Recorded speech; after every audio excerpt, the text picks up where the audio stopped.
And I'm proud of Alex. And I know Lydia doesn't have Wi-Fi on her phone. I don't know why. Get it? I don't know why I won't know Wi-Fi. But so hopefully Alex is taking the video. I think we're going to see Alex upload it pretty shortly. So back to you, Doman and Shaggy. Thanks, Favid. Hello, Shaggy. Everybody, please retweet, share this space across your social media platforms. If you use more than Twitter, share it to those other places. Bring more people in, spread the good word. We're trying to support Ukraine as best we can. To use our Western decadence to crush the invasion and help end this genocide of Ukrainians and help Ukraine liberate herself. I will point out that Russia is not gaining any land, and in fact, every day Ukraine is regaining more of her territory. What President Zelensky mentioned last evening. Shaggy, you had a brilliant question, I thought, if I might ask it. Also, I want to say hello to Leon. Cowan, lovely to see you. I was listening to your question. I thought it was a good one. I haven't heard you speak before, but it's nice to hear you. Shaggy, you had mentioned the question for Cavtelli, Mr. Alex. By the way, what do we think his segment should be called? Is it Kicking It with Cavtelli, Conversations with Cavtelli, Chatting with Cavtelli? I don't know. You had said... Go again, repeat. Cha-cha with Cavtelli. Cha-cha. Oh, Christ, that's it. That's the one. Cha-cha. Okay, read it down. Flibberty gibber, that happened very quickly. Nice one, Doman. Cha-cha with Cavtelli. I like it. You had mentioned, Shaggy, the question was, what have they remembered most, or what has been the impact on the street, on the corner of Yonge and St. Clair Ave in Toronto from just those on the picket? And Yehuda had mentioned he saw people just presenting themselves in a very polite way, just commending and shaking hands and thanking. And I'd love it if when they come back on, you could ask them that question. You could ask Alex that question, Shaggy. What has been the standout, or what has been, day 2 after lunchtimes, coming up to 1 o'clock Eastern time. So they've been there since 8:30 yesterday morning, stopped at 4 p.m., back again this morning. I'd love it if you could ask them just what have they seen on the street, or what has been the impact they have felt, So I thought that was great. I'd love to know. Will do. We got Alex back now. Alex. Yeah, so we tried to make a video. Unfortunately, it will be hard to do it live, but I think video is already on the nest. I also uploaded on my Twitter. People honk, and a lot of people who bypass, they say Slava Ukraine. So there is some support, even though you don't see like a lot of people today. It's just everybody is at work, obviously. Yeah, like the awareness is clearly there, and I think what they are doing is what each of us is doing is very important, especially these days when they are trying to kind of pretend that everybody is tired. I mean, you cannot get tired of how you can get tired if a nation is on genocide. Like, getting tired means getting slaughtered, killed. I mean, you cannot get tired. Anyway, so yeah, here we are. There are people coming by.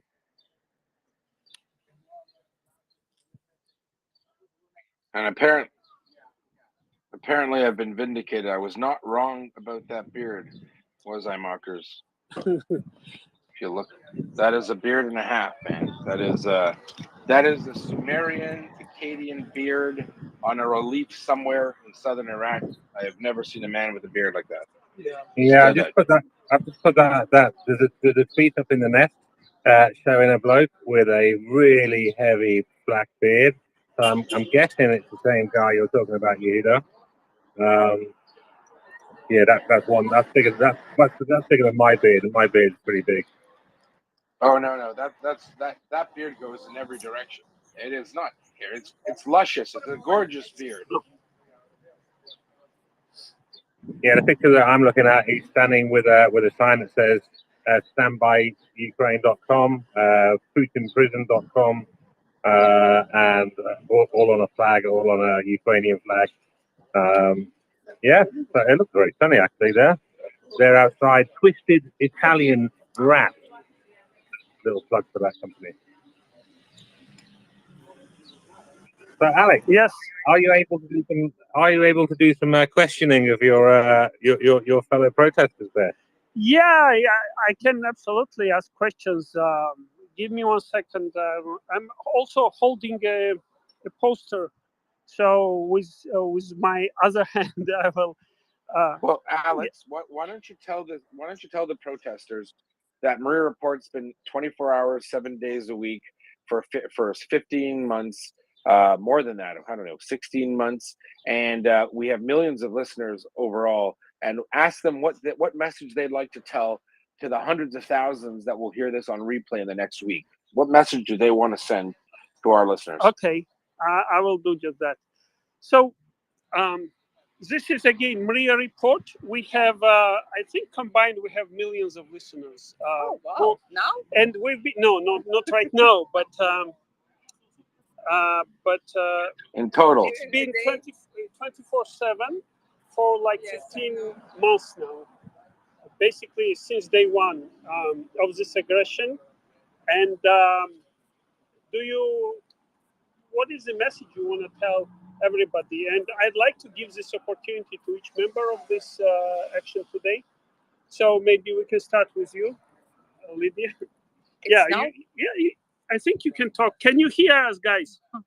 yes. Yeah. Yes, we are here to speak with people, to say them that Russia is a terrorist state, if you don't know it yet. But it is. Every day Ukrainians are dying because of Russians' rocket or something else. They shoot every day Ukrainians' children, Ukrainians' women, men, grandma and grandpa. It's a very big tragedy, and we have to speak with people to ask them, what do you know about the war in Ukraine? A lot of people say, we support Ukraine. Thank you for this position. But somebody can tell us, oh, is it a war yet in Ukraine? I think it's finished. No, it's not finished. Oh, you have to give your occupied territory for Russia. They have to go away. But no, we can't give our territory to Russia. Why? It's our territory. They are aggressor. They are enemy. They came to our territory, to our land, and they killed a lot of people, and they said that they are their territory. No, it's Ukraine. So we want to say, international community, stand with Ukraine. You have no truth. You have support Ukraine because we need it. Thank you very much. Let me ask other members, just give them a chance to say a few words. Ask Chris. And then Maybe Paul, right? Oh, your name? Oh, do you speak English? Chris, I'm sorry. I don't speak Ukrainian, yeah. Do you speak English then? English, yeah. Okay, do you have a few words? So about MriyaReport, this is Twitter Space. We've been essentially covering this war for 15 months now, and this is it has very large audience all over the world, from UK, Australia, United States, and you'd be surprised, like the quality and the range. Really a lot of members here. So if you have a few words, like why you stand here on this picket today? I'm standing here because my ex-girlfriend is Ukrainian, and it's been very, very difficult for her, and it's been difficult for all of my Ukrainian friends. It's a terrible situation in Ukraine, and I just want to help in any way I can, because Ukraine needs our love and support, and I just want Ukraine to know that the whole world is standing with them, and Slava Ukraini, Heroin Slava, and we'll get through this together.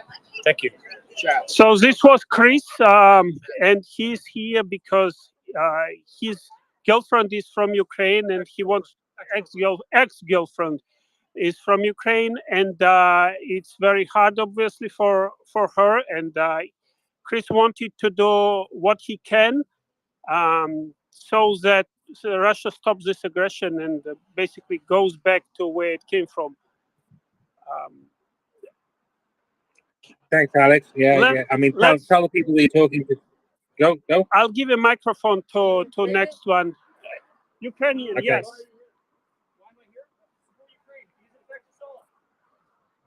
There was a bypass, asking Chris why if he's not Ukrainian, why he's here. I wanted to kind of ask him what he thinks, but he ran away. That happens too. So, what's your name? If you can say a few words for members of. Do you speak English? Yeah, I speak English. Okay. What's your story? Why are you here? Oh, it's Chris invited me to the picket line. Just here to support with Ukraine. Okay. I have Ukrainian friends, and some are going through like hard times after the terrorist attack from Russia. Okay. To you again. Already I answered this. He already. What's your name? Ivan. So Ivan spoke a bit about it earlier. He's Ukrainian from Ivano-Frankivsk. His mother is still in Lviv, and Lviv was just attacked last night. So, this every day, like you look around here, it's sunny day, people are jogging, enjoying life, but not in Lviv, unfortunately. We have to kind of stay together and support the community, and each of us should do what we can. Ivan too, right? Yep. John. Finally, yeah, John. Finally, I think it's important to be here to keep awareness up for just the Canadian community in general, so they continue supporting Ukraine and standing with Ukraine financially, spiritually, physically, morally, in all its aspects. And because the war has been going on for so long, it's all the more important that we're here to keep that awareness going. Okay, thank you.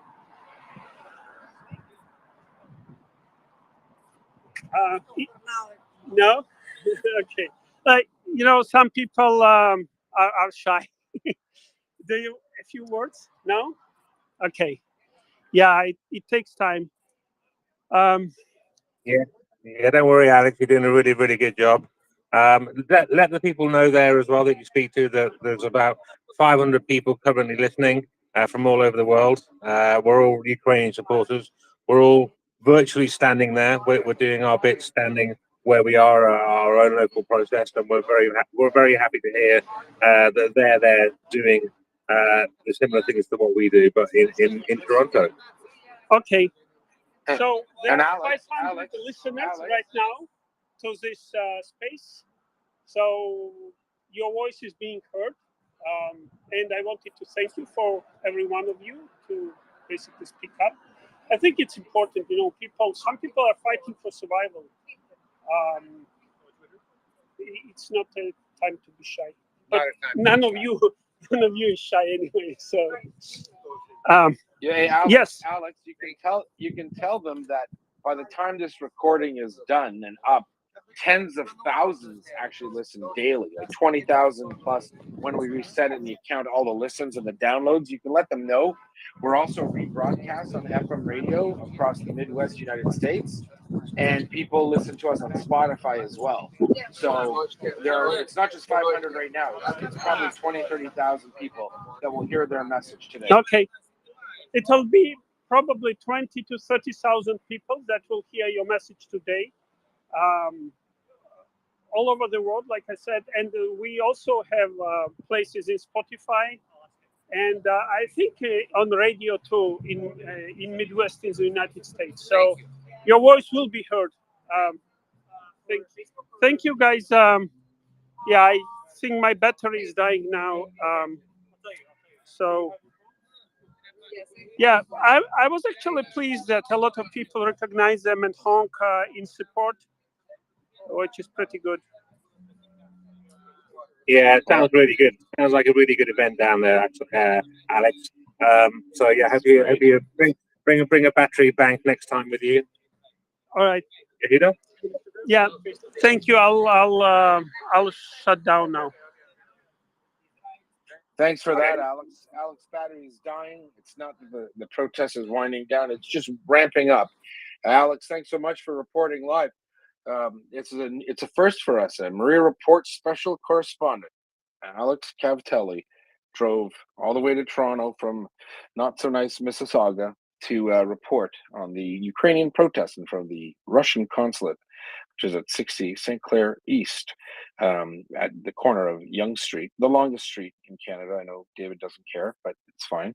And if you are in the area and you want to stop by, say hello and help support the good cause, the cause of freedom and justice and liberty, the cause of Ukraine. It affects them, it affects us. Maybe not today, but let's not wait till tomorrow. Thanks so much. Yeah, thanks, Yahira. So I think we've got David Brookfield coming up in a second, which would be very nice to have David sat next to me in the co-host seat. Ryan, how are you doing today?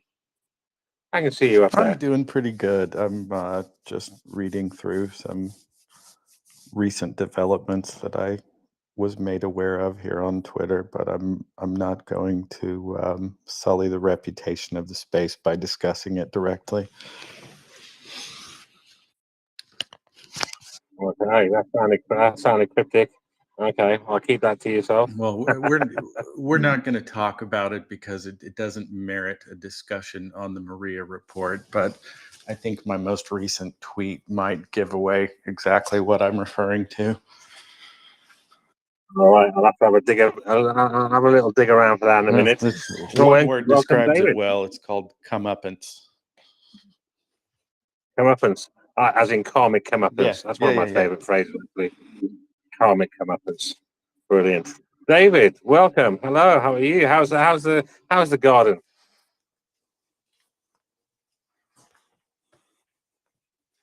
I may be still in the garden. I don't know. Well, he'll be back in a minute. He'll be around in a second. So I'm reading a little bit of news. So the regarding the 11th package of sanctions from the EU against Russia. Apparently, O'Sullivan, who's made a statement about it, said they are very, very close to adopting an 11th package of sanctions. This is the EU. So I'm not quite sure what the difference is between very close and very, very close. Apart from it may be a bit closer. So hopefully that will be bashed out over the next couple of weeks. I have a feeling I know who might be holding that up a little bit. Begins with H and sounds like Hungary.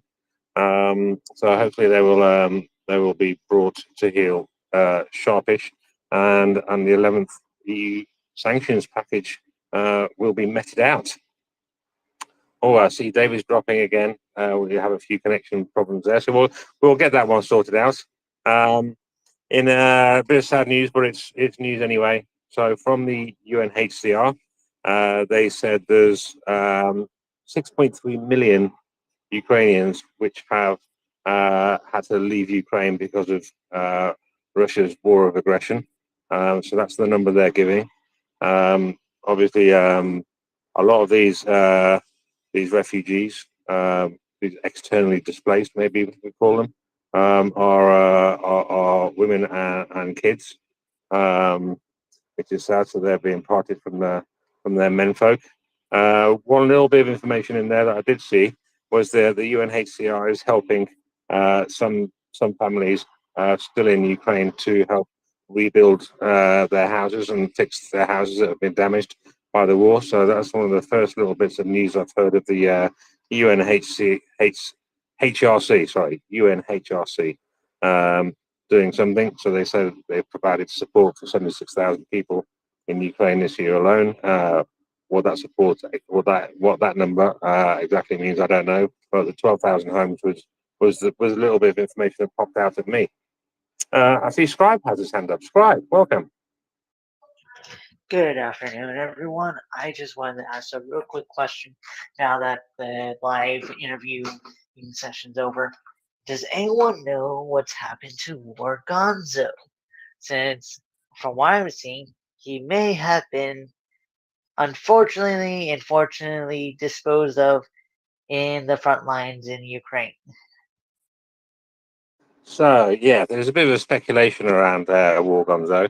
There was a video came out a day or so ago, maybe yesterday actually, of Ukrainian defenders sneaking in around the back and clearing some Russian trenches very effectively from the video that I saw anyway. And one of the chaps there looked a little bit like War Gonzo. He had a similar beard. I mean, I'm kind of, don't tell the Russians this, but I'm 99.9% sure it wasn't him. Although there was a passing resemblance of it.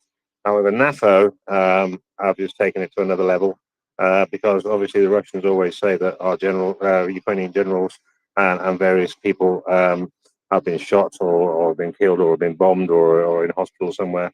So we're doing that now to the Russians regarding War Gonzo. I don't think there's been any official confirmation or denial, but yes, subscribe, run with it. But yeah, I've got a sneaking suspicion we're going to be seeing War Gonzo, unfortunately, again. So yeah, I don't want to dig myself too deep down that little rabbit hole, but I'll have to crawl out of it. I suspect sometime in the future. David, do we actually have you here now? I think you do. And hello, fella. How are you? Yes, I've been waiting for this moment for quite a while. I have as well. I became a co-host so I could sit in the chair next to you, and here I am, and here we are, and it's all wonderful. It is. I feel I've got to do. I have a warm and glowy, fuzzy feeling around me, and I mean, thank you very much. To welcome me to the Shaggy Show. That's good. You may want to just check your diaper if you're feeling warm and wonderful. But anyway, I'll send you some a bunch of coronations if it's got to that stage already this early. I will need them. I'm probably going to need someone to give me a change later. So anyway, yeah, let's change that. Let's move on from that subject just yet. So tell me, you were talking about War Gonzo, because I did see that there was a belief that he may have come to an early end, but maybe he hasn't come to an early end. Is it all in doubt? Yeah, it's all a bit up. It's all a bit up in the air. You're obviously going to have two sides on this. I personally don't think it's him. It'd be funny if it was. I mean, he was holding a rifle. The chap that got that got liquidated with holding a rifle. I'm not sure if War Gonzo actually holds a rifle or whether he just reports. I don't think I've ever seen him with a rifle, but maybe he does. I don't know, and if he does, then he deserves what happened to that chap, basically. Yeah. So we'll see over the next coming days what's going on with that one. Scribe, anything else from you? I was wondering in a boom report, since I saw that mockers cannot unfortunately come up today, or is that so? But I'm curious on what's been going on with the continent all across Russia and Ukraine.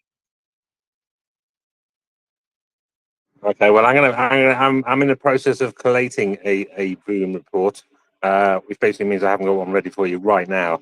But I'm going to work on that. Maybe David could have a few words so I can do some work. I might be able to add. I don't know really about the booms. I haven't been paying that much attention to that. I've been working on my splattergram for the KA-52s, and I was working with I'm looking. He's not here. Oh dear, he's not listening. How can he not be listening? PSAR 1. We've come to the conclusion that what we want to do is start the numbers of the KA-52s. The losses since the counter-offensive started, because that will be easier to do. So we are at 8. I will tweet it out in a moment. It's very Batman and Robin. There you are. That will probably be the way for it. Kaboom, pow, all over the image. Right. So I'll tweet it out and I'll put it in the nest so everyone can tweet it out as well. Yes. So we're at 8 at the moment since the counter-offensive, which is just, about about 0.6 a day. What date are we using for the start of the counter-offensive? The 4th. Excellent. I like that. I do as well, because Axel owes me wine that way. Excellent, because I did guess, I think it was back in April, something like that. I said weather dependent, it was going to be the last week of May, first week of June, because it was a bit soggy. Obviously pushed it to the first week of June, so I was right. My armchair general. I'm just promoting myself. Scribe. So, two things. One, my bet was off because the Kurtz Bridge has yet to be blown up. So, darn. And then two, one of the Russian trolls that is big, the troll store, I can't say his name, but he's a constant troll that NAFO hasn't been able to block off the platform yet because he knows not to post anything that we can easily get him for. But the other day he said no aircraft of the Russian military has been lost since the start of the special military operation. No aircraft, no helicopter, no planes. Man, that was fun to post a few pictures of down SC-35s and a few FK-52s, just to rub it into his face. And also IL-76. Yeah, I mean, especially if you close your eyes really tightly and put your fingers in your ears and go, nah, then obviously you won't see any Russian planes going down or anything. So, yeah, that might explain that a little bit. Anyway, Mockers has come up for you, Scribe. Mockers. Hello, guys. Yeah, I'm feeling a bit peaky, so I will. Rockers, I'm feeling very concerned. You do sound a little bit peaky as well. Yeah, I'm feeling a bit sorry for myself. Sorry, guys. Can we have everyone give a to Mockers? Okay. Thanks. So, Tokmak is very loud. There were 4 explosions there earlier on today, and as of about an hour ago, another 2.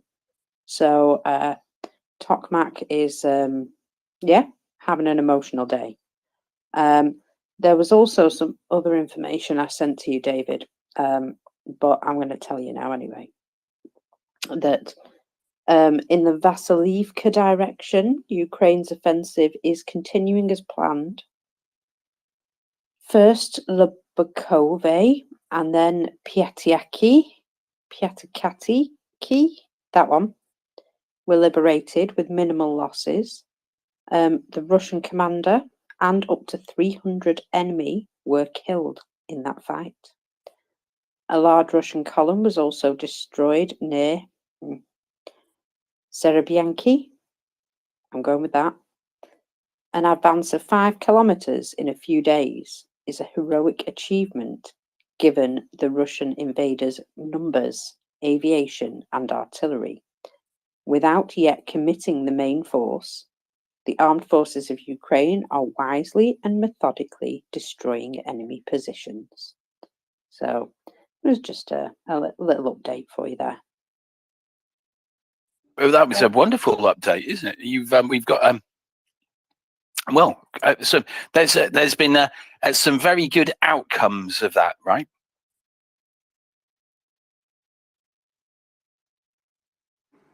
That was a blinder of an update. Thank you. It would seem that they are indeed having some good success at the moment. You know that operational pause that they announced yesterday? Yes. Well, I don't think they actually did. I don't think they did. I think they just announced it and carried on as normal. I think they stopped for tea. I think they stopped for tea and nibbles and then carried on. Yeah, considering the numbers of liquidated personnel this morning, I would say that they are they're not in a pause position at the moment.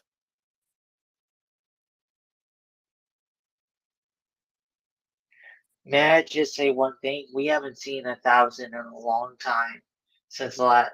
So that means that the counteroffensive is going. And also, if they had stopped the T for T, isn't that a British thing? It I mean, is. yes, it is. And I, oh, sorry, Shaggy, I interrupted you. Over to you, old bean. No, you crack on. You're the tea expert. I'm the coffee man. So you talk about tea.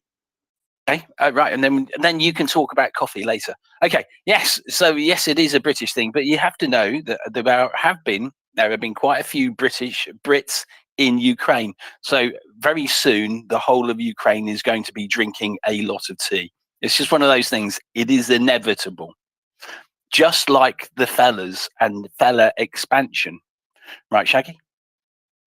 This is true. This is true. And apparently there's going to be a big push in Ukraine to push the English language as well as the international business language. So Ukrainians are going to get help in learning English. So hopefully they will have lots of tea while they're learning English, which will be perfect. Mockers. I have a theory about the tea. The challengers turned up and everybody had to have a cuppa. Exactly, the BVs. I'm just going to throw it out here. I have a little business plan. Maybe the three of us could open up an English language school somewhere in Ukraine, and then we could just talk English at people. Obviously, we don't know any Ukrainian. And how do you I'll be gonna the call tea it? lady. David Shocker's school? Something like that. You'd have to have cakes as well. Tea and cakes. What's your favourite cake? Oh, I do like a chocolate eclair, actually. I have to say, I'm partial to a chocolate eclair. Mockers, what cake do you like? Lemon drizzle, if you're asking. Ooh, I'm quite a fan of Jamaica ginger cake, or ginger Jamaica cake, whichever way round you say it. Yeah, I find eating a whole one though kind of a bit difficult. I can eat lots of chocolate eclairs though. Anyway, good stuff. Any more booms, Mockers? I don't want to keep you too long, and you need to look after your health and everything. I'm going to go back to bed shortly, but I am just about to retweet a photograph of the three guys who have been released from Hungary. There is now an image of the three servicemen that have been released back to Ukraine, and so you can see that. Oh, that's absolutely wonderful. There are more prisoners than just three, though, right? Yeah, there's 11 altogether, and according to Hungary, they've just released them into the wild and have no idea where they are now, and that's very convenient. So these three guys have either wandered into the embassy or managed to contact the embassy and got themselves extricated. And I'm sure that it will probably happen for the others as well. Let's hope so. Let's very much hope so. Mockers, you go back to sleep. All I say is North Star ET Kariad. You go and have a nice little sleep and don't dribble too much or snore. Oh, and Ming is requesting. So if either of you can't see him, would you? I can't. I will send him. I will send him an invite for anyone here. By the way, to just say, Twitter is doing its usual evil things. I often don't see anyone who's requesting. So just send me a DM if you want to come up and talk. Or just want to come up. Then I will send you a personal invite, or Shaggy can send you a personal invite, and that'll have more meaning anyway. Yeah, I just sent Ming a personal invite. Yeah, I didn't see Ming's request, so yeah, I might have the same kind of box. So yeah, any listeners down there, if you've requested for a little while, more than a couple of minutes, and I haven't actioned that, then just swing me a DM, which also means I'm going to have to check my DM more regularly as well, which I will do not right now. I'm a bit rubbish at that when I'm co-hosting, actually, to tell you the truth. Well, here's the thing. I can't even see Ming. Ming, send me a DM, please. If you're listening, please send me a DM. I can't even. He's not coming up when I even type his name in. This is Twitter for you. I've sent him a DM. Don't worry about that, David. He's got a DM from me, so hopefully we'll be up in a bit. Yeah, we'll see. We'll see. We shall eventually. So I'm going to Mockers very kindly, but she's amazing. She sends all this stuff to us via these things called, yes, I know you are. It says sometimes it might sound as if I'm talking to myself. It's because I've received another message and I'm talking to that. Anyway, she does send these messages, and she sent one which is a Chris O'Wiki tweet. Have we heard this so far? Have we, Shaggy? No, I haven't. Tell us more. Oh, I'll go through it. And so initially, I did think that that Mockers was sending me, it sent me the wrong link because it looked like she'd sent me some blankets, right? I was going, is that a shopping list or something like that? Anyway, I clicked on it. Turns out it isn't. It is actually part of a Chris O'Wiki tweet. I will read it. It will all become clear as to why I had what looked like blankets. It says, so it starts off, this is one, a Russian commander who beat a subordinate with a waffle towel and sliced his stomach with a knife was granted clemency because he expressed willingness to fight in Ukraine. It's the latest example of military courts passing light sentences on those volunteering to fight.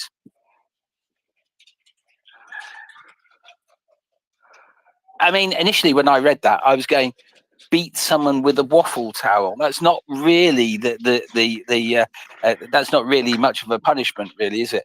But then the slicing someone's stomach, presumably sliced it open as opposed to just nicked him, and that's a little bit more serious, isn't it?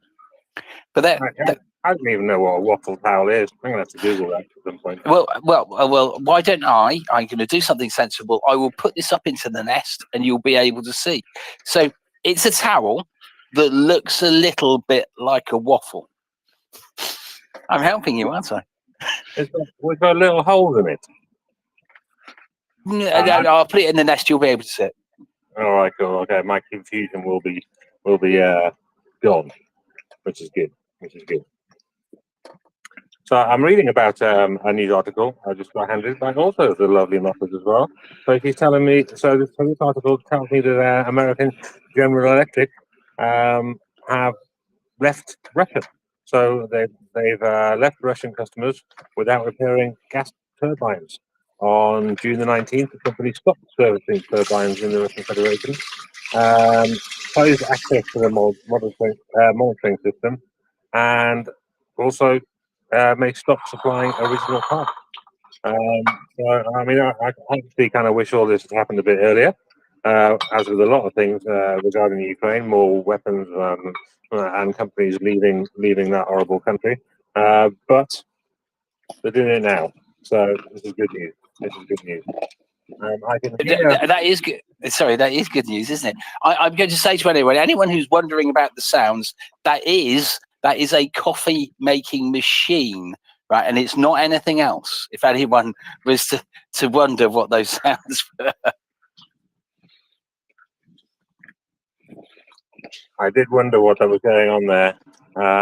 It didn't sound like tea, so I was wondering who that was. Oh, I assumed it was you because I couldn't see anyone else. No, it's Axel. Who else is making the tea? Axel. Oh, is that? Axel. Oh, he's hot micing. Let me switch him off. There you are. I assumed it was you, Shaggy, because you said you liked coffee. Yeah, I did. No, that wasn't me. That was Axel having his afternoon tea or early He evening. no doubt has a very, very nice coffee maker, I'm sure. It sounded like China. It sounded like China going on there. But we won't talk about China just yet. We had a big China session yesterday. Oh yeah, well I missed it. I went to see a friend. I've not seen them for a very, very long time. It was very nice. It was very emotional. It was quite good. So, and anyone who's worrying, so Shaggy, if you look in the nest now, you will see what a waffle towel looks like. Okay, I'm just going to have a little glance up there. So There's Doman's. Oh, that's mine. And a waffle tail. Oh, yes. That's kind of waffly-ish, I suppose. My waffles have got holes in. Mine are potato waffles. Oh, yeah, that could be a sweet waffle rather than a potato waffle. I always think of potato waffles. I see what they mean now. More surface area, I guess, with those little holes in it, so you can dry quicker. Anyway, my theory. We need Derman, the physicist, to explain how that waffle towel is better than a normal towel. Right. So I've just had a tweet. Someone saying, "I can't hear you. Are you speaking?" Right. I am speaking. So I'm giggling because I'm going yes, because if they can't hear me speaking, they won't hear me saying I am speaking. I've a little bit of glee there, right? So I shouldn't laugh at these things. Shaggy, if you would like to say I am speaking, then if they hear you, they will know. Yeah. Whoever can't hear David is actually speaking. It was just before me. So if you can't hear David, then you're going to have to recycle and restart. And Ming may have to restart his phone as well, because I still can't see a request from him. My DM to him isn't working, apparently. So anyway, come on, Ming, sort your phone out. I can't see it down there. That's CC. Yeah. Twitter pox today, David. It is Twitter pox. The problem is that because Ming didn't do what he was supposed to do, which was to send me a DM. I know. Getting people to obey instructions is very, very difficult. It is like herding cats on this space at times. Herding cats, I tell you. I was going to say you can't get the staff, but then we're not staff, we're volunteers. So yeah, that didn't quite work. So yeah, do what you want, Ming. So they just can't get the volunteers. That's what you're saying. Yeah, we need some IT classes, I think, even though I used to work in IT. But I'm okay. I'm here. We're here, David. We're good. We're good. So have you heard anything else, David, today? Have you been busy pottering in the garden and stuff? No, I've been doing other stuff because I do have to try and make a living is probably is not the way to describe it. But I have to do things at times. So I've been helping a friend of mine sort out some stuff, and then I was helping another friend of mine sort some stuff out because he's got a very good website idea. So I was helping with that, and then onto this. But I did look at this a little bit. Did you see I think it is P-Star One who tweeted out the long video of the Bradley firing at the tree line? Did you see that one? No, I haven't seen that one. I came straight from work.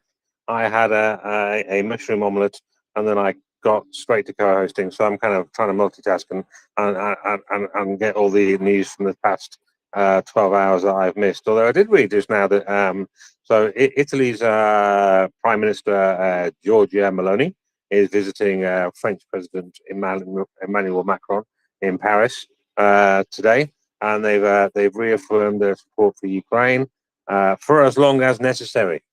I mean, I kind of like them to say until Ukraine win, as everyone else does, but that seems to be kind of a standard phrase a lot of people use in substitute of that, which I don't quite like. But anyway, I like Meloni. She's I do like her. I think she's straight talker, regardless of what we thought was going to happen and the rest of it.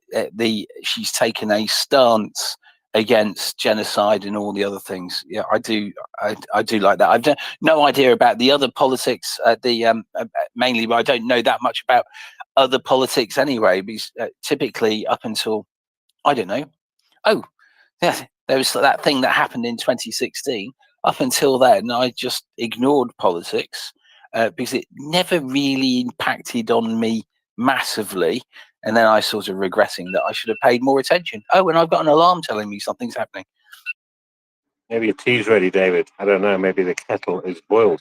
Yeah. I was also a little bit worried about Meloni,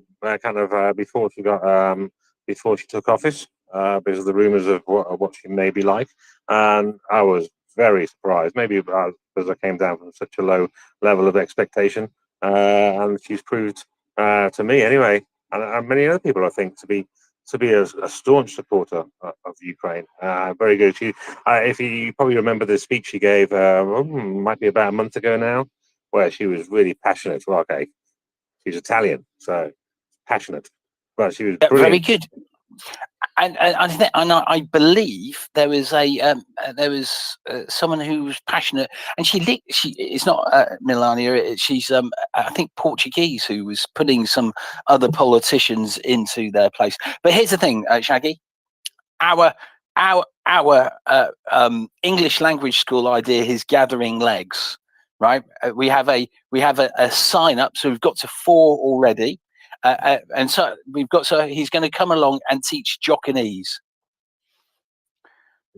Jockernese, nice one. Yes. We need to get the centipede of a language school on the road. We have 8 legs now. Is it 8 legs? Yeah, we've got 8 legs now. We need to make it to 100. And then that'll be wonderful, right? Yes. So anyway, so we've almost got the full set. What we need is, maybe G-Man says he'll come along as well. That would be wonderful. Yeah, we need to. Obviously, we're going to have to teach European English though. So yeah, accents on that good. I don't really want any Geordie Ukrainian speakers, for instance. That would be wrong. Although it would be quite funny. Apologies to any Geordies who are listening. Your accent is wonderful.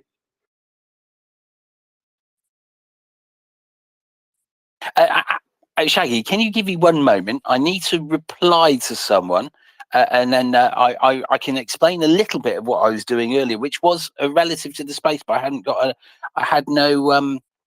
didn't have a reply, but I've just seen a reply. 30 seconds. Yeah, we'll do. So another little bit of news. So Ukrainian soldiers are advancing around Bakhmut on top of captured Russian tanks. So as well as having Ukraine's own tanks and the ones supplied by us in the West, they've also got their captured Russian ones, which they'll be very capable of using because the Ukrainians also use Russian manufactured tanks. So yeah, this is quite good. So a bit like last year, the Russians, I think, at one point became the largest arms supplier to Ukraine because of all the equipment they kind of left behind and ran away from that Ukraine captured. So that obviously it all comes in very handy. And we have to thank them for that out the corner of our mouth with a wink. So yes, this just shows. Obviously, these tanks will have been towed away, checked first of all, obviously. Possibly even upgraded a little bit with some quick upgrades.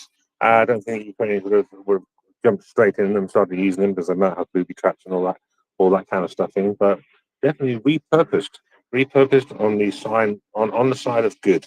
So those tanks are happy tanks. I hope they have some googly eyes on them with a big smile. That'd be great. Have you had your 30 seconds now, David, or should I just waffle away? I need another 30. Okay. It's one of these 30s. It's one of these 30s that kind of goes on. It's a bit like a Thomas Steiner 20 minutes, which is kind of about 2 hours and 20 minutes. So yeah, I've been really interested in the reports of the Ka-52 helicopters that keep on falling out of the sky or getting blown out of the sky. I still haven't got around to watching that video of that one with a funny tail, but I will get around to that. I need to have a day off work so I can catch up on all this stuff because there does seem to be a lot going on. There's a little bit of an OPSEC quietness happening, especially from the Ukrainian side, because we don't want to give too much away, and the Ukrainians don't want to give too much away as well. Particularly regarding kind of very recent reports. So I'm kind of used to, and I've got over the course of this war, or this full scale invasion, I've got used to kind of just sitting back and waiting for reports of things that happened maybe 2 or 3 days ago.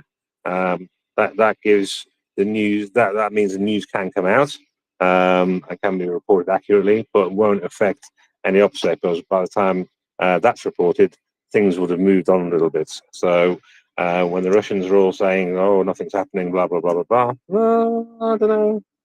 I think things are definitely happening, and the Russians on the ground are definitely finding out what is happening. Oh, I think we can definitely say things are happening, right? And and we know that if they say nothing's happening, you know that they're absolutely in the they're in the toilets, aren't they? They are in the shit, as we call it over here. Things are going badly wrong for them, and what they do is they feel compelled. Because it is, they are compelled to lie. It's just innate in them, isn't it? To come up with some lies so it's going badly. Or the other thing they would do is they would claim that there's been, it's gone really badly for the Ukrainians. That's their standard package. Nothing happening, or it's going badly for the Ukrainians. And what we know is that when they're talking, they're not talking to us. They are in fact talking to the rest of Russia, aren't they? Look, see, we said nothing's happening. Yeah, exactly, David. Exactly. It's cope. I call it cope. I like that word.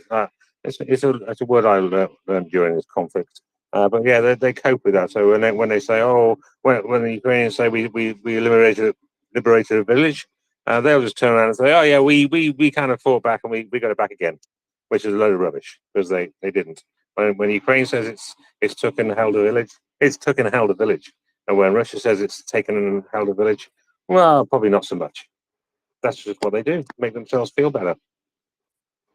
Yeah, no, exactly. Coping. Oh, and so what I can tell you, what I was trying to organise first. So when I'm laughing, P-Star1, thank you very much. I sent him. I will when I finally get my splattergram into a tweet, so I can send it. So he says, "Yes, you are very talented," but which you'll understand is a joke when you see what I've created. Anyway, so let me go back to what I was trying to say. I was talking about. So and this is a bit more serious. So I tweeted out a little bit earlier today a tweet that was about from the Ukrainian Institute London. They're part of, I think they're part of UCL, or they were certainly doing something in UCL, and to do with the ecocide by the Russians. There was a meeting today, started at 6:30, so I've missed it, Shaggy. It's going on till 8, and there's a lady called I think it's Anne Ackerman, but it may be Anna Ackerman. I can't remember which. So I see her tweeting a lot, quite a bit. She'll be speaking there, and some others. So recognisable names, but ones not that I would try to pronounce because I would probably get it very badly wrong. And they're environmentalists, etc., etc. So they're discussing the ecocide there, but it is recorded. So in a moment, I will try and find said tweet and I'll put it up into the nest. But what I was hoping to do is see if I could get someone up from the talk to summarise what they've been talking about, so we could go through what they're seeing. These are professionals in that sort of in those fields. So anyway, so that was what I was doing. Yeah, I went to that event. There was an event held at the same place about 4 months ago. So I went along to that. It was all right. I met some really interesting people. Some of the speakers I found very, very interesting. Some of them were a bit political. There was I think there was McDonald's from the Labour Party. There was a few Labour Party people there, I think, just tagging along. So I really enjoyed the Ukrainians that were speaking there that came up and spoke very, very well. And I did get to ask a couple of questions as well. I went there with my NAFO scarf around my shoulders, and everyone gave me a bit of a funny stare, which is good. So I introduced them to NATO as well. But yeah, those kind of events are good. Are good from a networking point of view. And the auditorium that I was in, I think it was in 2 rooms, so I could only be in one at a time, obviously. But they were packed. They were packed. I'll probably say about 75% full, which is quite full for one of those kind of events. It was very, very good. I'd recommend if you can ever get down to one of those, you'll learn a lot. I meet some very interesting people. Were you? Was it just close to Euston? Was it by any chance? Yeah, I think it was. It was kind of near Opposite. near the Barbican or something like that. Well, yeah, so the Barbican and Euston aren't close to each other. Well, I mean, Okay. it's relative. I mean, if you had a quadcopter and you were flying in it, then you'd be quite close. Was it across the road from Euston, or was it close to Liverpool Street and the Barbican? No, I got off at Embankment and walked about 10 minutes. Maybe Okay. Aldwych, I'm thinking of. Aldwych. Well, yes, which would not be Euston. Okay. Oh, right. But no, that was because that was King. That would have been King's. You went to King's College, right? As opposed to UCL. It might have been. I thought it was UCL. King's is on the Strand. King's is on the Strand. Oh, yeah, it might have been then. I'm gonna have to have a look through my tweets, but I did tweet about it months ago, so I'll do a little Google. I'll do a little search on my timeline. I'll let you know. Well, that would be wonderful. Anyway, so this was at UCL, so which is a fine college. I would tell everyone that. And King's also is another fine college. For which I'm going to, while you're doing that, I'm going to try and find the tweets I was doing, and I will put one into the nest as well, right? So everyone can know what I'm talking about or what I'm wittering about, right?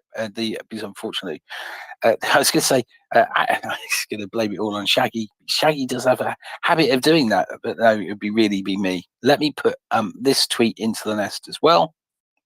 I've just put a tweet in the nest, which is the one of the Bradley firing into the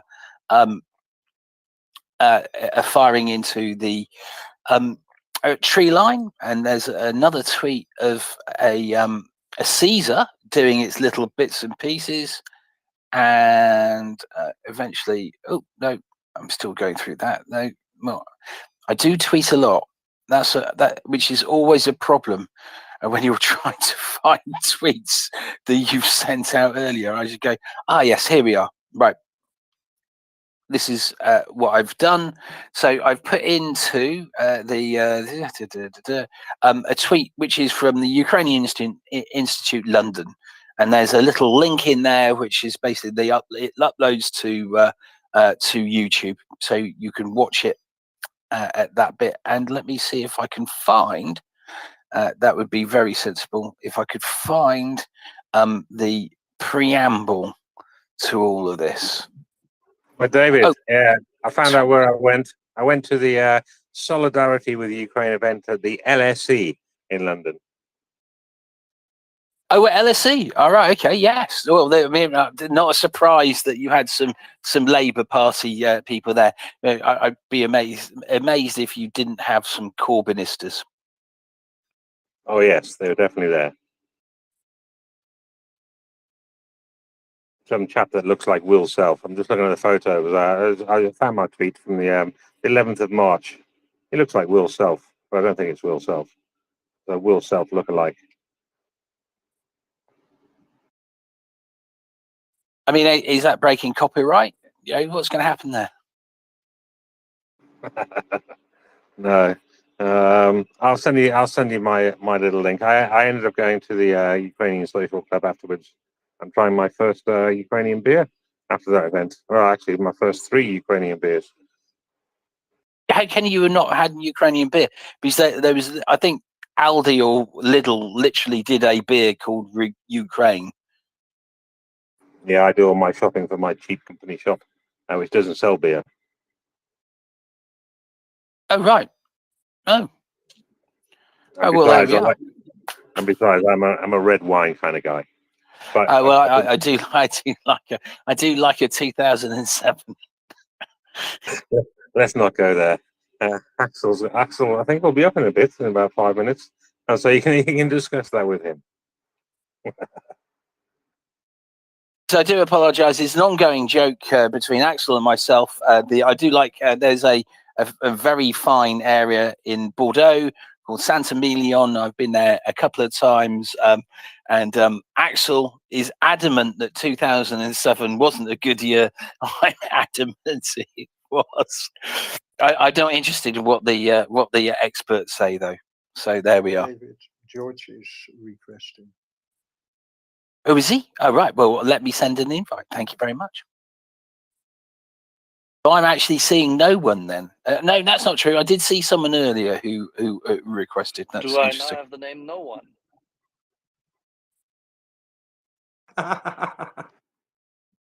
No, you'll be forever Axel. Axel the 2007. Yeah, well, you know, the thing is, David and I just need to have a little look-see and walk, you know, with Joe and Doman and Marche through the vineyards and end up in a cellar. Shaggy, you'll be along as well because you really like wine, right? And then we'll sit down there and have a little cheer. You'd have to beat me up with a wet stick to keep me away from that. Although I hope it's not a flooded cellar. Then none of that, please. Oh yeah, please, exactly. And by the way, I managed to get it absolutely dried out now. I think probably have to take a few things away, but still, hey, that's how it goes. I'm just glad you didn't electrocute yourself. I was a It bit was worried at one close. point. It was close, I have to tell you, because it was maybe. It's difficult to say. It's a thumb, you know, literally the length of a thumb, which was away from flooding the electrical outlets and sockets and whatnot. So, I mean, I did shut down the fuse, of course, but still, it would have ruined a lot of equipment, and that's annoying. Oh, blimey, I can visualize you now bailing there with buckets and stuff. Just keep that level down. And try not to make waves as well. At the beginning, it was buckets, but then it was a pump. And then I managed to activate the second pump, and that really did it. But I think if you, that's the whole thing. We can now laugh about it. All right, there's just a flooded cellar, but there are people in Kherson Oblast where everything has been flooded, where the whole thing has been flooded, where essentially there is only trash and ruin left, and that's just how it is. Their entire lives have gone down, literally gone down the river. I know it's utterly, utterly tragic. So yeah, big part of this will be how do we rebuild these other places? I mean, this is a stupid thing. I remember last year thinking, oh, look at that river, look at the heat there. You know, you could probably have the finest swing bowling cricket ground in the world there. That's what happens when you have idle minds. You start thinking about cricket. Do you have your wisdom? No, I don't know, but I have.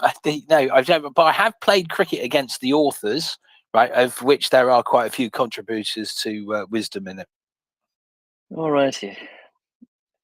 But David, what do we do in order to support those who have lost their home, their house, and the likes? What do we do here at MriyaReport? Yeah. Well, we know what we do.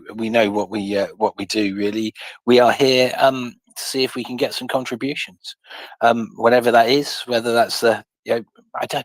Maybe it's a cup of tea. Maybe it's the price of a beer, or maybe it's the price of a bottle of wine.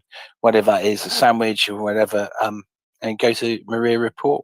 Just give a donation, and we can start working out how we can best help the people in Kherson, can't we?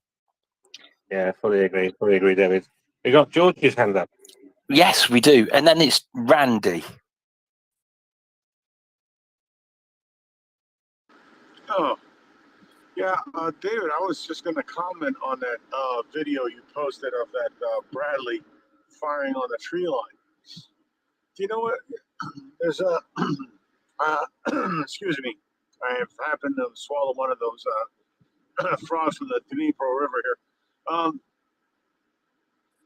Do you know what's interesting about that video? Oh, what I was interested in was why they were standing in one position for so long, and why the other vehicle in front was where it was, and why they were alone. But I didn't see anything else. But you've got to remember, I have old man's eyes, George. Old man's eyes. Well, the interesting thing for me was once that Bradley got going and started firing that 25 millimeter. Did you notice how the barrel of the gun did not move in the up and down, like along the horizontal plane, right? Oh, Not at all. There'll be a reason for that, right? Yes, because we actually have stabilization that works on our equipment, right?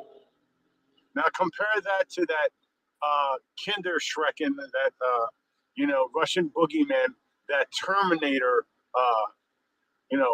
hunk of scrap iron that the Russians rolled out. Remember that thing firing? The barrel, the thing was stationary and the barrel was just jumping all around. Remember? I do, yes. Yeah, now compare that to that Bradley. That Bradley's rolling over pretty much.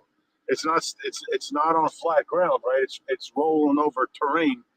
It's moving at a pretty decent speed, and that gun is not moving. It is zeroed in. And the other thing that was nice was the gunner was using the airburst ammunition. As you saw in the tree line, you kept seeing those flashes in the tree line.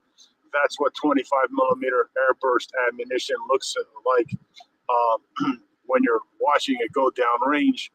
Obviously, on the receiving end, you don't want to be anywhere near there because each round's like a grenade going off.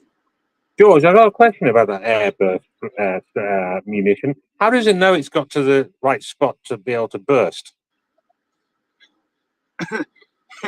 It's got like almost like if I remember, it's almost like a proximity fuse.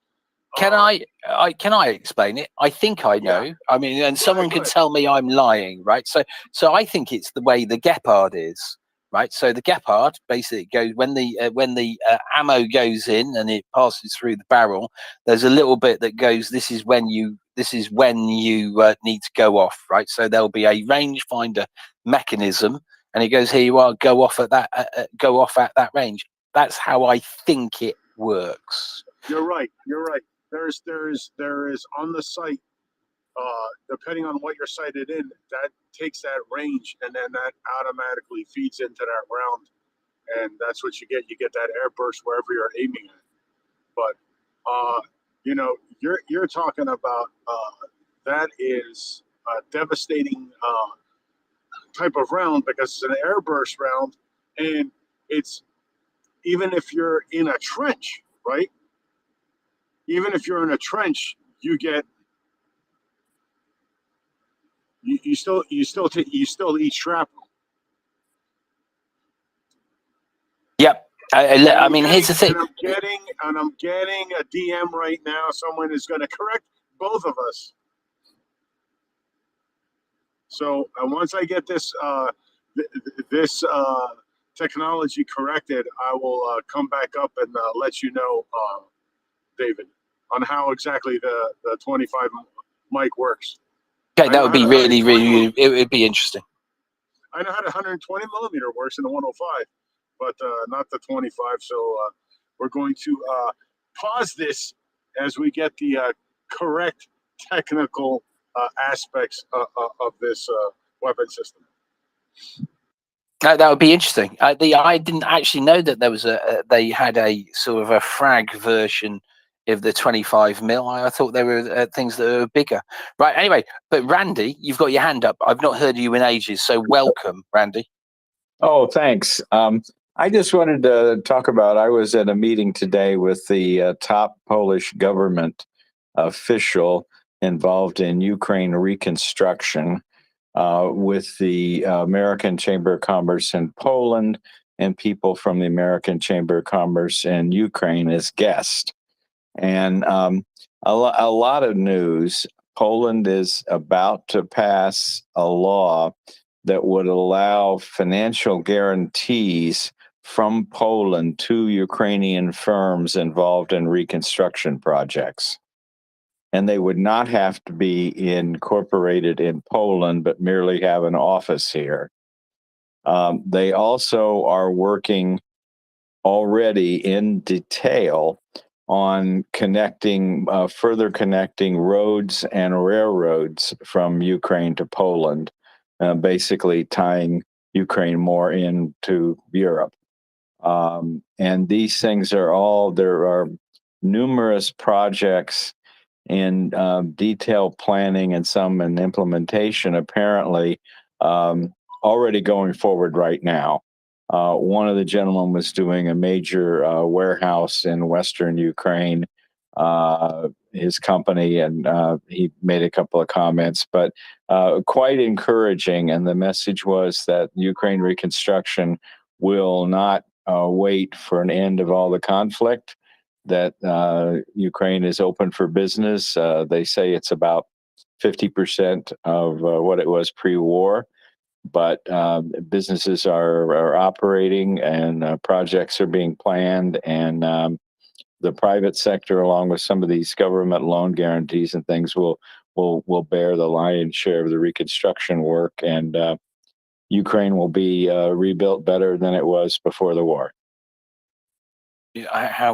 How good news is that? That's absolutely brilliant. And yeah, look, right, some of the areas, when you look at the devastation and the rest of it, you're wondering how it possibly can be done. I mean, you can do anything if you've got the will, haven't you, Randy? Yeah, there's I was talking about cleaning up contamination, because I have a company that uses phytoremediation plants and bacteria to remove contamination from the ground. So all those oil tanks and chemical tanks and explosions of fuel all over in the war are all leaving, residues in the ground and potential problems. And we can clean that up at about 10% of the cost of doing it the traditional way, and destroy all the pollution in situ. And the AmCham woman from Ukraine was saying there's a big Ukraine firm that's involved in debris removal and construction, and is looking for partners. And the whole issue, the other thing that was said, the Polish vice minister said, the issue is not funding. I mean, the issue is not capacity. There are people ready to do it, and they are simply, she says her job is simply connecting the sources of the money and loans with the people who are ready to do the work. So, I mean, the elements are in place. None of this is a stretch. And for those of us who were kind of scratching, I said, like, how in the world can you fix all this? There are people working on it, all the time now. Smart people with resources, and it was quite uplifting. I also mentioned to the people from the AmCham in Ukraine, they had not heard of NAFO. So I had to whip out my phone and show them NAFO. So their morale was quite boosted by NAFO as well. Now, how could it not be? How could you not be feeling a little bit boosted after seeing that? That's absolutely brilliant news, Randy. You were talking about it. I do know Ukraine have developed a hemp plant as well that will help extract some of this stuff as well pretty quickly. Okay, just wanted to give that report. I think we're and I'm really waiting for the crust of the Russian defense to collapse so that we can get inside the pie. Yeah, no, exactly right. Get inside that, do the damage, get them kicked out. Anyway, I can see, Georgie, I can see that your hand is up, but except for I'm going to go to Angry Yes, because please go ahead. Because Angry said we were wrong. So Angry is going to explain to us how the explosive rounds work. Oh, and by the way, Randy, thank you very much for coming up and giving the report. By the way. Hey, thanks, David, and Randy. It's always great to see you up here, and it's always great work and what you're doing to engage the members of your tribe and the folks who may have swaying a little bit away from the herd when it comes to the safety of a real herd. So always great to see you up here, Randy. I just wanted to jump up really quick to just make sure that there's a lot of different weapons going to Ukraine, and there's so it's always hard to kind of keep up with it, but. I think that we might have misplaced it with the 40 millimeter proximity CB90 round. The 25 millimeter is a impact round. So once it hits something, it explodes. And it's a devastating effect. I mean, you can see in that video the effect of it, that follow-on effect. But what makes it so pertinent in the in this environment is the tree lines. When you shoot into the tree lines above the trenches, that creates a rain of shrapnel into the trenches, opposed to shooting rounds straight out of berm. And that's what I saw there. And yeah, that was suppression fire, a very well orchestrated suppression fire with one vehicle. There's multiple vehicles. That's a big engagement that's going on. There's vehicles ahead of those two or three Bradleys in the video. You can see more contact in the front, but that's suppression of fire, and it was really well done, well disciplined gunnery from the Bradleys. But that's just what I was going to say about the rounds. But the rounds they do not have a proximity fuse on them. They're impact rounds. Thank you very much for that. Yeah. And then, Thanks, Angry. yeah, it's very useful.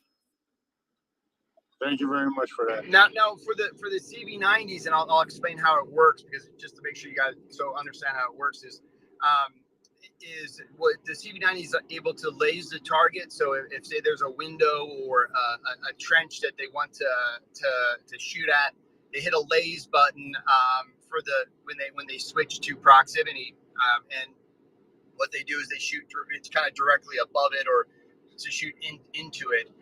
But it explodes. It sends a message to it, whichever system it sends a message to it to explode at that distance that's been lased by the gunner. So that's how that works.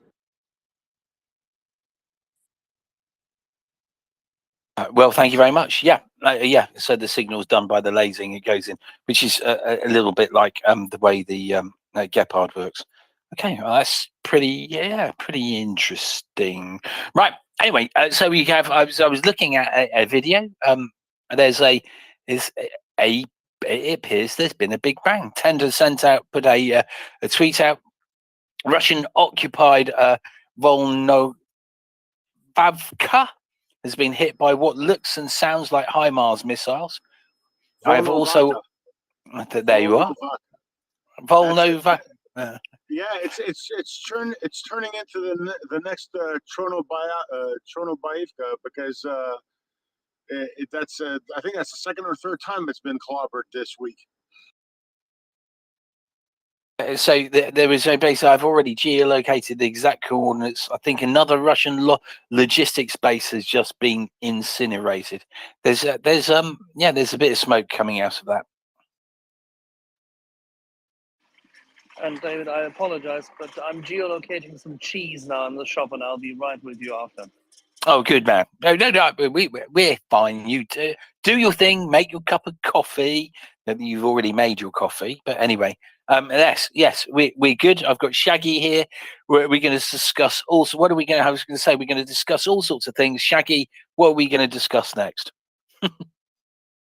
Well, I enjoyed that knowledge transfer on the rounds. Actually, I mean, I do pick up quite a lot, but then I'll forget a little bit, and then I have to ask again.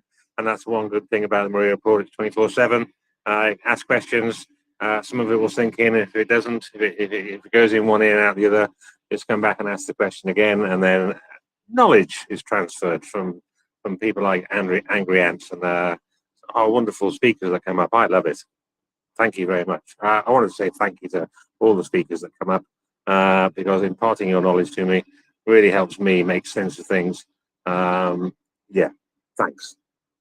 So in some ways, you could probably sort of think of, the MriyaReport has been a bit like Joe 90, isn't it? You have your headphones on, and there's a bit of a knowledge dump happens, or some information goes through. I mean, we still got a little bit technology that needs to change, right? And there's a little bit, because I seem to forget a lot of the knowledge that is sent to me, but yeah, it does work eventually. MriyaReport is the Twitter unit. Twitter College. Ah, yes. Well, there we are. Twitter College. There you are. That's if anyone we know. I was going to say they need to register that, but we should be registering that, shouldn't we, Shaggy, for our business idea? Exactly. What about Mariapedia? TM. Yeah, a bit like Wikipedia, but Mariapedia, where you come to get knowledge. I like that one anyway. But then again, I just made it up, so I would. Yeah, no, it is good. I'm still waiting for the time where that matrix things happen, where you can just reload stuff into your head. And I know karate. Yeah, that'd be kind of handy, but I think Nou ja, I'll yes, be I long gone also before that know happens. karate and 7 other Japanese words. Yeah, I know karate like I Domo know the. arigato. Yeah. There we have. Arigato. See? Yeah, that's about all I know as well. I can air karate and air guitar. That's about it. Here's the thing. So these the poor old mockers. I've just found there's another big bang here. Oh, George is gone. So there's a big fire going near Kosunka, opposite occupied left bank. So I am assuming they mean that's in the Kherson region. Oh, near the Kakhovka district. That's very interesting. Hello. I should probably try and find that place on a map.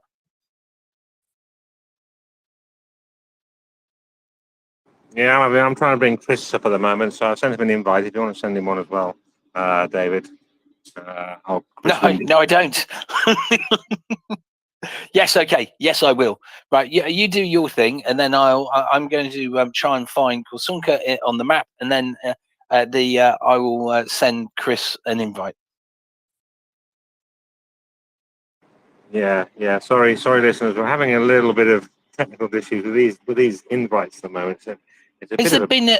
Has there been a Twitter update in the last day? I always check my make sure my apps are updated before I start co-hosting. I didn't see one. Yes, it might have got done at yes, 4 o'clock in the morning when I have it set. There was an update, a Twitter update. In the Was back that channels Apple or Android? I'm of on Android. Okay. Sorry, did you say when was that, Mr. M? This morning there was a Twitter update. Somebody said it in the back channel for the iPhones. Oh right, okay. No, I've got Android. Okay, well that's interesting. So here's the thing. So I've found Kosunka on the map. If you imagine where Nova Kakhovka is, it's maybe 5-6 kilometers. Maybe I'm thinking 6 kilometers at a guess downstream. Oh no! Oh gosh, it's more like 8 miles downstream of the Nova Kakhovka Dam. In fact, it's an area that I genuinely believe that prior to the dam doing what they did, that they may try some sort of crossing in that region. But there is a big explosion there. And I'll get that into the nest as well. It was by Noel Reports. Everyone seems to have stolen that report name, haven't they? Yeah, and Monitor is another one. So you got War Monitor and all this kind of stuff. Yeah, they're all very similar. Speaking about crossing, actually, so I did read a tweet today about somebody saying that the showing photos of the reservoir, the dry reservoir now, Nova Kakhovka, saying it looks dry enough to drive over. And then somebody else came along who was actually there and having a little walk about, and basically they didn't get very far. It looks kind of dry and crusty on top, but that's only a couple of centimeters. Yeah, they need really thick mud. They need a lot more moisture to come out of there, right? Here's the thing. I mean, there are vehicles that will be able to go over that, right? But there'd be specialist stuff. They need a lot more moisture to come out of it, and then they'll still have to be careful about where they go. Or as we said, there's that stuff. Shaggy, I don't know if you remember. I had it up in the nest a couple of nights ago, which is it's like this large rolls of slatted aluminium, basically, and you can roll out. We can do the UK have got 100-meter rolls of this stuff. It goes over the top of a wagon, and you drive in a straight line, and then push it over something, and that's enough for you to be able to put tanks over it, depending on how soft the ground is. But there's always ways of improving that if you need to. Yeah, I did see that. It looked very good. Yeah, it depends on the ground. There's going to be soft patches, which obviously you don't want to go over. Probably be like quicksand, some of that stuff, and that mud. One thing about silt is because it's very fine, it normally will compact, but yeah, not if there's water trapped underneath, it can't escape anywhere else either. It'll stay there for a little while. It is the hot season, isn't it? Right, it's just getting hotter and hotter. And it does get very hot in Kherson. So if you were a tomato grower, your tomatoes would be lovely by now, and your peppers, they would be lovely as well. Yeah, but that water's not getting replenished anytime soon, so that it will start drying out more and more and more, and then eventually there'll be a point where they go, oh, we can use this. I mean, but it may be that I don't. What I'm really interested to know is how the water below is doing, right? Because those areas that we just talked about, the area that I've just mentioned, where the big boom is, for which I've put into the nest, sorry. That is an area where I genuinely thought they might be able to do a ferry crossing there. So depending on how that's working, maybe they might be able to do that. There were other places we'll come across, because obviously there's a changing landscape here, right? A very changing landscape. Let's see what happens. Very interesting. What will happen, I suspect, is the Russian commanders will become under more and more pressure, because more people on the ground will be going, but this bit over here that we never had to worry about because there was this 10-kilometer stretch of water, we now do, because someone can just drive over it. So there's always in two things, there's always two stories, aren't there? Well, there's three stories, isn't there? Because there's one person's idea, the other person's idea, and there's the truth. But anyway, but the way you if you're operating like that, you put the fear on someone else. You remind them of the things they need to be fearful of, right? And they need to be fearful of the fact that they've just increased their lines, and it means that they are the number of troops they've got will get thinned even more, because they've got to be covering a greater area. They just cause themselves more problems.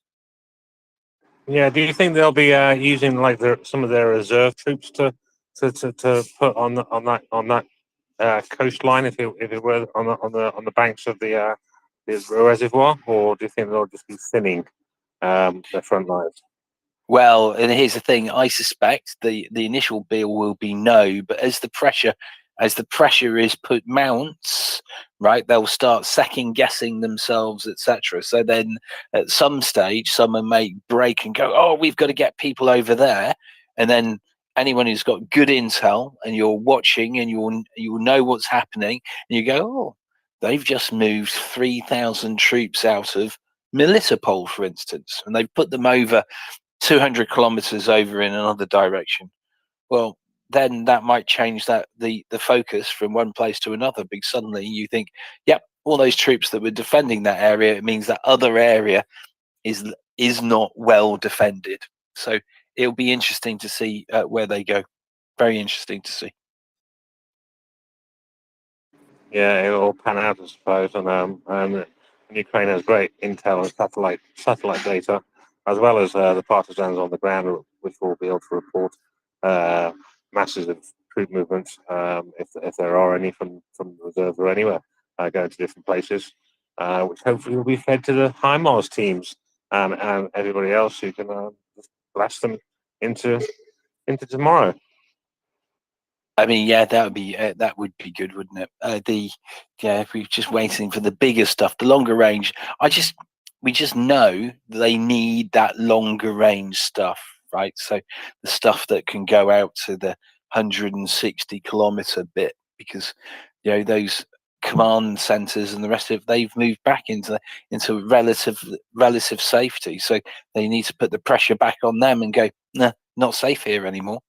And that's the point about warfare. Can you do something more accurately? Can you do it heavier?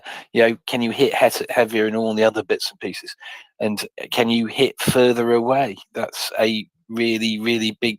It's such a hugely important thing, and we're seeing this because the Ukrainians don't have the ability to target the Russian rotary and fixed wing stuff further away. They're just, man pad heavy, but they need the ability to do that, to hit stuff and push it out further back.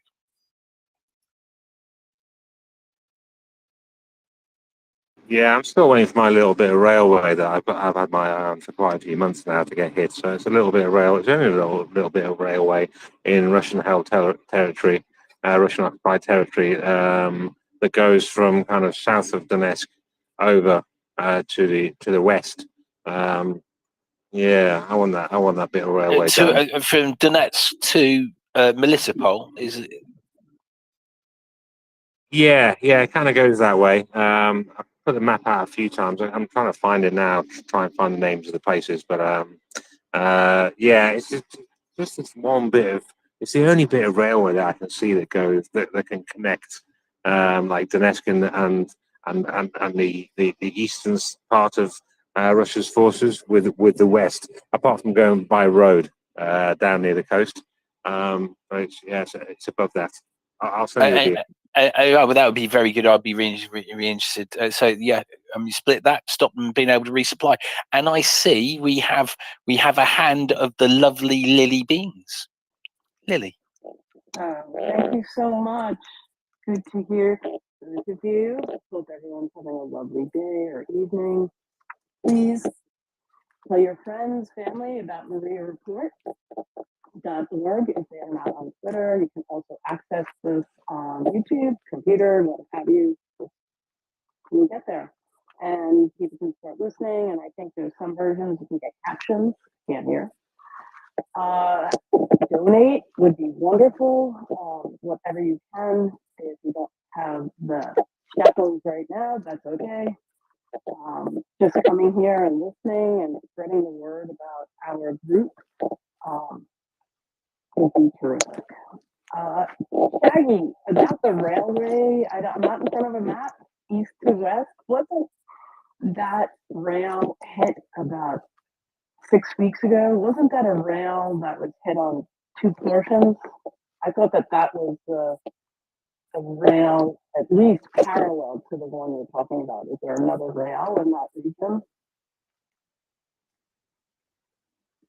Yeah, I think there is. I can only just about hear you. Actually, you're very, very muffled. I'm so sorry. Yeah, I'll try and. Oh, that's a lot better. So you're asking about the railway, were you? Yeah, because I remember that there was a rail, not at my map and notes with it, that was hit twice about 6 weeks ago. And I thought from listening to your description and David's that it is, if it's not that rail, I guess it's not, because if it's still live, then you are the one who would know that. But is there another rail that you know that was hit around the time I'm talking about that's near there or parallel to it? Yeah, I mean the railway that I've got my eye on, it goes from Volnovaka to Kamishzara. So that's a little bit of railway that I've been keeping my eye out on and trying to look for reports to see if anything's happened to it. But I haven't heard of anything happening to that specific bit of railway. But that's the only bit of railway I can see on my map that goes. There's a railway that goes up north from Mariupol to Donetsk, and there's a railway that goes from Berdyansk up to Verkhny, and then there's the railway that goes across between those two places, which is the bit that I've got my eye on. So just to the he goes from Kamishzara, Zarya. And so that is the portion to the east or west? Yeah. It's Kamishzara, and then to the west, to the east from there to Volnovaka. And that's from my point of view, that's the only bit of rail that can supply, that can move things from Russian occupied east to Russian occupied west, I can't see any more rail lines, so that's why I thought it was a prime candidate for getting interdicted to stop any movements of troops or heavy supplies along that railway from one side to the other. Yeah, and I'll go back and look to see if I can find an approximate date, early date, and the rail that we were discussing at that point. Axel, when he comes around, he may remember it if I don't find it before then. And also, David, you and Shaggy were talking about positioning portion of the bank, and you were saying if they were going to cross it. If you can just tell me the region that you're talking about, that there are possible troop formations.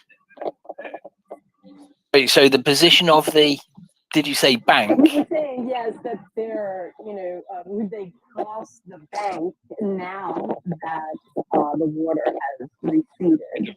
The river, yeah, sorry, I apologize. What I was talking about, so I was talking then about west of the Kherson, of the Novakovka Dam, and there's a couple of positions there, and there's an explosion which is on the left bank of the river, about 8 kilometers, 8 miles, south, when I say south, west of the Novakovka Dam. There's an area there. And in fact, I think I've put it into the nest where the explosion is. So that area there was actually a position where there may have been a place where you might be able to bridge and do some other funky, groovy stuff. And is that where the HIMARS? Did you say HIMARS? Yeah, is that where they hit? Oh, so I don't know what. Yeah, so an explosion. I don't know. That could just be artillery because it's on. Because it's just standard artillery. It could be anything. It could be as a result of just SOF or partisans going in there and planting explosives. I don't know. Okay. Okay. Your sound, whatever you've done to your headphones, it's a lot better now. Okay. Maybe. Maybe not. How about that? Yep, that's a go. I'm There you so are. sorry. You've finally I got it can't sorted. actually confess what my mistake was, so I won't. You've turned it off. So, we laugh about this a lot about headsets covering the ear or earbuds, and there is someone on right now who has a preference for a certain headset, otherwise can't hear that well. So I had my earbuds in, and they were the ones functioning with the phone. And then I put my over the ears headset over the earbuds, which weren't on. So you were listening to me through the earphone. I'm just going. I'm all agog at the. You'd have your over your ears, over your earphones. Well, there we are. That's brilliant. So now we know. I know, Right. but I can wiggle my ears one at a time. Thank you. So some things I can't do. That makes up for See it. that? She's great at cocktail parties. Well, it sounded to me like you were talking to your phone and your phone was in your handbag and you were jiggling it around. That's what it sounded like to me. That maybe would have been more exciting. But you sound fine now. It's all good. Thanks so much for that. And so the part of the bank, okay. Is there a new map of new positions or the line being sort of driven forward or back? You know how sometimes we have those little maps where we have a few explosions, and have you seen any of that? I'm not I sure. know what you mean. I do know what you mean. I have not seen one at the moment, but I was looking for stuff that went bang as opposed to anything else. Okay, so I will stop speaking, but I will go and look for that, and then I can DM it to you guys if see what you think. Okay. That would be Okay. wonderful. Thank you very Thank you. much. It's very kind. Yeah, Lily, and I've DM'd you the map the rail map I've been looking at with the little bit circled, the little bit of railway circle that I'm really interested in as well. So have a little look at that.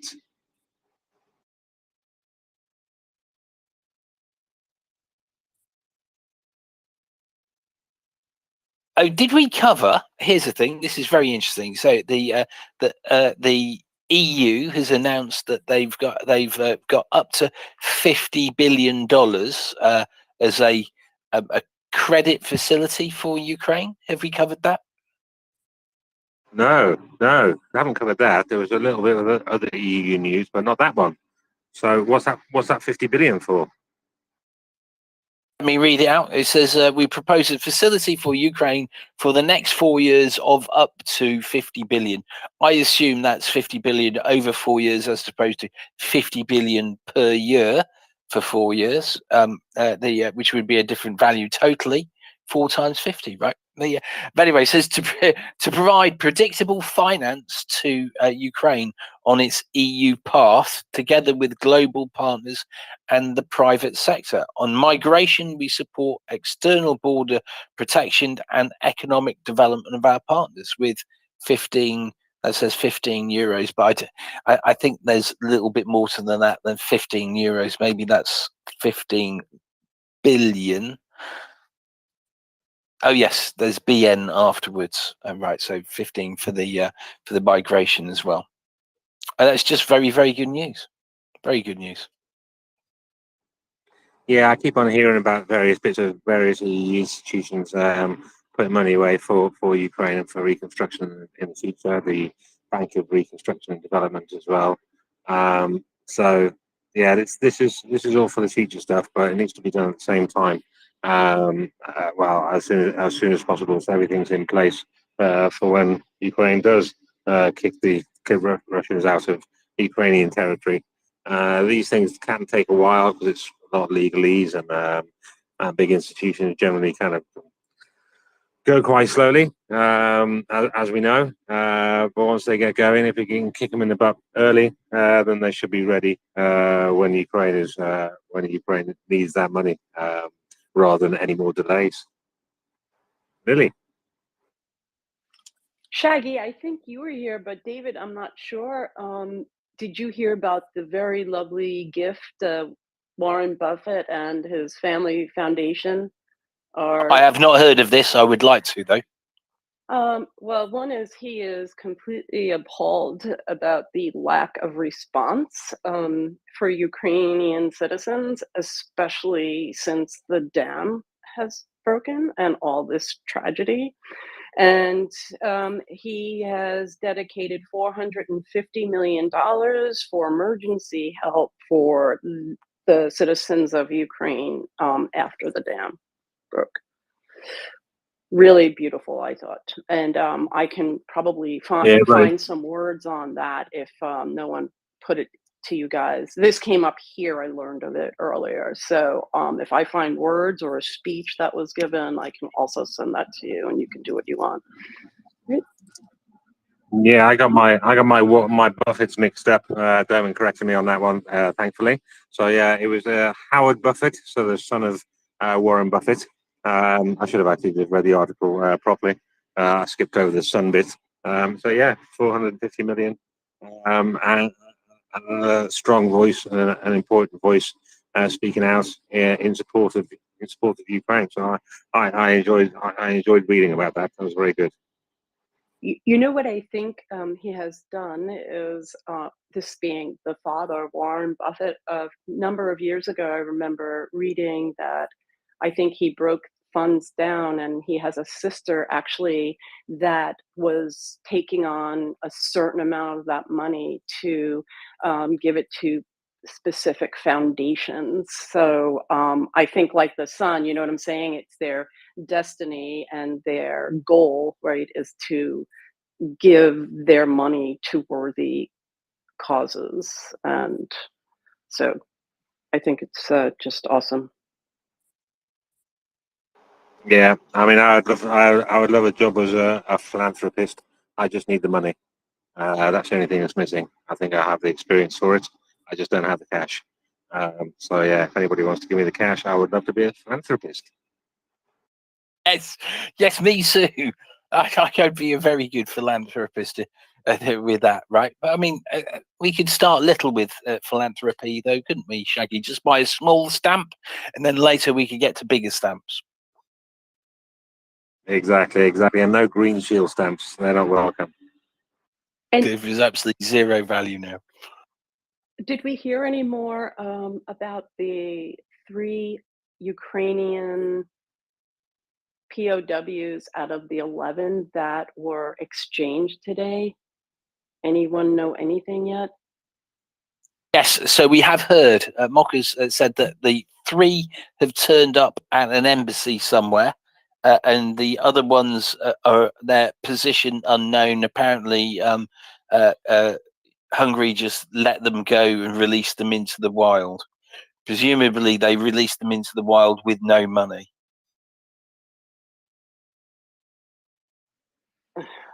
Yeah, I did see the picture. I did see a picture of 3 soldiers stood by some flags and stuff. I don't know if they were the 3 soldiers that were released or not. They were in the army fatigues. I think it might have been, but yeah, that's very good news. They turned up. They're apparently already back in Ukraine in their homes. So yeah, it's just releasing the other 8 and every other Ukrainian prisoner of war that is being held by bloody Russia. Sorry about the language.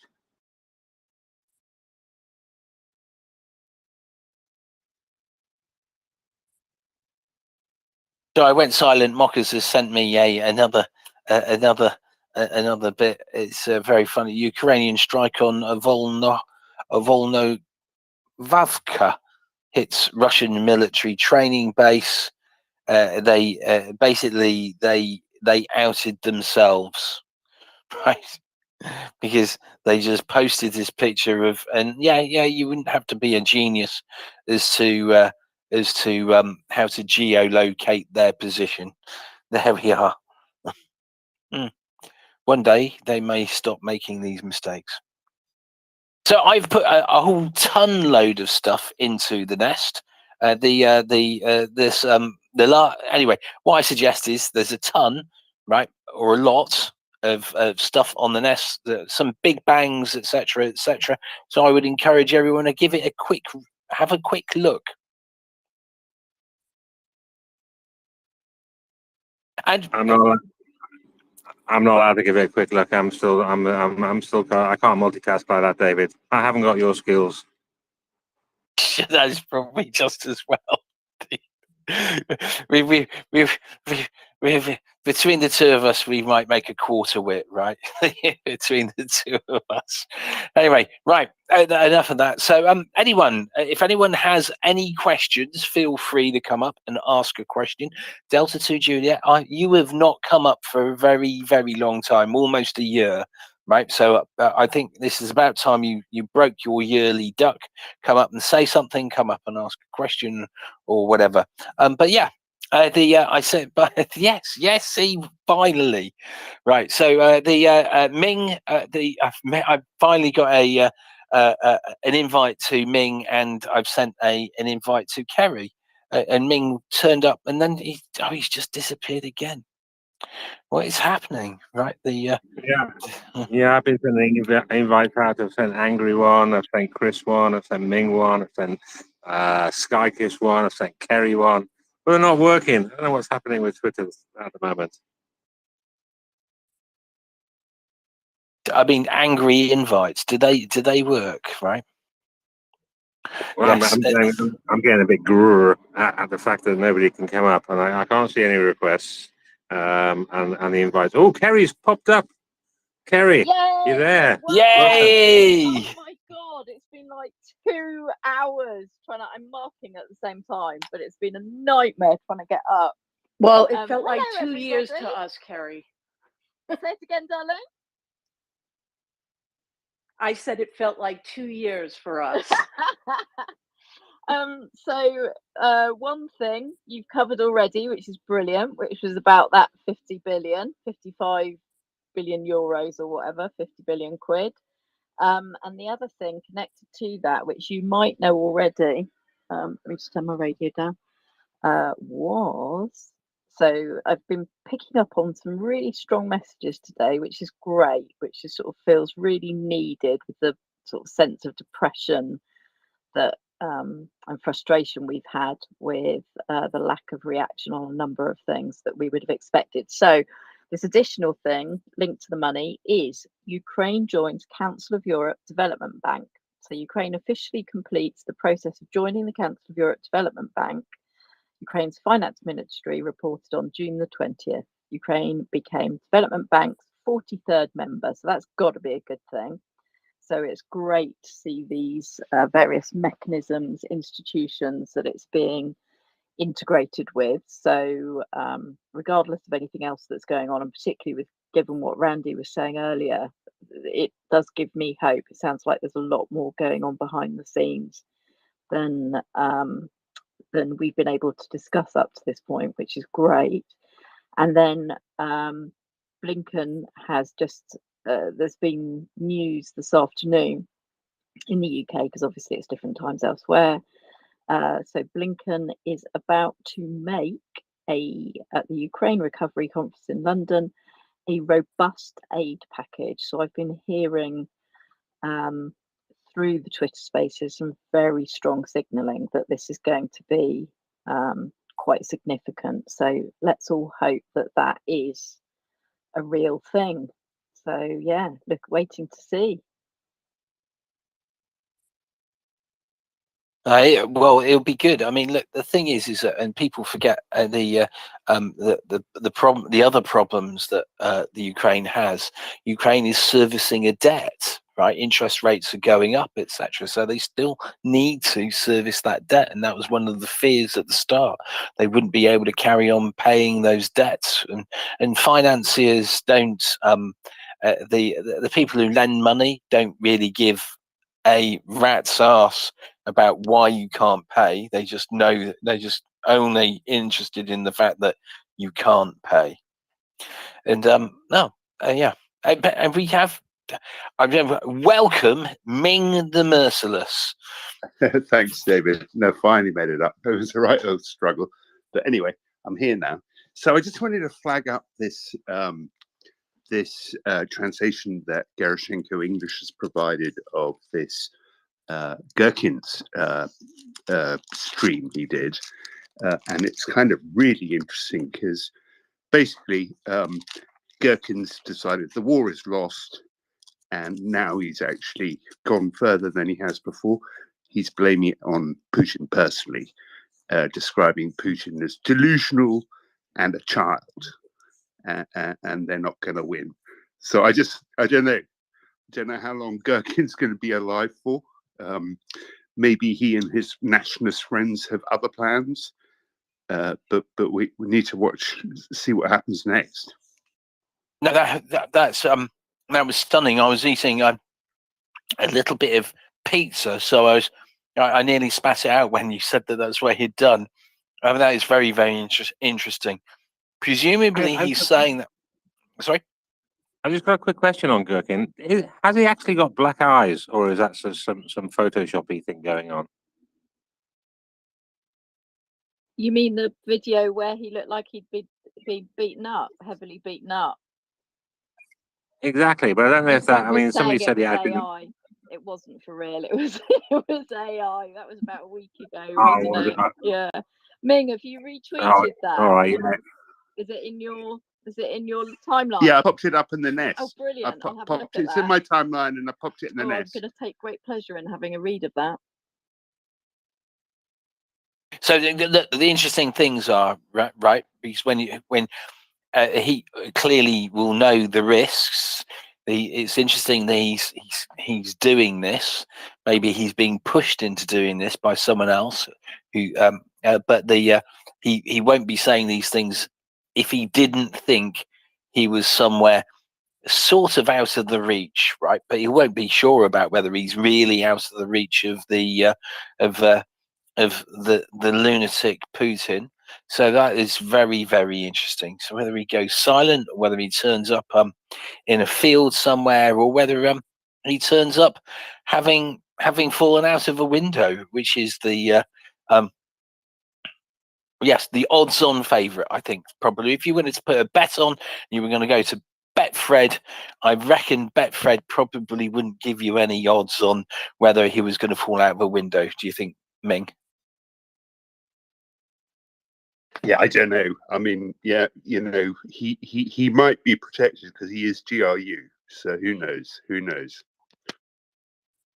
Yeah, definitely there. Lily. Where is his grotto? Where does he actually reside? It's not in Russia. Is that correct? Or No, he's well. Do you mean in the Russian Federation or Russia proper? You know, Russia proper. He can't really live anywhere other than somewhere in Russia because he's a wanted war criminal. okay. He could be hiding out in Belarus or Right. somewhere, but anywhere else. I mean, I just thought he's probably more likely to be hiding out in Ukraine somewhere where he thinks he's a little bit safer or something like that, as opposed to closer to those tentacles. Actually, correction. Gherkin is a convicted war criminal because of the trial we had, the Dutch trial. Yeah, he was convicted in absentia.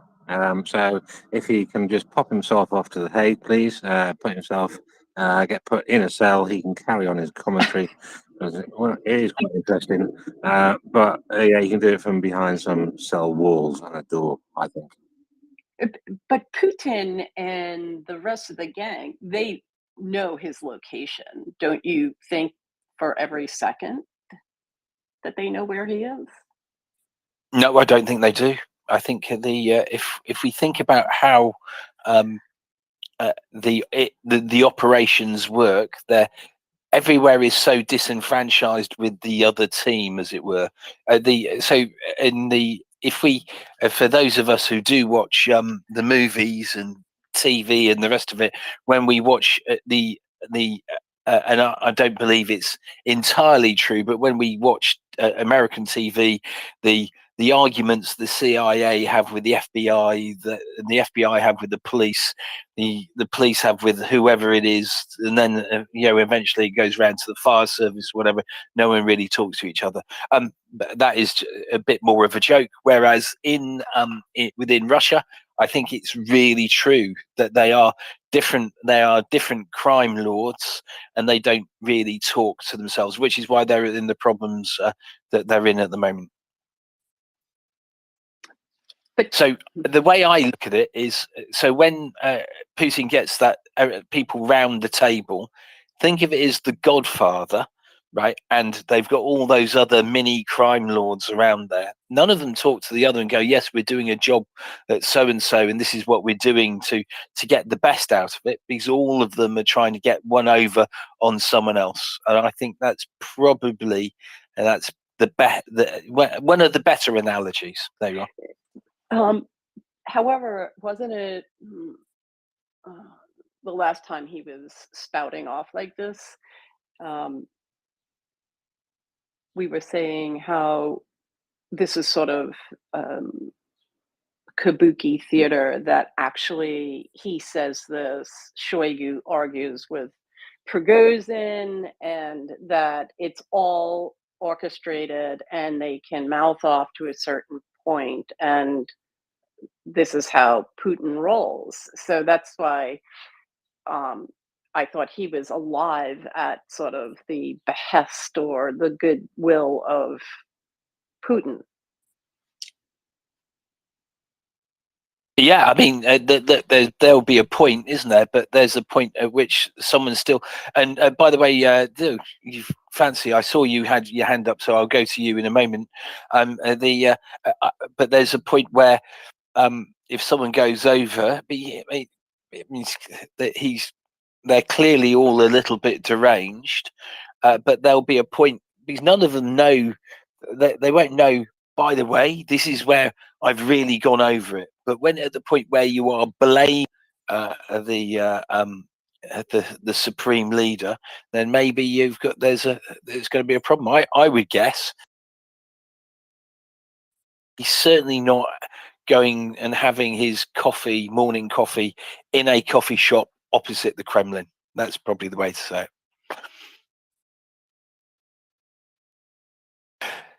Fancy, and then we'll go back to Ming. Fancy, unless you were just clapping because you thought you would. No, David. I'm just very brief because I'm in the gym. So I wanted to basically just add the same, that I personally look at Russian internal propaganda.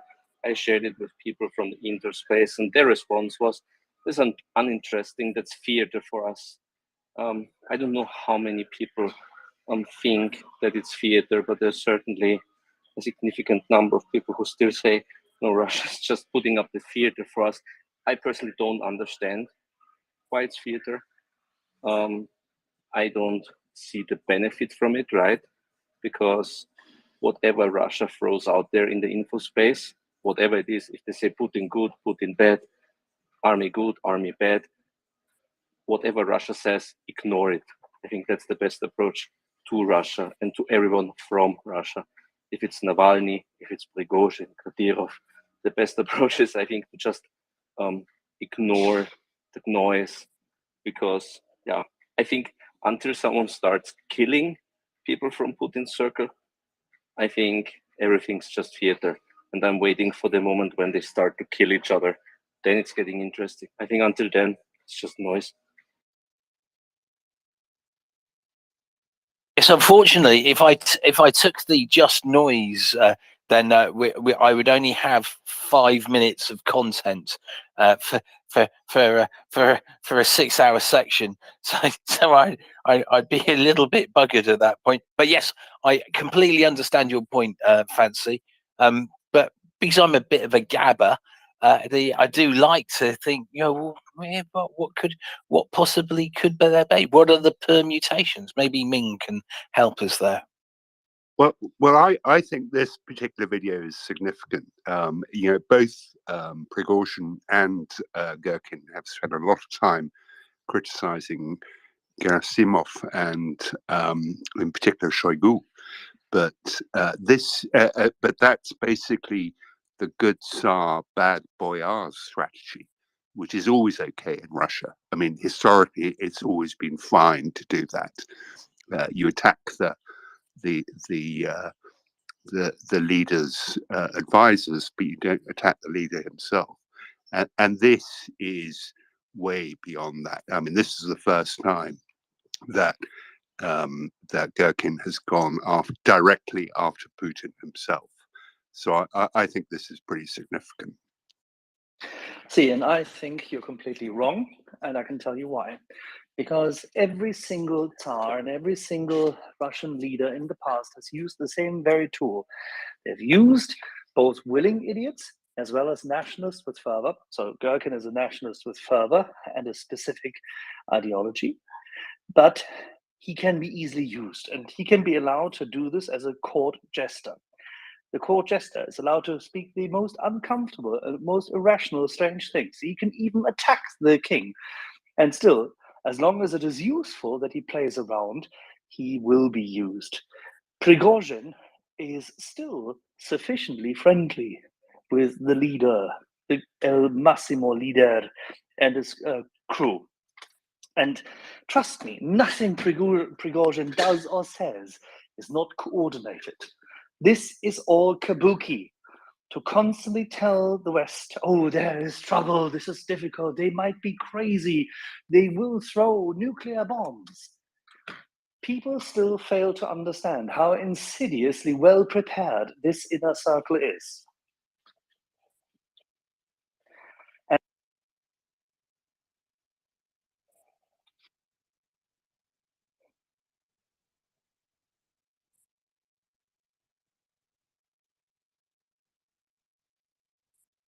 Am I the only person who lost Axel? Oh no, he's disconnected. He's connecting, disconnecting. It's like it's a bit like the Shaggy's left as well. No, everyone's just left. Am I talking to No, myself? Shaggy's right there. He's right next to Axel. He's Axel's neighbor on my screen. Oh, right. Oh, well, I've lost him on my screen. I was wondering, I was going, am I talking to myself? Which would not be the first time I have, but probably the first time I have done when I'm talking in the space. Anyway, all right. Well, yeah, Kabuki. So Axel I think, agrees. I mean, Then I said Kabuki theater. That's what we've been hearing all Yep. along, and I don't know. It is the concept of the empire of lies. It is an absolute necessity to constantly weave narratives which look and sound new and shocking and insightful and inciting, because you are to be kept busy. You are kept to be. They try to keep you guessing. They try to keep you hoping. It's like a very, very intense authoritarian soap opera. And it's extremely well tested, choreographed. Not everything is perfectly designed. There is room for, so to say, improvisation even. There is room for mistakes, because they can, if need be, they can kill someone because it doesn't matter to them. But in the meantime, they'll give people on stage some leeway whenever sensible. It's a very, very, very harsh theater. And if you fall prey to it, you're a criminologist.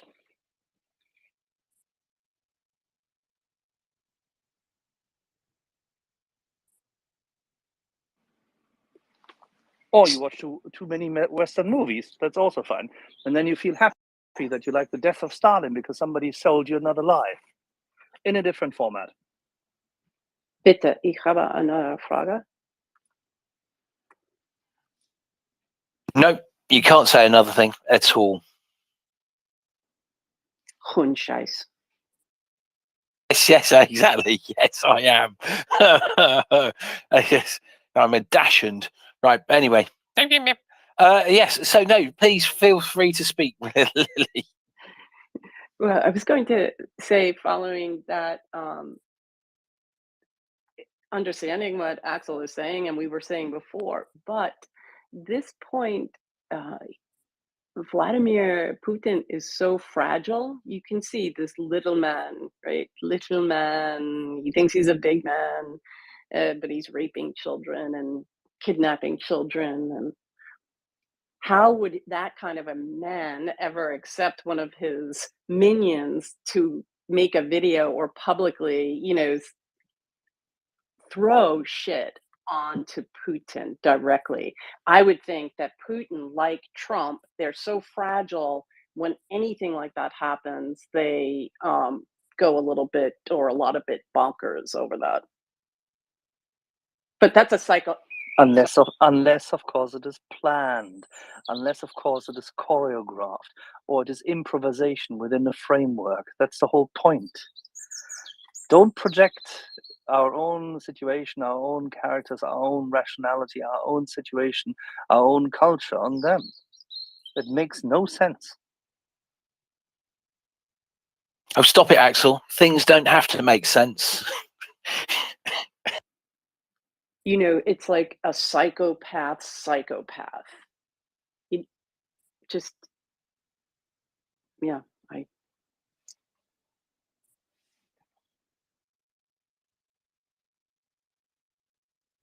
You I already can't have a get my psycho. head around it. It's like mirrors within mirrors. It's making my brain go weird. But we've watched Dexter, haven't you? It's Dexter. There we are. And with that, I'm going to remind everyone. I will clean up the nest shortly. I've put another tweet into the nest. It is the splatter graph. That's been it's fine. It's a fine picture. I am clearly a design genius. It's tweeted out by P-Star 1. So yes, give it a bit of a tweet. It's the count is at 8 since the counter offensive started. So I will be interested in getting updates on accurate updates of when the next one is.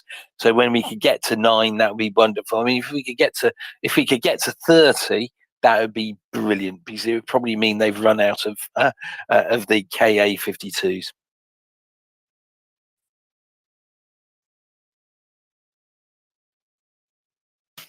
There you are. Everyone is obviously clearly amazed by my skills. Right, there we are.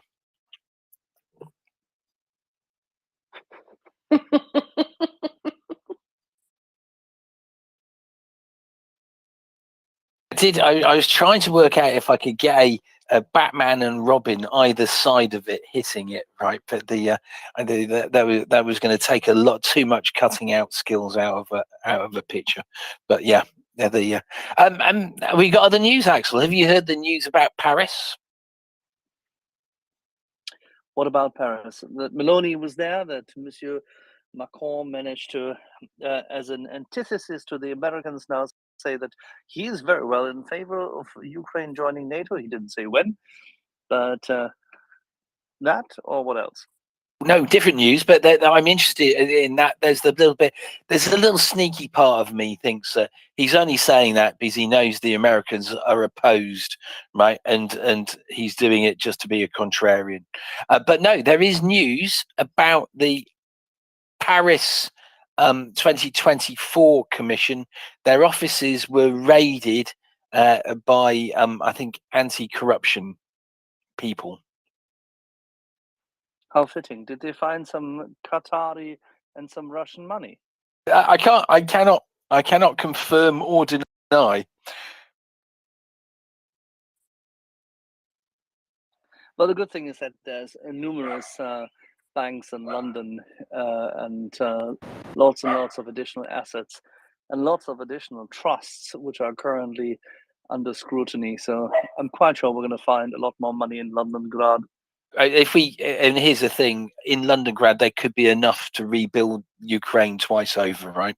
Because there is a lot there.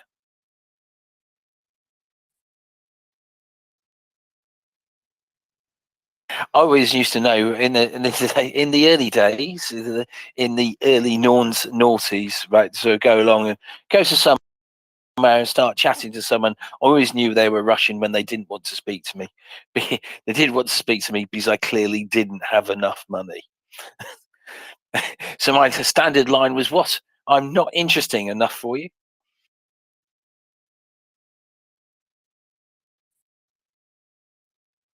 Anyway, Carl, I can see you've got your hand up, and Mr. M, I can see you're requesting I'll get you up as well. Hey, I just want to opine for a second on the previous topic, about, Kremlin Palace drama and, the ins and outs of that and the factions, or an actual palace coup. And my thoughts are, until after the fact, it would actually be hard to tell the difference, whether it's just another act play, another drama in the act, or whether an actual palace coup has happened.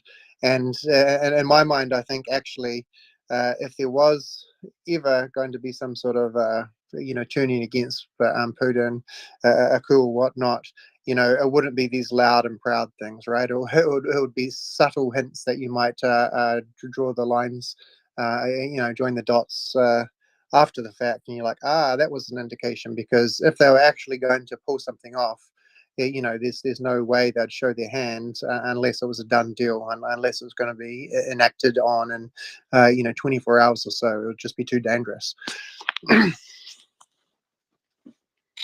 Well, listen, yeah. So I quite like your analogy. So what you're really saying, this is like watching the Shakespearean Caesar with an et tu moment, but in actual fact, everyone's stabbing the actor who's playing Caesar, right? Maybe. I like that, and I quite like that idea. Yes. I'm not saying that such a coup is imminent or feasible, but it's in the range of possibilities. But I don't think we would actually know about it until after the fact, and all these kind of loud commotions and personality projections that are going on would not likely be part of it. because if they were legitimately threatening him, right, he'd be finding a window within a number of hours to be defenestrated out of. And that would come down to whether they knew where he was, right? But then someone's only going to say something if they think they're safe, and all the other bits and pieces. Yep. Yeah. One more thing, and I don't think there'd be any way they wouldn't know, right? With the whole keep your enemies close and your whatever, blah blah blah. Anyone who's a legitimate threat, they are going to be followed by Putin insiders. There's no way that he wouldn't know where they are at, right? And in my mind, at least. Well, no, I can certainly agree with you on that, right? It's difficult to think of that they wouldn't. I mean, but it's a funny old place, isn't it? Funny old system. So, there's still the who knows with it, I guess. But yeah. Sorry, Carl, keep going. Oh no, that's all. I was just agreeing. Yep, I'm done. Cool. Go on to the other hands. Oh well, thank you very much, Carl. I think it was Kerry. Then it's Dryfly. So it was a small thing, but it's maybe the basis for another discussion. But I was just thinking what the world would look like once we strip the Russian money out of it. We were saying about, the property market in London and how the Russian money invested in it really did for it about, 20 years ago, just literally killed off the ability of people in particular to be able to live in London. It really had an enormous impact. So I'm just sort of posing that question to myself. I wonder what the world's going to look like if we can genuinely find, freeze, and obtain that money and take it out of the system. I'm not under any illusion that it's going to be the most ridiculously complex task, because we know they've got shell companies within shell companies, etc., etc. But it's just quite interesting thinking, well, I wonder what the hell the world would look like without that Russian money. And equally, we were a similar question as well. I think you should probably join it together, Russian and Chinese money in London. There are a substantial number of empty properties, and we're talking even the expensive properties in London that are just standing empty. And you're right, in the 2000, it got to the point where people who lived close to the center of the capital, they all moved out because it was too expensive for them to live there, right? And then guess what, right? When they moved, train prices went up. They had to move out so far, so now they're traveling in, for 2 hours to go and do their work on a minimum salary. And this is all part of the trickle down economics lie that had around that time. Yeah, not good for the capital. Dryfly. Hi, I got a question for you regarding the situation around the reservoir. I've seen pictures of the reservoir levels very low on the very far west end by Kakovka. What is it like on the other end up by Zaporizhia? And I ask because there's all that military activity that's going on just northeast of Vasilivka? And the Ukrainians seem to be pushing down toward Vasilivka. Is that reservoir opening up and drying out? Is that going to open up a whole lot more front that they won't even have to cross? I'm just curious. I mean, No. Okay, so if you look at the old maps, I don't know whether you saw those old maps on Defense UA or the likes. I don't know whether any one of us has them at hand at this point in time, but otherwise I will have to dig them up. The eastern part of the reservoir towards Vasilivka has all the since ages been swampish.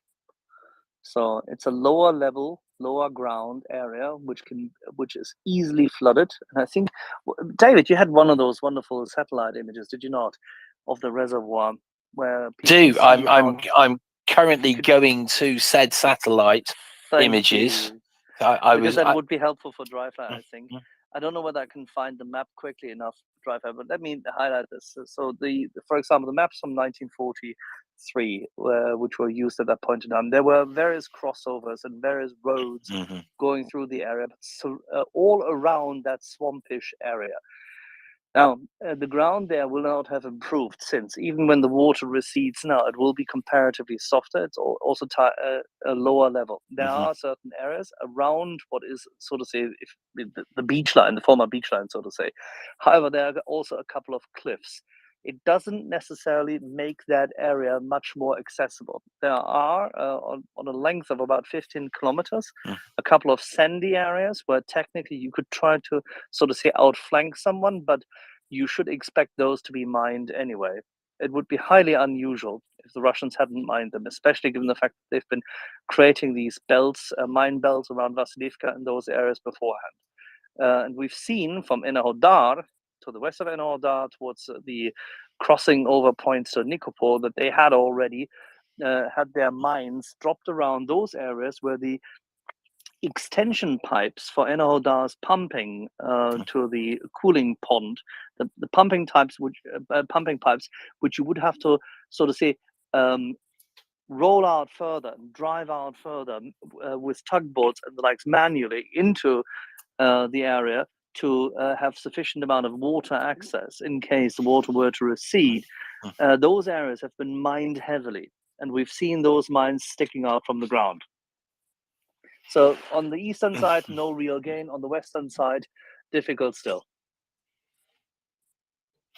And that's what my question is. I haven't seen any of the satellite images. I've just seen the pictures of the very, very far western end where it's much drier and bare. And in most reservoirs, the farther upstream you go, the drier they get, the quicker they get. But that doesn't mean it's always that case. And there's a number of tributaries there too. It's a huge old riverbed with different. I mean, this was a flat pan area, quite comparably. So it's not a valley, and it's not compressed soil in that area at all. Sorry, I was hot micing whilst I wasn't making any sounds, but I was. Listen, Dryfly, I'm going to make some screenshots for you and I'll send them to you. The change is astonishing. Because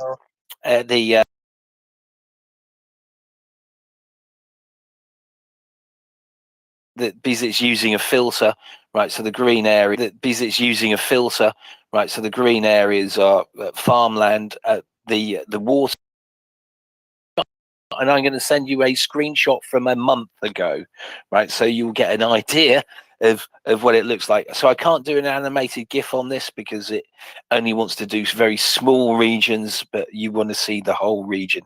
The change is astonishing, and that change is going to carry on becoming more and more astonishing. David, there are 2 tweets in the nest. Are they my tweets? Are they? Are they the images I'm about to post? Supposed to going to post now, and there was another one, and this is an animated also.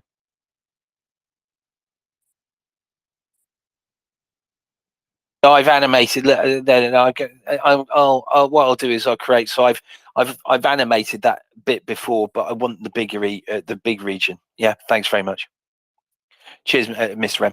But Dryfly, I'll still send you that, and then I will see if I can make an animated GIF myself of the bigger area, because it's a bit more important. It shows everything a little bit better. Yeah, thank you. I'll do that, and then I'll step down. I just was curious, so yeah, I'll look for it and thank you, and I will listen.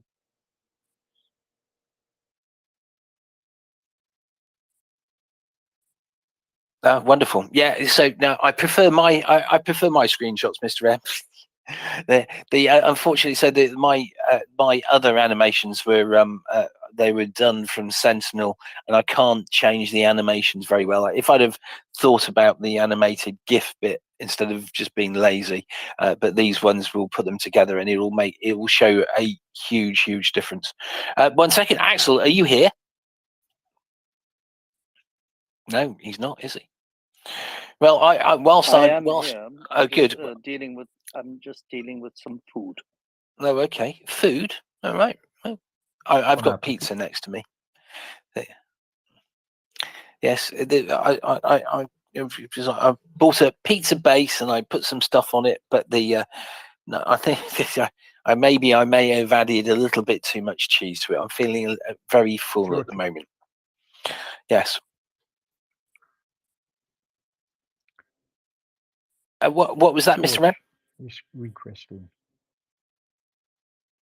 Oh, is he? Oh, right. Oh, he's very...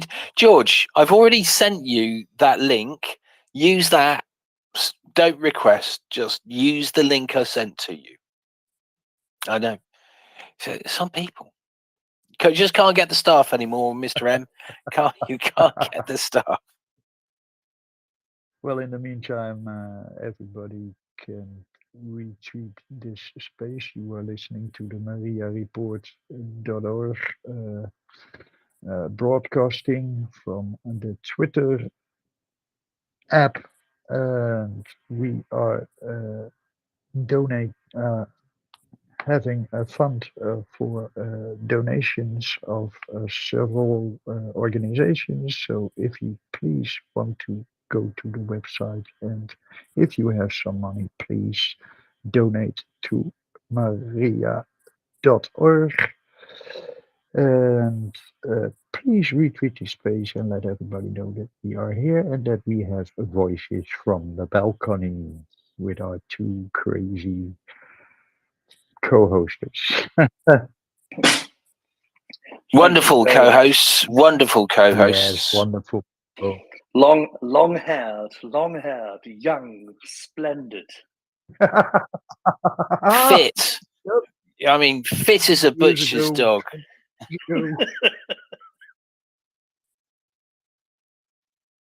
20 years ago, I was also a strong man.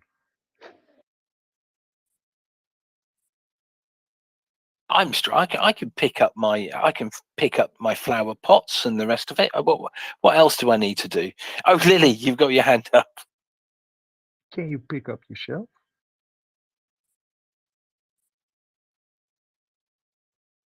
Yeah, good question. Now, I used to be able to lift my own. I used to be able to. Well, I could bench press more than my own weight. In fact, I could bench press 1.5, over 1.5 of my body weight. It only makes sense if it's 2.5. Does it? Well, 2.5. I mean, 2.5 times my body weight. I don't think I could bench press that much of my body weight.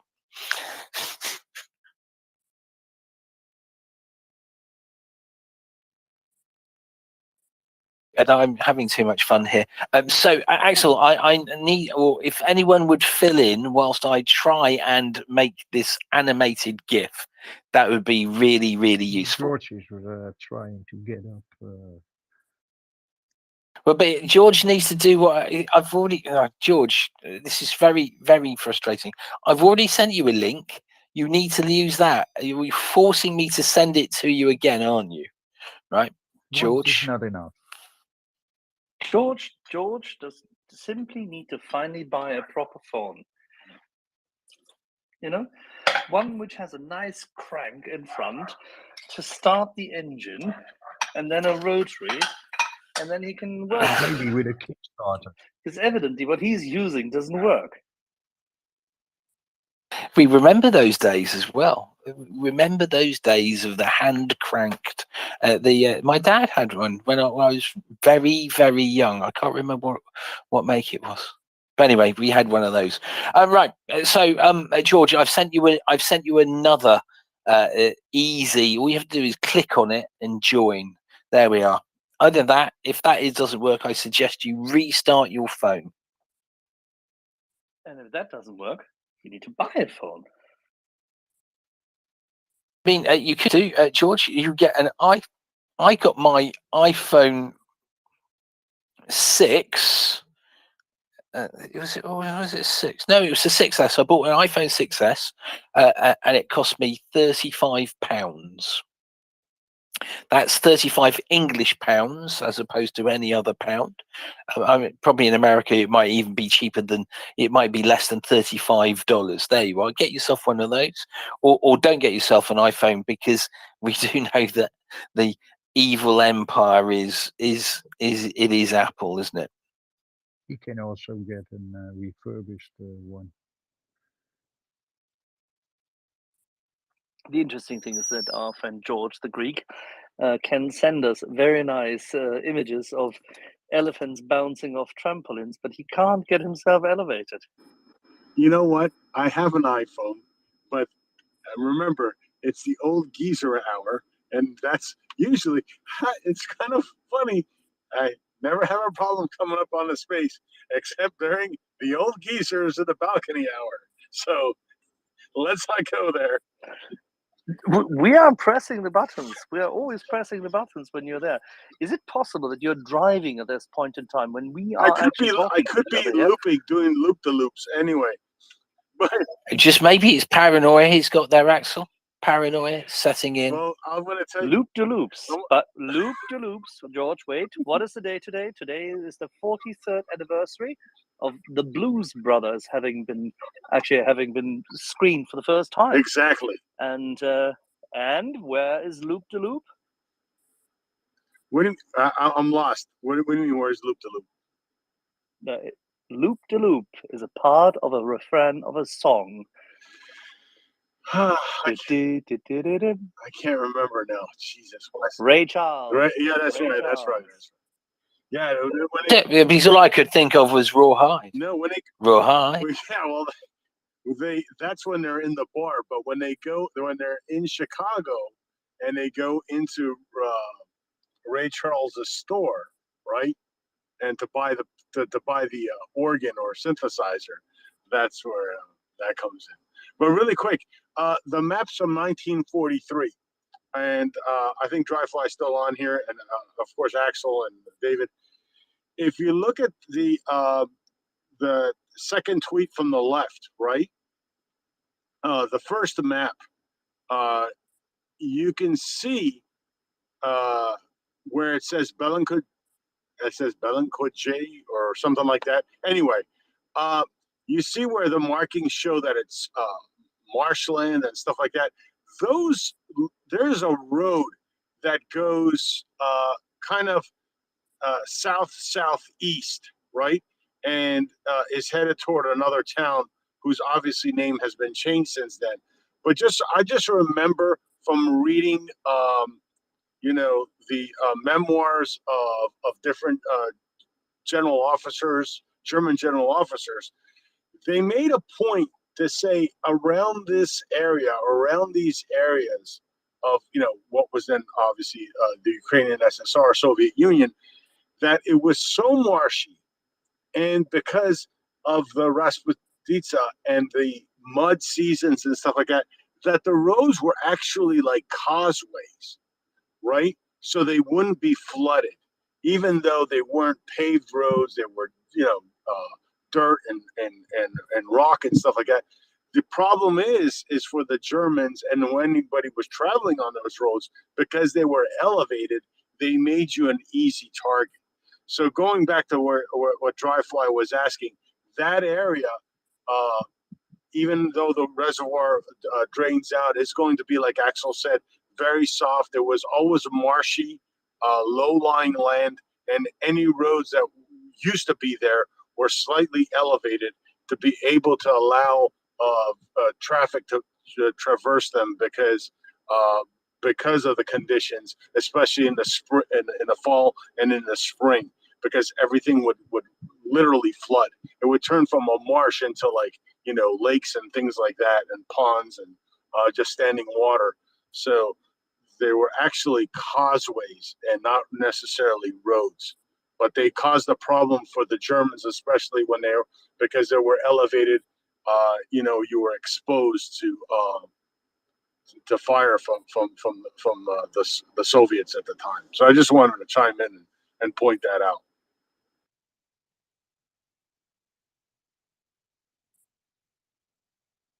I would, if I wasn't busy trying to work out how to use this animated, the animated GIF software, I'd be able to answer you. Unfortunately, I was busy doing that and just going, because it's free. That the free stuff is always filled with these little bits that makes you think that if you click that, that's what you get, but it's not getting. I'm not getting what I want, so I'm desperately worrying that I might just download something I don't want. Anyway, I have created an animated GIF that I'll tweet out that will give you an idea of the changes that they've had between the last month and what Zaporizhia sort of. In fact, it doesn't have Zaporizhia in it. It's Zaporizhia Oblast, bit of Oblast, because it's got Nikopol and quite a large bit of the area in it.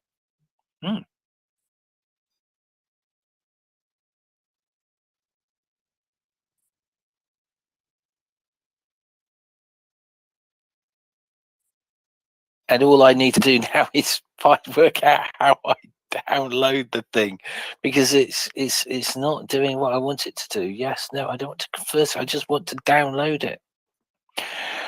One day we'll be able to talk to our computers and it'll do what we want it to do. One day.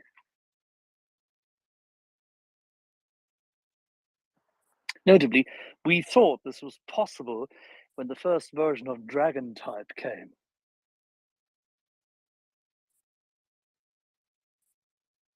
I used that. This is in about 1995. I remember spending probably 3 days trying to teach it, to train it to use my voice, and it was spectacularly useless.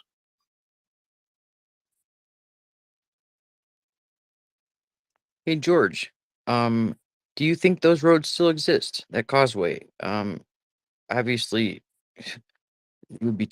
Yes, they do. Yes, they do. They had gravel foundations. Some of them have been destroyed, of course, during the build out of the during the war. Not all of them have been repaired. Most have, but not all. And but the gravel foundations often are in place for long stretches. So if you have bridging equipment, bridging tanks and the likes with you, you can bridge those intersections easily. Some of them will have been swept away by streams and new forms of streams in the basin, of course. But the heavy-duty gravel, that doesn't go away just because water was elevated in the basin. Fantastic news. Thank you.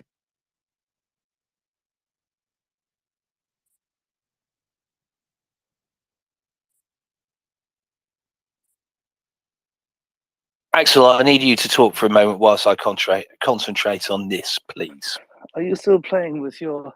I was trying to give you the hint when I was saying I'm trying to work it out, right? But you weren't getting the hint. No, because I was actually doing waterworks here with little dams in the garden. Yes, I mean, do we need to know about your waterworks? Well, of course, I'm trying to make sure that this garden grows nicely. So it's not just you with your peonies over there. There's other people who have other kind of flowers and greens. All right, and whilst I'm playing the greenskeeper here, who else is having his hand up? There are no hands up. There are no hands up. Well, then we'll just do a minute of silence. See, it doesn't work either. They can't be provoked. Well, there you go.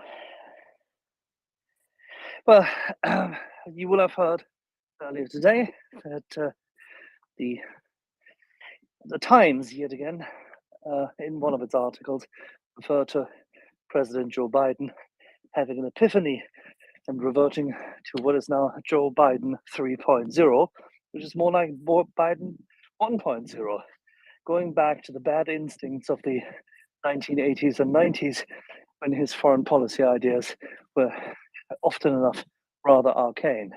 Because he seemingly, or he is at least reported to have said to Inner Circle and other politicians that he fears, literally fears, Putin will engage nuclear weapons in Ukraine.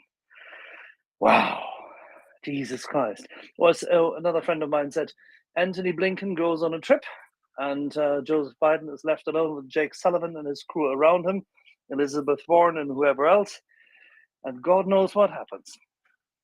George, explain to me, please, how on earth can a man who actually is old enough and should know better, now that he has switched from 1.0 to 2.0 and becomes a sensible foreign policy president, come about this?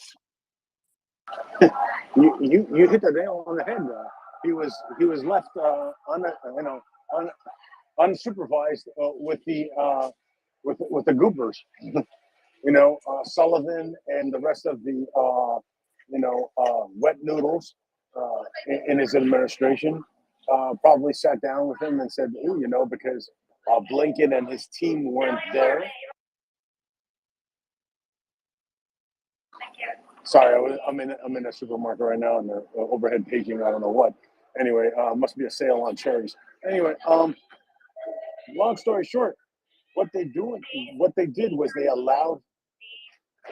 allowed him to listen to the idiots, because when Blinken's there and his team is there, I'm sure they're like, no, well, that's not what we're hearing, right?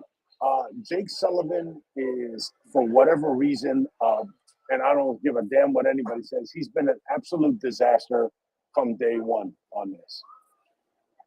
The reason the Ukrainians are dealing with all of these minefields and and earthworks and all this nonsense is because we delayed for 8, 9, 10 months doing what we should have done last summer.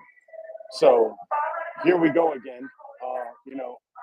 Fortunately, though, there is a lot of people, including a lot of senators, that are going to push back on that crap hard, including the Senate Intelligence Committee. And that's what I'm hoping that, they go in there and say, what the hell are you saying? And, what are you basing this on? Is it somebody's hunch? Because a lot of stupid decisions have been made on hunches. Yeah, I was worried, I have to say, when I heard somebody reporting on it. Then I read it, and the quote is attributed. And that makes it ever more insidious as to how this has been leveraged. I mean, President Biden, I'm sure, he's an older gentleman. And I presume if I had a stressful job as he now has, since he has assumed office, and certainly is a very stressful job, bloody hell. I had my fair share of stressful jobs, but none of this responsibility, none of this intensity. I'm quite sure that they are keeping him well up. And it's hard for him at that age. And I'm not trying to be derogatory. On the contrary, I think it's just very hard. President Reagan said as much in his farewell address. President Reagan also, in the last 6 to 9 months, had significant challenges in that regard, health challenges, but he survived most of them. It is a fantastically hard job, even for a young man.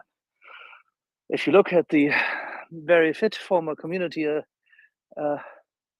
advocate and then later junior senator who became early on a president, he was young and reasonably fit, always was, and kept himself fit.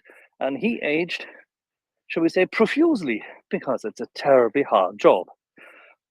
If you look at former presidents prior to that, even in times when, say, the media cycles may not have been as intense, they are rumored, in hindsight, to have said that, they are rumored to have said in hindsight that one term could have been well enough. But so the appetite for power and the intensity and seeking a legacy and whatnot and all of that came in between them and stepping down early or handing over earlier.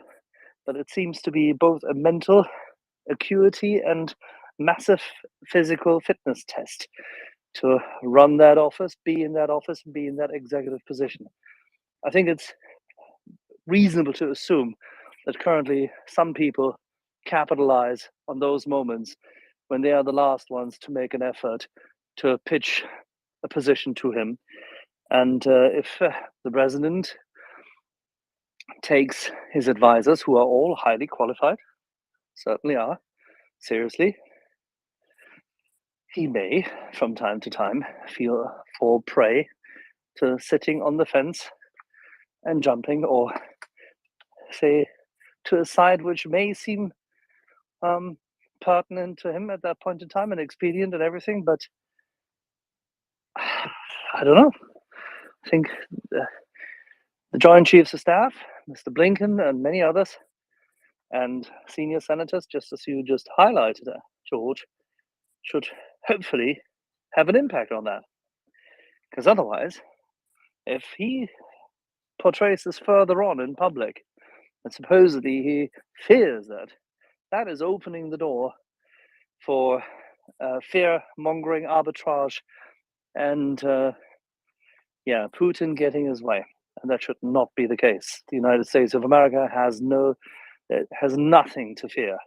Britain has nothing to fear. Europe and NATO have nothing to fear. The only people who should fear the wrath of civilization are Putin and his clan and the Chinese. Exactly. I mean, this is exactly right, Axel. The problem is you got, this now, all the goobers, all the, the people that are working, very hard for the Kremlin are going to jump on this. And unfortunate that this was even put out there. It's just silly. It's silly in many aspects. Here is a guy that's sitting, 40 feet from the next guy. He's not going to do crazy nonsense. They haven't used any other LWMDs, right? No gas, no nothing like that, because they've been put on notice. So as long as that notice keeps getting pushed forward, there is nothing to worry about. That's the main thing. As long as the United States and Great Britain and their allies say, if you cross that line, this is what we're going to do, there's nothing to worry about. And I'm sure that, there are a lot of people right now are calling people and saying, what the hell, who's a nut that put this idea in his head? And let's, someone's going to get cut around the ankles. Let's put it this way. Someone's Achilles heel is getting clipped. Yeah, but see, the point that I'm trying to make is that if the Times actually comes to get this data, I mean, this is not the Washington Post sitting about happy and, fat in the press gaggle. This is not the New York Times cat litter paper. This is not the Chicago Tribune, an erstwhile newspaper. This is not even the Wall Street Journal, where at least a few people still do some proper analysis. No, it's the Times. This is a serious paper. If it's the Frankfurter Allgemeine Zeitung or the Financial Times or the Times of all places, this is, if they have these quotes, that means he has been talking to allies and in a format which then spills over to the Times. This is not something minuscule. This is a big thing, to say so.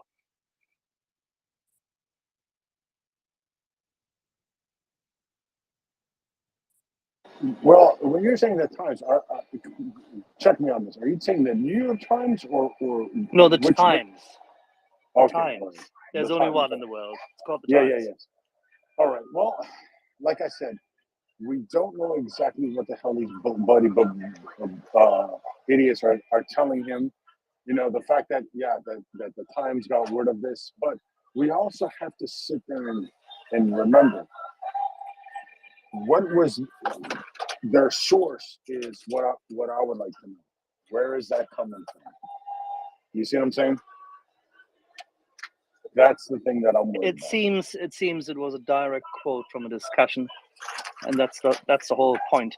I will get you the article. It's really heartbreaking. Well, it's a direct quote that someone from the Times heard him say, or is it coming from another source? Is what I'm asking. If you give me a second, I will read out the whole sentence to you. Sure, that'd be great. I appreciate that. I sort of listen.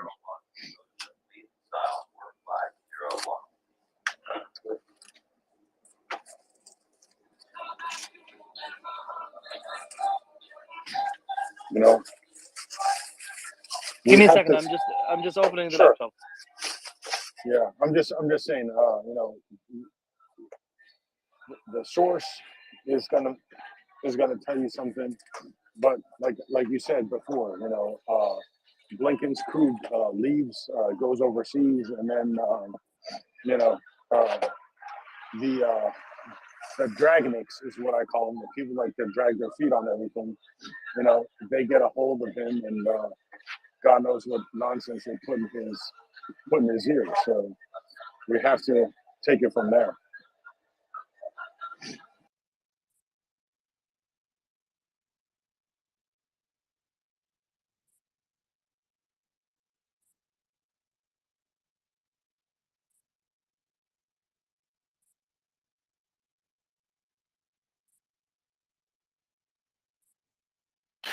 Right, I've finished making my cup of tea. I think I've finished. And I've also, for anyone who is interested, I've run out of milk. I've put into the Nest the animated GIF I was talking to you about, which is, if you look up there now, you will see a animation between. So that's an image of the water in that region today, and then one taken about 2 weeks ago. So it gives you an idea when it's full and what it's looking like now, and that's yes, it's a little bit looking like the Nile Delta or something like that.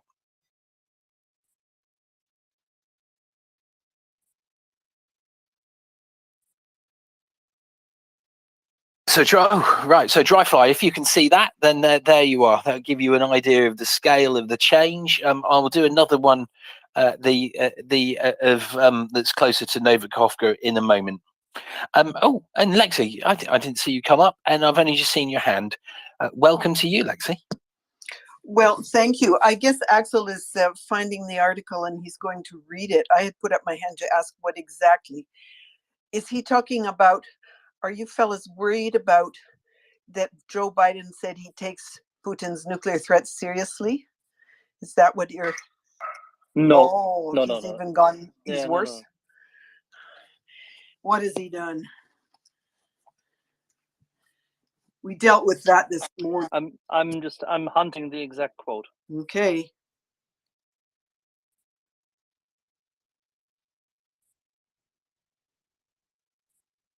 It's not something that is going to get everyone jumping up and down and clapping and saying "Yay!" Right? Yes. No, quite the contrary. It sounds like he's off the leash. I mean, it does feel I don't like commenting on American politics because I do know how divisive it is, but it does feel like, you know, when then certain people are around, he has one opinion, and when those people aren't around, then there's someone there changing his opinion. It does very much feel like that.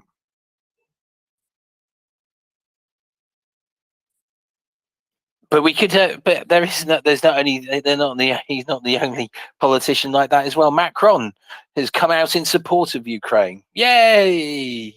But I believe he's doing that because he's seen that America has a different That's right. position for the moment, right? I think we can all get around, except for Nick, because he's not here though. We can all get around the position of where Macron is. Anyway, have you had time to see that animated GIF, Lexi? Oh, I have to manipulate this phone around, and sometimes it shows you the articles in the nest, and then other times it gives you their titles. You have to figure out how to make it. This one's really simple. There's a picture and it's green. It's got some blue bits in it. It says shared by David Brookfield. Dawei. Yes. Dawei. Yeah, Dawei. Yeah, exactly. Dawei. Two different ways of saying my name. I did have someone say that's a very interesting way. Second version. Dawei Right? is quite often like that for David. They have standards. I know. My surname. But the second one I'm talking about. Oh, yes. is the second Well, one still Brookfield is very hard because fee or it's very hard in Chinese to put consonants together, and so I guess it. Well, no. So that's just another way of saying Dawei. Right? Oh, I got to have my glasses on. Oh well, there we are. You need your glasses to look at the animated GIF. What are you doing, Lexi? Very tiny on this telephone rate. We put it down and see if it shows me. No, you have to do. Yeah. Someone calling you, Lexi. Okay, I'm trying to narrow. Dawei. Oh, I see. Dawei. Yes. We can. Can Axel speaking, Lexi. So Axel, I can hear you. I apologize. So I was trying to get the right quote. So it seems to be that both the Times as well as AP and Reuters are referring to that. Now, in Reuters, the quote, I'm not sure whether it is actually the real quote. They put it as a quote, but still. So Reuters goes like, when I was out there about 2 years ago saying I worried about the Colorado River drying up, everybody looked at me like I was crazy. Biden told a group of donors in California on Monday. So it is essentially a donor dinner, whatever kind of event. Then he continues, they looked at me like when I said I worry about Putin using tactical nuclear weapons. It's real, Biden said. So that's what Reuters quotes. The Times has the quote as not I worry, but I fear Putin using tactical nuclear weapons. That's seemingly what it is. I will try to narrow it down and check where the Times attributes it to, whether it is also the donor event or not, or whether there's a second event where he may have just repeated the same line and tested it in a different format.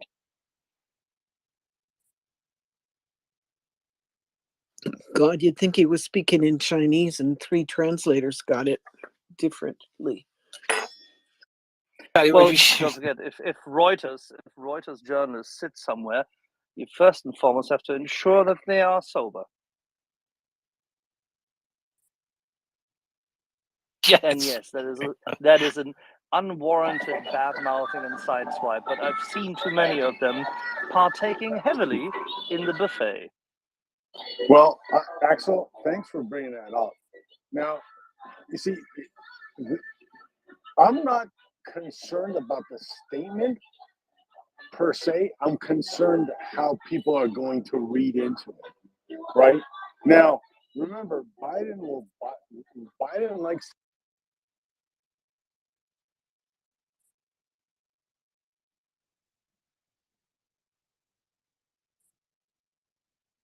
We've lost you, George. I think I think your phone probably gave up when it heard the music we're playing. Can you hear me now?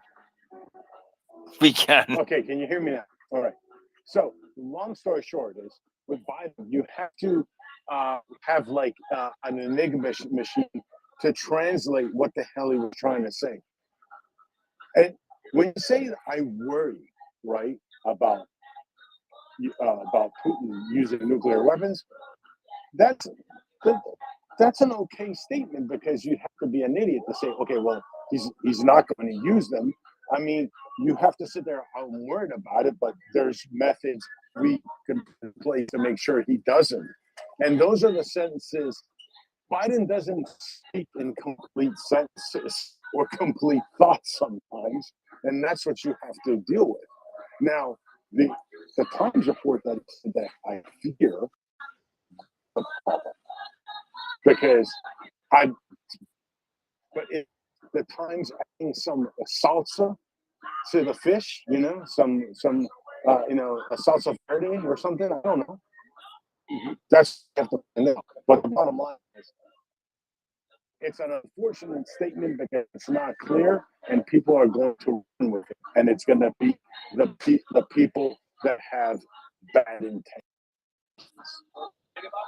So he gave them a top point, as that's what pisses me off.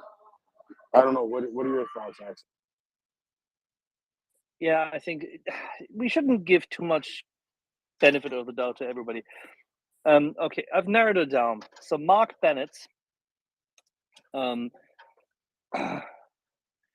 the Times, he and his editor are responsible for the headline. And the headline says, "I fear Putin will launch nuclear weapons." They don't put it in quotes, but they say, "I fear Putin will launch nuclear weapons." That is the headline.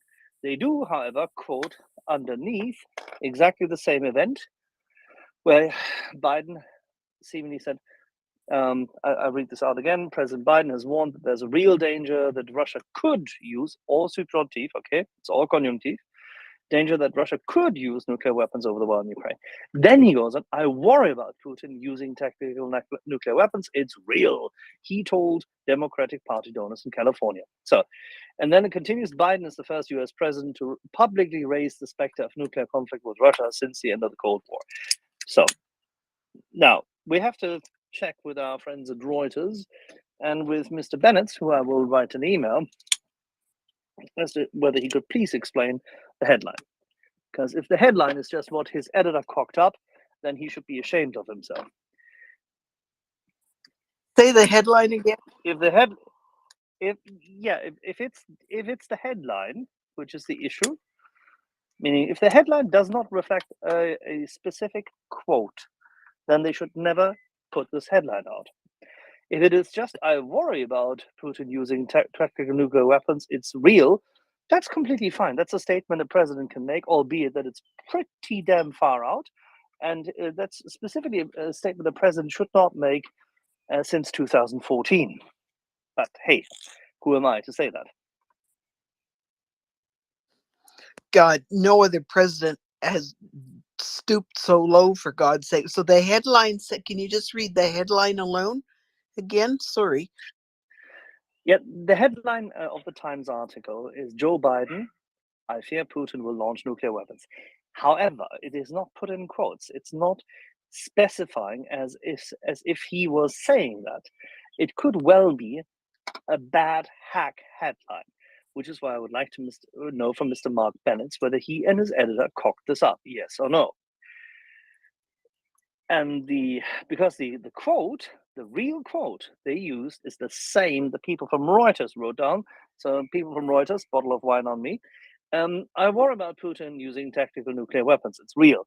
And I know that you like the bottle of wine, trust me. So we'll see. It is, in any event, even this is not good. Just why would you say that to party donors? Why would you say that in California? I mean, what is he getting in California other than money? Okay, he gets money, but votes? Come on. California is in the bag for the next 50 years unless a proper Republican comes around. So he was into the sauce and he didn't think it mattered what he said to Democrats. And it didn't occur to him. They were. He doesn't drink anymore. Come on. Well, I hope not, but he sure doesn't drink anymore. he, as you say, doesn't speak in complete sentences. Well, this morning we dealt with it all because we had a different story, I guess. Doman was there and was with us, and now who was Johannes was raising it, or Mark was there.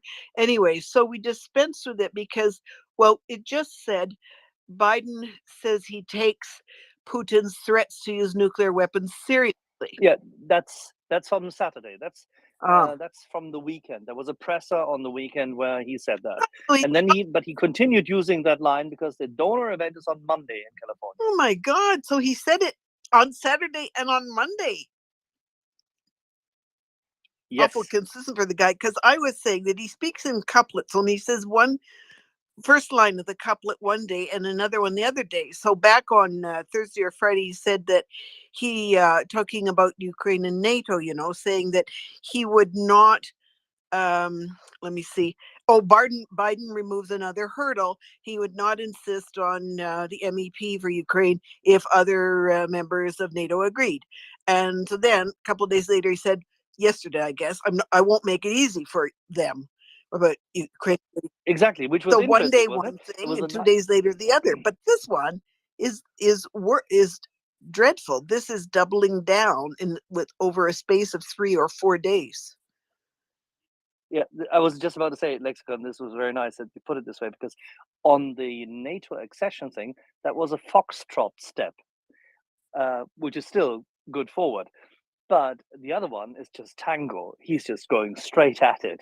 And I'm not so sure that this is helpful. But then again, it's his policy. He is the leader of the free world. So he and his surroundings will have an idea as to why they're doing it.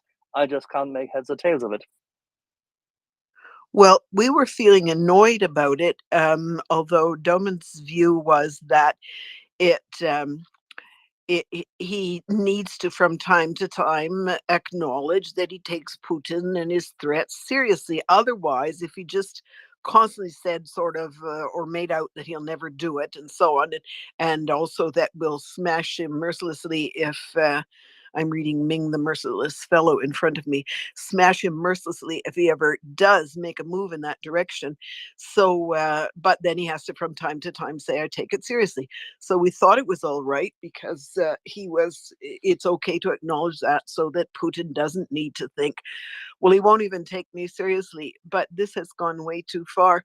The other side of this, not all of us felt quite like Doman, because people were also saying that we were concerned about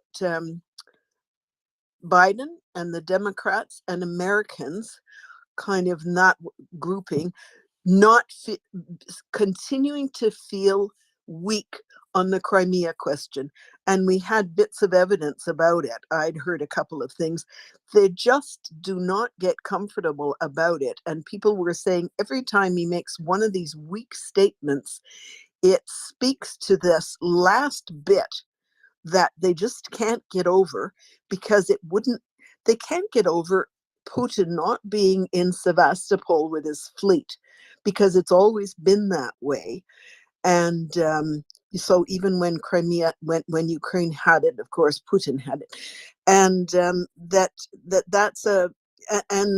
people talking about how a lot of Americans just cannot get past this, and they'd rather feel comfortable having wishing to return to comfort when things are the way they always were, and not willing to grasp a new view of the Black Sea and that world. And so I apologize for linking that's this whole statement, but in the way we discussed it, the discussion came out, they were sort of linked. It was part of this timorousness of some section of the Democrats, even though the Atlantic Council types are much, much more robust, as are a whole lot of retired American generals and colonels and all sorts of good people. Anyway, that was some of the stuff we talked about early this morning, early on the Eastern Seaboard. A serious question here. So, am I going to make a point and then have a serious question? I say serious question. Yes, you were, but I was highlighting something. So the first one is that we know that he. David, did you hear the indignation? I know, I did, but I ignored it. So go back to, we know that he just has a propensity to say very strange things. At the very start of the war, he essentially said, go on and invade, by saying, we're not really going to get involved if it's a little invasion, right? It's not the exact words, but it's pretty much what he said, right? So There's definitely some weird stuff going on there, right? This is people tell me I'm wrong. He didn't say that. It's how I remembered it. I remember what he said. Yes. He said if he does anything at, oh God, I thought I remembered it exactly. If he should do anything more than the slightest, it was like a slightest toe over. And we were all saying, God damn it, was toe over. And so it was this, if he should do anything more than the slightest move. It was something like that. It sounds like it was a border incursion, anything more than a border incursion. Which implies that he could do something, right? I think that was the point. Right, yeah. David? Which is, may we? It's George. Really quick, I just want to say this, though. So regardless of, what's been said in the last 24, 48 or whatever hours, I'm going to say this about most Americans. And when I say most, I mean most, and referring to Democrats and Republicans. When you have the general saying, when you have generals that have been there, done that, and they're speaking about these type of matters, most Americans are going to take what they say at face value and realize that, we've made mistakes about listening to politicians before, wink, wink, and we learned our lessons from that. So when you've got guys like McCaffrey and Ben Hodges and those types saying, look, we cannot reward Putin. This is who Putin is. And these are generals that were, in charge of like NATO forces, during their tenure. Most people listen to those guys. They listen to them because they themselves don't know. So they're going to listen to the experts, the people that have been there, done that. So, and when it comes to like the Democrats, there are, I doubt there's going to be Democrats except for the kooky fringe, and every party has their kooky fringe. That's going to say, well, they're just warmongers or whatever nonsense that comes out, that spews out of their mouth. I think most voters are going to look at that and say, well, you know what? I can't find Crimea or Sevastopol on a map. So, until I pull my own head out of my ass, I think I'm going to listen to the guys that actually know what the hell's going on. So I'm just going to leave that at that. I think that, we can't make, we can't give the fringe kooks more pull than they actually have, which is minimal. All right, let me just also clean up one thing, because the quoting was just not right by none of us here. So we may have misremembered it, but what President Biden said on that inglorious day in January, that is January the 18th, last year, I think what you're going to see is that Russia will be held accountable if it invades. And it depends on what it does. It's one thing if it is a minor incursion, and then we end up having a fight about what to do or not to do. That's hard. And it was a major gaffe. It was completely, utterly unhelpful. And also, not just President Zelensky said there is no such thing as minor incursions. So that's the real quote. Yeah, and Axel, you are exactly right. But remember, where was he? Was he in Poland or somewhere? I forget where he was. This is after the war started, and he made a bold statement, and all the Dragonics, right, the Sullivan types and stuff, were, oh my God, he really didn't mean to say that. They wanted to water down the statement immediately. Do you remember what that was?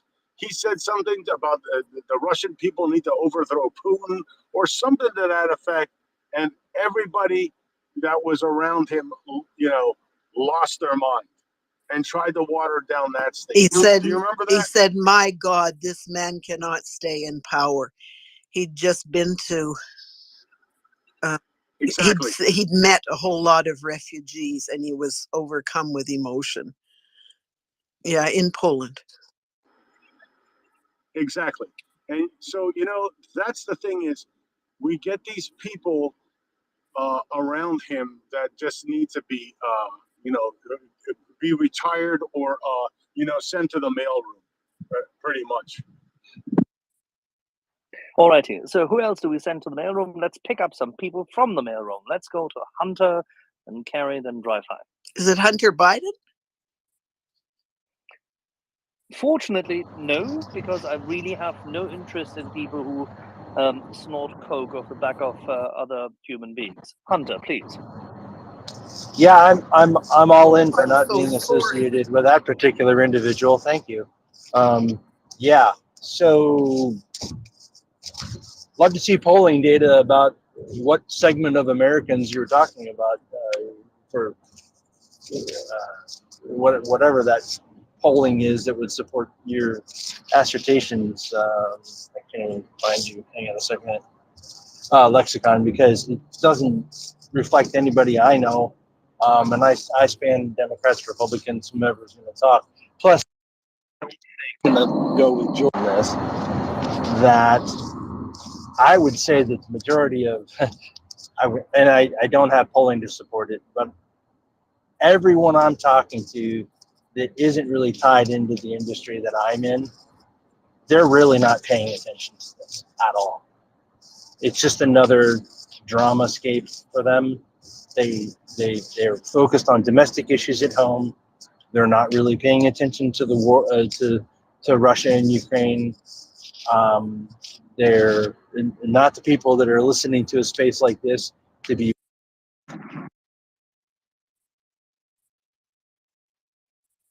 Hunter, your mic is switching back and forth between the Yeah, sorry about that. Could you repeat that? Yeah, so. No props. I understand what it is. Please just go back 45 seconds. Ooh, 45 seconds. So I wasn't quite, all of the folks, the circles that I run in most of the time are very well aware of the Ukrainian situation and the Russian situation. And the people that aren't in the same sectors that I'm in, like general family, everybody else, aren't really paying that much attention to Biden's statements on this whole thing. They're worried about the money coming out of their pocket for paying rent, inflation, everything else. The Ukraine statements, in a way, they're very focused statements on to pander to a certain segment of his electorate. And whether he's stepping on himself or contradicting himself or walking himself back, which we know happens all the time for many politicians. Unless there's polling out there that's saying that, which I'm not paying attention to. Maybe Lexicon has some to support.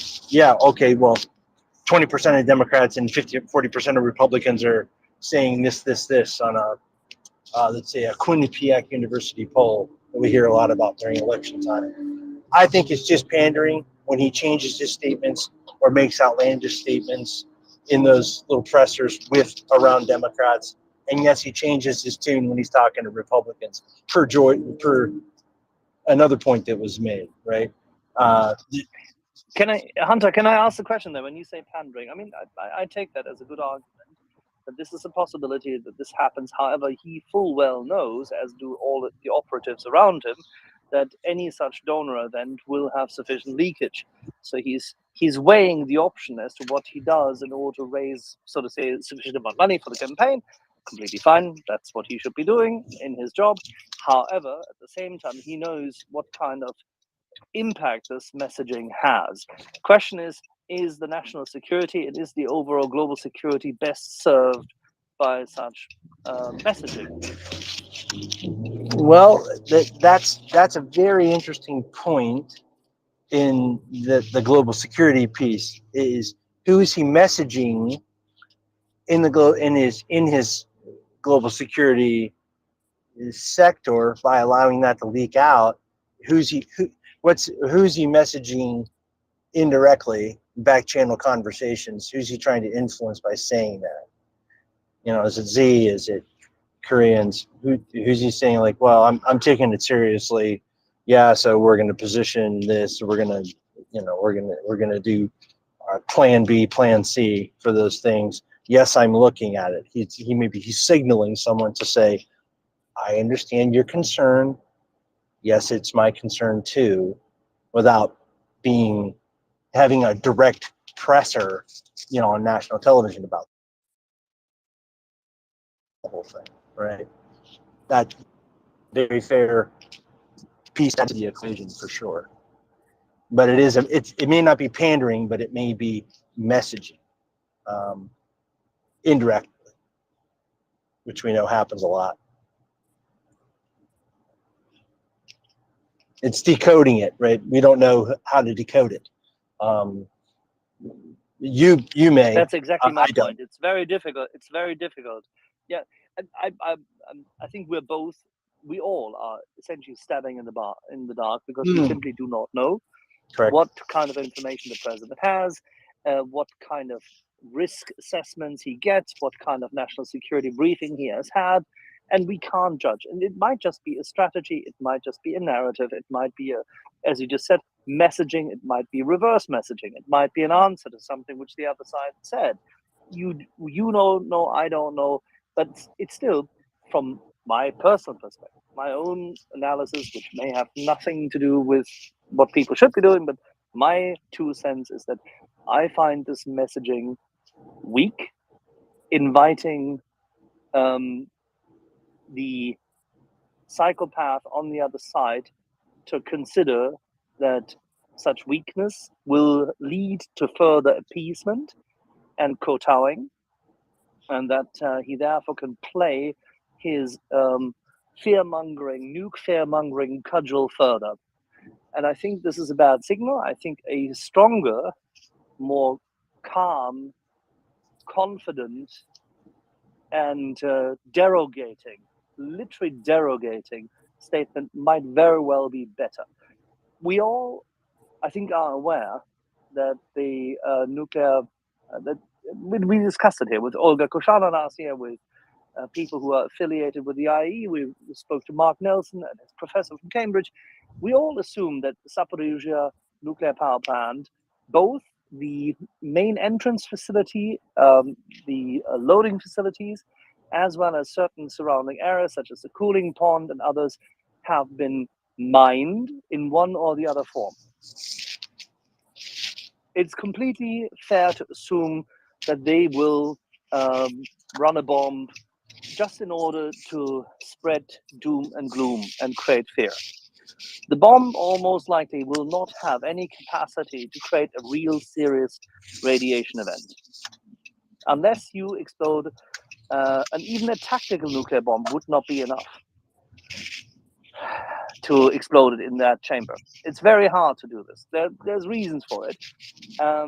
And you may not create a chain reaction, so you will not have such a meltdown. There are ways of doing the other thing as well, but I doubt that they will get to that. They would need a completely different setup. They would need a big boy. Yes, they would. They would need a big boy in order to induce exactly that, and we know why that is. Everyone and anyone who's ever done nuclear physics understands why. However, you can create fear, and this is what the Russians are playing for. They played the card of Novakhovka, and they may play the card of letting the mines go off in the loading bay. They may let mines go off to get rid of the cooling pond. The cooling pond is irrelevant given the fact that now the 6th reactor has also been in complete shutdown. So that's cooling off completely, and it can be cooled off thereafter, because if they explode it, they're leaving. They're going.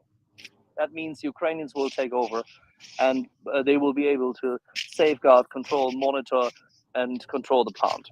So as a consequence, they will know what to do then. Yes, it will cost lives, no question. Even if there's the minor radiation, it will cost lives. that Ukrainian forces, even during Chernobyl, did incredibly heroic things, and you would expect that they will do the same. This is all about fear-mongering. Now, this potential event, which I just projected as a possibility, from my point of view, becomes more likely if you show weakness. And that is the only reason why I started this discussion. So, back to you, Hunter. Yes, absolutely. And I agree with the fact it's displaying, it's giving an opening to a judoka, right? You don't even show that you're slightly off balance when you're in a battle with a judoka, right? Or a chess player in that matter, which Putin is both. And so in that regard, yes, I was happy to hear about the number 6 going into the state that it was in, knowing what you and I both understand, and thank God, right? And I am sure there is response team after response team, pre-staged year. Everything's already been contingency planned to out of this world for rapid response team if and when that does happen, right? We know how emergency planning goes in those particular things.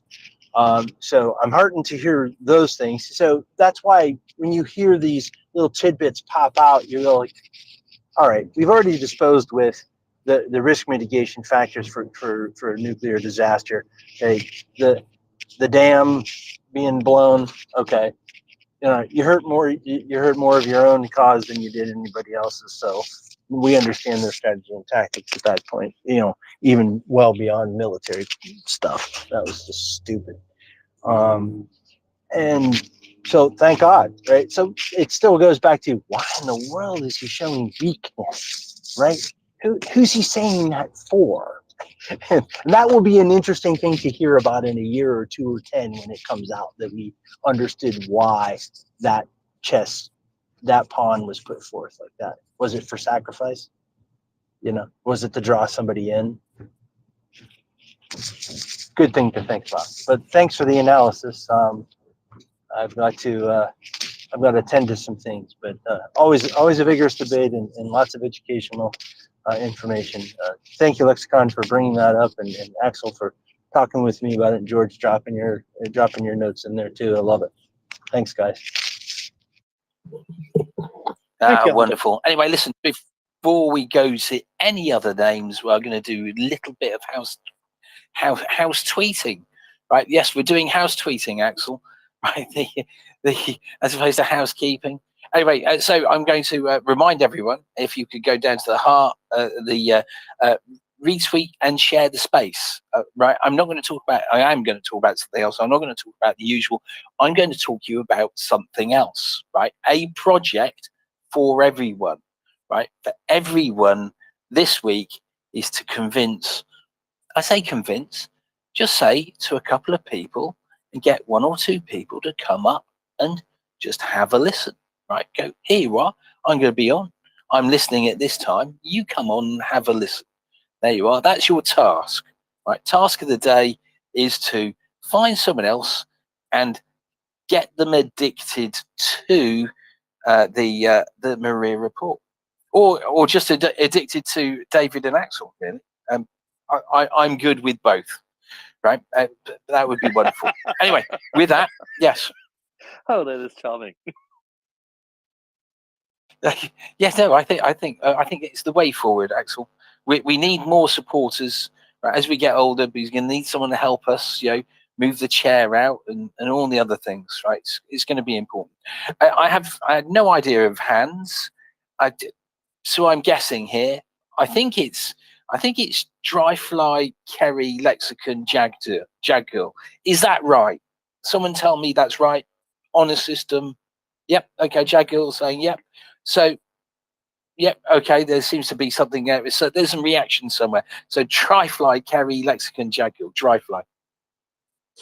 I think it was Kerry first, but I'm going to be so quick it won't matter. I think you guys nailed it. That was a slip up on Biden's part, but a lot of it was internal. party politics. When I heard it was in California, I just about face palmed, right? Took my phone and slapped it in my face because I know liberal politics in the US really, really well. It's basically my roots. It's where I came from. I was always the most conservative amongst the lefties. But the reality is that I know my people. I got in-laws and sisters, and I just know my people. And that was basically Biden clumsily telling the liberal money givers in California that he's got this. Yeah, it's a risk. Yeah, I've got it. But he didn't say it that way. And that's been my complaint with Biden from back in the 70s, is that I think his instincts are okay. I think his heart is in the right place, but my God, does he stuff his foot in his mouth a lot and then explain it even worse. So if we're lucky, he's not going to revisit this, because if he tries to explain it and walk it back, it'll get worse. So if we're lucky at all, this is the last we hear of it. But I'm certain when I heard the conversation that that's exactly what this was him speaking to the California base, so to speak, that, yeah, don't sweat it. It's a risk. Sure, it's a risk, because you don't tell them, no, there's no chance, because that's just going to get them even more worried. So yeah, it's a risk. It's a possibility, but I got it. And he didn't say it that way. He didn't say it well because he's Biden, and Biden doesn't do that. And I'll listen.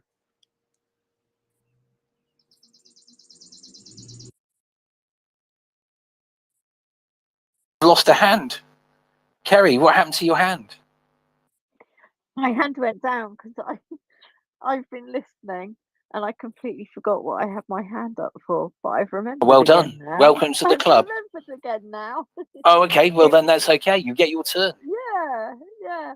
So it was just going back to when we were saying about things that Biden said earlier on, and I just remember hearing him say this particular thing and just thinking, oh God, why did you have to say that? You've got to hold your cards. And I just remember in the very, very early days, and he said, we are not going to put boots on the ground. It's like, why would you give away any of your intentions to the enemy? It just, I was just so angry when I heard him say that. We don't need to tell them every bit of our internal thinking processes. That is where Ukraine is getting it so right. They're just keeping their mouths shut and getting on with it. And that is a good policy. Yes, it is. I guess it's a demonstration of that when people are worried about other things than international politics and the world blowing up, when they're worried elsewhere.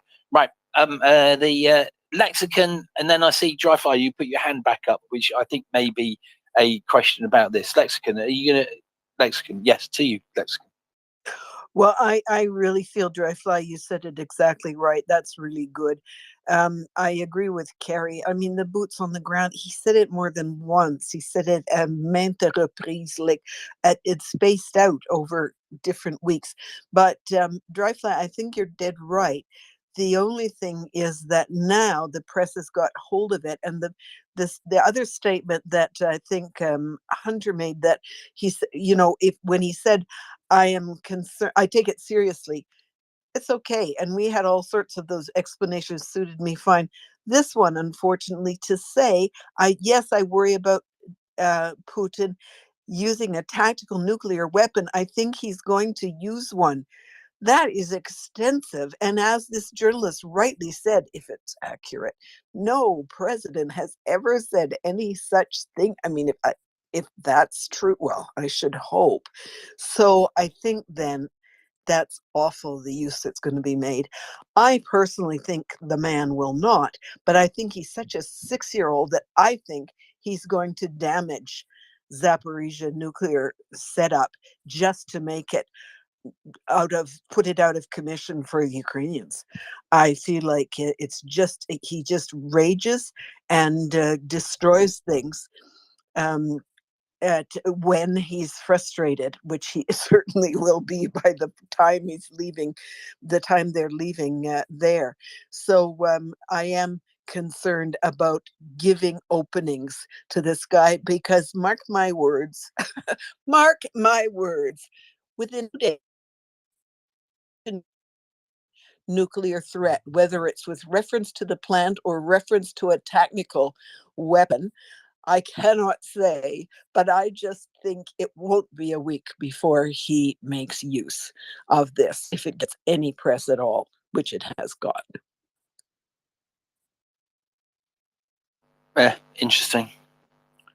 Dry-fi. So Jack, we're going to go dry-fi. I think he's going to reply to that. Yeah, I just was going to say I agree with that. I mean, I don't think it was the right way to handle it. And Lexicon right. I mean, you say anything in a fundraiser in America, it's going to get out. I mean, he's lucky they didn't get it on tape, because back when some of the other candidates were running, I'm trying to think of the guy from Utah. You know who I'm thinking of. I'm having an old fart mental breakdown, but you know, the 47%. I mean, that thing just got brutally whipped around, and it really wasn't intended to be like that. But they got whipped. So I'm shocked that this didn't get out as a tape. So in that respect, Biden at least got that part right. It's only a quote, and the quote may be wrong. As far as the boots on the ground quote, I can tell you right now, you don't understand the American politics here. He could not say that we were willing to go send American troops into Ukraine. He could not say that. Not then, not after 20 years of the war on terror. I mean, I'm looking through my kids' friends. I'm old enough, so I didn't have any of my friends in the war on terror. But I'm telling you, I'm looking at my kids. My God, it's just endless tour after endless tour after endless tour. The best man of my daughter's wedding, I think he did 5 tours. You know, 3 in Iraq or 2 in Iraq and 3 in Afghanistan. And I mean, there's just a lot of people here that if you told them, yeah, we're going to go into Ukraine, which they have a hard time finding, and we're willing to send our boots in.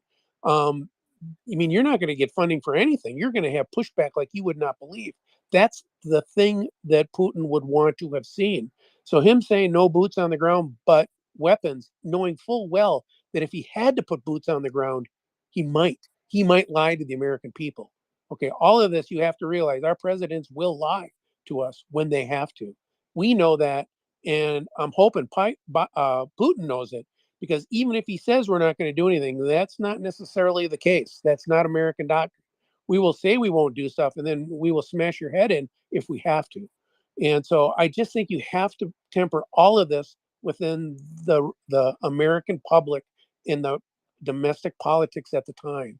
Overall, it was not well handled, but we should be lucky where we're at that it's been handled as well as it had. Because if you'd have told me 3 years ago that Biden would be in this position facing Putin with an invasion of Ukraine, I don't think we would have gotten as far as we have. And to a great extent, it's not the Americans who have delivered that. It's 100% on the Ukrainians, their courage, their bravery, and their ability to just say, no, we're not going to roll over. And I'll listen. Dryfly, can I just ask, why do you think he had to say anything? Why couldn't he just say, we Because he reserve the talks, right Kerry, to he make talks to decisions? donors. Because he talks to donors, Yes. he's going to be asked questions. That's how it goes. Because we he don't has to do the back and forth. We don't fund elections through public. So he has to get money from people who are much farther left than the average American person. Okay. If I was in that, and I consider myself pretty liberal, if I was in that meeting, I would bet money I would be the most conservative person in that meeting by far. Okay. I have gone to family reunions where I'm the one who they're wondering whether I'm a Republican or not. And you've heard me talk. I'm not. You know, I'm a really active partisan Democrat. But compared to the people who are the money givers on the real fringes, oh my God, am I far left? Am I conservative? So he has to tell them things that'll settle them down. Okay. And it sucks and it gets out. So what we need to do is hopefully this is the end of it. But as we get closer to the election season and there's more money being driven, all I can tell you is that don't be surprised if more of this happens. And by the way, some of the people in there would love to see Biden out.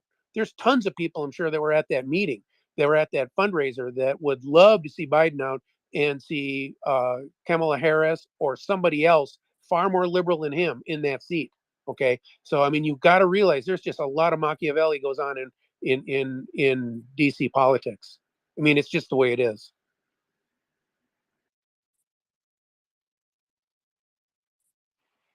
David, We have a May half an we? hour left. May we? We have half an hour left. Which is very different than I think George. When I said May we to him before, he went, "No, it's George." I think he was saying May. He thought I was saying May Lee. But anyway, we shall refrain from that. You should be switching to Greek soon. Anyway, let's have a word. We have Edwards up and then Jack Earl. Hi guys, good evening. Regarding Putin and his Edwards, regime, how do you like the heat wave in Riga? oh, it's not really. It's hard. It's hard. I'm going in the suit to the work every day. It's hard for me. And yeah, at least the office building is air conditioned. You have We are not. another 3 degrees more than we, right, in Tallinn. You're 30 or something. 28 or something, but it's crazy. It's crazy. We are not used to it. At least in this early of June, it's more. In like 10 years ago, it was like 3 days in the late of July like this. Now it's like half a summer, like plus 30 degrees. It's not okay. Well, And you are saying there's no. It's back like in the 1870s when seemingly people also had these massive heat waves, and late 20s as well. But having said this, Edwards, just imagine people who are used to the cold, like people from the northeast of Ukraine, have to go and fight in the Donbass or in the south now at what is about 30 to 35 degrees. Yes. I'm looking on those combat videos as well, and those guys are really motivated. They are protecting their families. They're protecting their fellow folk. They're protecting their land, and nothing motivates you like survival of your nation, and that's what this war is. There's no other choice. You survive or you get like raped or killed or tortured or all of above. Yeah, this is a little bit sad. Regarding I wanted to touch a little bit on the Putin's regime, and I really believe that he doesn't know what's happening in the battlefield, and I really encourage everybody to watch Hitler's Circle of Evil on the Netflix.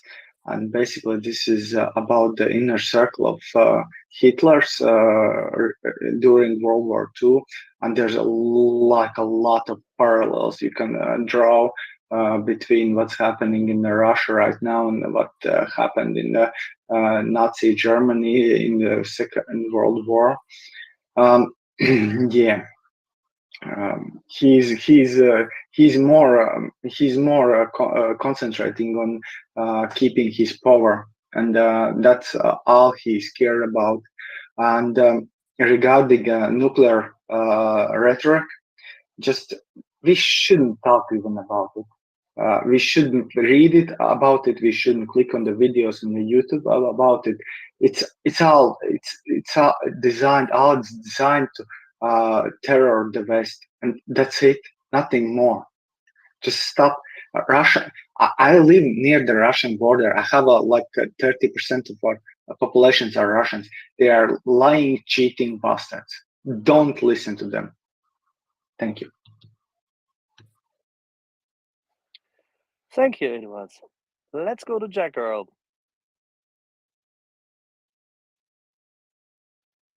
Yeah, I don't think I have anything to add from what Dryfly had said. I thought, like, I would really like to know the context, and you probably never will. I'm guessing somebody asked the question maybe, and that would be a situation where you would give a non-answer, whatever, but hopefully it dies down quickly. But, and yeah, California is so left, especially by the Bay Area. It's, yeah, I mean, I could see that here. But, I did think with the weak response to the dam, which was pretty bold, I noticed that Russia had said something about, Crimea, if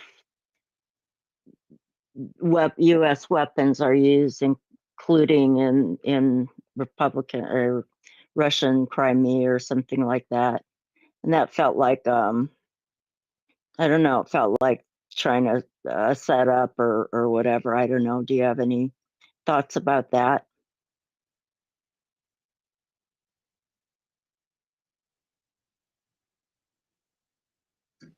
I have some thoughts. You just ignore anything Putin says.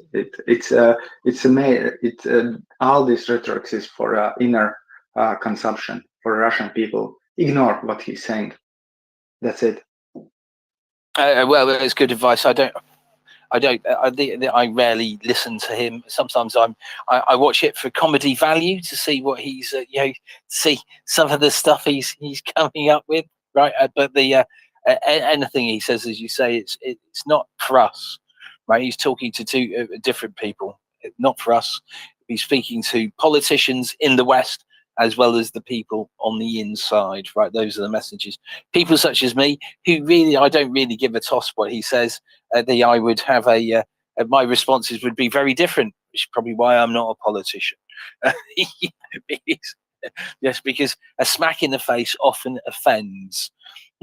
Right. Yeah, Prince, you've got your hand up. Yeah. I like the scarf, by the way. Oh, thank you. I want to talk about money. Me too. Yeah. That would be good. Yeah. Have we talked about the new error that I don't know that it's really an error. The new figure that the Pentagon has released as far as how much the presidential drawdown was overvalued? Yeah, we didn't mention it in the last 2 hours, but I think it was highlighted before we came up. I've not heard it though. The 6.2 billion. But Prince, why don't you go through it? And because it's funny, isn't it? Yes, but I tell you what I sort of got the impression. I just watched the bit of the news conference where the deputy press secretary or whoever she was who was giving the briefing mentioned it. And what it sounded to me like is that the initial amount that they had released, which was 3 point something billion, was for fiscal year 23. And they went back to fiscal year 22 and did the same thing and were able to add 2 point something billion. So it added up to 6.2 billion. So that is sort of what it sounded like to me, but they've refigured the numbers, and there was a 6.2 billion overvaluation, and so that is now extra money that can be used for presidential drawdown. What they were they figured it on the wrong value. They figured it on the value of, I believe, fair market price, where it should have been net value or something along those lines. So they took the fair market price, when they say fair market price, the value of what they thought they might be if they were selling it, as opposed to the value of the item after depreciation. Is that what you're saying? That's what it sounded like to me. So it sounded like someone's trying to rip Ukraine off? Sounded like somebody new in the department and wasn't quite sure how to do it, and they used the wrong figure to do it, and they figured it out, and now it's now it's been rectified and there's more money to spend. So let's hope we see a very big, huge package tomorrow from the United States. I hear that Anthony Blinken is planning on releasing something. I don't know that it will be military stuff, but I'm hoping it is, and I hope it includes ATACMS. That would be nice. Axel, how many of the older Abrams tanks could we buy with 6 billion? With 6 billion? Yeah. They've all. The problem is how many could we buy? They've been written off, most of them. Okay, you're not going to buy them at replacement value. That's the whole point. So let's say they're probably valued still at about 5. Poland bought a load recently for 1 billion, didn't they? Yeah, but those are newer versions, completely upgraded, everything with battle ready bullshit and whatnot. But let's just take the usual shit, literally just the usual shit. We don't need 6 billion. We just need 2 billion.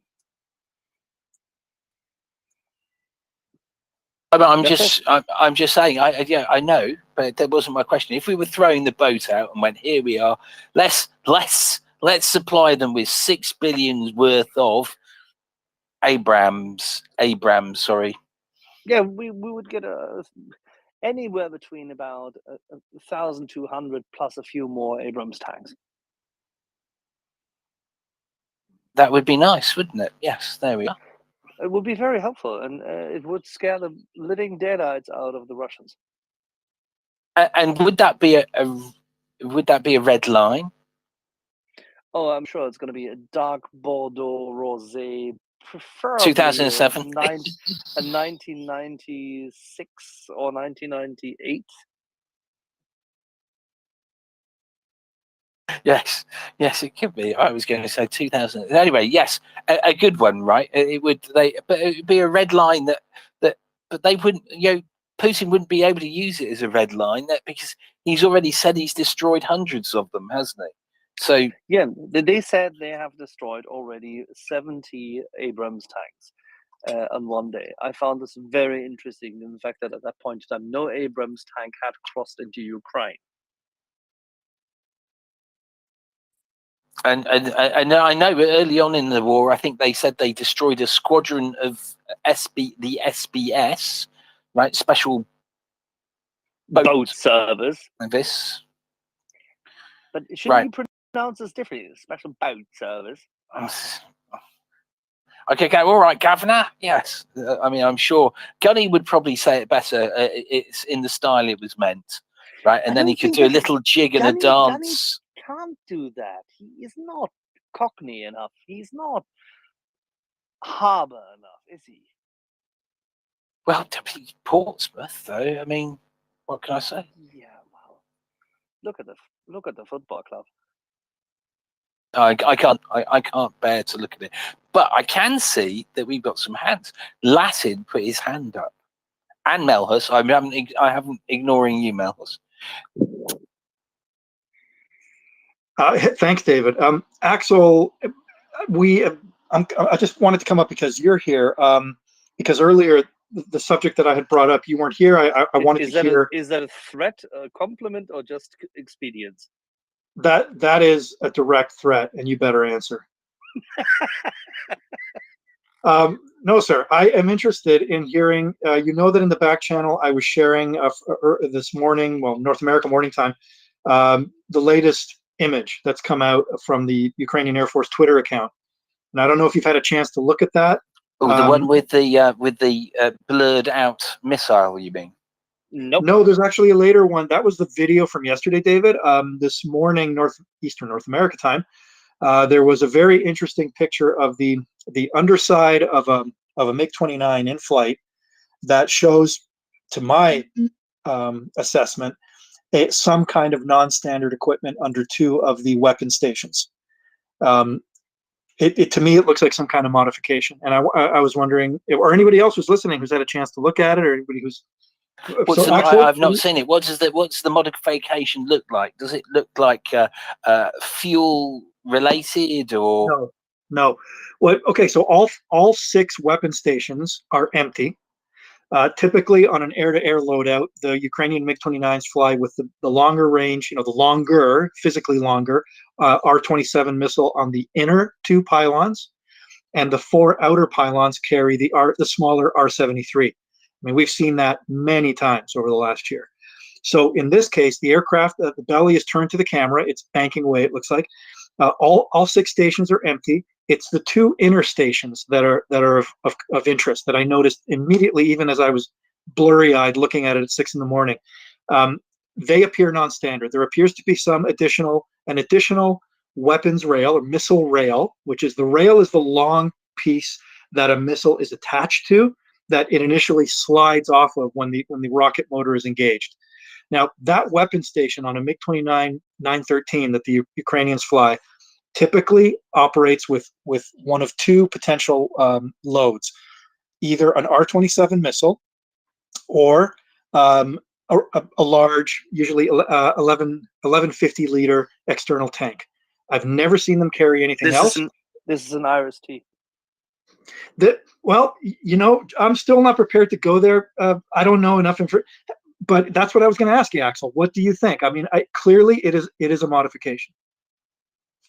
Yeah, the length, the mounting, how it is mounted, the length of it, the lack of a clear wing visible at the end, the way it's set up, this looks like an IRIS-T. Okay, all right. Well, let's you know, any Western, even in that category, like let's call it an infrared guided short range. Although the IRIS-T infrared guided variant is, as short range missiles go, it's a little bit longer legged than say a Sidewinder, but that is a very effective system. And let's see what they've incorporated. But you agree with me that at the very least we can say definitively something's been integrated there. Definitively, there's something strange there, right? Therefore, that's not normal, and there's other stuff to go with it. Absolutely, I'm looking at. Axel sent me the picture, by the way. Gosh, yeah. What's the range of IRIS-T?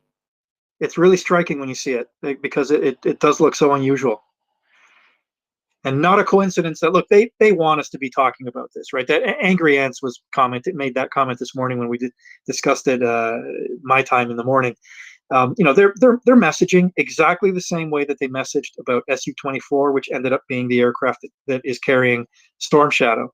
They're letting us know, they are wanting us to talk, us generally, the OSINT community, and they want the Russians to know that something's up without giving us exactly, you know, 100% confirmation of what it is. But Axel, let me ask you this: what do you think? Let's say it's IRIS-T, and we're going to assume that it's the infrared guided variant because it's easier integration. What do you think they gain from that? Standoff range. Distance, right? That's the thing we've been saying all along. Recently, I say all along, that's not true. But recently we've talked about distance, haven't we? Right? As Axel said, the standoff. We need that to push those the rotary and fixed wing back. But which is why I said, what's the range? Well, to be clear, David, this class of weapon is, even the radar guided variant is, it's not really beyond visual range. The radar guided one, it's not the point. It's not the point. Yeah, that's not what it's for. You get standoff range for other systems, and it's very good. Oh, absolutely. And I think they were probably there's not a single anti-air battery the Russians have which can go beyond that range of let's say that the so-called published range is only 25, which is not true, but the real range is a bit better, and the Russian anti-air can't cover that, so they can intrude into space which they are clearing when they and there's no Russian anti-air which can cover them. Therefore, they can provide cover and attack those Russian anti-air systems, and therefore strike a path through, so that essentially you can move forward with your armored columns better, and you can, with mobile SHORAD, ground-based SHORAD, you can then hit whatever comes in terms of helicopters. It's a barrier breaker. So, Axel, if what you're saying, if I understand it correctly, is that it's augmenting the low-level air defense, giving it that extra layer. Yeah. That's exactly. And they're probably opening up the airspace for these aircraft to operate with the kind of operations we've seen before, with their suppression of enemy air defense, with the HARMs, which we know are still active. So they poke open those areas of space where a MiG-29 can get in a little closer. And I think that's where a lot. You know why this makes sense? Now I get it. Now it makes sense for one reason. You remember 2 days ago we were all wondering what the Italians meant when they were saying they were giving the Ukrainians what they needed, because the Germans had already given tons of IRIS-T missiles to Ukraine, but the Italians are the ones who have one of the biggest budgets for this. Spaniards, Italians, Greeks. The Greeks won't give it at the moment. Sweden may, but they evidently recent days you've heard the news that they think, and for good reason, that the Russians are still a threat, and that's okay. But the Spaniards don't need them. The Italians don't need them. That's exactly where you want them. So send them all. Do you think that it could be accounting for some of, by my count today, I think we have another two, at least one, maybe two Ka-52s down. But either way, it's a continual, steady they're attrition. toast. They have no chance against that missile. Do you think that's so? You think that's part of what's playing here? Because I think there's some air-to-air kills happening there. Oh yeah, this is what you use it for.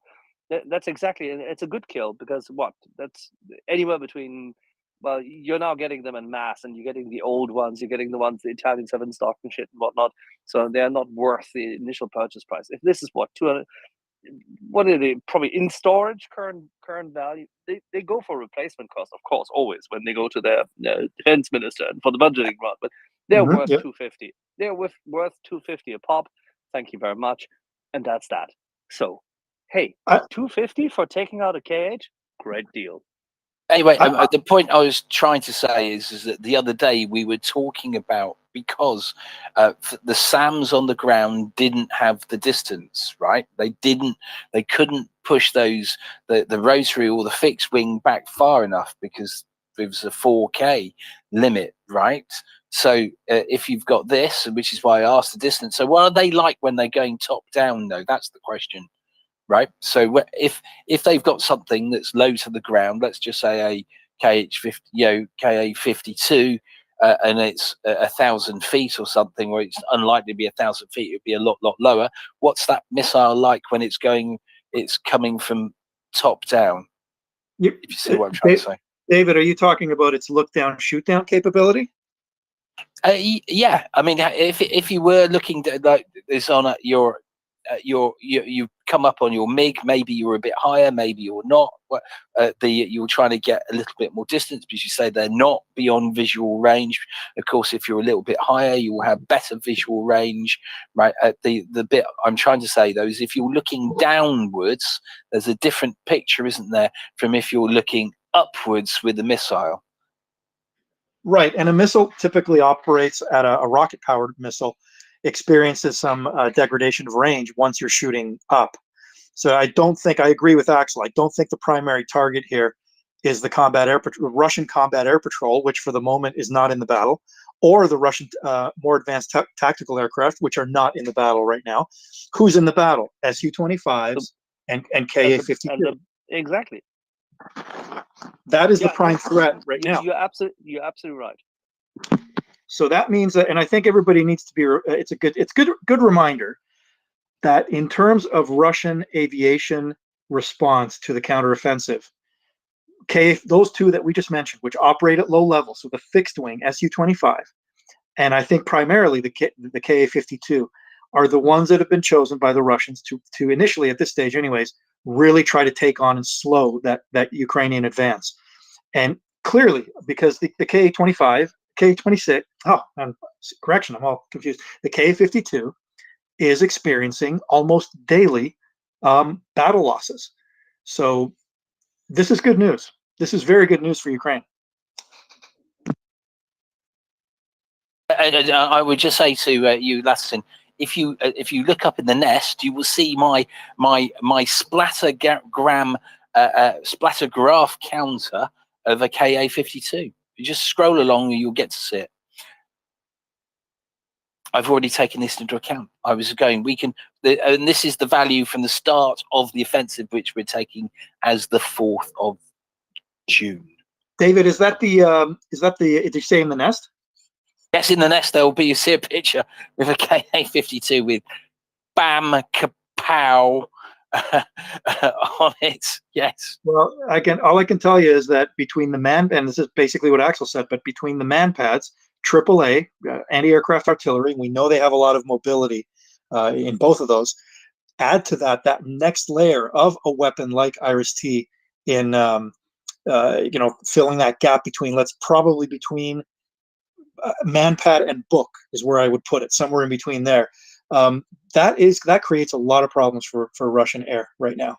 It was huge. That's what we discussed the other day. So they desperately needed this, because the Ka-52s and the rest of it were in a position that they could operate relatively freely without any risk, right? And therefore were bringing in, there was that, the Ukrainians were getting a bit of a problem. It's brilliant news to hear, isn't it? Yeah, listen, just there's some hands. I'll shut up, but I was curious, or maybe Alan can answer, is Chuck on today? Yes, Chuck will be with us tonight at 7 p.m. So in 2 hours' time. Okay, I think I might check in later and see what Chuck makes of all this, because this is really interesting stuff. And with that, okay, we've got some hands. But anyway, Latin, I want you to comment on and retweet my splattergram. Right, you'll see it. There's only one Ka-52 that's got an image in the nest. Retweet it. I'm going to look at that right now, and I will do. It's brilliant artwork, all done by me. Sorry, so it's Melhus, then Kerry. Melhus. Yes, good evening from Norway. I actually have sort of an opposite idea about what Ukraine is going to use those planes for now, and feel more comfortable talking about it since they started to show it off a bit. Some of the context here, if you've read the Rusi report about the air war in Ukraine so far, ground-based air defense is a big problem, both for the Russians and for the Ukrainians. They have been able to, since the first weeks of the war, deny airspace to each other. But the problem for the Ukrainians is that the Russians have combat air patrols up, which have longer range air-to-air missiles, which can keep Ukrainian air assets away from the front. So the Ukrainians can try to run a suppression of air defenses with hard missiles for striking high-value targets, but that is very, very high risk. And the sort of campaign that the Ukrainians are doing along the front now is like probing and spoiling operations, it's very hard for them to give air support, basically, because they are outranged by the Russian Air Force. So what the Ukrainians can do is, if they have integrated short-range air-to-air missiles on their planes from the west, is that they can actually take those planes up to defend the rear against Shahid drones, against cruise missiles, because yeah, but you don't shoot down the Shahid drone with that missile. Yeah, or with guns, actually. It's not worth it. Yeah, I know. No, you don't. You don't. Not with the MiG-29. It's too expensive to run it. The guns are. It makes no sense. But seriously, if you have a very large amount of missiles, you have a very few platforms. No. The missiles you would not waste on that. You would need to have a higher value target. And by the way, that missile actually gives you the capacity to hit ground anti-air easily. And you can hit helicopters with it. And you can interdict Su-25s on the Russian side. That's what you can do with it. Yes, you can do that. But my idea was more like, if you can take some of the Patriot batteries and some of the NASAMS batteries and push them towards the front, then you will. But you can't do that. You don't have enough. You can't do that. Can't risk that. Yeah. You can risk one of the Patriot batteries, and they've seemingly done that once. That has been successful, but they're not going to do that many times over because it's very, very risky. The NASAMS, yes, you could technically take one of the NASAMS to support that, but they were rumored to have done that for Kherson in order to provide better cover. That has helped them defend against Russian air, and has obviously saved a lot of lives also in Kherson. But I think it's extremely risky. They unfortunately Meadows, don't take this the wrong way. They just don't have enough anti-air. Yes, that was sort of an idea that I had, that they could try to focus it on the front. Yeah, but I had another. If you had more batteries, the concept of using mid-range air defense assets to create a wider umbrella makes absolute sense. Unfortunately, they don't have it. Yes, they have too few stormers. They need a lot of stormers and to move the Gepards to the front instead of like protecting hospitals in the rear. I don't disagree, but then again, we would have to be able to buy more of the Gepards from those nations, which unfortunately we haven't been able to convince yet. And we don't have a lot of Stormers. I mean, I'll check later on to see how many we had, right? But we don't have a lot of them. I mean, look, there is an obvious answer in some ways with some things. Is that the United States has a lot of Hawk systems that they don't use, right? Yes, so that was one of my points. The other points was if we could go just back to this deterrence and talk about like tactical nuclear weapons, because when it was Shoigu who said that the Ukrainians should stop attacking Crimea because then Russia will escalate. But my point there is escalate with what? They have nothing to escalate with. They have already, they're trying as hard as they can already. But what I think Biden was referring to in that speech was that in the start of the war, there was some concern that some people in Russia would try to use a tactical nuclear weapon. Now, Putin has actually expressed skepticism against tactical nuclear weapons because he said that it's too easy to confuse a tactical nuclear weapon with a strategic strike. So it would escalate into a full nuclear war. So he's talked against using them, but just in case, Biden publicly and through diplomatic channels told the Russians that there would be serious consequences if they used tactical nuclear weapons. So I don't think that is a serious concern, and I talked to some experts about this too, and they don't see this as a credible threat at all. So they're all very frustrated about how slow the United States has been to push up the aid, and they say that Britain and Poland has been real champions on this.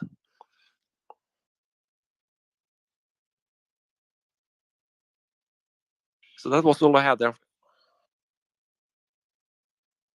No, thank you. Thank you, Marcus, for your points. I think the one thing we have to keep in mind that everything that Russians are saying, they are saying for the inner people. They are saying it for their nation, and so when they are speaking about using nuclear weapons, they are speaking for their nation. We even shouldn't comment on this, and that's it. We should forget regarding using rockets on the Shahid drones or whatever. You should remember that war is not only the clash between weapons, but it's a clash between economics. So you have to use cheaper defensive weapons against more expensive attacking weapons, not vice versa. Otherwise, you will lose. That doesn't even matter how much you have a backing from other states. That's it from me. Thank you. Can I just short reply here? Sure. Yeah, thanks. Ukrainians can't shoot down Russian combat air patrols with sidewinders anyway, so they have nothing to use them in except if they want to use them in NASAMS launchers. So the other alternative is to go hunting cruise missiles with the planes. So that was just my idea about it.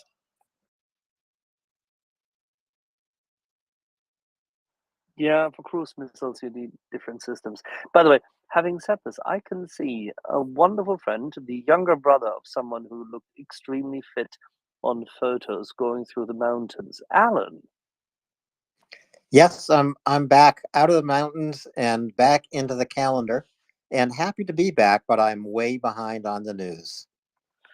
But you must be superbly fit, having, gone through the mountains that looked absolutely spiffing. What a scenery! You must be re-enlivened. Yes, there's nothing like some good, clear, cold mountain air and a really good, cold mountain pond to bring you back to life. And no bugs. Bloody excellent. David, over to you. I was going to make a joke about no bugs, but at the moment it's gone. Yes. Oh, well, all I can say is welcome, Alan. There we are. But we got two hands. So whilst we're sorting stuff out, we're going to go to Latin and then G-Man. Latin. Oh, yeah, and then Kerry, I see you down there at the bottom. So Latin, G-Man, Kerry. Latin. Hey, you hear me okay? Yes, we can. Okay.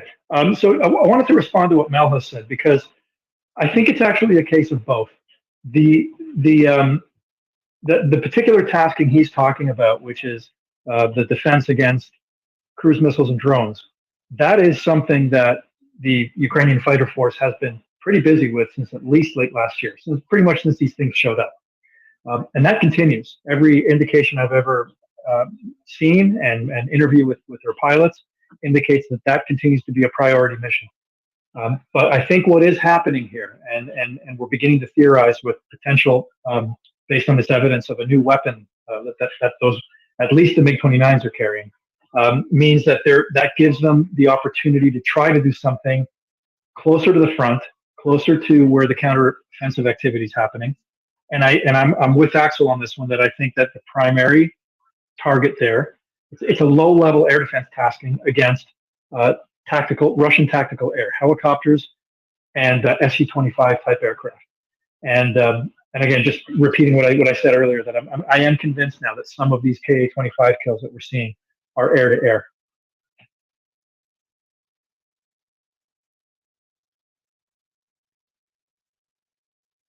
Yep. Sorry, I'm doing. I'm going to say I'm doing 10 things. That's not true. I'm doing 1.5 things badly. Say, G-Man. It was actually Kerry before me. You keep doing this. I mean, one day I'm just going to ban you. What a gentleman. Thank you very much. A couple of very quick things. One was keep your eyes open. I know we are very aware, but we're not going to do it. But I've been contacted by various people who are claiming to have charities helping Ukraine.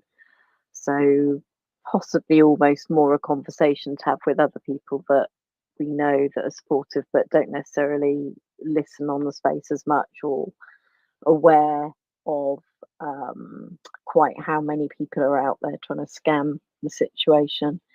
And then the second one was linked to the weaponry. I read a report earlier today, I read a tweet about, I think it was something like £800 million worth of kit that Ukraine had ordered. So using the funding they've received, that is either delayed or has not, or things that have been committed that should have been there by now that have not arrived. So I just thought that was worth raising if anybody's got some more up-to-date information or detail on that.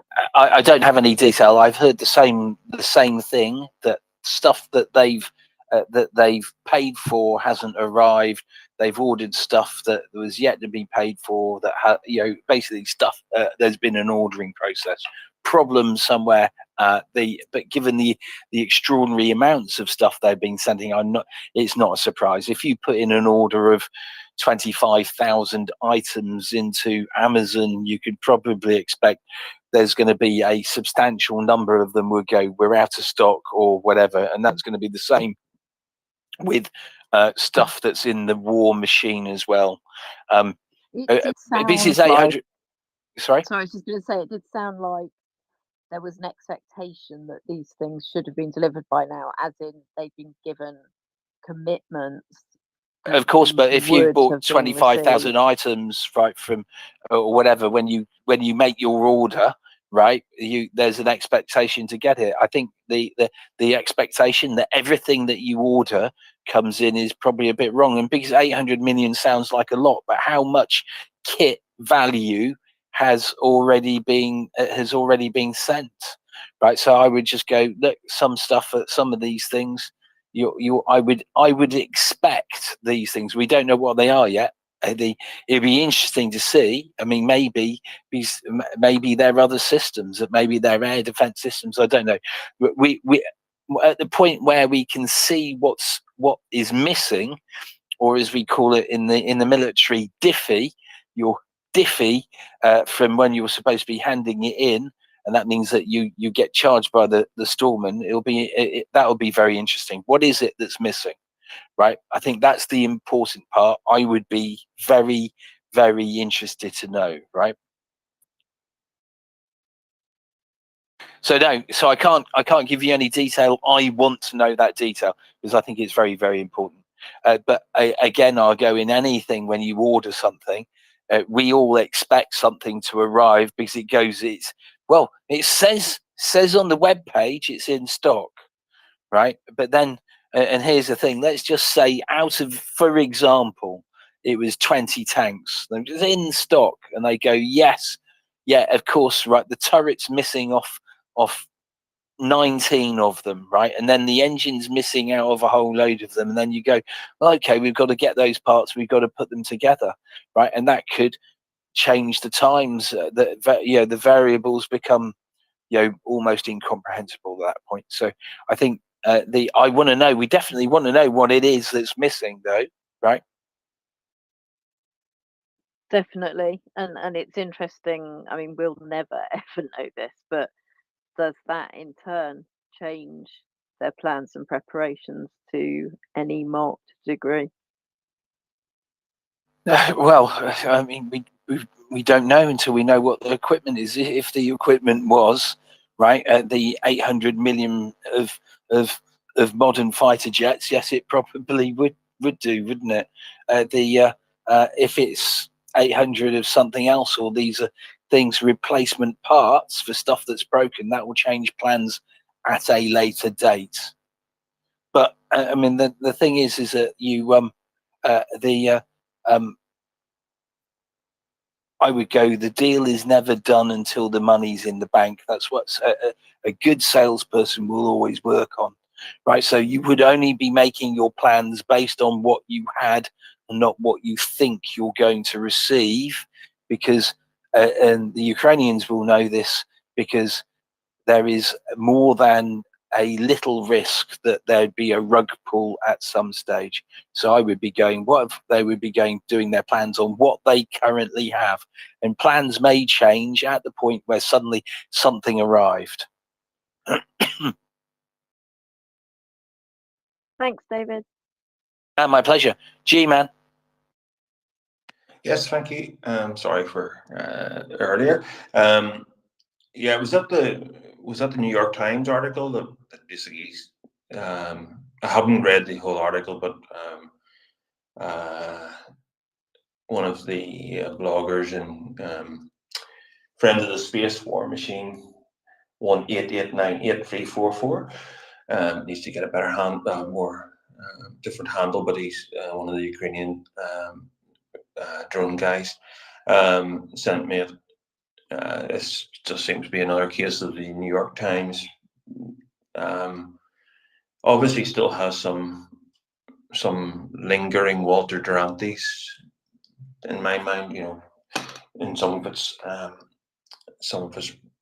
coverage. Let's put it that way. I saw an article earlier on.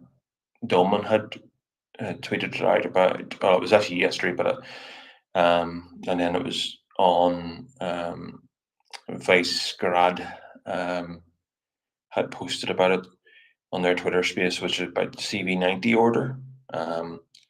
Ukraine is preparing along with a number 1,000. 1,000, yeah. And I hadn't realized until I sort of started delving in. A friend of the space replied to my tweet about it and was saying about great news. It was Primus actually. Great news, great for Sweden. And I didn't realize, and he was also talking about Gripen. And I had known that at one point in time, BAE had a joint venture or own partial. BAE is a BAE thing, yeah. Yeah, so I didn't realize that Gripen was no longer, that Saab was no longer partially owned by BAE, but nor did I know that the CV90 was built by BAE in Sweden, and it just like staggers me that the British arm, the MOD. Can I stop you there? Ajax. Are you yes, no? So she's going to get onto Ajax. Why didn't they buy CV90? I mean, it's just a no-brainer. And Ajax, yes, exactly. They had an amazing vehicle, but they had to go. How much have we spent on Ajax? By the way, for anyone who's listening, it is billions. For anyone here who's listening, right? The consternation in our voices is enemies with Ajax. yes, Yes, we polish could, them. we could give them to Russia, and it'll just deafen them and make them vibrate to death. Yeah. So for anyone who's listening, right, Ajax was a British IFV replacement for the dreadful thing that we've got, right? And we've spent, I think, 6 billion comes to mind. Yeah. And it still had problems. Now, how many CV90s could we buy for 5 billion, Axel? We've worked this out already. CV90s? Yes. Oh, that's a long time ago. And we didn't say we would buy 5 million. We said we would need. I said we got 5 billion. Yes. Yeah, we said we need 1,000 CV90s, and we'd buy them for. Hold on 1 second. 16. Well, 3.2 billion was the total CV90 price. There we are. And we spent 5 billion, and we don't even have a finished product. 26 were delivered, and they're all boxed. Can they clean the but can they clean the enemy independently? I think. I mean, we're not even sure if we're not even sure if they could drive to the enemy. They might be able to run up a white flag and say we surrender I have a immediately. question for you, David and G-Man. Do you know which company is a overall integration manufacturer and responsible for the manufacturing and production of the CV90? Oh, going is Rheinmetall, isn't it? No, it is a company called BAE, and as our friend, the former 007 would have said, that's a very, very. I thought you were playing a trick on me because we'd already said it was BAE, so I was going. Maybe you knew I something thought Axel else. was having a stroke. I was going to run over there and depress his tongue. No, it was just. He really can't do a Scottish accent. Put your teeth back in, Axel. I once sat on a plane with an ex-girlfriend of Mr. Connery, and the stories you hear about how he played with people and accents was absolutely fantastic. However, may I say, he also was quite right. The British will always fail to produce what they need to do when it's peacetime. When it's wartime, they produce everything. And that was his own view of things. And he was a simpleton, as we know, in many regards, and a very, very professional and good actor. But he was a good-looking simpleton, though. Yeah, and he's probably right on this statement, because how could you ever come up with something like the Spartan or Ajax or these kind of things whilst your own companies, meaning the companies who sell to you at very, very high prices, those things which you then buy in small amounts, then have joint venture partners in other countries which produce CV90s, which are absolutely bloody fantastic, and make every American, feel shame when they look at their worn down, completely incompetent, utterly ridiculous, outdated, but still war. Now, and here's the thing, Axel. Here's the thing, Axel, right? We discuss the Russian disease on this space on a regular basis. How does the Russian disease work when you have something is a military procurement thing? So, and when you look at Ajax, you just go, it's the Russian disease. I'm just saying. 5 billion on something, and it's not even finished. They haven't even delivered, right, these things yet. So what's the point? They're not even delivered. They spent 5 billion developing. Are you telling us that there is politics along? They might. politics in London. Yes, I am absolutely 100% saying there's politics involved and a extreme level of wastage on a product that doesn't work and hasn't been delivered. And the price, right, is 5 billion. So why don't we just can it, because it would be cheaper, can it and buy CV90s? Can we just highlight that Mark Hamill, 2 hours ago, Mark Hamill, in real life called Luke, highlighted that the headliner. Has he bought a CV90? No, Luke tweeted out the headline of the day, posted without comment. Russians freak out as Ukrainian commander solutioning wears Baby Yoda badge. This is the way. I just want to point out that Mr. Hamill is an honorary colonel in Ukrainian intelligence. He has definitely earned his X-Wings. I saw that picture, Axel. They were great. It was really sweet. It was really cool. And by the way, may I highlight that Olaf Torvaldsson, who has been with us at the beginning of the whole thing and who is a bit of a, as you know, a radically intense loudmouth in a nice way. He said it himself, by the way. Immediately retweeted, "May the force be with us all," and added a friendly Mandalorian with it. This is the way.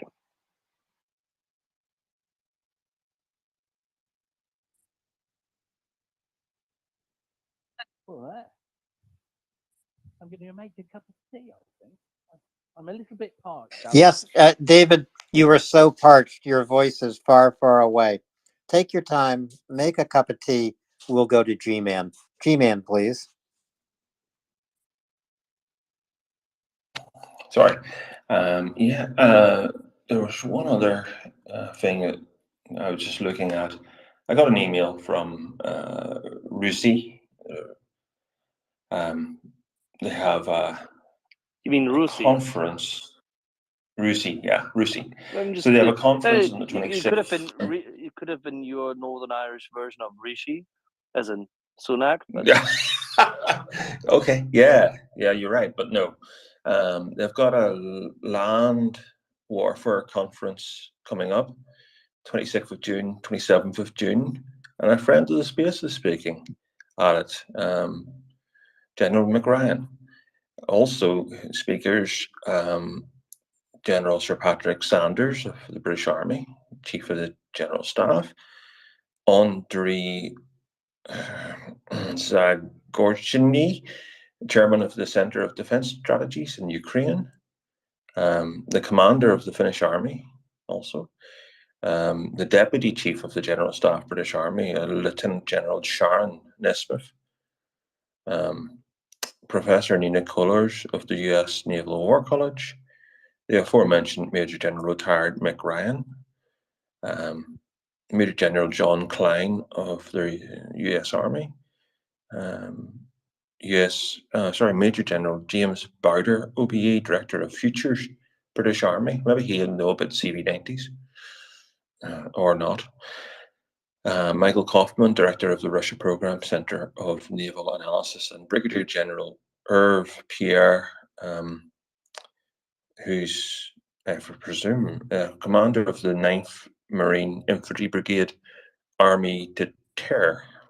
I take it he's French. So that's a 2-day conference that I don't know. I might go to it. Well, it's online.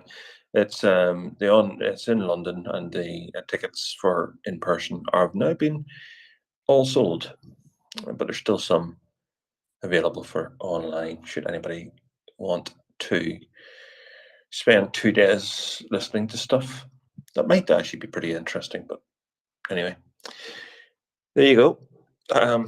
I'll step back into the background. Thank you, G-Man. Don't step too far back, though. I want to ask everyone to please retweet this space. It's Maria Report, MriyaReport.org. We've been broadcasting every single day of Russia's genocidal of Ukraine, and we will continue to broadcast right through Ukrainian victory.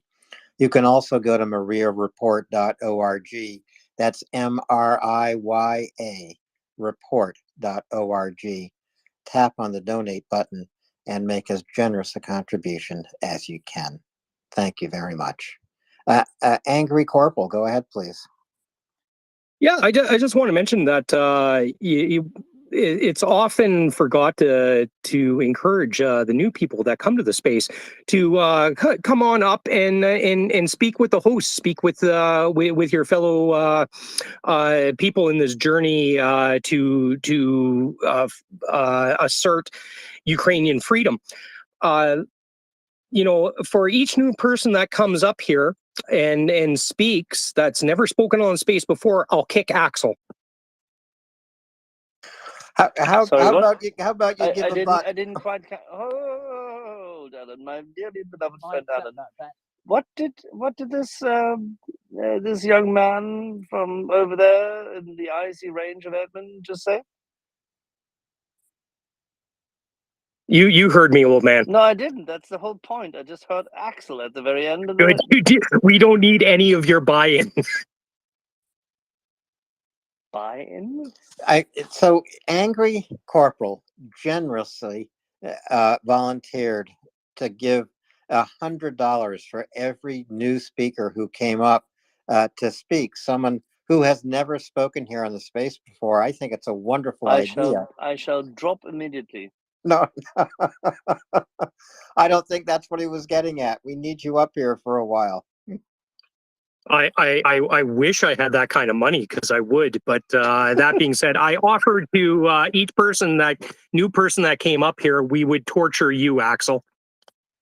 Oh, that is sweet. What a nice idea on a day when we had such information coming out of Ukraine. But thank you.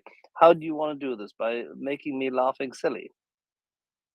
No. I'm outside your gates right now. Every new person that comes up and speaks, so you got to come up, request to come up, put your hand up, wait to be brought up by the co-host. We don't speak out of turn, and each new person, and you, I know what you're thinking there, G-Man. I'm going to go and make a new account. We know your voice. Each new person that comes up, I'll go over and I'll kick Axel. Hello, first time caller. So Long this is time listener. SD Mobile. Thank you for taking Angry Corporal's challenge. I don't think you know how to raise your hand, but it's okay. This time, we'll let you go right ahead. Absolutely, you guys. My apologies. Long time listener, first time caller. I just had to chime in after I heard that request. So love you, Axel. Been listening a long time. Kind of disguised behind my business in there. Calling from Southern California. Love you all. Please retweet this space and donate if you can. Thank you. And thank you for highlighting that people should, if they have disposable income left, consider donating, because there are people currently, tonight, still on rooftops on the left bank in Kherson. Thank you very much, SD Mobile, and thank you for being a long-time listener and now a first-time speaker. Don't hesitate to come back. So, Axel, I noticed that you and David have filled the nest with satellite imagery and gifs of the draining reservoir. It looks almost like a desert now, but and Kherson, I have seen pictures of streets that were waterlogged, now dry, but the left bank is still inundated. Yeah, I've not done the gift for her song just yet. So David, your audio is very low. You're speaking through a tea bag. Oh. I've removed said tea bag. Is that better? It's much better. Right. Okay. Well, it's just, I mean, silly me of just getting. How did I get a tea bag on my mic? I have no idea. But anyway, yes, I was saying I've yet to do the Kherson GIF animation, but I will do it. I've avoided it because it's a little bit tragic, Alan. But and what we're really looking for, or what I was looking here, is to show the differences, as to show the amount of front that that is suddenly becoming available, right? And it does. It really gives you an idea, doesn't it, when you see that image changing? There is such a thing as teabagging. It's what rugby Please. players. It's not just rugby. No, Yes, Dr. Jones, if you're listening, teabagging. it's not Kerry, That's a message to a friend of mine. Kerry, listen carefully. This is your first your first strike in June. That's not bad. One in June, not too bad. Yeah, we're the MriyaReport, not the Urban Dictionary.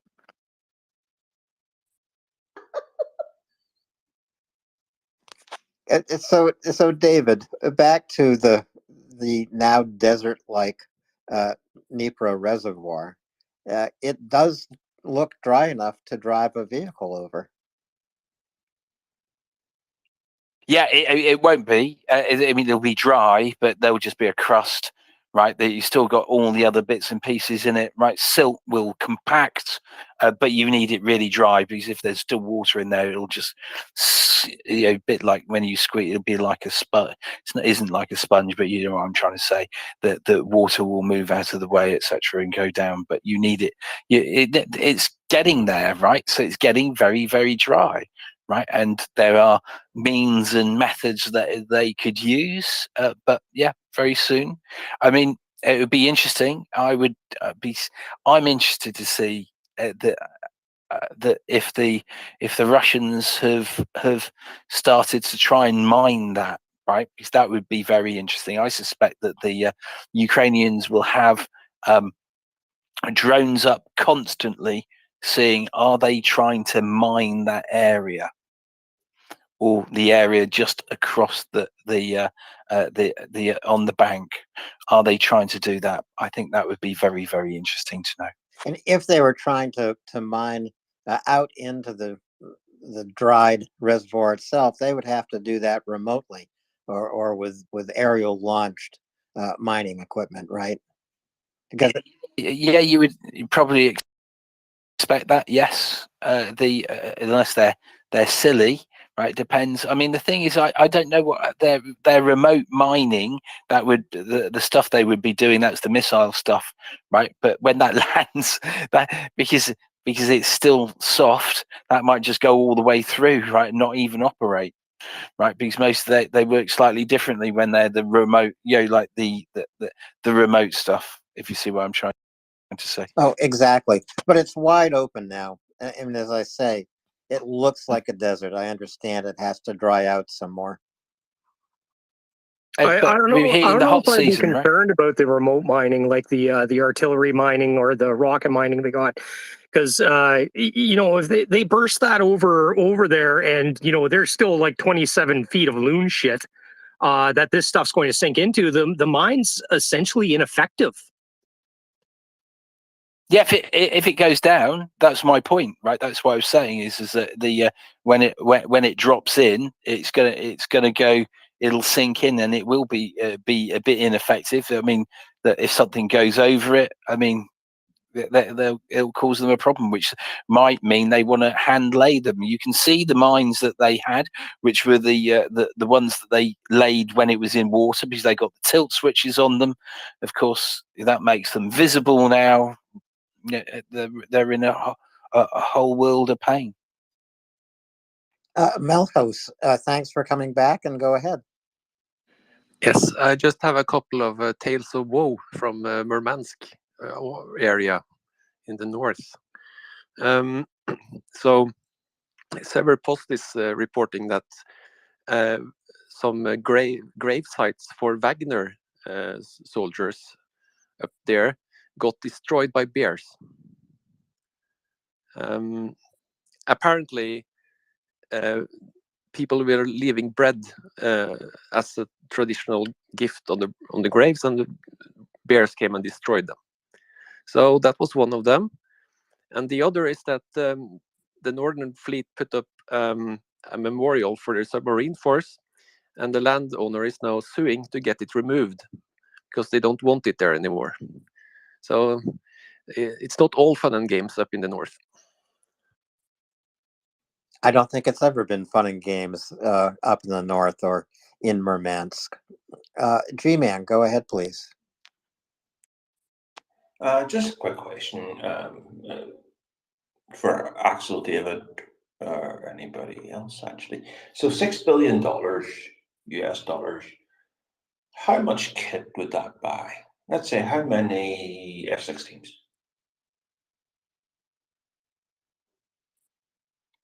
Oh, I think that's a whole squadron, isn't it? So, yeah. So, just looking at my Ukraine list of tweets or whatever, filter thingy, whatever you call that now, folder, I suppose. And there's a tweet there in Ukrainian, but translated is the Pentagon reported that they have overestimated the cost of aid packages to Ukraine by $6 billion since February last year. And there's a video of this announcement. I think it's today. I'd heard this before a few weeks ago that it was 3 billion, but they were still counting. So the US have more funds available for equipment than previously thought. So Yeah, but we have to be careful about the whole cost of equipment thing because, and David spoke about this earlier, a lot of this crap's already paid for. The F-16s, and a lot of them by right, have been struck from strength. So and if they're sitting out in the boneyard, they've been struck from strength. A lot of these Bradleys have been struck from strength, so they've been paid for like 30 years ago. Yeah. So it's up to the Americans to take the dollar transfer value of whatever it is, right? And that's what's happened. So America said, I'm going to give $38 billion worth of equipment this year, or whatever it was. And so much has been delivered. And whatever book cost of that kit that has already been sent or pledged, whenever they look at it and go, actually, we used the wrong cost for that kit. We were using it on replacement cost or whatever, instead of the depreciated cost of the assets that were actually sent. So what this means, this is a good news story. This means that they can send more kit for the amount that was already approved. It's like you've got $100 and you go to the sale and you realize that everything's 50% off. So you can buy double. So in this case, you can't buy double, but you can buy an extra $6 billion where America can send an extra $6 billion worth of kit that for no extra cost. Happy days. This is why I'm not an accountant. But to me, it's like it should be like prize money for Ukraine. The United States should simply call up in Ukraine and say, "You've just won $6.2 billion. How do you want us to spend it for you?"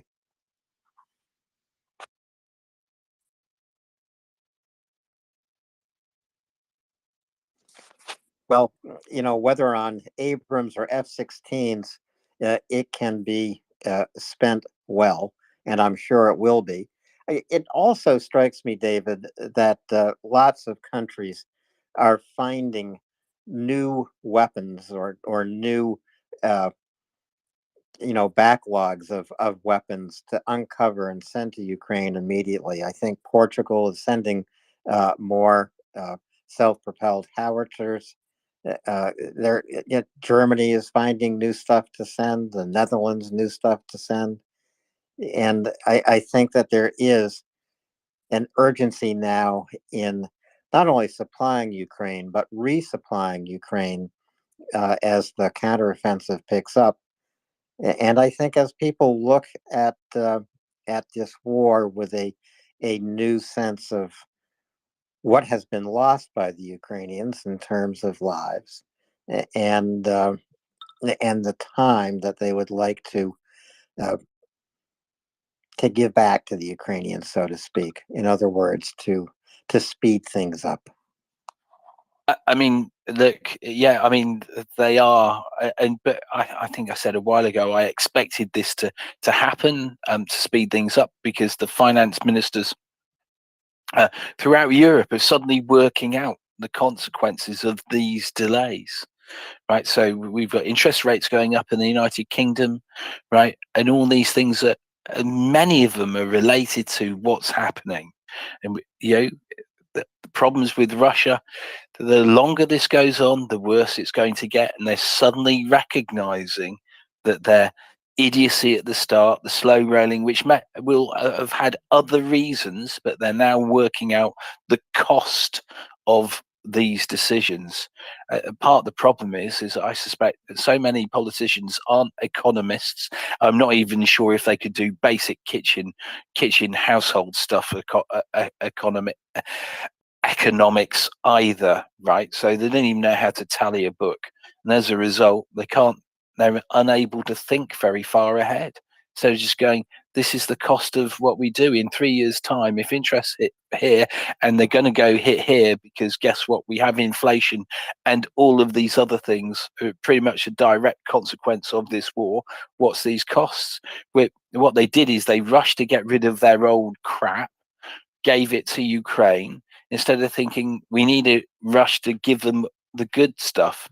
But then that gets us back into that question of, why aren't we giving them the good stuff, right? And that bit goes all into the N word, the word that should not be named because everyone's frightened about it. But as I keep saying, I just think I think it's all nonsense. I think the question when it comes down to freedom and democracy is, right, you either accept that you want to be free and democratic, and there are risks to this, or you just go, you accept that you're happy for some idiot who just says, I've got a nuclear weapon and I'm going to do X, Y, and Z to take control and be in charge of you and make your country that you live in another version of Russia or somewhere like that. I mean, there's a reason why we don't negotiate with terrorists, but we are apparently when they're a country.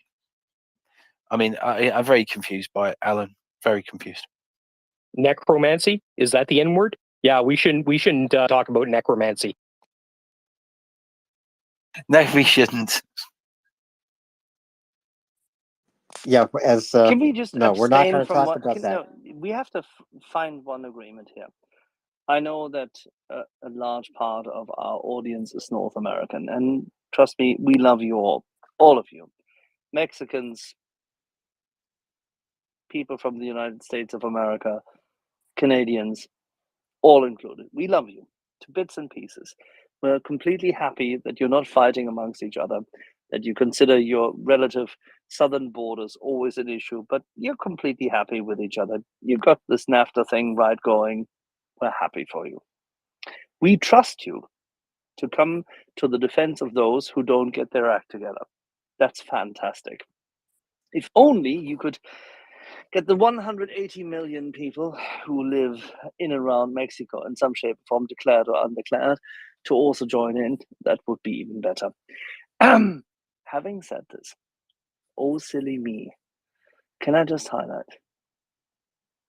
outside of the United States of America, Canada and the likes, the so-called N-word typically has to do something with sports and has nothing to do with all the other shit, and we really don't care. We care about Ukraine here.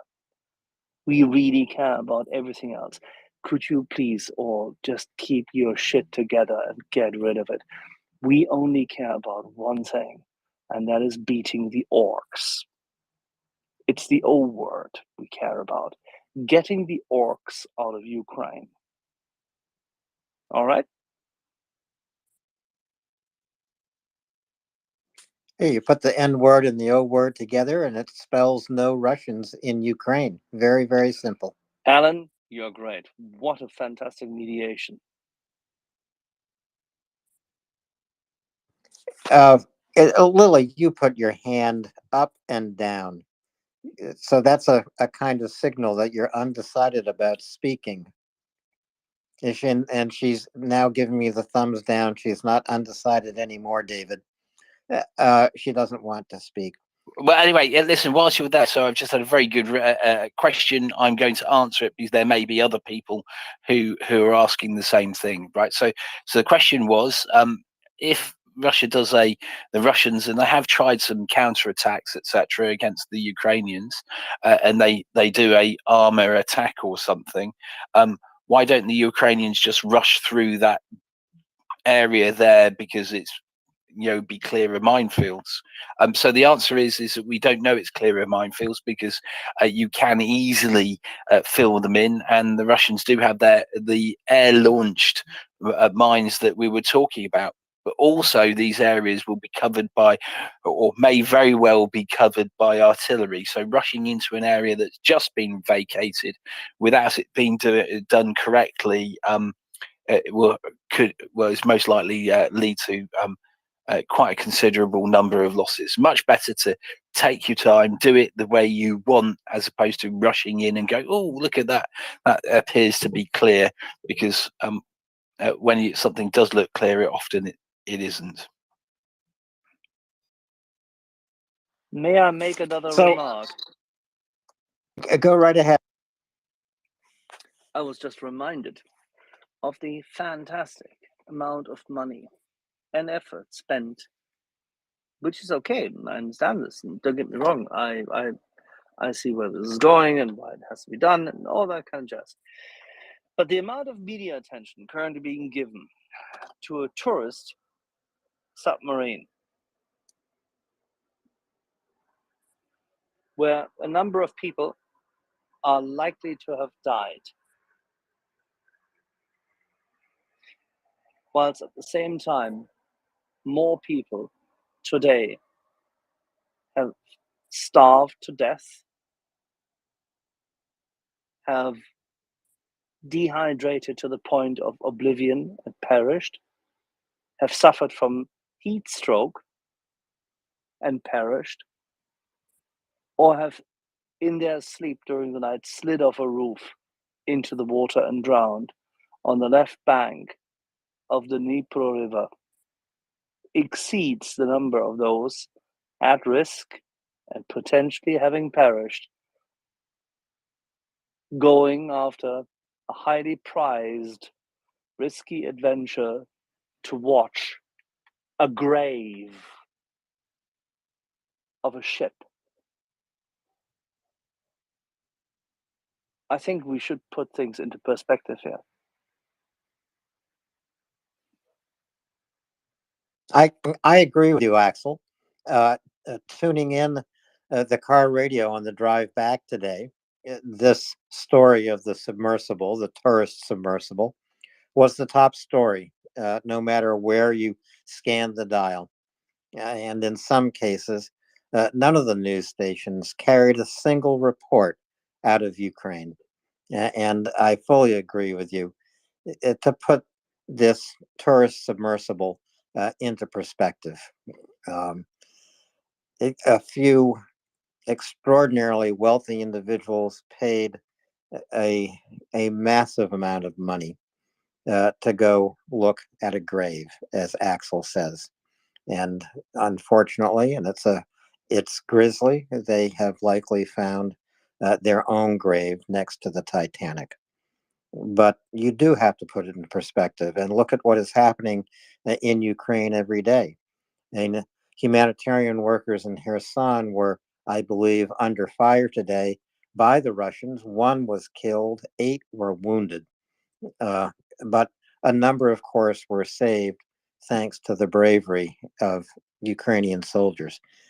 Ukrainian soldiers not in battle on the zero line, but in battle against Russians assisting humanitarian work in Kherson. It's that gives us a little perspective, I think.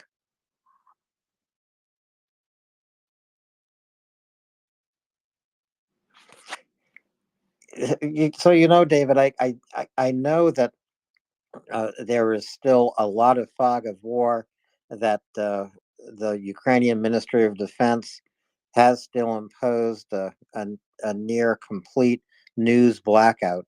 But a lot has been happening on the front line. It seems to have come to life all the way from Kupiansk to Kamenetsky, from all the way from east to west.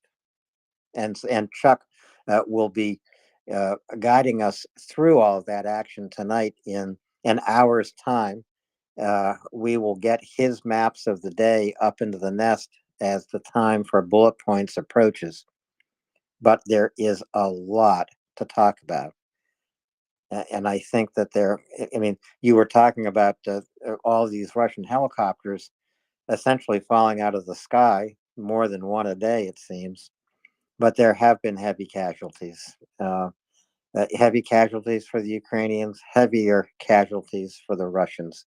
The fighting has become especially intense, as you would expect when the counteroffensive really begins to grind forward. And it will be a grind. This is the nature of this war. I mean, it is. We have some. There will be a considerable number of losses yet to come from both sides, and sadly, it's going to be. Yeah, sadly, we're going to hear of a lot of Ukrainian ones as well. Yeah, that's war for you, isn't it? It's difficult to say a different way of saying it. Really, we know it's going to happen. Yeah. And it's why the newly trained Ukrainian soldiers, the very first lesson they must adhere to, listen to the veterans. They are the ones with the experience that can save your life. Listen to them. One comment I saw online today was a veteran saying to a new Ukrainian soldier on the front, if you have to pee in a bottle. Don't leave the trench or leave your position to pee. You become a target. That may seem like the most basic kind of information, but it's no different than 3 men on a match made famous in the First World War, right? You know, it's exactly that, right? It's the basics. Hopefully, the Ukrainian units, that the units will be made up of people which are a mixture of people who are experienced and who aren't experienced. You don't want just a unit sections of just people who have no experience, right? You need people with experience because they're the guiding hand to make sure that people don't make mistakes. And that's what we see with the Russians, is that they're just, everyone makes the same mistake because there's no one there giving them a guiding hand. Everyone's just there. Often it looks like they're just there to look after themselves, but by looking after that, the people in your section, you're looking after yourself, and that's sort of that's the failure in their dog eat dog world that they live in, right? Because they see everything about self instead of going, you know what? If I keep these guys alive, I'm keeping myself alive as well, because they're all thinking the same thing. And they're making their units stronger day by day. Yeah, exactly.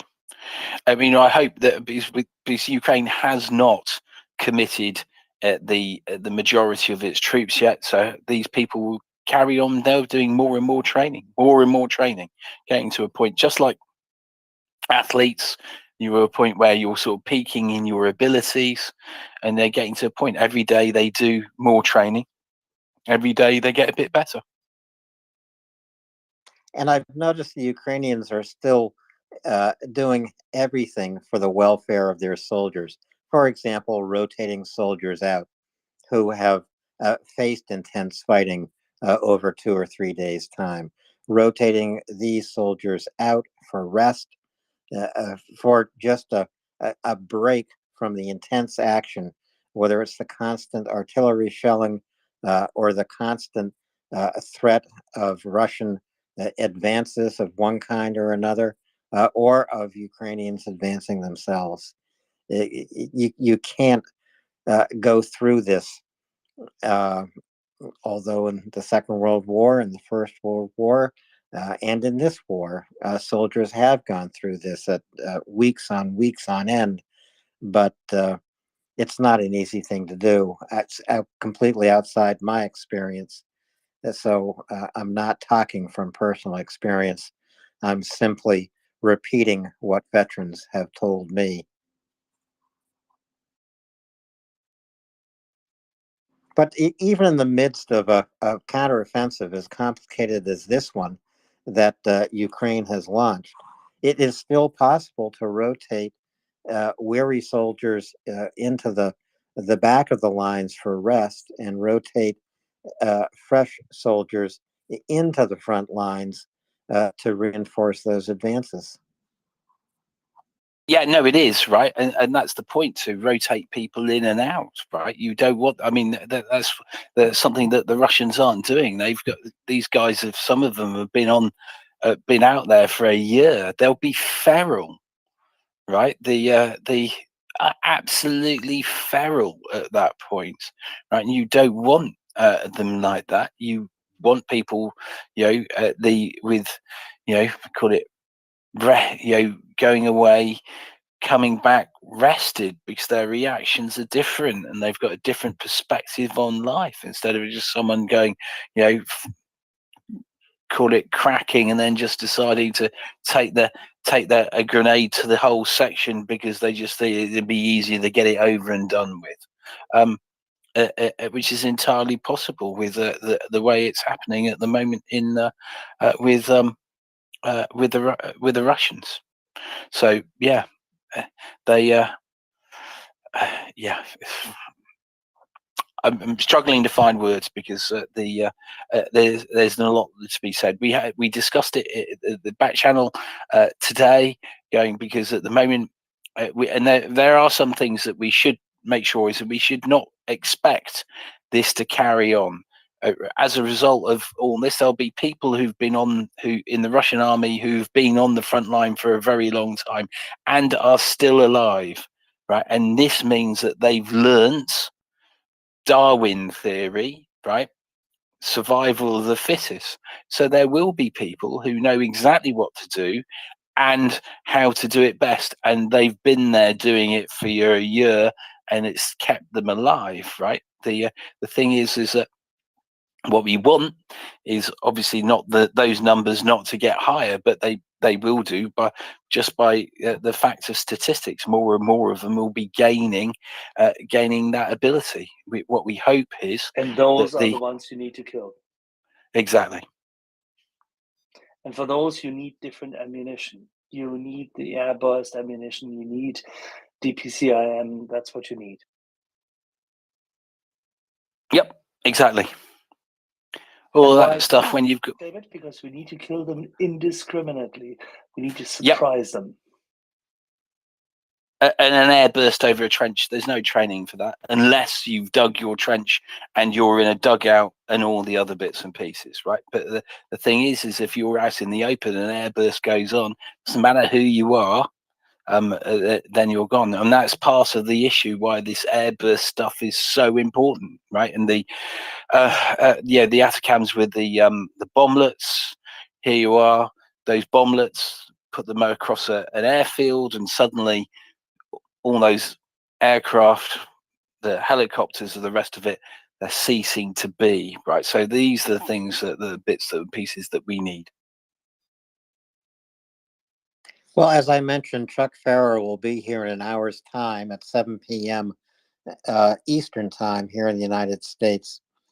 And we'll have to become familiar with new maps of the front line, all the way from Kupiansk in the east to Kamiansky in the west, because the front line has come alive with action from end to end. And that's one of the topics we'll be talking about with Chuck tonight in about an hour's time. We have a few hands here, David. Sojo, Lily, and Lexicon. Sojo, go ahead, please. Thank you, Alan. And thank you both, Alan and David, for co-hosting tonight. It's been a real pleasure to listen to you. I just had a small comment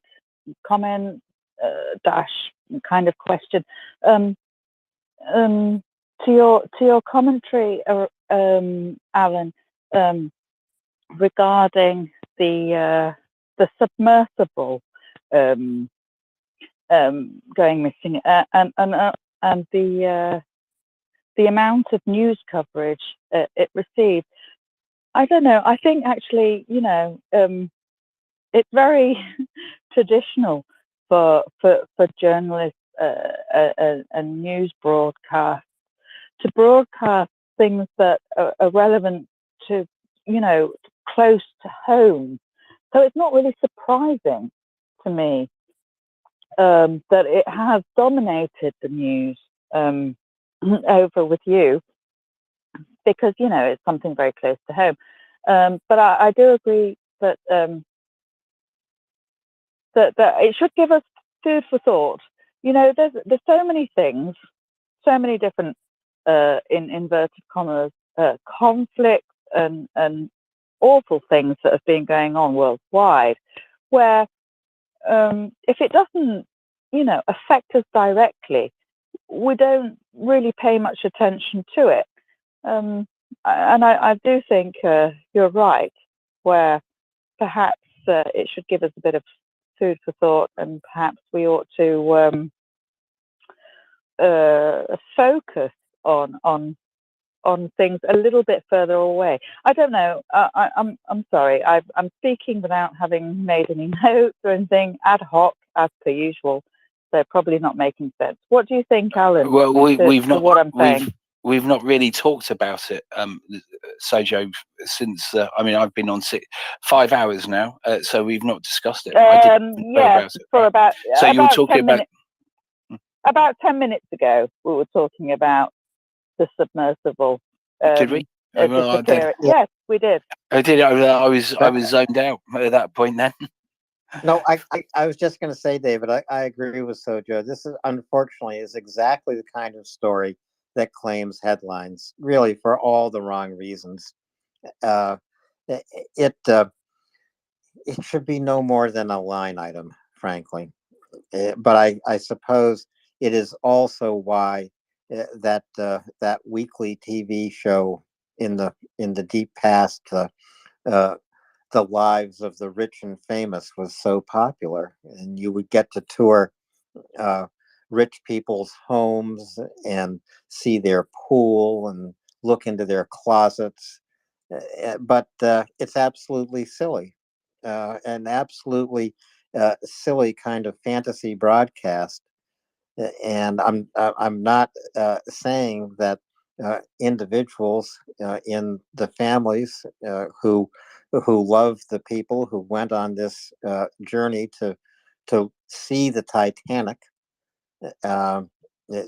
quite an extraordinary adventure for any tourist if you can afford it. But it simply says to me, is this the kind of news coverage that should lead the day and dominate the news hour? And it really isn't, because it is so insignificant. It may appeal to some of the baser emotions of the listening audience to these news stations, but it doesn't change the course of history in any way. It doesn't affect what your children and grandchildren may be called on to do in the future if Ukraine doesn't defeat Russia. That is a much larger topic and should remain so until Ukraine wins victory. We have Lily and then Lexicon. Lily, please. Who is Robin Leach? That was his show, the Lives of the Rich and Famous. If David is still available to ask a technical question. I'm still here. Oh, lovely. You were talking about the missile that would destroy multiple planes, helicopters, trucks, tanks? ASCAMs. Yeah. But the version that has bomblets in it. What is the destruction, the range, or dimensions of destruction? Is it a Oh no, kilometer? I mean, and it's not that distant. So the thing, I don't know the actual square meterage over it. It has 300 bomblets. Right, so the bomblets are released and they'll come out. Sort of, there'll be a randomness to them, and then they'll go off. I think each bomblet is a kilo or more. I'll tell you what. Give me a moment. I'll find out how much explosives is in a bomblet. But it's probably not germane to anyone else's questions. So you can look, and I can step down if Lexicon wants to ask a question, whichever you'd like. Okay. I mean, here's the thing. I'll describe it in general. The bomblets come out. Each bomblet would be able to destroy to make a helicopter inoperable. Right. So think of it as let's just think of I was going to say, imagine a half a kilo of explosives, but that would be difficult for you, right? So imagine a really big grenade filled with fragmentation, shrapnel, with I think they're titanium ball bearings, right? So these things are flying at, I don't know, 1,500 meters a second, maybe 2,000 meters a second, and they start hitting a helicopter. So you've got 5,000 of them hit a helicopter. They'll go through pretty much everything. They'll embed themselves into the engine, and they'll just destroy the helicopter. And that's just one bomblet, and there's 300 of them. So now they're designed to range over area. And what you would do if it was an airfield, right? Because when you study these things, you're looking at the intel and going, okay, this is the area where you get the most amount of damage, and these are the ones they've got a whole load of. These helicopters are all parking here, right? And these guys are parking here, and these guys are parking here. If you were really lucky, then they did something really stupid, which was at 9 a.m. they all got in their helicopters. Then what you would do is you would set your missile to hit at 9 a.m. because you're not just taking out the helicopters, you're taking out the crew at the same time as well. So if you get rid of those helicopters, you got rid of the crew, then they have a serious problem. And one bomblet is enough to get rid of the crew. Is this also how you can destroy a landing strip or a landing field, or are there other large destructions? Yes. So it used to be a thing, right? And it is still a thing. I mean, in the we lost. I might say the United Kingdom lost a number of tornado planes doing these low-level bombing runs in. Is it Gulf War II or Gulf? I can't remember. I think it was Gulf War II, and the rest of it. But there's quite a bit of risk with doing those things. But what we do know is that repairing an airfield so you can get planes to land on them is quite a quick process now. There's all sorts of things you do. You just dig it out. There we are.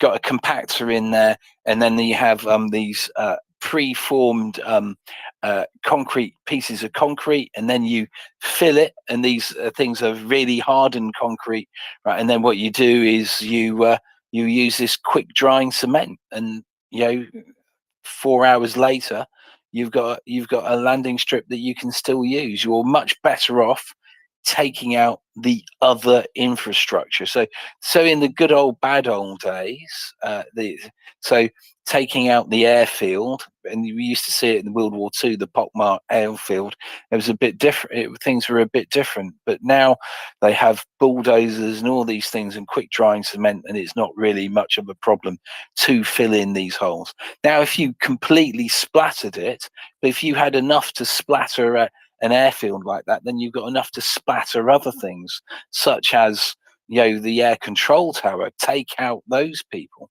take out the other people around that. You know, removing that sort of stuff would have a much higher value than just destroying the runway, for instance. Take out. Sure, bigger bang Yep, for your exactly. buck. Okay, very good. I had another thought, but it's escaped me right now. So I'll come back when I It recover happens to from me that. all the time. Thank you so much.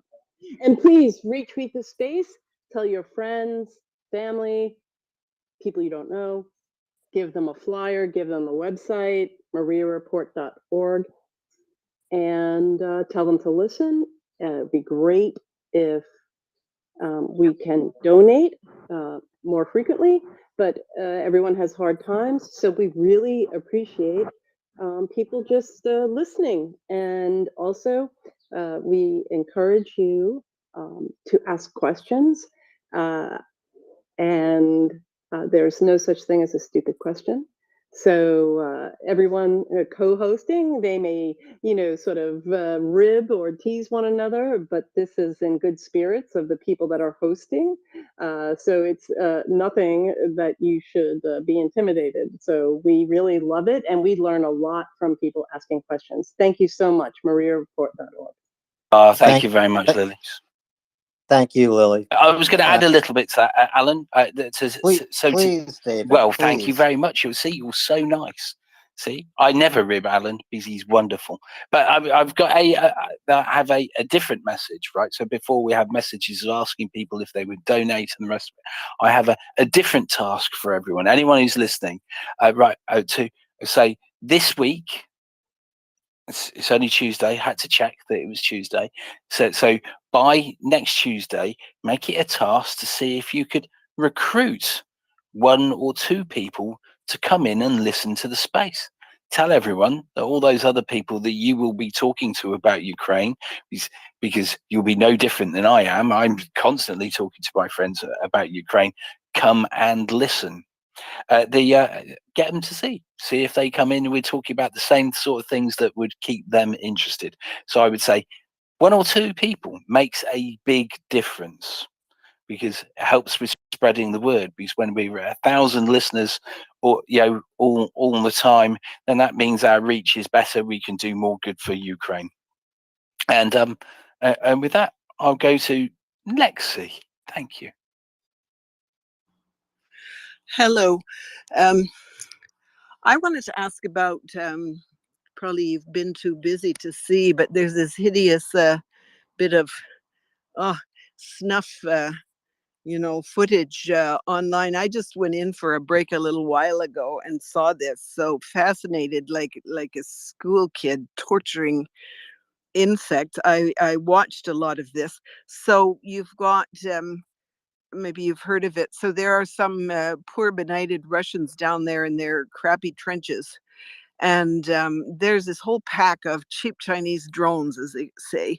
There's a bit of a script that goes along the bottom. And so I think a few are knocked off in short order. And so this one guy, he gets concussed. He's quite stunned. He's probably wounded. Anyway, he's running around trying to find something to do. And this script says there really isn't much he can do. He actually runs, at some point goes toward a wounded tank, and there's a couple of guys not yet dead, and they wave him away. They don't want to let him come in and shelter. And anyway, I mean, they say in this thing, all he could really do, he'd be best to just phone, 911, I want to live.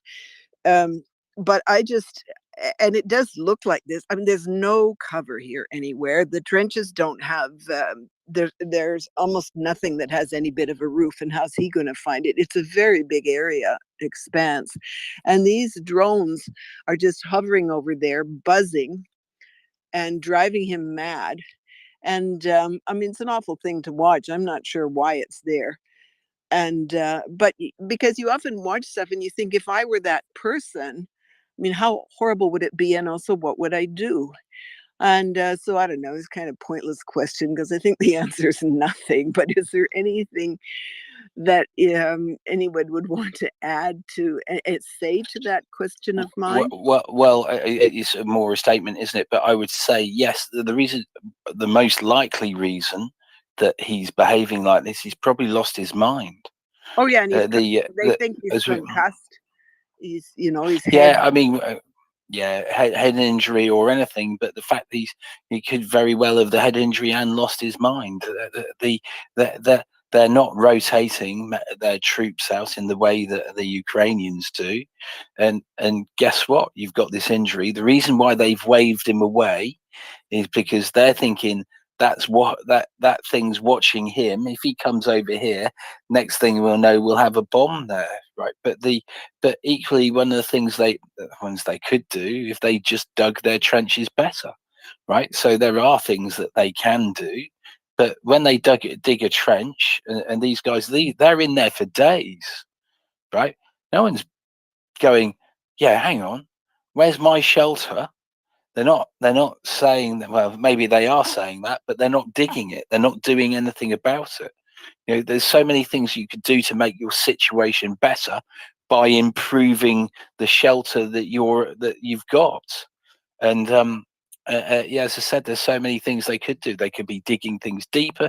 They could be putting stuff over the top, right? And there's just other mistakes they make when they're building those shelters or building the trenches, right? So what they do is where they've got what they should do is they should peel the grass back first. So you take the turf off, right? Because what you can then do is when you put your shelter on, what you do is you can put the turf over, right? Instead of it being this strip of mud that something's looking at, maybe if you build it right, it might just look like a flat piece of ground with its grass on, right? But they don't do that. What they do is they start digging the trench and they put all the mud over the trench, kills the grass and the rest of it. But if you take the turf away, right, then you're in a position of making yourself look less,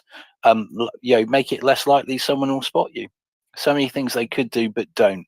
But that's because, as we've discussed before, there is no one showing them to do this. Yeah, I heard a guy on Telegraph saying he handed it to the Russian engineers because they got their trench digging right, but and had this huge intricate setup. But we haven't seen anybody saying that. Yeah, and I guess what you're saying is once he's at this point, everything's been done wrong. There's nothing left to do. The area is huge. One of the things the text says is he's carrying a radio, so he has an entire position has been exposed. And if that is some kind of sequence, anyway, I guess he could have been the guy who could have, did call. At any rate, he's the communications, and he certainly hasn't got any answer. Yeah, the area is just barren, and you really wonder why one would dig trenches in this space where there's nothing else secondary to the trench or incorporated in the trench that could help you out. Someone's told them to do it, and they just go, yeah. and they're basically told, do it or we'll kill you, right? And then therefore you get on and do it and just go, here you are, fatalistic view. And there's the other part. We have to remember, this has been their life, right? The world, who treats them like property, and they're treated like property by the people above them, and the people just get on and do what they go. They'll be there moaning. All soldiers moan, because it just. But with these guys, and we do see them. They made videos that they send out in Telegram to go, this is wrong. But the general commanders aren't that interested, and we know they're not interested, because the one thing that they could have done this year, that would have, helped, would have made the Ukrainian task so much more difficult, is not to waste 100,000 troops in Bakhmut. If you'd had 100,000 more troops in Ukraine, because they didn't throw them against the machine, and then this would be a much more difficult task. Yeah, really. Thank you so much. What a horror show. Yeah. Alex. Thank you. There earlier today there was information that Russians trying to counterattack in, was it Kreminaya? I think it was Kreminaya. Kremina, yeah. Kremina. They were at Trotsky and Kremina, but they were thrown back at Trotsky and to the northeast of it. Twice. Right. Yeah, that's awesome. Yeah, I was actually reading here in Kremina Forest. Our friend Konstantin tweeted it. In Kremina Forest today, I got the news Ukrainian National Guard managed to take all the positions back. One trench was filled with 7 dead orcs and more were lying around. Way to go. Another day, another victory. Yeah, no, exactly, and that's. I mean, that's if there's only 7, that's that's not many. We've seen trench systems with upwards of looks like 50 dead Russians in them, right? And there's the thing. So that's the fact that there's only 7. Maybe that's an indication of how low they're getting on troops. The others probably ran or something, because I don't think there were only 7. Well, there were many lying around as per this information, but yeah, others probably ran. Well, I think there was also some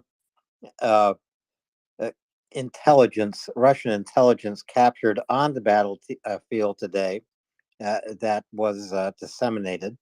And these are documents partially burned from the Zaporizhia region that showed Russian units under strength and dramatically under strength. And this could be true all across the line of engagement. But this is, this is interesting. They are already stretched. And now these attempts to counterattack elsewhere, like, it requires resources. So, like, somewhere else, they are now even more stretched. It's, it doesn't make much sense, but apparently they just follow the orders. And the person giving these orders is not in, I mean, he's not giving good quality orders, so to speak. I don't know I don't have all the numbers and facts and stuff, but doesn't look very good for Russia. And this is even more surprising to me that, some people, I don't know, on day 5th, they are, writing that, now this counteroffensive is total disaster. Like, what? They live in some kind of alternative reality. It's going as planned. It's bringing victory every day. Just wait. Like, after 15 months of aggression, expecting that in 5 days you'll get back everything, it's just delusional. Yeah, we really have to balance our expectations, and in a number of ways. First of all, as David pointed out, Ukraine hasn't committed a majority of its forces trained and practiced for the counteroffensive. This is yet to come. So we still have not seen the commitment of Ukrainian forces. We still have yet to see the arrival of Abrams tanks in the theater of operation. So there are not only a lot of newly trained Ukrainian troops, but a lot of new Western weapons left to come in to the battle. And we will see those in the coming weeks. They will make a huge difference. But what we do see, and Chuck will be here in 30 minutes time, we'll get his maps up into the nest for everyone to look at, because we all have to become masters of new maps. It's not just about Bakhmut anymore. It is about a 650 mile long line of engagement. And we have to, as I say, become familiar with all those maps, all kinds of new terrain. And we owe it to ourselves to put these maps into our mind, almost memorize them, so that when someone says Kupiansk, you know you're in the east. When someone says Kamenetsky, you know you're in the west, on the shores of the drained Dnieper reservoir, and everything in between. But there's a lot of close combat going on. It's very intense. And as I say, stick with us. Chuck will be here in 30 minutes. Retweet this space. Let folks know we are 30 minutes away from the Tuesday night edition of Bullet Points with Chuck Farrer. Meanwhile, let's go to Favid and then back to Lily. Favid. Hello, guys. Good evening. Thanks for having the space and co-hosting. I wonder if you could explain. I was watching the clip posted in the nest by JUN. Are those explosive rounds that are going off at a certain distance over on the strike? And David, that's the first tweet in the nest. If you could look at it, you would know better than I. I haven't looked at it yet. I've not looked at it. What is, let me have a look. 1 second. From G-Man. So he's doubled up on a. We had it. Maybe not. I might have deleted it. Bradley, so yes. So yes, Bradley. Right. Yes, and yes, they are explosive rounds, as we found out. They are. They explode on impact. So they're hitting the trees or whatever, and then exploding around. Fragmentating around that area. Apparently, they're quite devastating. Okay, great. Thank you very much. I appreciate it. Please retweet everybody in space. Please MriyaReport.org and make a donation if you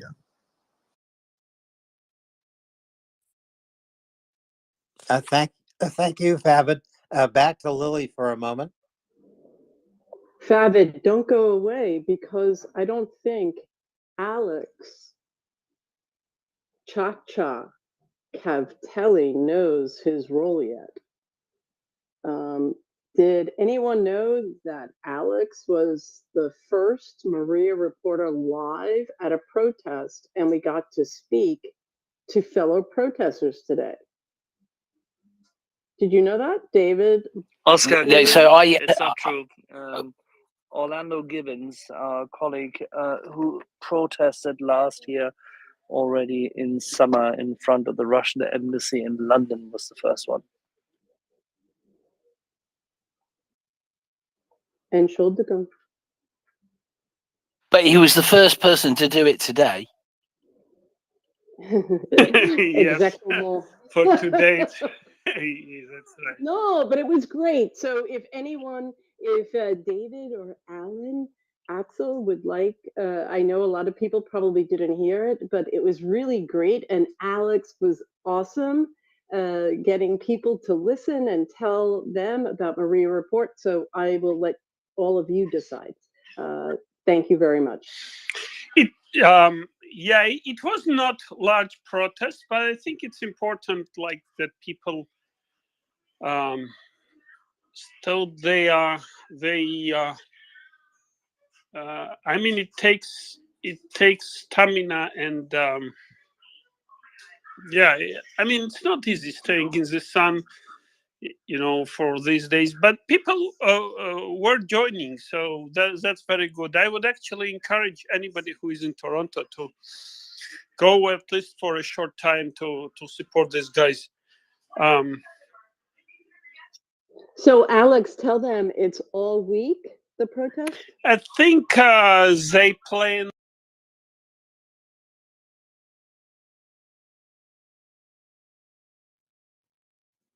David, did I lose Alex's audio? Yeah, and I've lost him as well. Alex, if you got a phone call, come back after you complete that phone call, or get back into range. Alex, are you back? Yes, yes, I'm back. Yeah, I would just encourage everybody who is in Toronto or in GTA area to. So they will be there. The address is 60 St. Clair East. So anybody who is in GTA to show up there during the day. They will be there until the end of the week, and just show their support. Some people were showing interest. Some bypassers. There was one guy who said that, "Oh, you want more weapon? You want more people to die?" I replied that like Russia is armed to teeth. Is if you think weapon is dying, killing people, let's demand together for Russia to disarm. That's actually one of the demand. But most people were showing support. There were a lot of people honking. So yeah, it was good. It was good.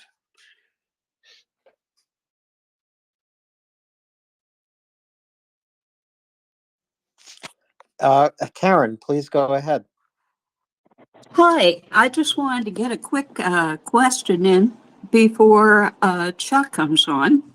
And that was, I have already sent Alan and David a tweet with this article in it. It seems that Ukraine's military intelligence chief has accused Russia of mining the cooling pond used to keep the reactors cool at Russian-occupied Zaporizhzhia nuclear plant. And this is very disturbing. This is a new article. Now, 5 days ago, on the 15th, President Zelensky said that in an interview with NBC, he said that he believes that Russia wants to blow up the Zaporizhzhia nuclear plant. And I thought I would insert that if there's any comments you have, and I'll drop down now. Well, of course, it could be done. Excuse me. It could be done. Russia mined and then laid additional explosives to blow up the Novakhovka hydroelectric dam. We know that it was Russia who did this. There was never any question that they did it. But blowing up the nuclear power plant would be completely different. And we also know that the United States and the International Atomic Agency, the IAEA, have put radioactive sensors all around the nuclear power plant and throughout much of Ukraine in order to detect any increased release or increased evidence of radiation. So it would be instantly known if Russia attempted such a war crime. And I am pretty certain that the United States and NATO nations have probably put Russia on notice that doing anything with the Zaporizhzhia nuclear power plant would be ill-conceived and would be considered a nuclear provocation. So I wouldn't expect it. I would only expect this kind of psychological warfare that Russia is trying to use in order to sow fear. Well, that fear is not being sown in Ukraine. It's being sown in and around countries neighboring Ukraine, or in countries far, far away like the United States or Canada. Simply people fearing a nuclear power plant disaster like Fukushima or Chernobyl or 3 Mile Island. It's of that. It's in that context, I think. And well worth reminding everyone that China apparently has put Russia on order as well. That the nuclear power station and anything nuclear is not on the, or shouldn't be on the table. So whether Russia would listen, but they do need China, don't they? One final note to clear this up. I will note that it was Ukraine's military intelligence chief that brought this up, and 5 days ago it was Zelensky that brought this up himself on an interview. So this isn't just fear-mongering by the US and other countries. These points were brought up among the leadership in Ukraine. And I don't know, I do believe in not letting the mind games get to you, but I also think that if people could quietly maybe evacuate some of the civilians from those areas, it might be a smart thing to do. Yeah, but how would you? This is complete and utter rubbish. Thank you. There's no area to evacuate. You need to look at the map, take the distances, and what we're talking about at the moment is the mining of the pool, and we're talking about the mining of the feed-in areas in the nuclear power plant. This is what Major General Budanov has referred to, and this is what the IAEA has reported. This is not the same fear-mongering and stupidity the US administration is putting out. Completely different ball games. One thing is talking about a tactical nuclear weapon being employed, that one would worry about it, which is a very, very old trope. And the other thing is an accident being caused by means of a conventional explosion, mining of adjacent supplementary components. That's completely, utterly different. And that is fear-mongering and a level of ecocide escalation, which the Russians will gladly do. And it's highly likely that they will do so when forced to retreat or when they are retreating anyway. Nobody doubts that. This is what the Ukrainians have been saying for a long time, that if we fail to support them appropriately, Russia will actually conduct that scorched earth campaign. So it is the failure of this administration and the failure of the collective West to provide Ukraine with sufficient capacity to deter and completely eradicate Russian forces quicker. So the lack of DPICM, the lack of airburst ammunition, the lack of air force capacity, the lack of ATACMS drives this forward. So it's not the other way around. On the contrary, this must be completely dissected appropriately. This is a failure in policy. Well, I think that the U.S. should change its tact and start supporting Ukraine more aggressively, as well as the other NATO countries. I completely agree with you there. But, and now I will sign off, but the thing that I want to remind you of, it is not America or anywhere else in NATO that put out these threats, that made these threats known. These were statements by the president and the security chief. And sorry, you're repeating the same thing before. And I agree with you. The threat which I'm talking about is not a nuclear threat. It's not a nuclear attack threat. What you're talking about is a nuclear accident threat. It's a different thing. The president towards his donors, that's certainly possible. The president towards his donors on Monday repeated what he said over the weekend.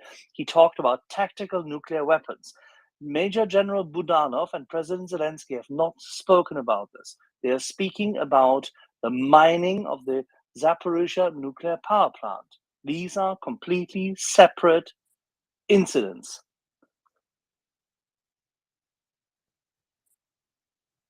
So to highlight it, right, what Axel is saying is that it's completely different. One is that they're talking about a nuclear weapon, and the other one is talking about a nuclear power station. Big difference. But I will say that this reminds me, we all have to keep in our minds Dr. Nick Ford's analysis of Putin's, I'll call it a backstop strategy. And that is his vision of Ukraine without Ukrainians, or a Ukraine that is so damaged Ukrainians cannot revive economy and life. And so this goes hand in hand with that. It is a devastating vision that Putin has, and it is the vision of a loser. As someone who says, an imperialist who is saying, if I cannot have what I want, then the people who have lived and flourished there cannot have it either. And the world cannot have a free and prosperous Ukraine. But I doubt very much if this vision will come true. It is a black and evil vision, as we all recognize, and the West is not about to allow this to happen, nor are the Ukrainians. George, please go ahead. Yeah, there's a couple of things to point out. One is Zelensky and Budanov are doing what they're supposed to do, reminding the West and people that are listening what the possible threats are. Now, I've heard that this thing, that the pond and intakes have been mined for months. What's going on is they're reminding the West, specifically Western leaders, hey, these guys blew the dam, right?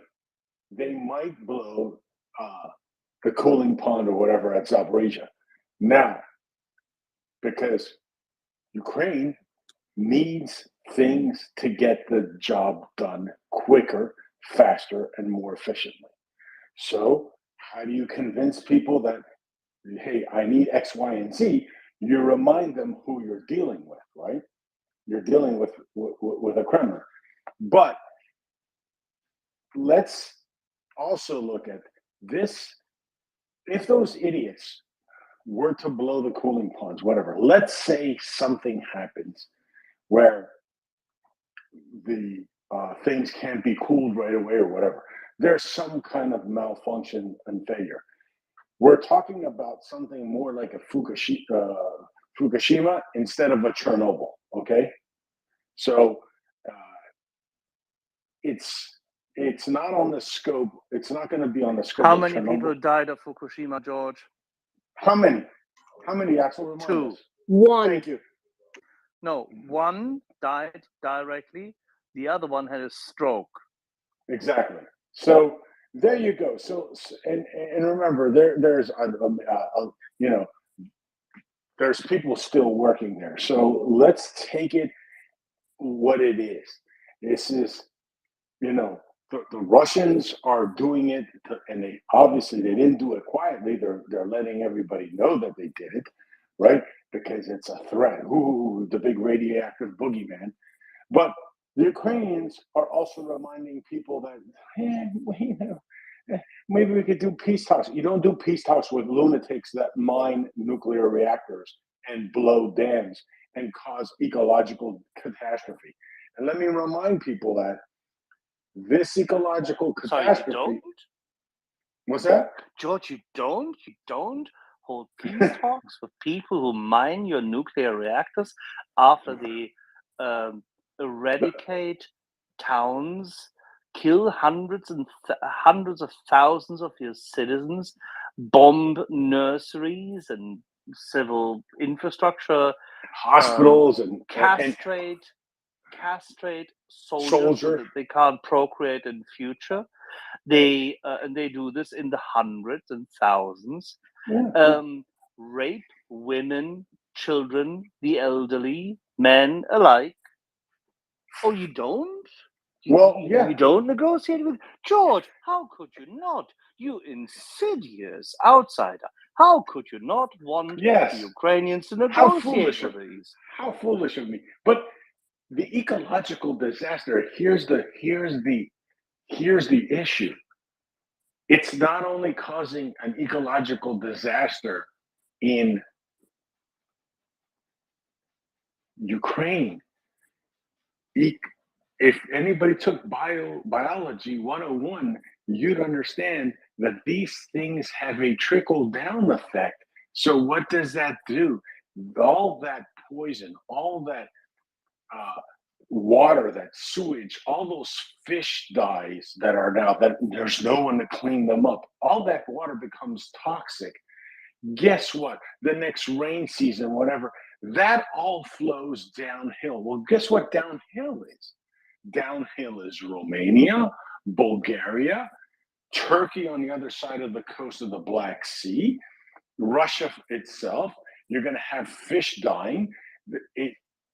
This ecological disaster will continue for a long time. For a long time.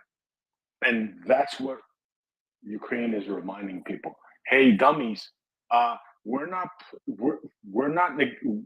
dealing with normal actors. Obviously, normal actors don't attack their neighbor and say, "Oh, we're going to denazify them," and then do atrocities that match what the Nazis did, in World War II. Obviously, but we also have to think that Ukraine is doing what they need to do to remind the world that, hey, I don't know what you guys are like falling asleep about here, but we're dealing with crazy people that are out to wipe us out. It's part of the genocide scope of Russia's invasion of Ukraine. That's all they're doing, is they're reminding us that this is not an invasion to rid just the Zelensky government or to, take some territory. It is to de-Ukrainize Ukraine. That means liquidate the Ukrainian people. And reminding you that they mine the dam and they mine the nuclear power plant should, bring people back to reality.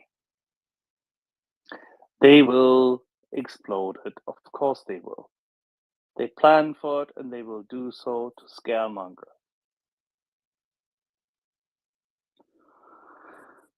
David, we spoke about this many times. Can we please bring some realism to people?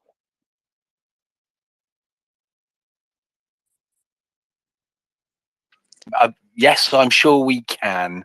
Anyway, but we have hands. The Lily, I did not see the order. I was busy trying to put I'm trying to find my power cable. I have no idea what I've done with it. I think I probably took it to the kitchen. It's okay, David. Thank you so much.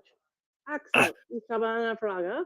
So, today you were indisposed, and we were talking about rail lines. King David, you were here, no? Oh yes, the railway. Yeah. So anyway, Axel, Shaggy said he's watching the rail between Volnovakha and Kamashzaria.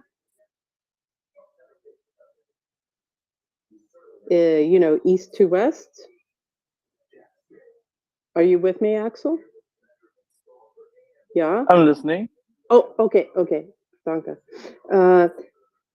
About 6 weeks ago, it was a really exciting day. There were a lot of booms, and two of the booms were a rail line. And I believe that rail line was north to south. Was that correct? One question. Yes. And okay, then did I dream that there was another east to west rail line that we spoke about? But I'm not sure if it's the same one that Shaggy mentioned today that he has his eyes on, like he's watching it like we were talking about that day about. No, there's one, absolutely. Okay, so if you want to speak It goes, more, it actually goes from Volnovaka south, it goes southeast, sorry, southwest and then further west.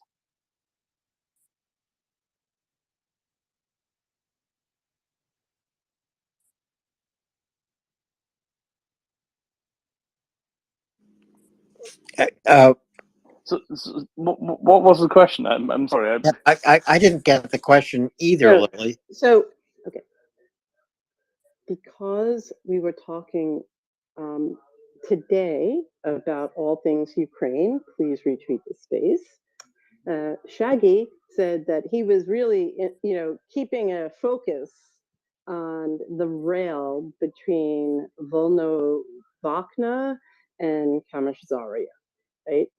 And at that time, you weren't on, and I said we had a big discussion about rails, and there was a couple explosions north to south. But I thought that same time there was another east to west train that may have been hit, and I said Axel will probably know right away. But that's how it came up today. So. Okay, the train you refer to at outside of Chlibo Daravnivka. Chlibo Daravnivka. Wait one.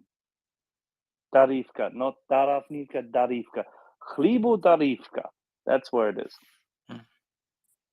Which is what's it? Gosh, let me try to get a distance for you. I don't know what I can do this here on this bloody mobile phone. I'll try. That is So Axel, how about many? I'm sorry. 15 kilometers southeast of Volnovakha.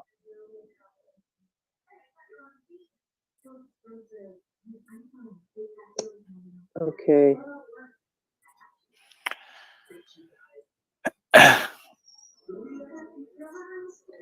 Well, while we disentangle these questions about geography, let's go. It was really just how many access via train or rail line are there running from east to west?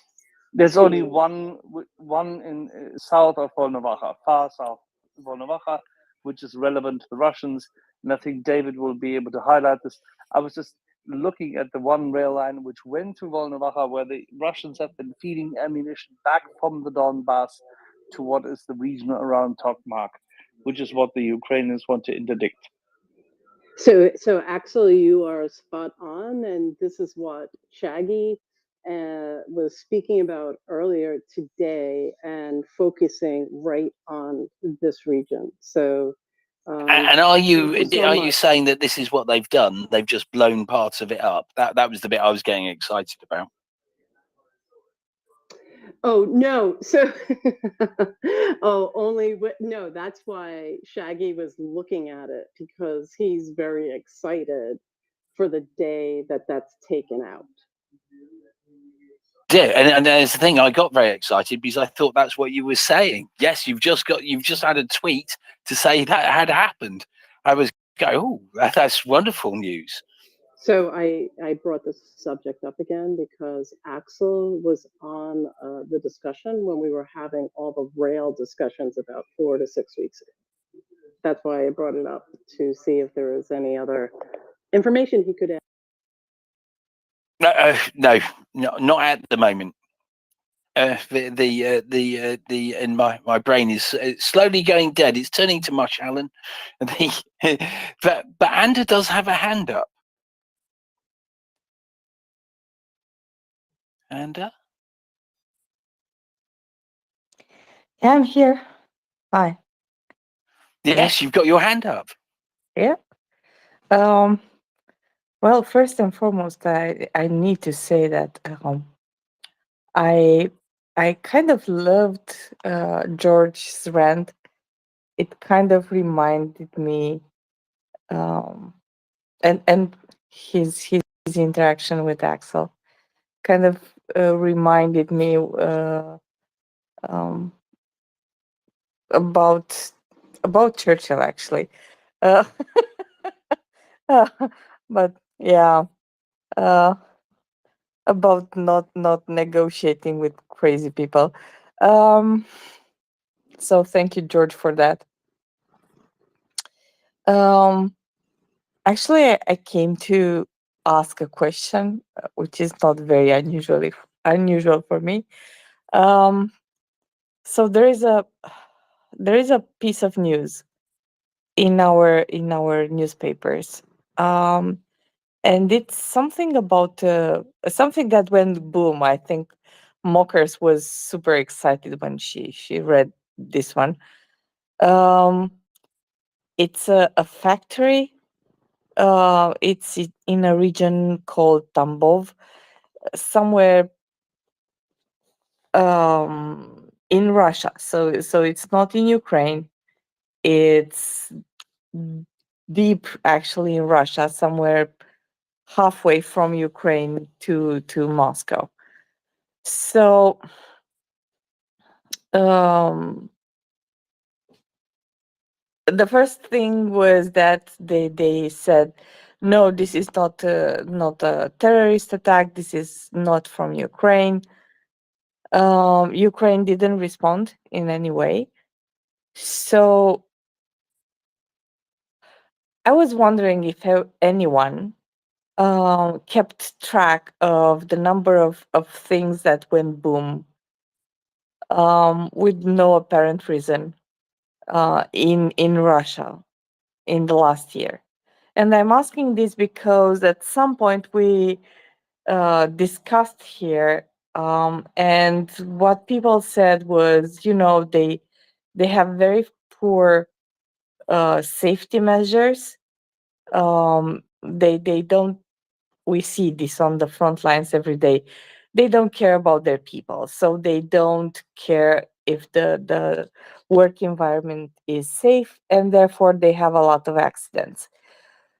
But looking from outside and having no prior data, at least for me, it's like comparing apples with oranges.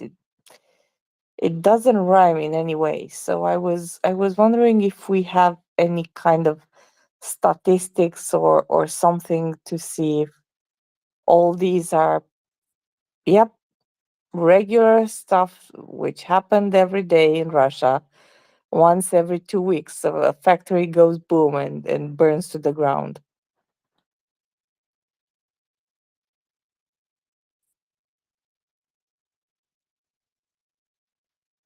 It must be impossible to get fire insurance any longer inside Russia, and for all kinds of reasons, not only because workers don't follow the safety regulations, but maybe something else is going on.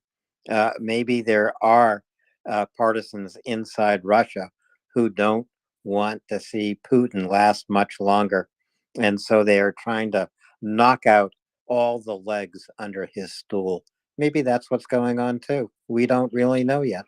Alan? Yeah, go ahead, George.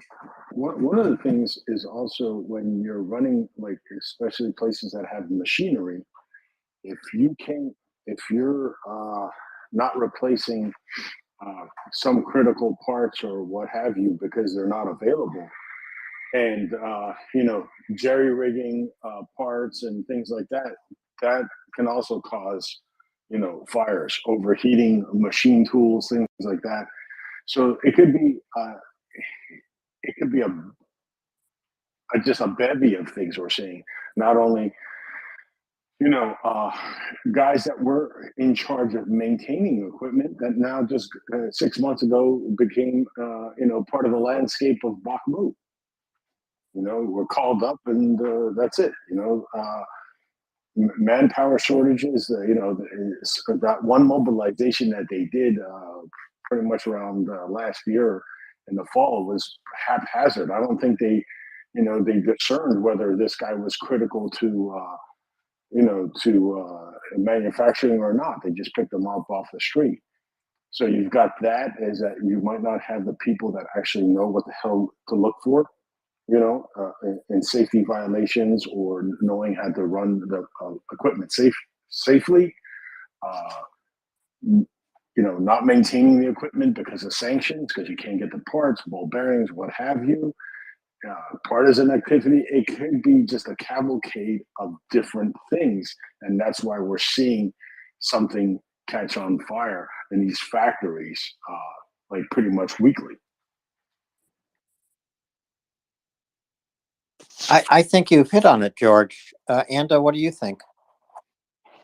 It really makes sense, and it actually, yeah. Thank you. I didn't thought of this, but you're completely spot on. So it does make sense, and it would happen like this. And they don't have the materials, and they don't have the people, right? So thank you. It actually makes sense.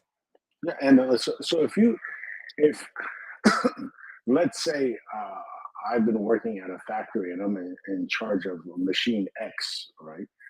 Whatever it does, and I'm supposed to train my replacement, but all of a sudden I get called up to go to Ukraine for whatever reason, and I don't come back. Well, who's going to take my job? It's going to be somebody that might have seen what I do, might not know exactly, doesn't have the experience to troubleshoot when something critical is about to happen. You take all that type of stuff into account, and the fact that parts are becoming a problem for them, and the fact that we've seen how they maintenance doesn't seem to be a word in their vocabulary in Russia. From their sewage systems to God knows what.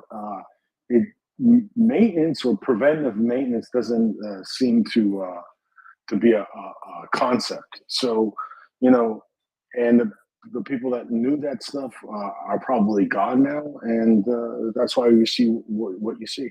And there probably is some partisan activity. There probably is some people, that have just had enough, and they're like, look, if we can help burn this to the ground, not literally, but if we can get rid of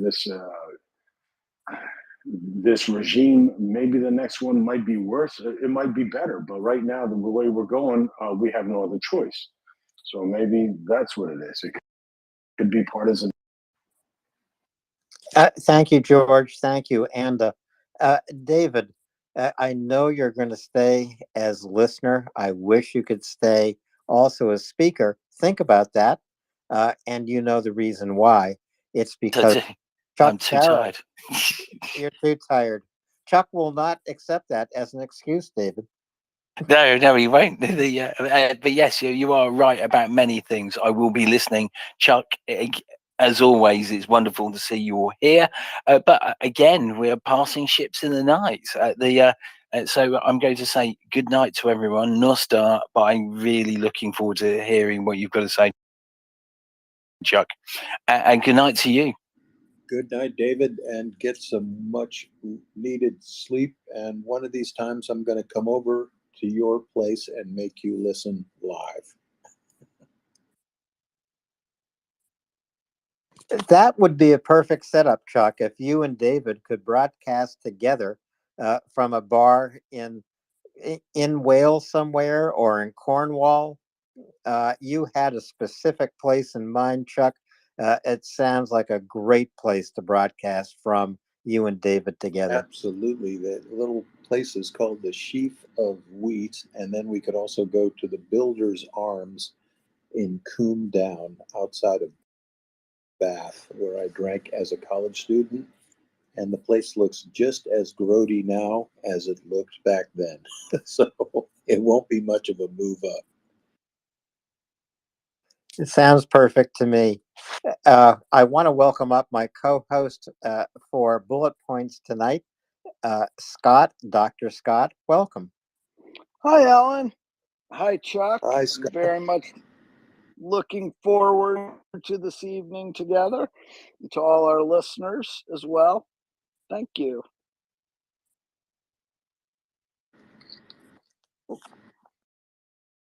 We have hands, but you know what, Chuck? I'm asking all of them to be patient because first I think we need to take a look at the line of engagement, and all the maps are up in the nest. We're thinking of walking from east to west tonight, and my reasoning for that, when you look at the Russian efforts towards Kupiansk, this is all the way to the east. This is just north of Kremenna.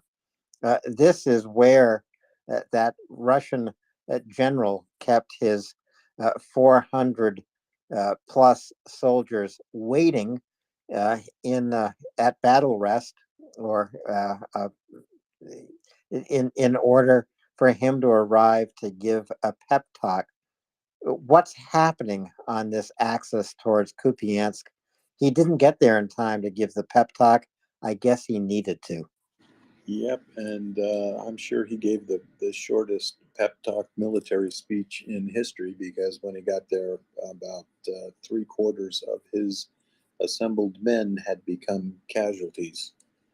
And if there ever was a righteous HIMARS strike, folks, this was the one. But what's interesting is, reverse engineering that HIMARS hit.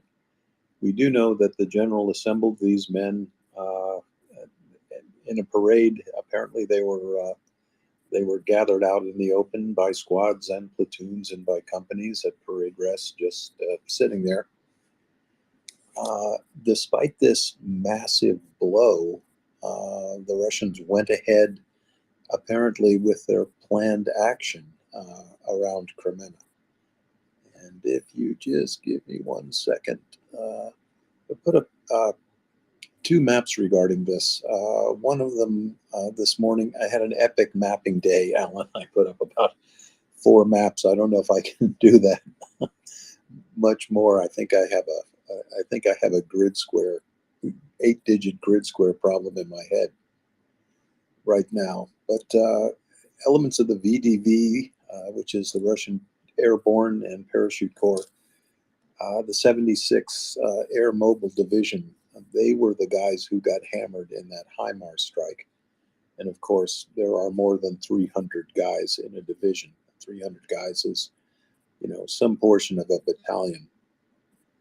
But the 76 decided to go forward with their attacks anyway, hitting some of the usual targets, which are that perennial Russian favorite objective, Dubrova, which has changed hands maybe 40 times, 50 times that I can think of. That result is indeterminate right now. They also struck just slightly north, a little village called Yamplovika, and they pushed out a little bit south of Dubrova as well, pushing for the forested area to the south. What Ukraine has been doing here on the Kremenna front, and we will go north towards Satove in a minute, what Ukraine has allowed Russians to do is reach their first objectives, and then watch the Russian plan fall apart, because Russia has been able to push forward to their initial objectives, fight their way in, but by the time they get there, folks, they have expended ammunition and fuel, and their follow-on reinforcement and resupply has been abysmal. So we'll see. Apparently, Russian forces have reached Yamplivka, and again, that is just to the east of the Zerbets reservoir. We'll see if they can hold on to it. If you are a betting person, about 95% of the time, Russia can't hold these objectives overnight. Pushing north of Svatove, the Russians also projected offensive action called Berestove. That is about, let me check the scale, maybe 5 or 6 kilometers west of the zero line. Again, these are some places that have changed hands as well. And they have changed hands for the same reasons that the Kremena attacks do not work.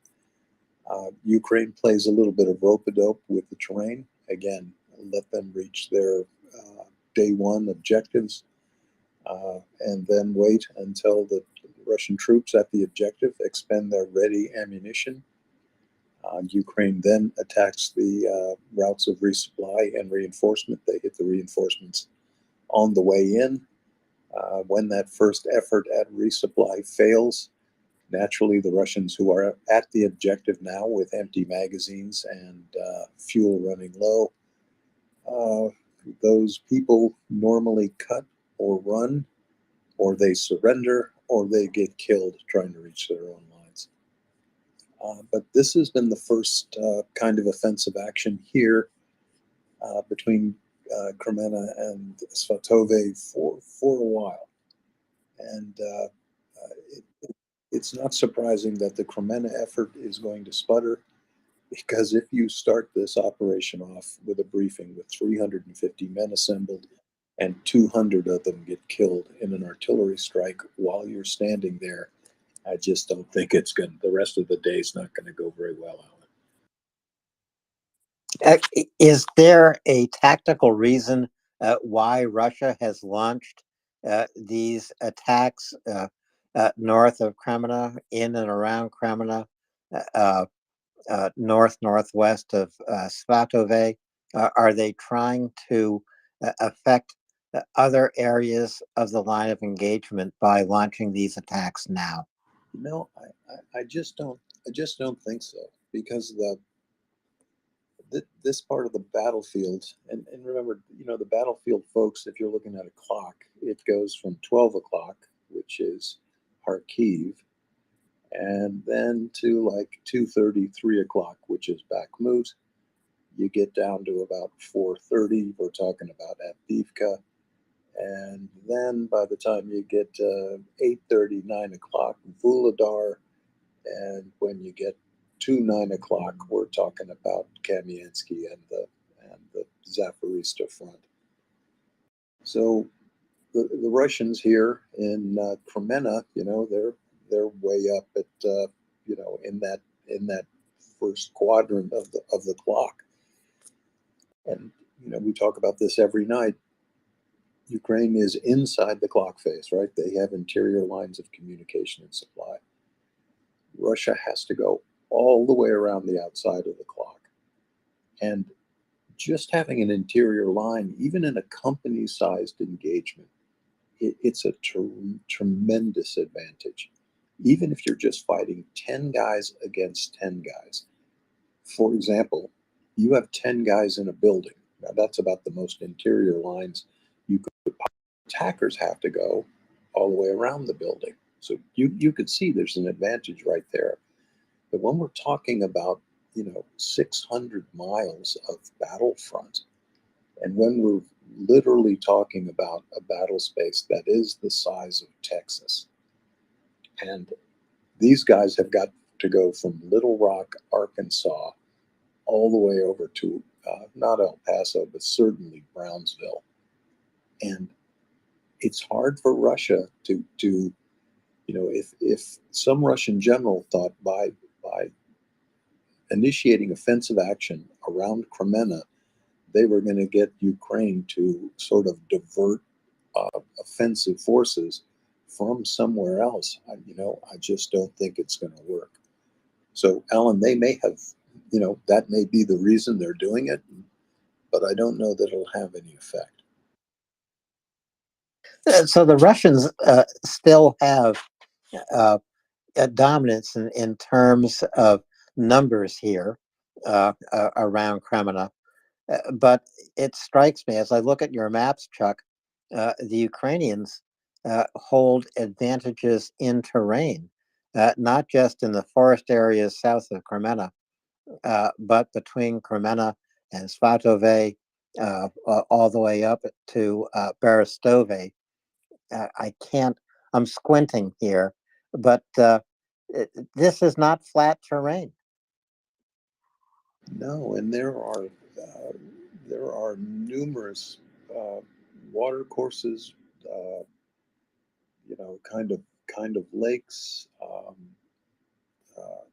and any one of those, even the sort of little creek that a kid would play with, it really has it really has an effect on especially armored vehicles.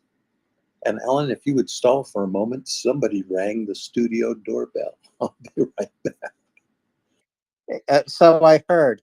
I assume it's some kind of food delivery, Chuck, because it is coming into dinner time. I'm just going to take this opportunity to ask everyone to retweet this space. It's MriyaReport.org.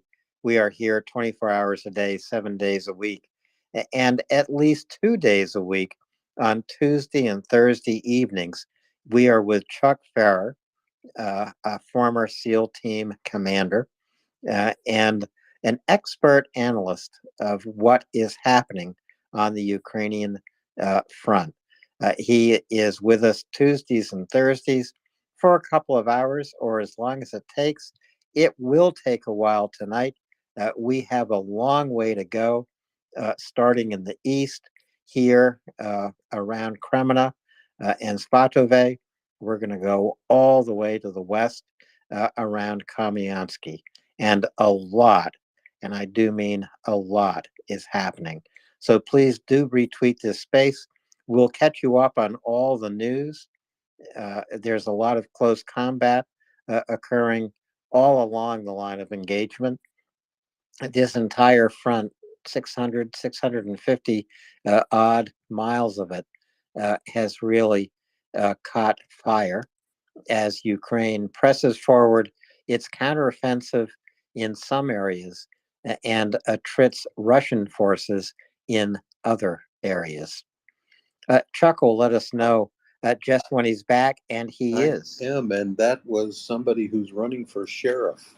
So it's not the first time the police have come to my door, but that's the first time they ever asked me to vote for him. So I am back, and thanks for stalling there, Alan.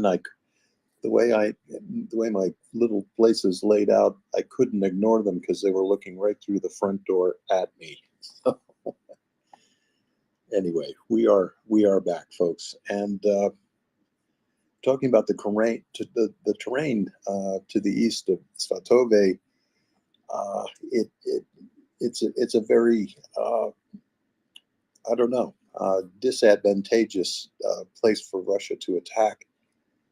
And looking at their efforts across the H-26 highway, I think what they were hoping is to capture some of that broken terrain, the high ground. But interestingly enough, they are attacking not up the H-26, but across country towards the Oskil River. And again, we can tell you how, folks, but why is unattainable. This is another one of these Russian attacks. They attack at platoon and company size level, which has never been sufficient. Like I say, they can reach their 24-hour objective. They cannot seem to consolidate that hold. They cannot seem to reinforce that hold, and they cannot seem to extend maneuver beyond their 24-hour objectives. So where do you blame? I think you start at the battalion level, but you certainly go down to lieutenants and captains who command companies. And I think you also put some of the blame on exhausted Russian soldiers.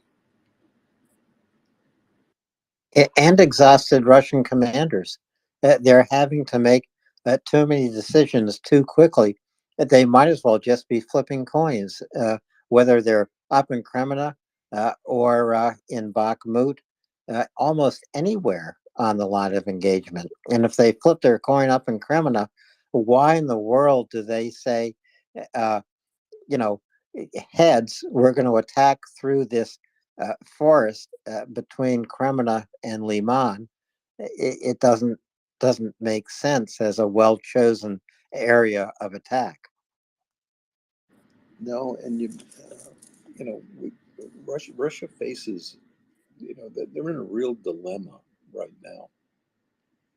The last coordinated combined arms maneuver operation they tried was Vuhledar, and that was one of, that's in one of the top 10 Russian defeats. I got to phrase this. It was the biggest military defeat that Russia has suffered since World War II, definitely.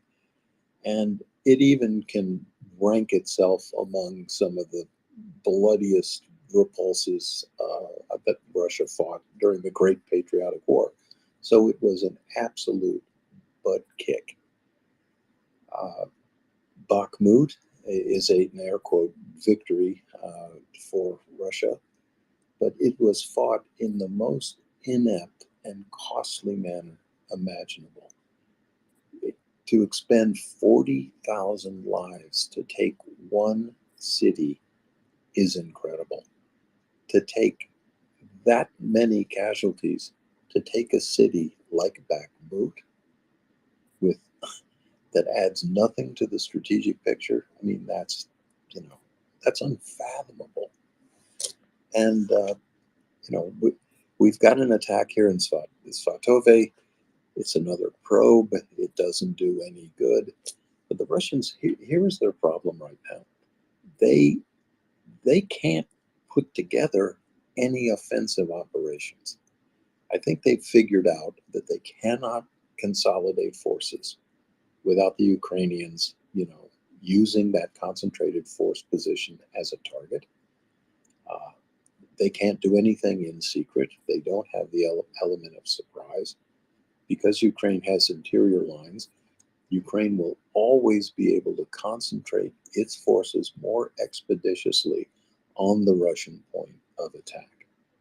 So I think what Russia wants to do now, desperately, is they want to fight a defensive operation here all summer long. But that's not going to happen. Ukraine is actually dictating the place and pace of combat right now.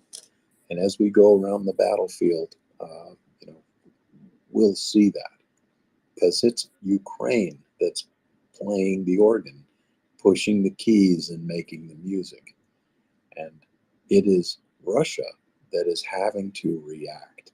Even though they're on the defensive, they have to react, because Ukraine is pressing attacks from 12 o'clock to 9 o'clock, all around the face of the clock.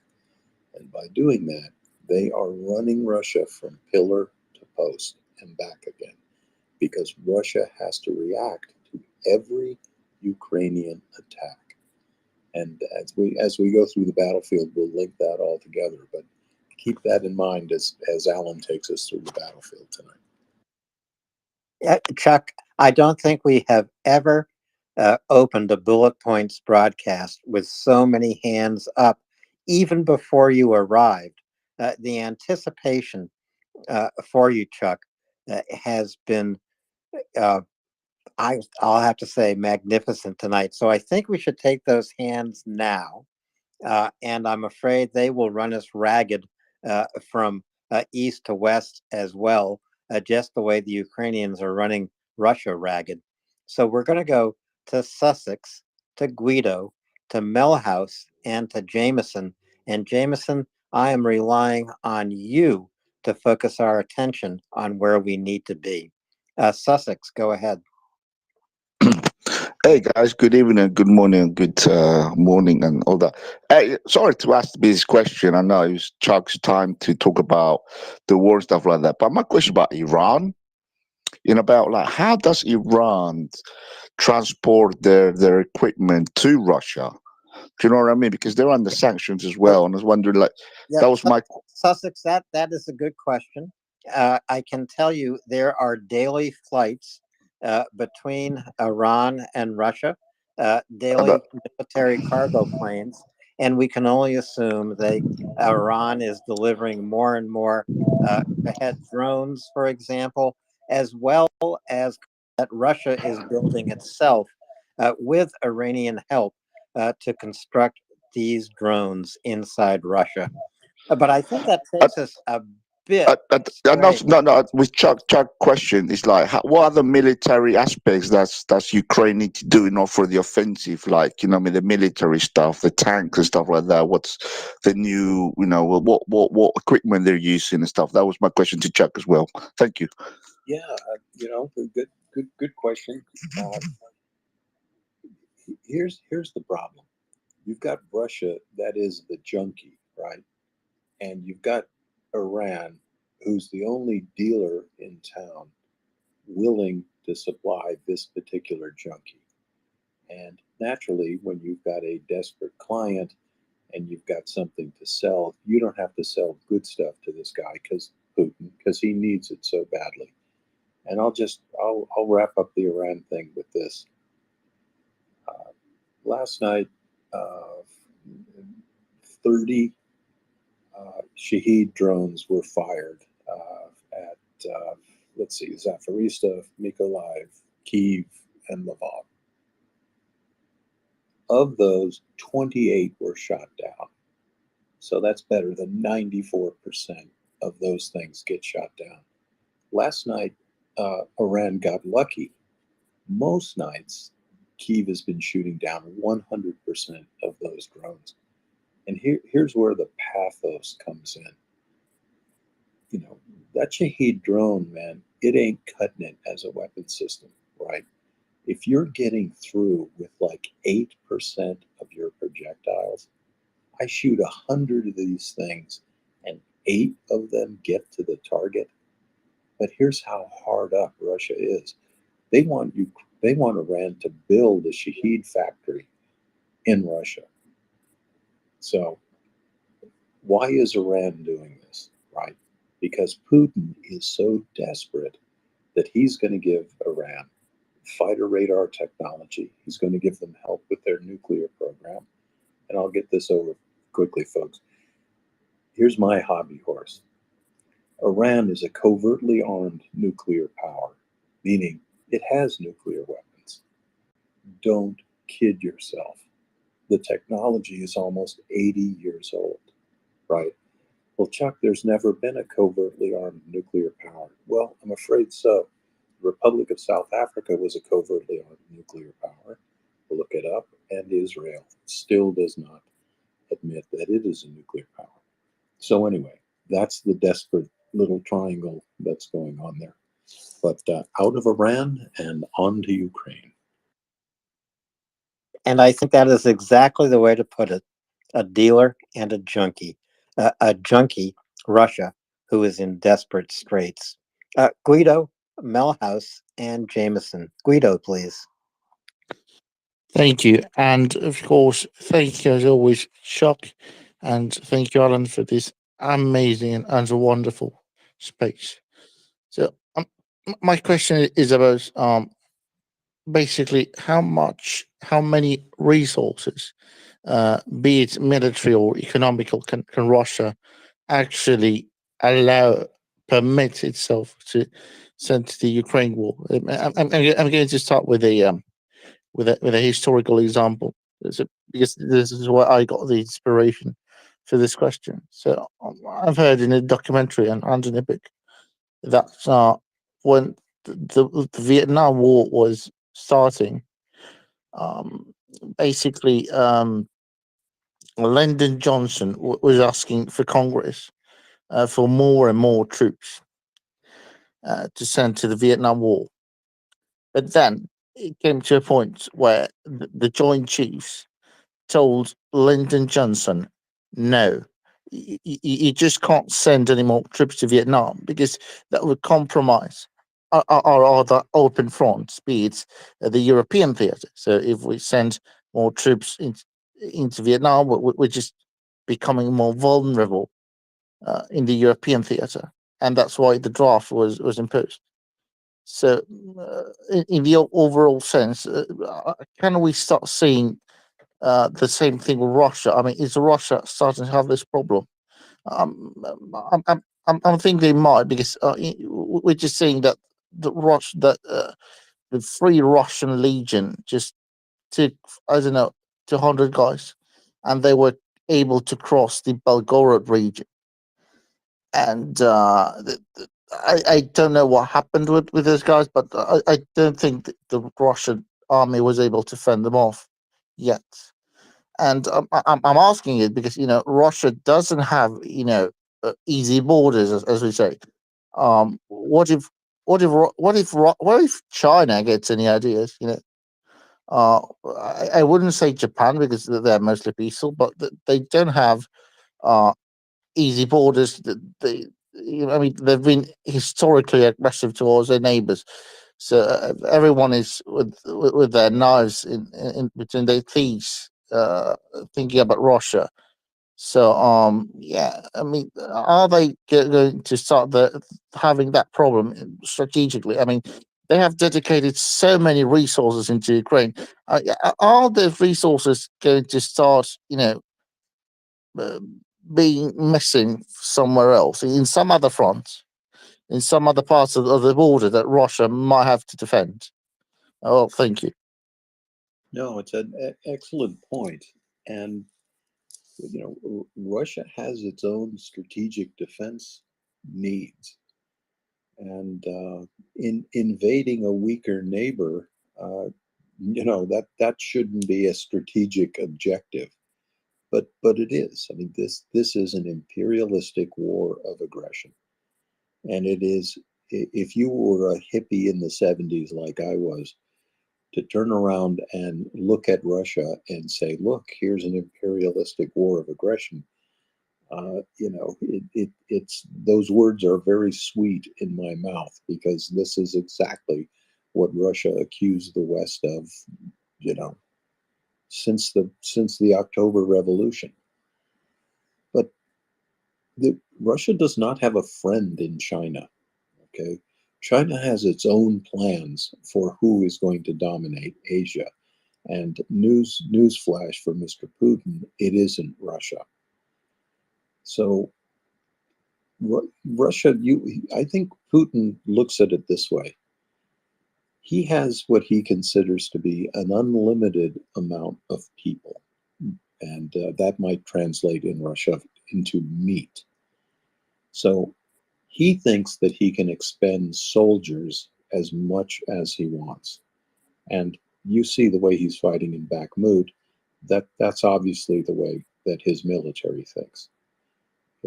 Would the United States or any Western country, but let's talk about the United States and let's talk about Vietnam.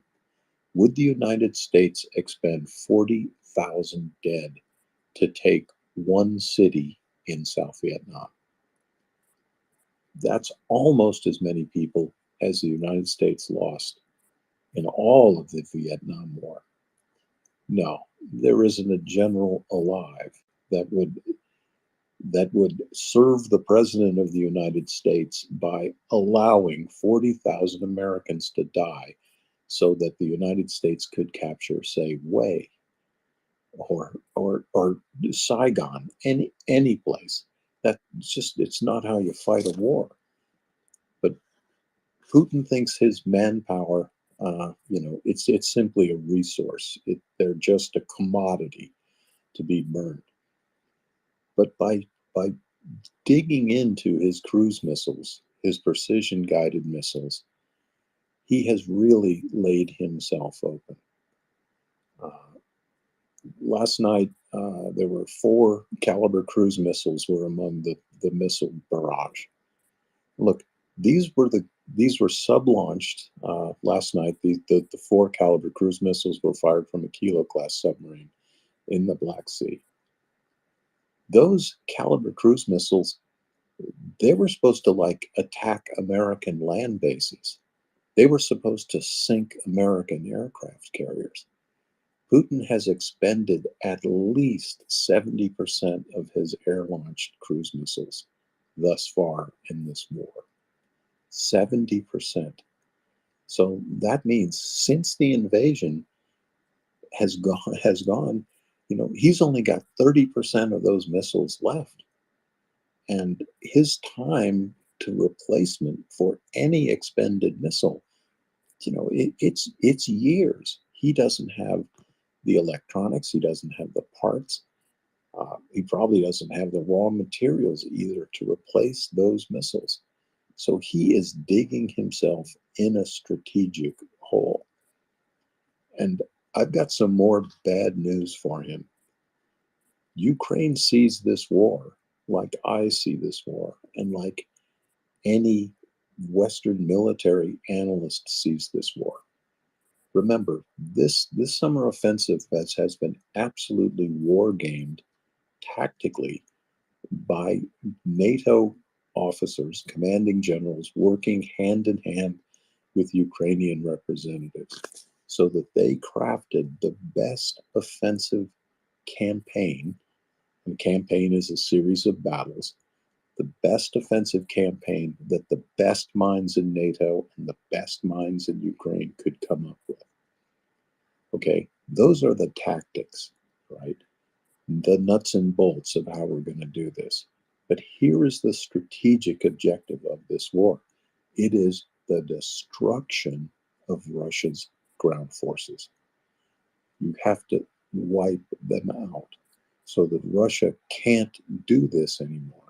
They can't invade Chechnya. They can't invade Georgia. They can't invade Moldova. You have to take that ability away from Russia, because Ukraine will never be safe unless Russia is unable to invade them again. Let's get back to those cruise missiles. Putin thinks he's got unlimited manpower, but Ukraine is not just fighting to eject the Russian invaders. They are fighting to destroy the Russian army so they can't come back again. And that is going to dig an even bigger hole for Putin. Thank you, Guido, for your question. We're going to drop down to Bakhmut. Jameson, I don't know if you're going to take us to Bakhmut or somewhere else, but please go ahead.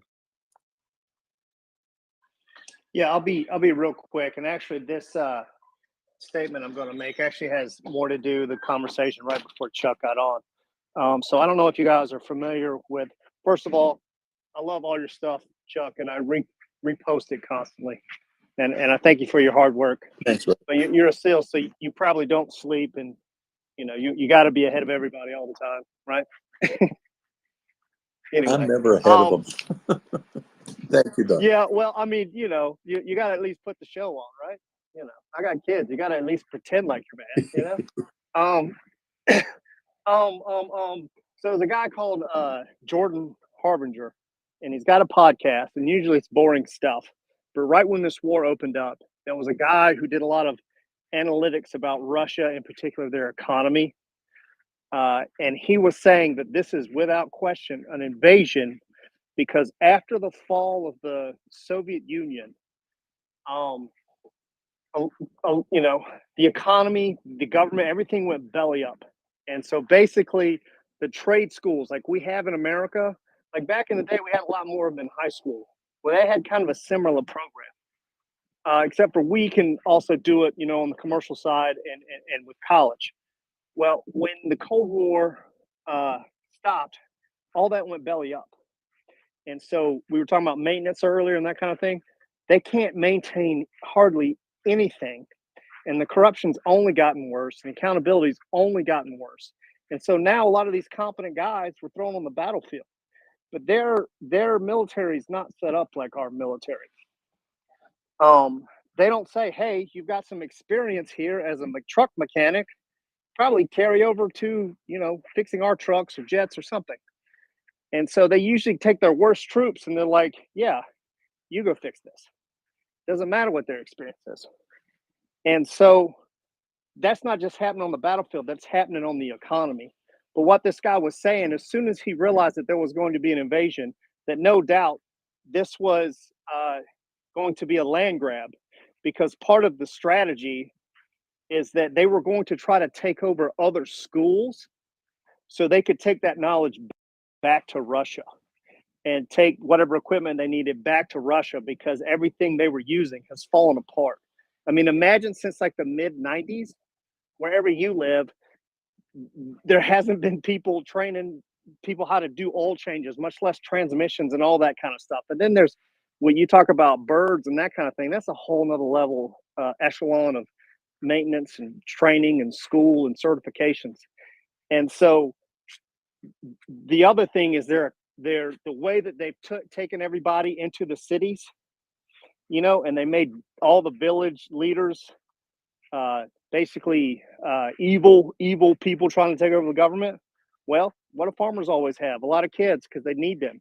Well, when you get to the city, it's more expensive to have kids. You don't need 1,000 kids.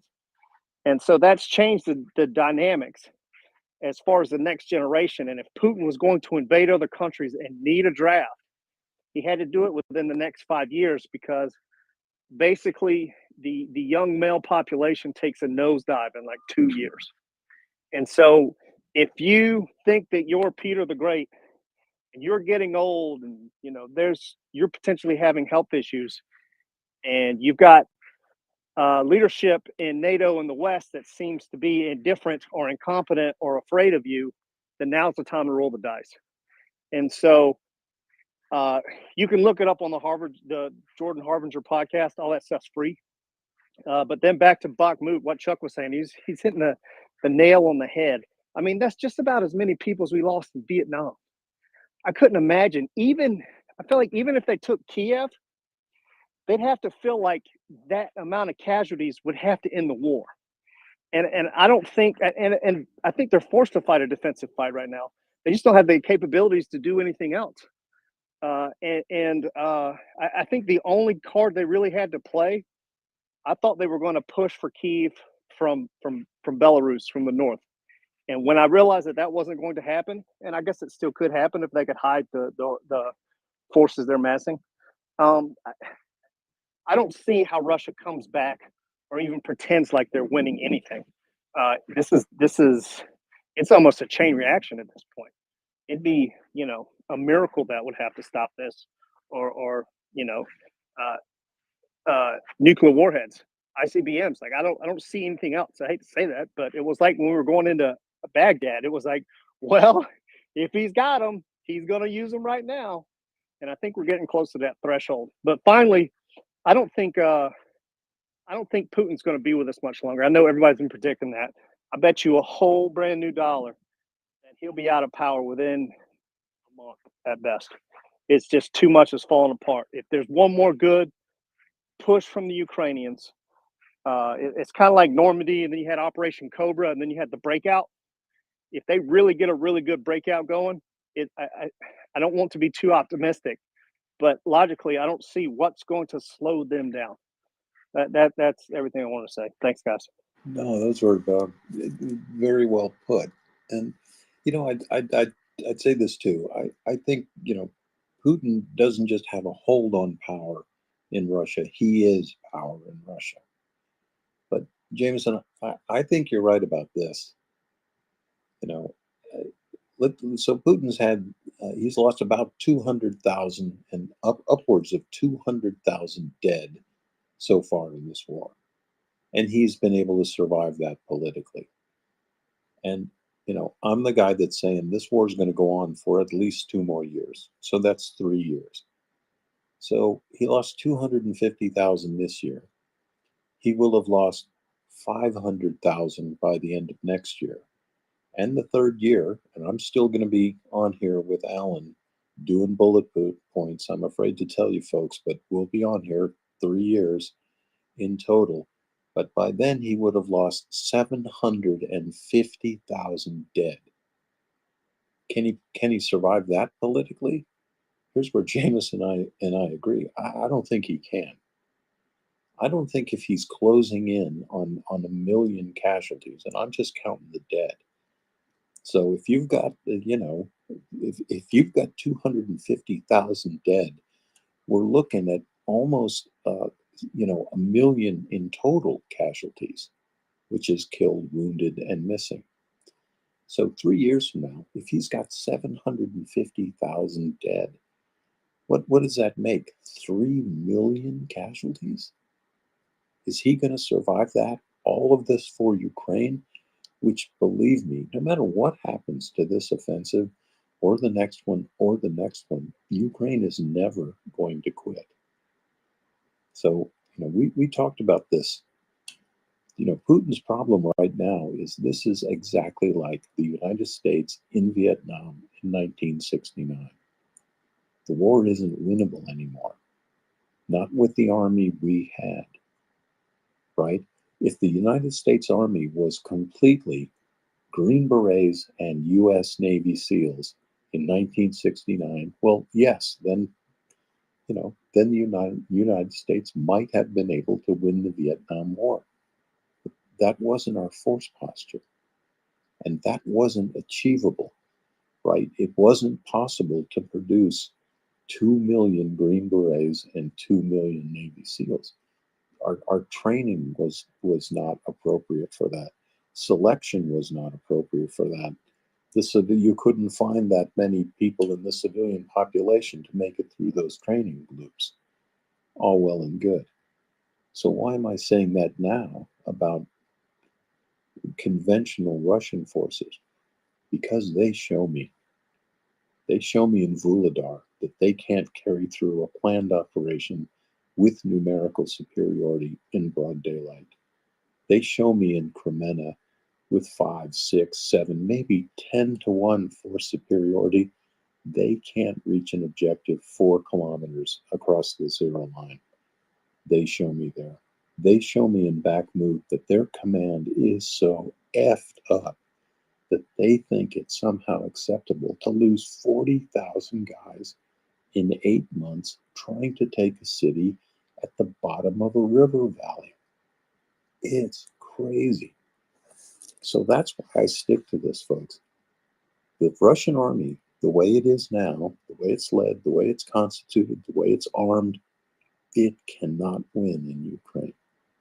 It can't. It isn't going to happen. John Spencer and I have talked a lot also about how does Russia turn around and say, what bright young major on a command staff somewhere is going to write a paper saying, we need to recast our offensive postures here. We need to rethink our doctrine and our strategy. We need to update ourselves because we're fighting the first 21st century war. That guy would just get thrown off a balcony. They're not going to listen to him. And here's what's worse. They couldn't even take that guy, give him a medal, put stars on his shoulder, and say, you're responsible for turning decades. And they can't do it. But they're not going to win this war, Alan. And we're going to go around the battlefield and we're going to show you why we think that. And truly, the longer this war goes on, and I agree with Chuck, because Chuck is my primary military advisor here. It's Putin who's running the gauntlet. As somber as the defense of Ukraine will become for Ukrainians, and it will, because this is an all-out war for liberty and independence and freedom going into the future. But it's Putin who's running the gauntlet for exactly the reasons that Jameson just pointed out and that Chuck amplified.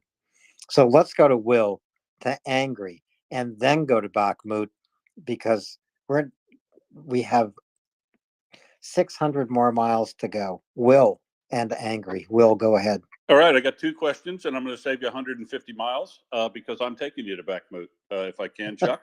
Good, thank you. Good. I should work as Alan Straight Man, really, shouldn't I? You are great. So I have a tactical question for you, and then I have a strategic question for you. I'll just ask them both, and we can come back to the second. The first is, if I'm looking at the Bakhmut map, in order, I want to. Do you think you know what they're doing here? Because Russia appears to be going for Ariko Vasilivka and Harivka, and if they produce a protuberance there that is large enough, are they trying to move to try to attack Chasiv Yar from the north on the flatter, higher ground, or do you think? Because in order to move out of Dubova Vasilivka and take Harivka or Arikova Vasilivka and do that, I mean, they're going to need like a division-size army to do this. That would be more land than they've taken since their original attack, and it would take a long time. And with the pressing that's going in on Yahidna and toward Blahadatna in near Soledar, they're going to get that whatever's out there in Harivka. It looks like cut off to me. So where do you think they're going, and what's the logic in doing that attack, that counterattack that Russia is doing there? And the second question I have is about Rykova down the big supply dump in Rykova. With the strikes on those two rail lines ahead of that major strike with the storm shadow that took 6 hours of burning and obviously took out a massive level ammunition dump, do you believe that is going to be a significant loss in artillery capability or ammunition capability, as some people have predicted? I mean, like it's going to be, they're going to run out of ammo in 2 weeks unless they get building railroad and resupplying very quickly. But we'll stay at Bakhmut first, please. Thank you. Yeah, and I've actually got some. I can segue into the artillery thing. I've got some information on that, Alan. If you remind me, after we just put our head up out of Bakhmut. An interesting thing, though, as you were talking, I was scrolling through the, I've got the maps on a little thumbnail thing, and I was getting to the Bakhmut map, and I'm happy to say I almost didn't recognize it for a second in the thumbnails. Remember how we always used to talk about the big red mitten that was reaching out to take Bakhmut, and the big fingers above it, and the big thumb sticking out? Going through those thumbnails, I was taken aback. Folks, those fingers and that thumb, they aren't there anymore. The entire Russian line has been pushed back, almost flat, almost going north and south. And the areas that we were talking about to set this up here, north of Bakhmut along the M03 highway. Remember, that's the one that comes in from the northwest and goes to the southeast. And the Russians attacked today on two axes. They attacked. Let me make sure I've got the right here, so I'm not talking about what happened 2 days ago. One more time. Okay, they attacked at Dubo Vasilivka, attacking north toward Ortho Vasilivka. That's up the M03 highway. That attack was repulsed. They also attacked towards a little town called, not even a town, it's just, I don't know, a hamlet, a ville, as they said in Vietnam, Hydrovika. I can see how that would sort of make you think that they are trying to finally do the right thing, which is attack Chasiv Yar. And this would have been an effort to sort of, push towards Chasiv Yar in the north.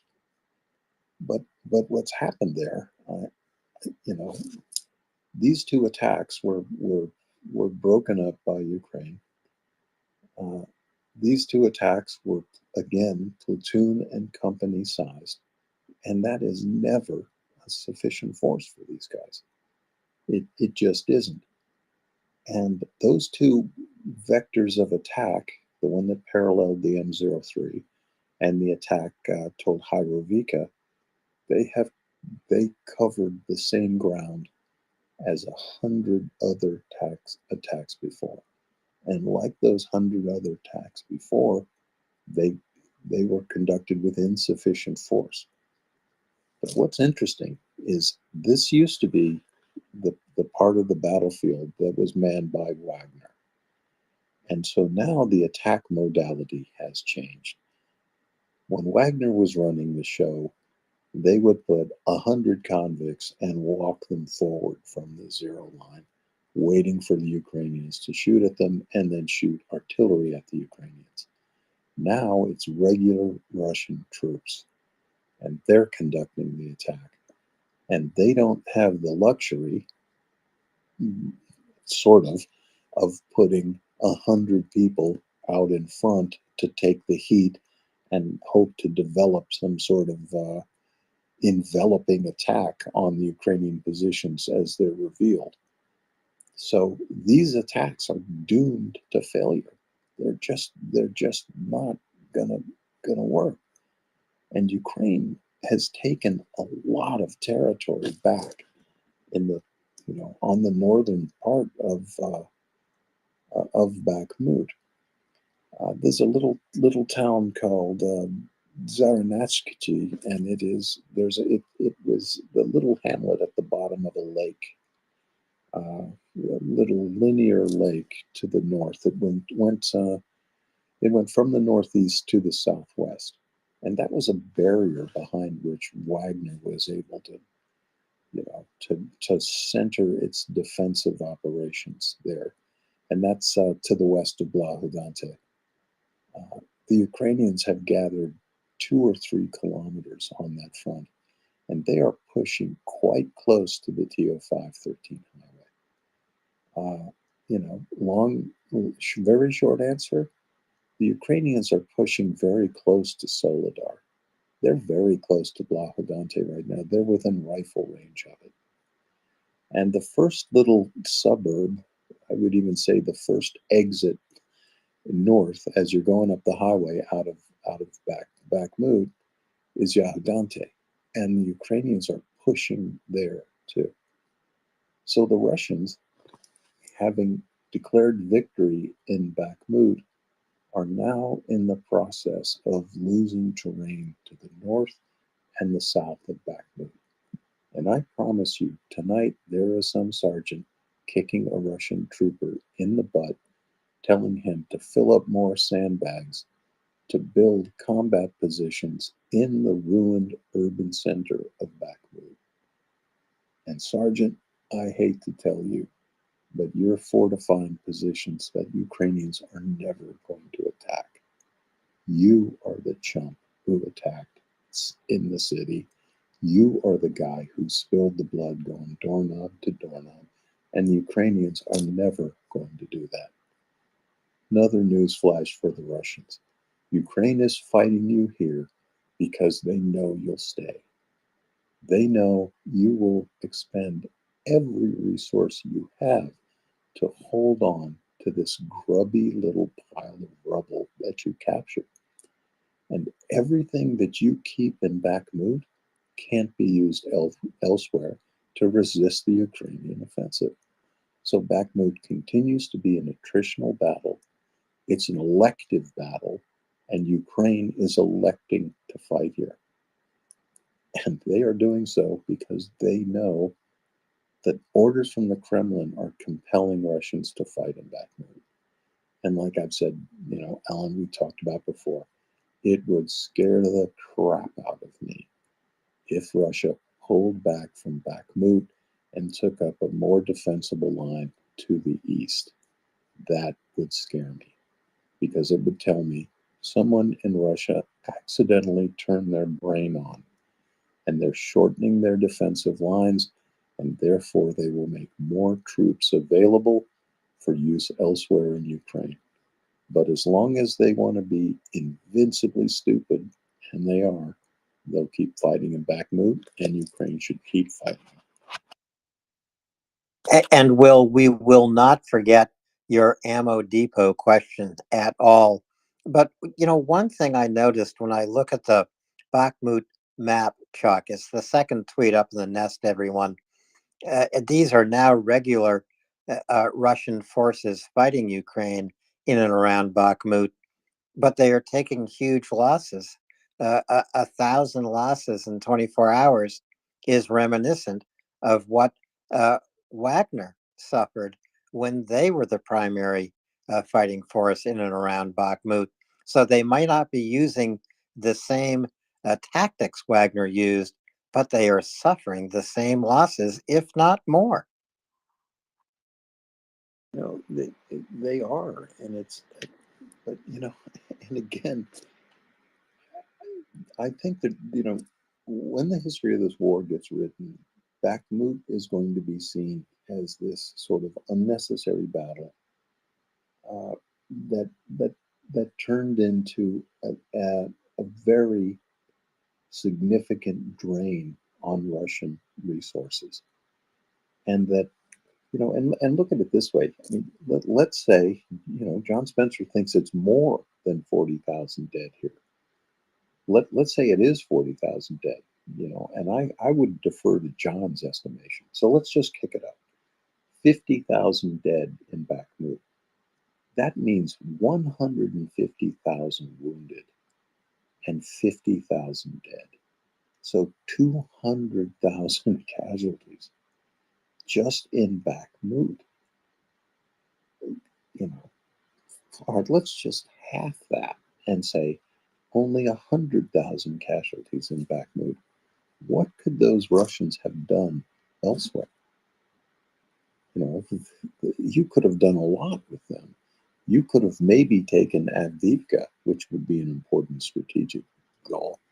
But interestingly, the Russians have been trying to take Avdiivka since 2014. They can't take it. It took them 3 years, 4 years to take the Donetsk airport. This is why I'm saying this isn't the army that's going to conquer Ukraine. It isn't. And it's getting so bad, and their troops are becoming so jaded. I don't think Russia has the officer corps to lead this army to victory in Ukraine. And that's becoming really obvious. And If I may, Chuck, one of the things we have to consider is around Bakhmut, the Russians, whether be it the Wagner group or Russian regulars, you know, they have until recently been on the offensive. You know, so they have not had the 11 months to dig in prepared defensive like those on the southern front.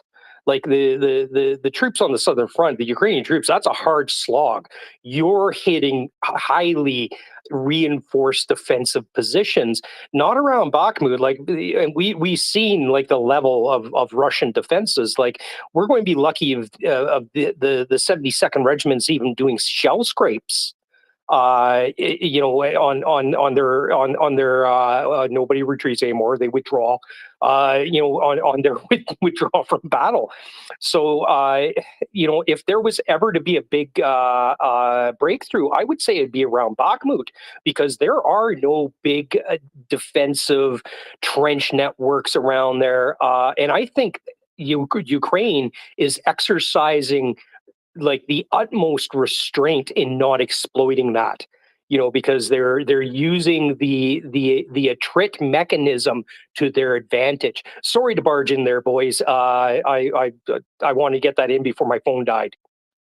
you are always welcome to root around in our trash can, Panda. So, and, you know, and here's another thing. I mean, I'm one of those guys saying I don't think that, you know, Bakhmut is going to be an objective of the summer offensive.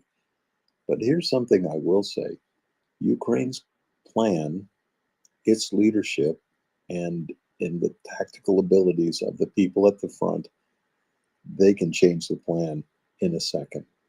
And they are geared and trained and ready to seize an advantage on the battlefront and exploit any breakthrough anywhere on the line. So, you know, there is a plan, and they are sticking to it. But should something break open, Ukraine is going to jump on it. And they're going to punch a hole in the line, and they're going to flood the zone. And as I always say, look, the hardest way to fight is when everything is going wrong.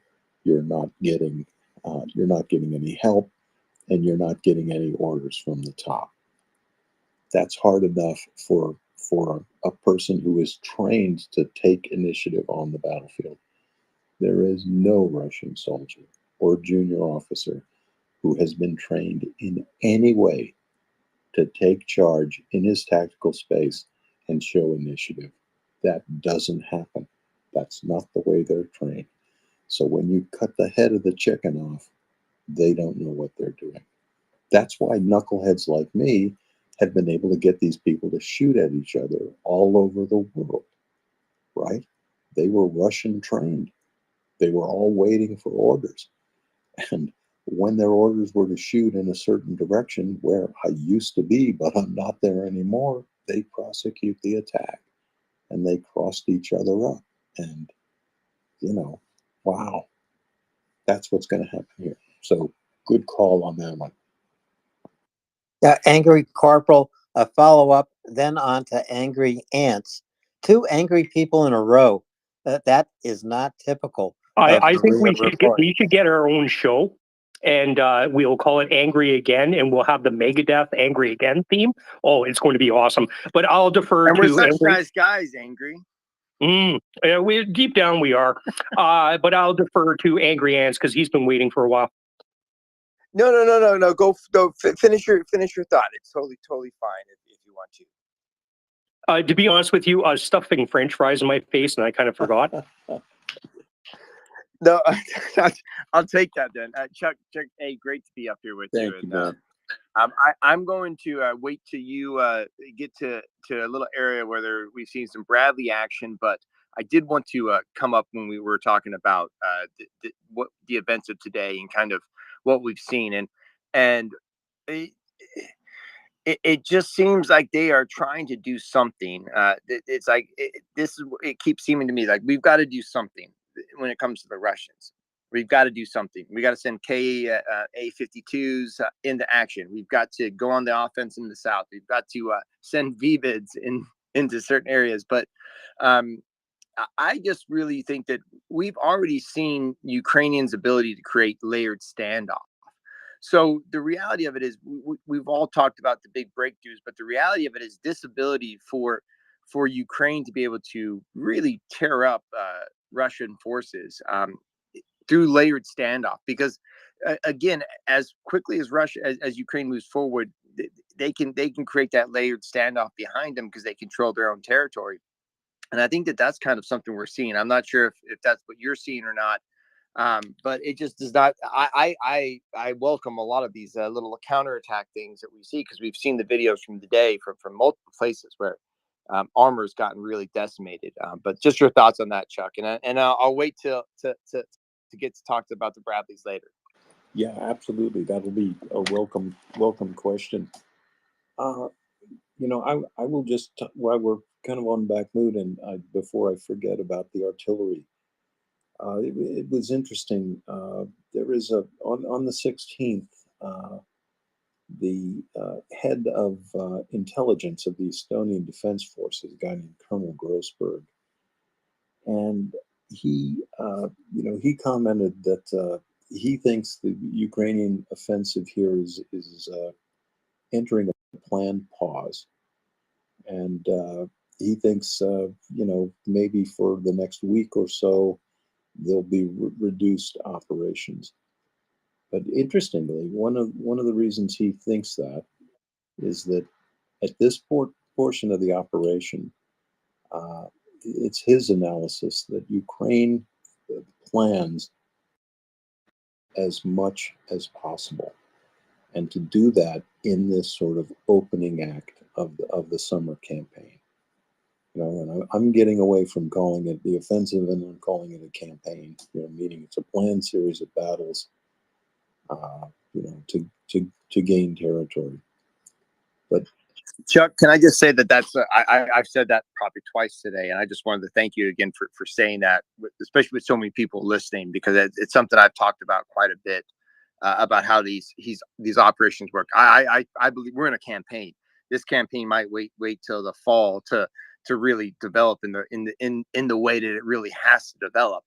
But when you see this massive line, especially with the left and right, the east and west distance, every time any line that gets attacked, they're thinking that the next breakthrough is going to happen if you're a Russian leader or a soldier.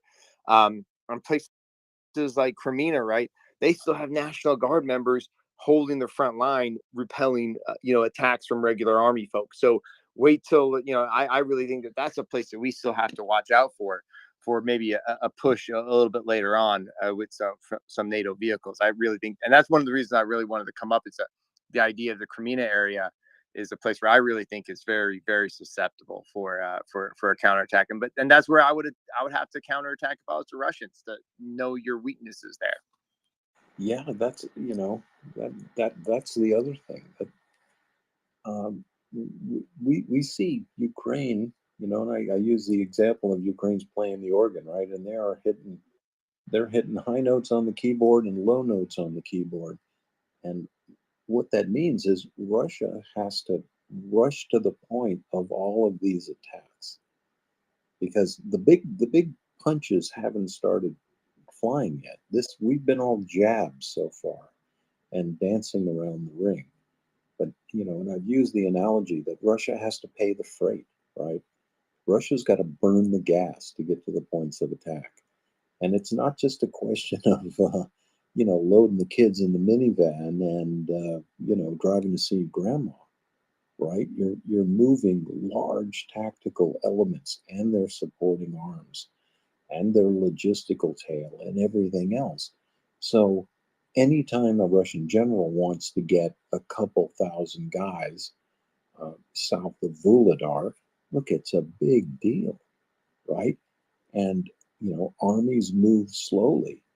And I am certain that as we've seen the contact points go from east to west and back again, I've drawn the conclusion, look, this was definitely Ukraine literally pushing Russia's buttons, right? They had to go from Vuhledar. They've got to go all the way back out to Orkhiv. These are hundreds of kilometers that Russia has to move these forces about, and that's how you kind of wear them out. And to circle back just briefly here to the artillery, we've seen these ongoing and spectacular attacks on Russian ammunition storage areas, and those are almost a nightly occurrence. And then every now and then we get one of those unbelievably spectacular hits on a main ammunition storage area.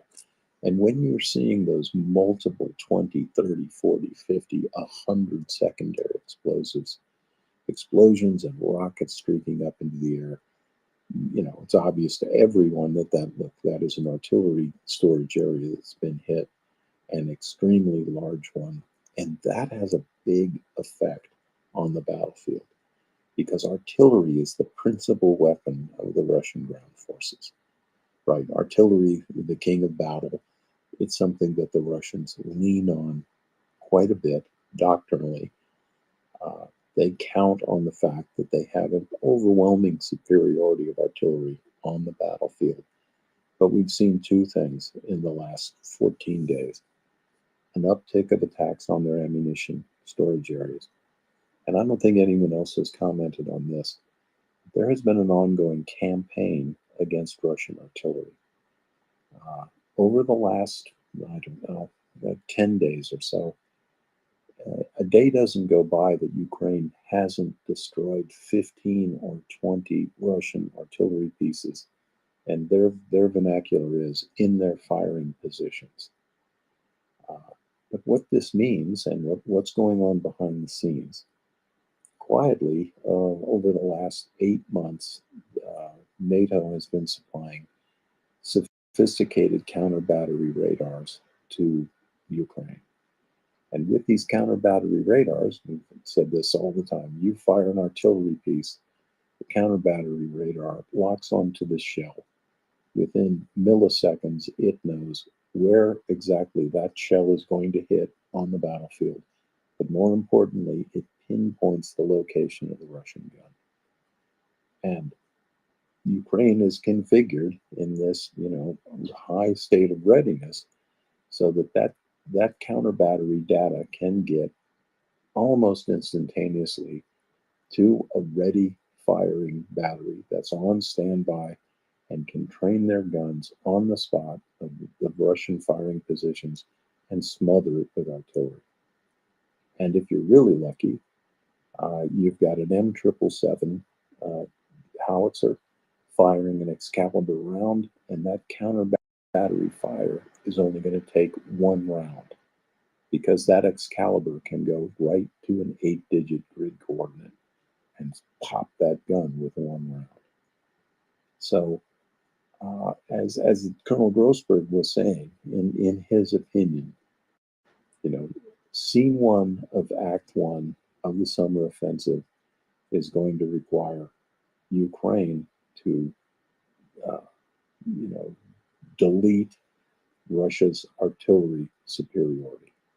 And they're doing that by cutting off the supply of ammunition to those guns and maintaining and exercising, counter battery superiority at the point of contact.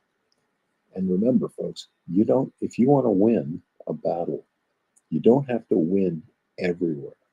You have to win the point of attack, right? So you don't want to spread your resources everywhere. You want to pick a spot, dominate it, and punch through. And that is what Ukraine's doing. Basically, you're fighting smarter and not harder. I just want to take Chuck and Alan. Angry, just before you go, I want to take a moment to say to our listening audience, we've had reports of some Twitter space instability. If we disappear, please retweet this space, bring everyone back just as quickly as possible. But sometimes this does happen. Twitter space connection issues. So, Angry Corporal, go ahead now.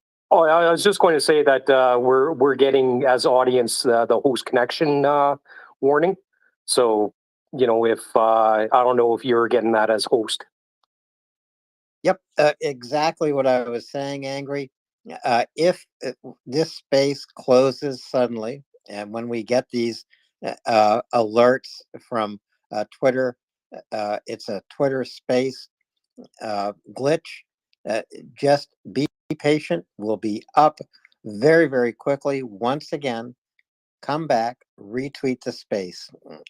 So thanks, Angry. Aware of it, and we are working on keeping the connection solid.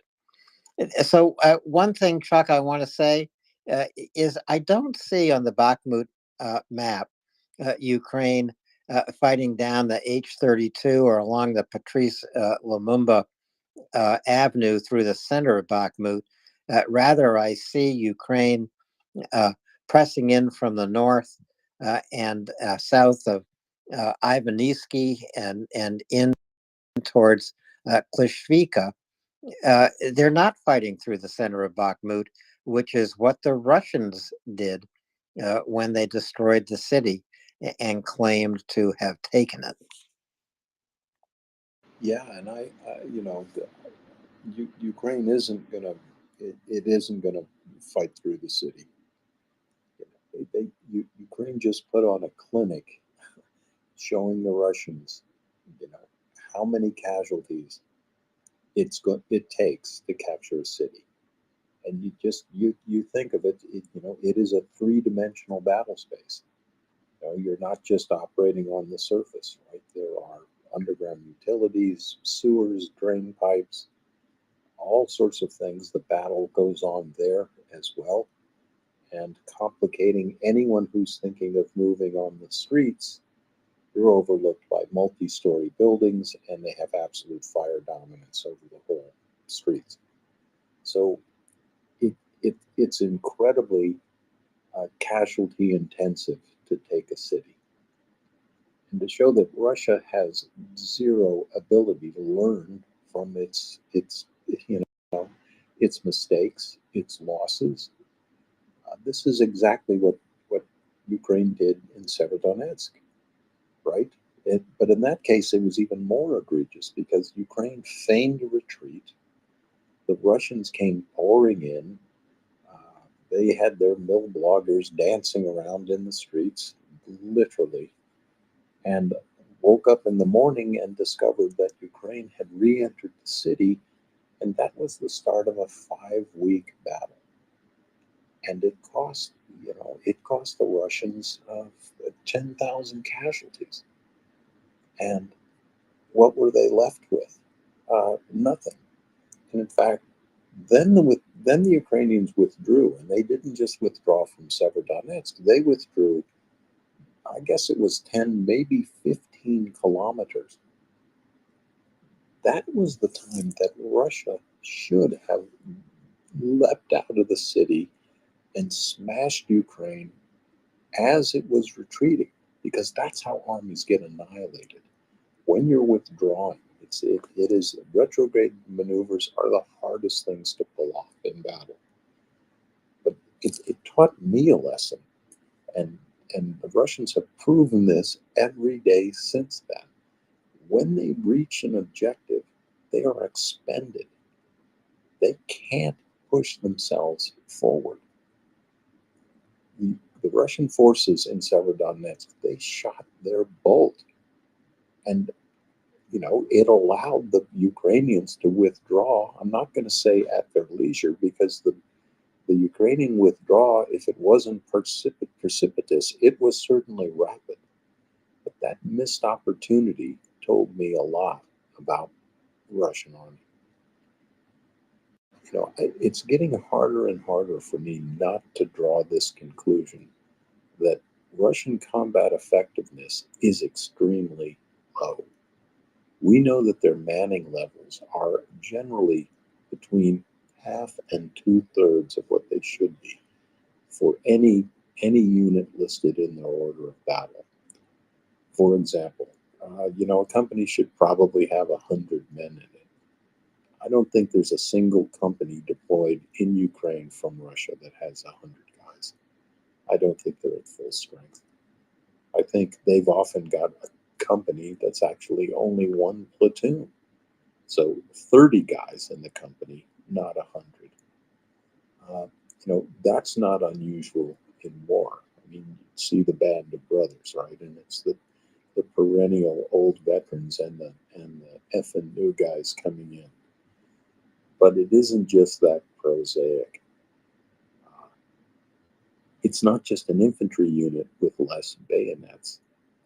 Russia is heavily mechanized. So if you've got a company that should have 100 people in it, it's only got 30.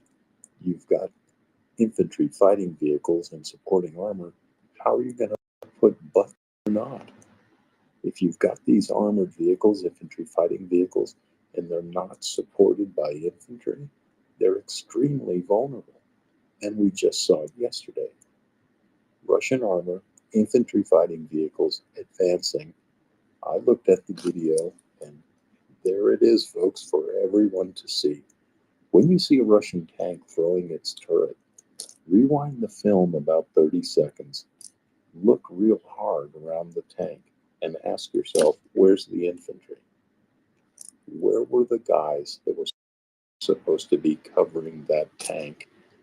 And they're looking exactly. You're supposed to be looking for a 2 or 3 man team working an anti-tank guided missile or an AT-4 or an NMA or any other of the shoulder-fired death slings that are out there. And the Russians aren't doing it. And first I thought, well, they're not following their doctrine, whatever, but it's finally dawning on me, they don't have the men. They don't have the men. All they can do is drive the vehicles. They can't screen them. And if you don't have infantry around your armored vehicles, you're going to win the turret toss every time. Or as the armor likes to call the rest of us, the crunchies. I've heard that before too. The crunch. I heard that before. You would be the special crunchy. Well, you're only the crunchy angry if you're in the wrong place at the wrong time, right? You know how tanks get out of the way of infantry? They don't. They don't. Yeah, but you get behind the tank with an AT-4 at 50 yards, and I hardly ever miss at that range. So I think that maybe the other reason, Chuck, that Russian forces don't capitalize when they take an objective, say a city like Severodonetsk, they get a couple of free days to loot whatever is left. So the troops go out in search of dishwashers or whatever it is they want, and this also depletes their effective force. This is why they don't follow up successes with success. So let's go to Lexicon, then to Charlie, and then we'll finish up Bakhmut and move along the line of engagement. Thanks so much. Thanks a lot, Chuck. Wonderful to see you. Thanks for everything. So let me run this by you about Bakhmut and correct me if I'm wrong.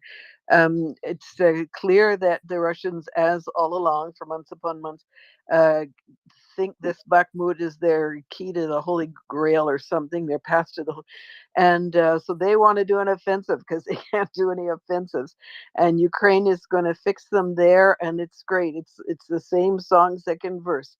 But unlike some other angry young men here, I don't, to me, I think we've been learning, saying it's not, maybe Ukraine would make some great push through at some point.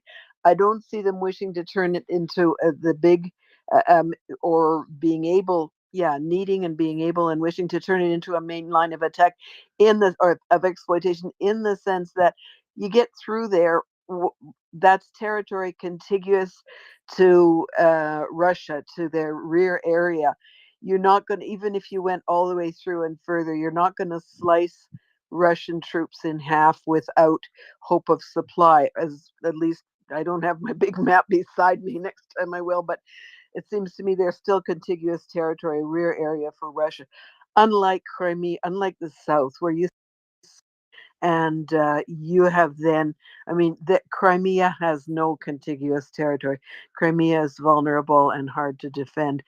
So, I mean, it's like everybody has finally read enough of the holy books, and the whole world can grasp that it's probably Ukraine, one place or another, is going to drive through to Azov. And to me, what you're saying is Bakhmut is a great place to continue to do this attrition of the other side and taking out of their artillery, continue that artillery battle campaign.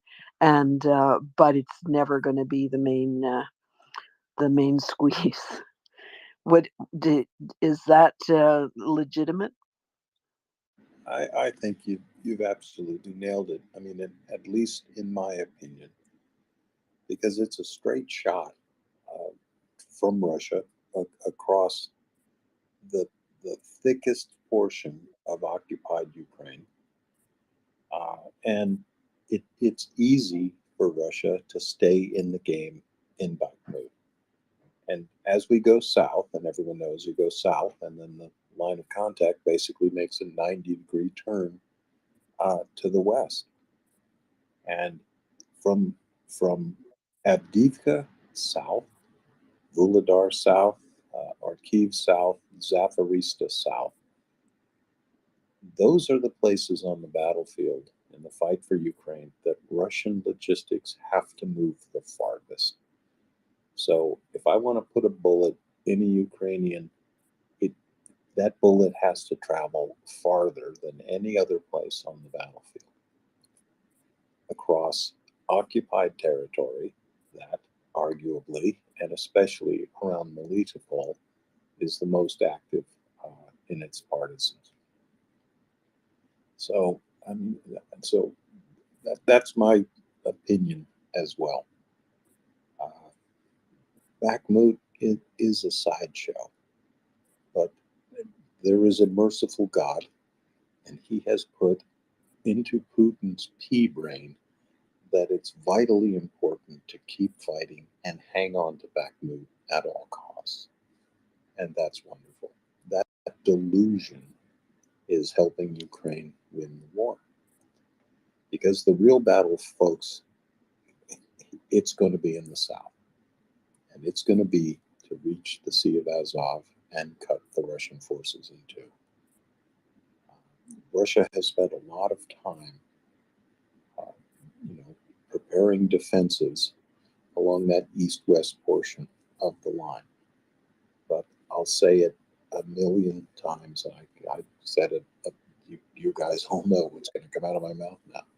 It doesn't matter if you have brilliantly laid defenses with interlocking fields of fire, covered lines of communication and supply, beautifully positioned reinforcements, dispersed logistics and ammunition, of redundant command nodes, everything perfect. You spend all this time line communication, so it's less subject to everything could be perfect. But if your soldiers who are disaffected, you've led them from defeat to defeat. They're not adequately clothed. They're not adequately fed. They finally begin to realize if you're wounded and you're a private soldier, you go to Melitopol. If you're a sergeant, maybe you go to some other place. If you're an officer, you get to go back to Russia. Russia's got a problem. Those guys don't want to fight. And if you've got men that don't want to fight, it doesn't matter how good the defensive positions are, because they won't fight. They already don't want to fight, folks. 100 vehicles come into contact with the Ukrainians, 38 of them get abandoned. So 1/3 of your force is out of the game.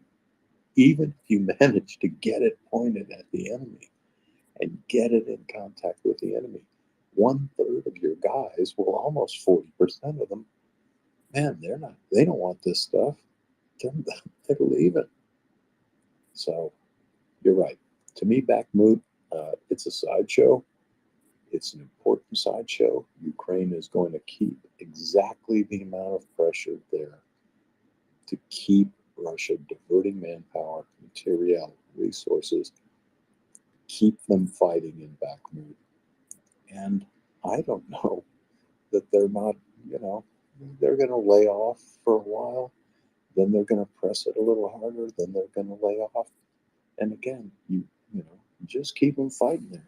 They think they're going to win the war by taking Bakhmut. Good luck on them. We're going to take another step west to Kharkiv, which will bring us a step away from Kamiansky. But first, we're going to go back to Angry Corporal Charlie and then Redstone. Angry. Yeah, I just want to mention that keep in mind that the trade, like, one of the number one goals of the Ukrainian armed forces is to destroy the Russian military machine. you know, so they can never do this again within our generation, possibly the next. You know, so that's why all this attrition and this attritional warfare is so important to them. And I think that we can't confuse minimal gains with what they're actually trying to do there. And especially along the southern front, which Chuck will get to in a moment, I think they're being pretty creative in drawing in the Russian second line when the Ukrainians come into contact with the Russians, because if you notice that stop me if I'm going too far, Chuck, if I'm going too far into your show here, but you'll notice that the Ukrainians will press an attack and then stop. They'll eliminate the contacting Russians, or let's call them the Russian first line. You know, they'll eliminate them because not many make it through the initial contact. They'll stop there and they'll wait for the second line to come to them. And what I think they're doing is they're watching as the second line pushes forward. What's logistics doing? And because you notice every time they stop that night, all these ammo depots get hammered. Spot on. And Ukraine has an advantage fighting at night. They've got more of dispersion of the night vision technology, thermals. We talked about Wagner using, you know, putting 100 convicts forward and using them to reconnoiter where Ukrainian minefields were, and also where the Ukrainian positions were. And I think that, you know, I think you've made a good point that, you know, you absorb these initial Russian moves, you meet them at the point of attack, and you hammer their logistics. I do know that's been the fighting style up around Kremenna. Well, the Ukrainians just got such crazy overwatch of the entire battlefield that you know, they have in real time what the second, third, and logistical lines are doing with the Russians. Any movement, it's like that cat up on top of your fridge. It sees that mouse moving everywhere. Absolutely. And I you know, it's interesting in the as we go east and west, you know, on the southern front here, it seems the efforts are concentrated at a couple of points, north-south highways. In the case of Kyiv, it's a TO408 heading south, and you're fighting on that vector, fighting for that road. And the Russians, of course, have got to use that axis of advance. They have to use that for their own logistics. And I think you're exactly right. That it isn't so much what's going on at the point of contact here. You know, infantry soldier meeting infantry soldier. What's actually going on here, as the corporal has pointed out, it's Ukrainian artillerymen versus Russian logistician. And again, attrite their logistics, attrite their artillery. You're attriting the supporting arms branches, and it's going to weaken the whole thing. And as Alan says, right, we're just going to saw off one of the legs of his stool. It's all you got to do. You don't have to break all three legs. You just got to break one. Thanks, Angry. On to Charlie, then Redstone, then on to Orkiv, which will be the fourth tweet up in the nest. Charlie. Thanks, and thanks, Chuck, and everyone with MriyaReport for doing this. Chuck, I was curious what your assessment is of the impact of, or the lack of, kind of F-16s or similar aircraft from what you're seeing in the battlefield. I see a lot of reports online saying it's having a devastating impact on their hands, but obviously there's so much BS that's being posted on there. I don't know what to make of it, so I was curious what you're seeing. Thanks. Yeah, that's a really good question. I would have a hard time pointing out right now if Ukraine had, I don't know, if they had 100 F-16s available right now with trained pilots, that would definitely have an effect on the battlefield. Uh, but a couple things have to happen. You've got an aircraft coming in, and it's got a close air support mission. Uh, it's extremely vulnerable in a situation like this, where the Russian Air Force is dominant. Uh, you know, Ukraine is very hard pressed anywhere on the battlefield to even have sort of like air parity. I don't think there's any place on the battlefield where Ukraine has anything like air superiority. I think the best they can hope for, and probably, I hate to say this, in the next at least 24 months, the best Ukraine can hope for is to have air defense dominance at any place on the battlefield. And that almost is sufficient to their purposes. And what do I mean by that? Well, you've got the dominant Russian Air Force, but this is the first war of the 21st century, and it's almost really the first war of the new millennium.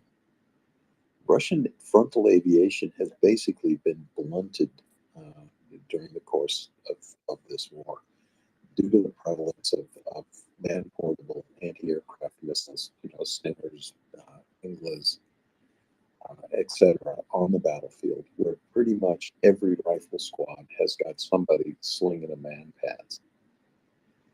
And we're still at the point, for example, over this past day, Ukraine was able to put out 15 aviation strike missions. So not all of those are close air support. Some of them are used in suppression of enemy air defense. They're shooting anti-radiation missiles to target Russian air defense systems, and that is a pretty good day for Ukraine. About 15 missions. Some days they don't put out any. Some days it's 4 or 5. Some days it's been 25, but 15 is about a good day. Let's put out 58 today. So they generally outfly Ukraine. It's almost 10 to 1, 8 or 10 to 1, because they've got the platforms. They control more of the airspace. They've got slightly better electronic warfare, and that is at least at the point of attack. I don't think it's necessary for Ukraine. Look, it's desirable. It's needed. I'm all for it. I want to get these pilots trained. I want to get F-16s in the air. I mean, I want all this stuff. So please don't think I'm trying to say Ukraine can do it without these assets, so they should. But I think that the solution to destroying the Russian armed forces, Ukraine has most of the tools it needs right now, and that is it's extremely capable, adaptive ground forces that can be led to superior concentrations at the point of attack.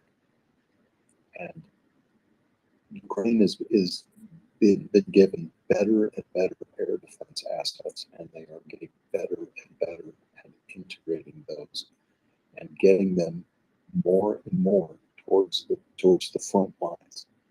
And there is a reason, besides being a bloodthirsty bastard, there's a reason that Putin shoots all of his precision strike munitions at Ukrainian civilians. Look, he is a bloodthirsty SOB. That's 50% of the reason. But the other 50% of the reason is by taking Ukrainian civilians hostage, he is forcing Ukraine to keep its best air defense capabilities back to protect It hits cities and civilians. And to keep Ukraine from pushing those assets forward where it can cover the battlefield. So as Ukraine gets more and more of these capable systems like the Iris-T, like the NASAMS, God bless the Patriots, but there, more and more of these air defense systems, and a good candidate for giving to Ukraine are the older Hawk systems. These were getting a little long in the tooth when I was an operator. But look, I mean, they may not be state of the art, but they will still shoot down your darn helicopter. And the more of these things that Ukraine can push towards the front line, the more it can prevent Russia from trying to dominate from the air. But I think it's a long-term solution, and it's going to take 24 months to get these things into the air. And for all the reasons I just said, in the meantime, I think Ukraine has to look to its other capabilities. Charlie, keep listening, because Latin is marching to the sound of the guns. Perfect timing. He is here to talk to us about a retrofit innovation on Ukrainian MiGs. Latin, go ahead.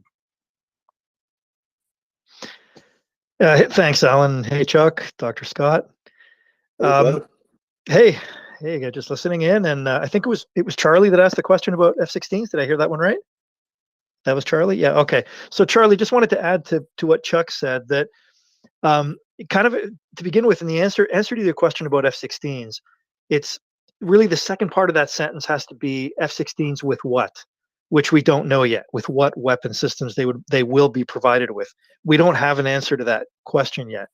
What we do have an answer to, or at least a partial answer to, some indications of, as of yesterday, definitive, I think much more definitively today, who knows what's in store tomorrow, is that we now have visual evidence that it appears that some Ukrainian MiG-29s have been modified to carry a Western weapon. I'm not talking about the harm, the suppression of enemy air defense weapon.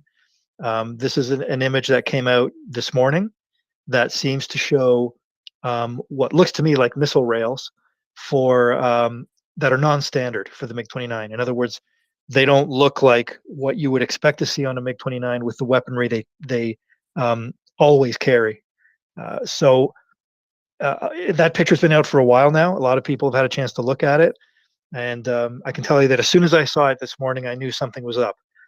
What weapon that is, how many aircraft have been converted, we don't know. But I have a very strong feeling that some of these Ka-50 and may probably involve the MiG-29s, potentially Su-27s, with this new weapon. And it would now depend. There's been some speculation. I know I was talking to Axel earlier about which weapon it might be. Most of us feel that it's something. It's kind of on the longer end of the short range infrared guided spectrum. Probably not Sidewinder. Something with a little more legs. And it would fit in the low-level air defense role, somewhere between Manpad and the one that Chuck was just mentioning, Hawk, and/or its kind of Russian equivalent, the Book. So something's up, something's going on. It'll be something to watch. And in the absence of F-16s, which hopefully we see as soon as possible, I mean, I can tell you personally, this was something I had been hoping to see for quite some time. That somebody somewhere in Israelis, Germany, somebody would have been helping the Ukrainians to upgrade what they had. And there are upgrade programs that are out there for the MiG-29. So we'll see eventually. But Chuck, as far as the effect that this might have, no, not that it might have, that it is having on the Ka-52 force, because that is an asset that the Russians have really leveraged in the last 2 weeks as part of their efforts to blunt Ukrainian counteroffensive operations. And the current attrition rate is not sustainable. They're going to be facing a very serious shortage of those helicopters very soon.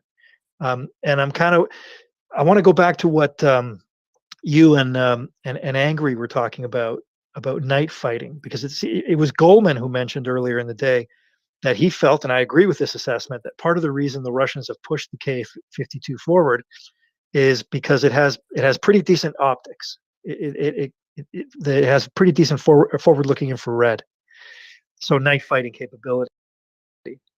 If they continue to lose that in tactical air, they don't have that much. That's kind of their cutting edge, unless they bring in some of their fixed wing, which they have not wanted to, because they'll lose them. So I'm wondering what you think. Losing those gunship helicopters that can operate at night, losing more of them, let's say that begins to erode. What do you see happening on the ground on the Russian side?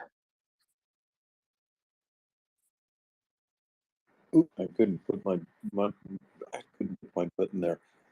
I'm glad you're here. You're a resident air guru, and Ka-52 was making this big impression, at least in the information space.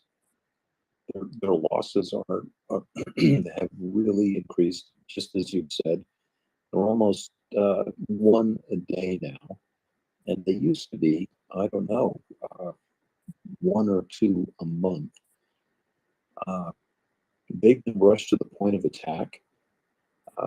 So that was the go-to platform. So I thought that might have explained, their increased loss rate. But I think you're absolutely right. It was very slow to dawn on me that these were air-to-air kills. And there's two effects on that. The Ka-52 pilots, getting the target for today, walking out to their aircraft, they're thinking, okay, am I going to catch a missile today? Air to air. This is something they never considered before. And we were talking about the uses of the F-16. What would it be used for? You boiled that down to its absolute nugget.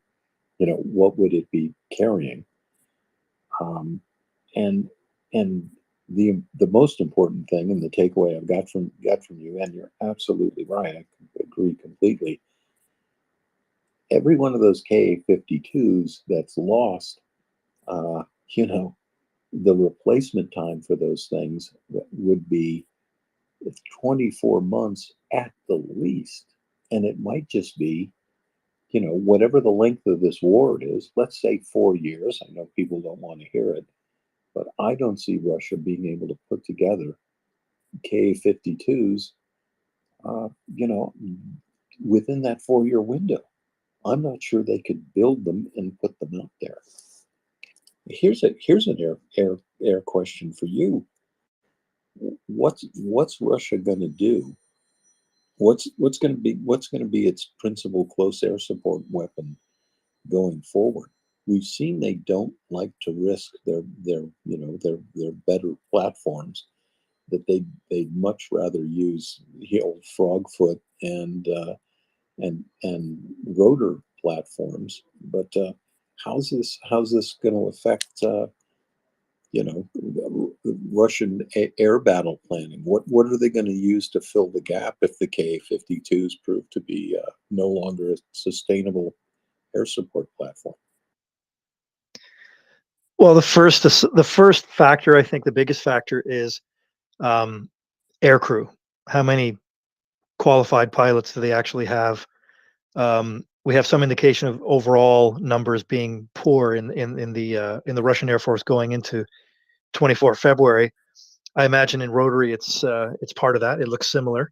So that's going to be one of the big limiting factors. They do have another gunship helicopter, which I suspect is, in their eyes, more valuable, and that's the MIL Mi-28.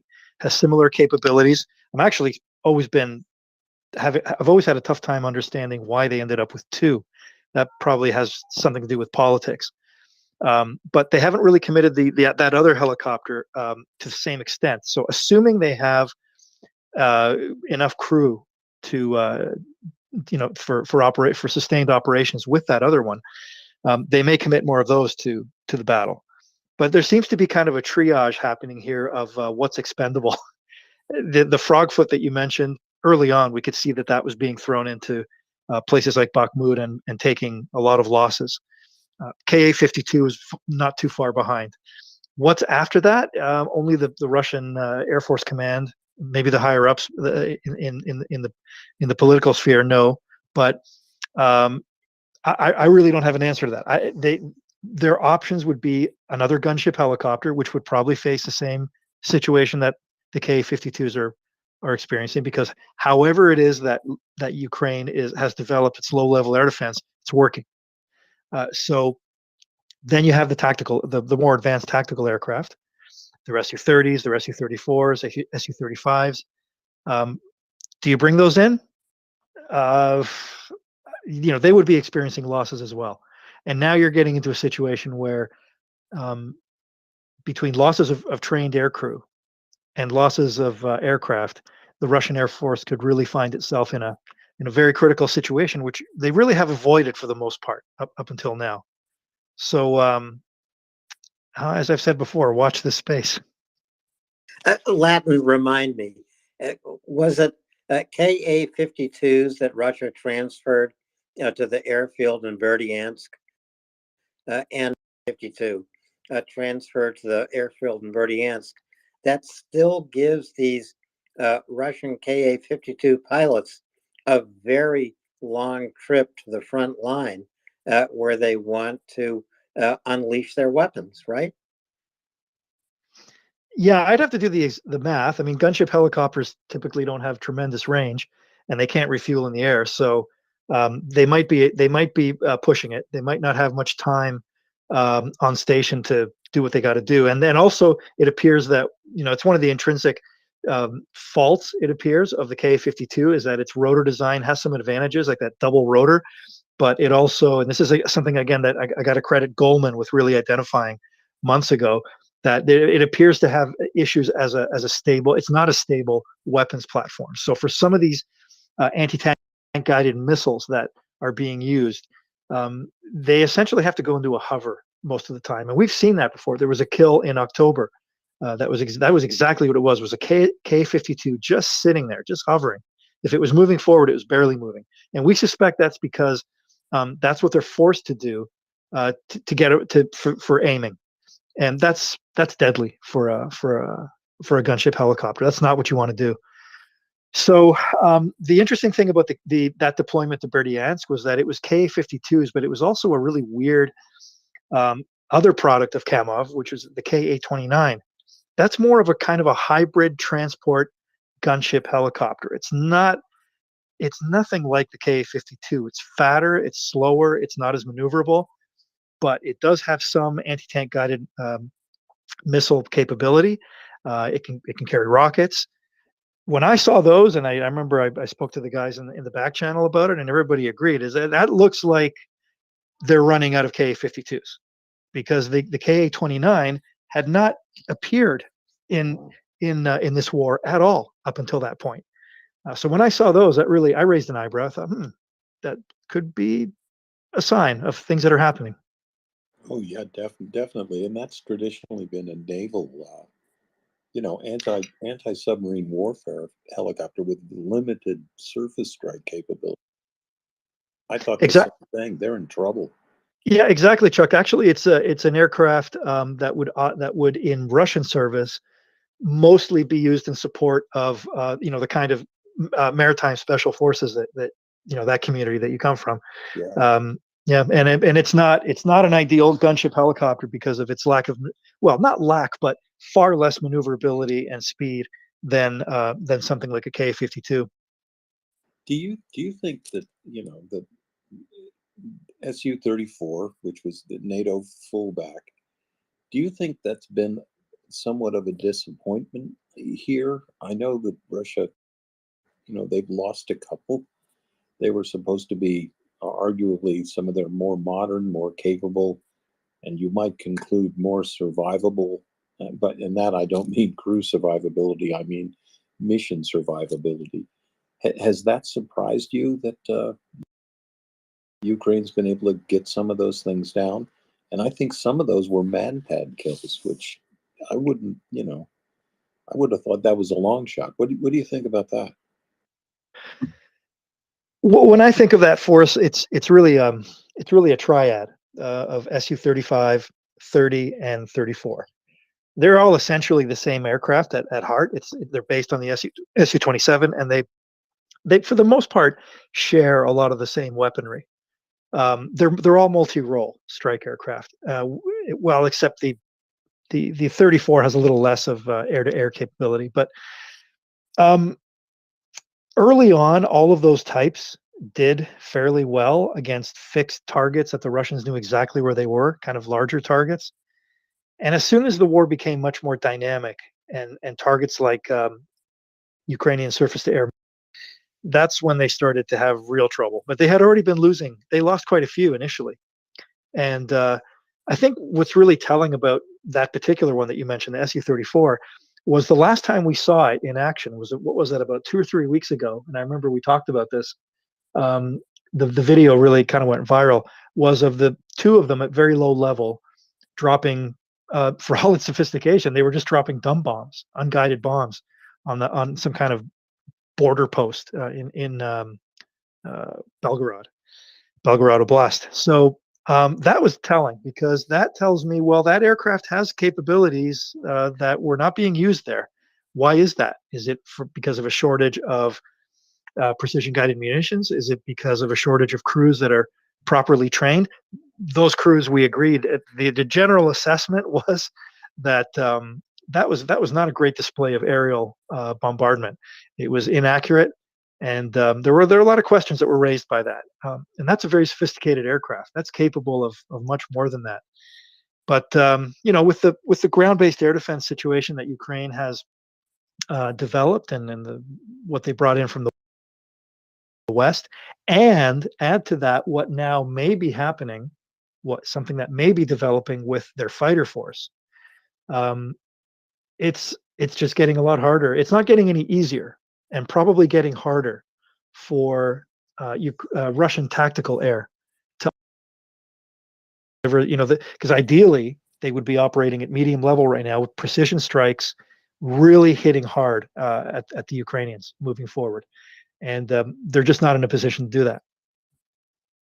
Yeah, that strike in Belgorod was really amazing. That was probably, arguably, Russia's most capable strike aircraft, using a bomb that was invented in 1960, right?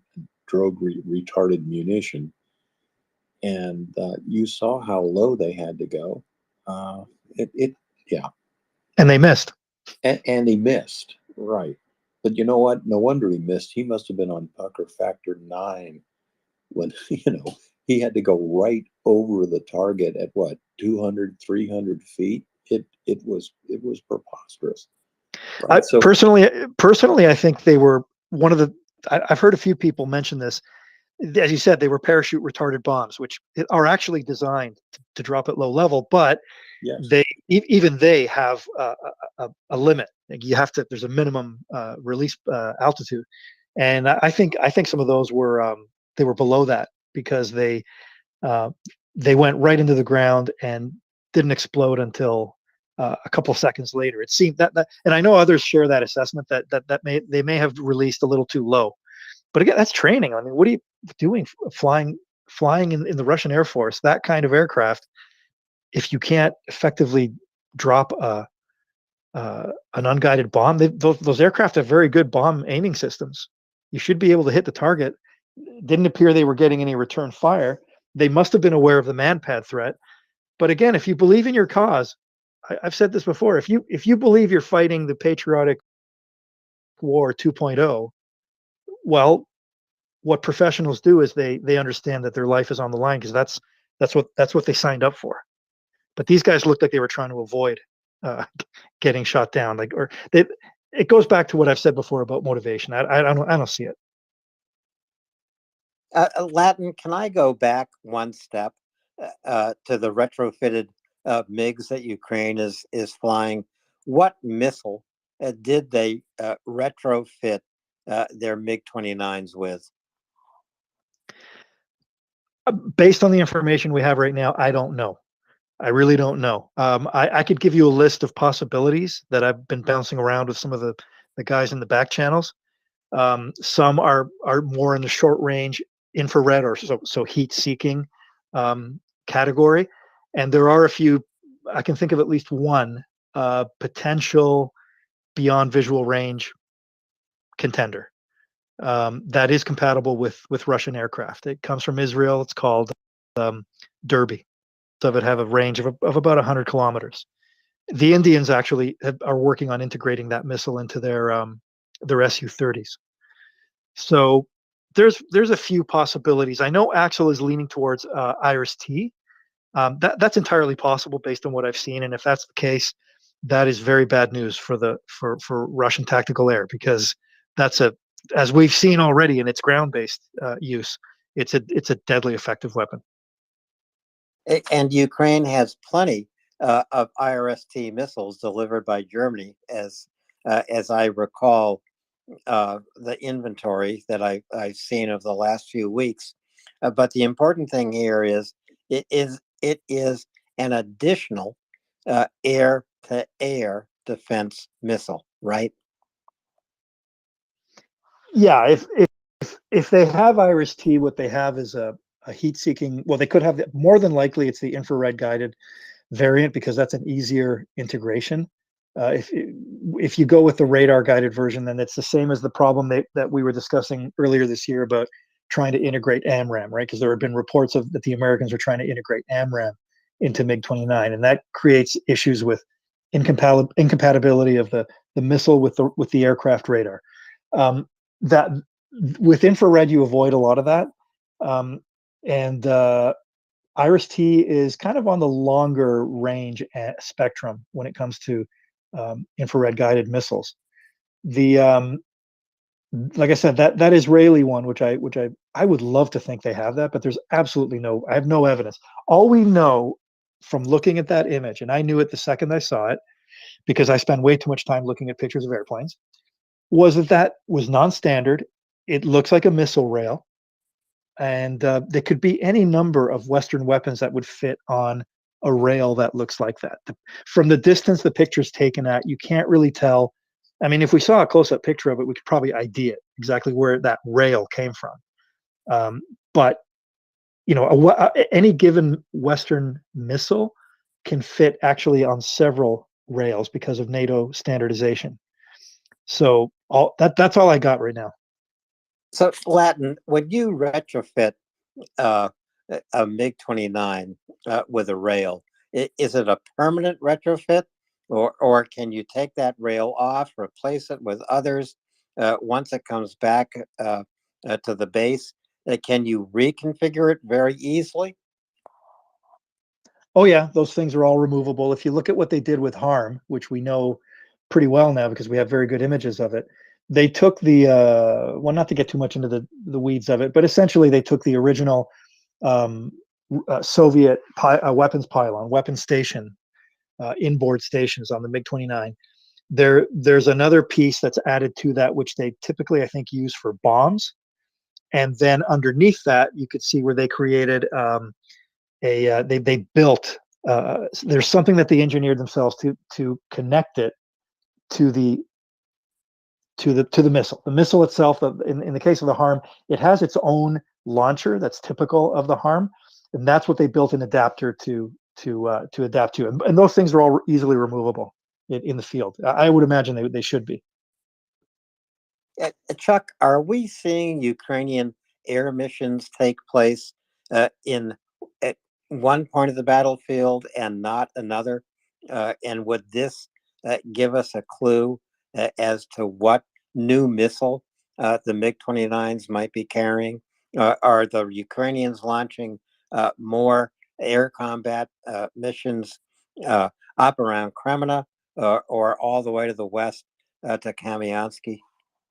Boy, that's the $1 million question, because they don't they don't say where the airstrikes are. They simply give a number. But what I can do is extrapolate from the intensity of the ground combat, and it's an estimation, but the close air support would naturally be doled out to the places it's most needed. But I will often put on those little call outs. I will put, position illustrative or position approximate. And every now and then I'll get an absolute confirmation piece of video. And often it's believe it or not, it's the Russians that confirm where the airstrikes take place. But that in the Ukrainian Air Force, they don't often blow their own horn. So I'd love to be able to give you a better answer than that. That's a good answer because it observes operational security. Latin. I just wanted to add on the information space side of this that the Ukrainians, and a few of us noticed over the months, that the Ukrainian Air Force Twitter account, and other elements of the military do this as well, but the Ukrainian Air Force Twitter account, they're very good at subtly signaling some of what they're doing for their own purposes. They've got it all figured out, what they're trying to get out, and they did it with the Su-24 for months, which ended up to the point where I was wondering if I was barking up the wrong tree, thinking, wow, is it going to play some role? Is something going on here? Because that's the impression I had. Sure enough, it ended up being the primary platform for Storm Shadow. And now they're giving us these very clear signals on MiG-29 that something's going on there. So whatever it is, I expect that, first of all, it's probably already in service. It's significant. They're certainly confident that it's going to be something that will really help them out. And soon we might see visual confirmation of what it is. Yeah, and I agree. There's if you try to read the tea leaves, sometimes you can see it. And for example, about 8 months before the Storm Shadow actually showed up, I was talking about, there were little bits of information foreshadowing that the Storm Shadow was coming. And right, exactly. And then what was the platform that was going to deliver it? And given that weapon's capabilities, what kind of targets it was going to address. But all of that was, close hold. And some of that stuff, it was, you could be on the leading edge of the information, but you don't want to be on the bleeding edge, if you know what I mean. Latin, go ahead, please. Yeah, Chuck's really making me remember that because I believe it was late summer, if not early, like September-ish. It was the first time. Yeah, it was around then, wasn't it? And it was the first time I heard about it. And I remember it was just blasted on Twitter. People said, that's insane. It's crazy. I mean, it was such a different stage of the war. I remember, I got to admit, I was one of the ones that there were a few of us out there that were saying, why is it impossible? We're in a unique situation here. Yeah. Right. And it happened. Yeah, I got blasted a little bit, but nobody comes around and writes me a Valentine and says, geez, I'm sorry I called you a moron. I mean, you were right, but it's okay. I don't take it personally. And you're still you, and for me, that's revenge enough.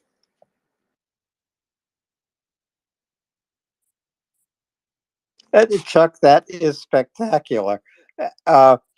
So we do have to move on to Orikhiv before we get to Kamiansky, and we have a long way to go tonight. I'm just gonna ask Redstone and Jameson to be patient, but we should look at the Orikhiv map, and this is the fourth tweet up in the nest. This looks like another place on the line of engagement where some very close combat will be happening. Once again, we see Ukraine taking out Russian artillery in spades. Yeah, and I will call this another one of the pillar to post battles here. Uh, just like Novosibirsk, I'm sorry, the other city that's just off the right side of the map here. Ukraine pushes it sometimes and it backs off. And in both those cases, we're dealing with north-south sort of county roads. The T series highways are basically, like an American county road, 2-lane blacktop. So it's the T0508 south of Orikhiv. The town in question now is Robotany. So last night on the 19th, it was kind of late my time. So that was probably about dawn. Ukrainian artillery and missile strikes took out a large base operation around Robotany. It was a troop concentration and an equipment concentration. This is sort of the classic operational profile of the Ukrainian armed forces. Given where that troop concentration was, adjacent to the highway, south of Orkiv, what happened here? And again, this is a bit of a hypothesis, folks, but I think it's spot on. These were Russian troops and equipment that were brought up for a morning's operation. So we've talked about it all the time. A military force is like a fist. You've got to gather your fingers together and clench the fist. That is the concentration phase. What you want is mass at the point of attack. So Ukraine was able to discern that these Russian forces had arrived in proximity of the battlefield. They were able to figure out where these Russian forces were. There's the geospatial component, but there is also the temporal component.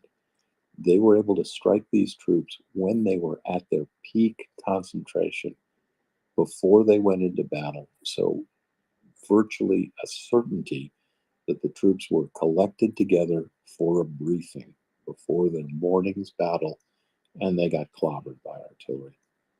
That has happened in this war thousands of times.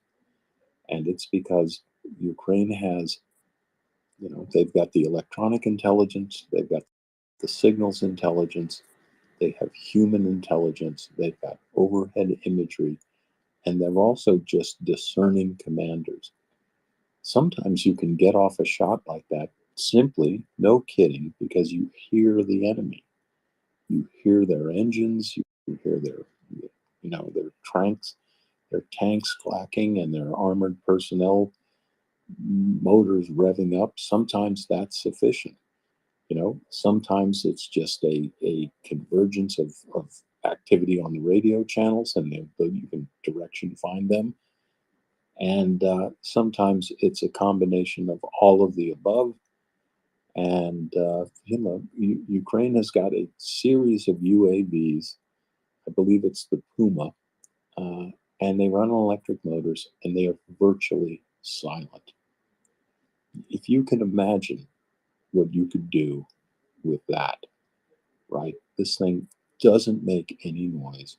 You can fly at about, a couple hundred feet. I'm not going to give you the right operational altitude. It's got a thermal camera on it. You are reaping targets there. So given that strike that took care on the 19th, not surprising that today, here the 20th, the battles didn't actually go so well for the Russians today. Ukraine has been fighting for Robotany or simply around this area for about 5 days now. It's another one of those north-south battles.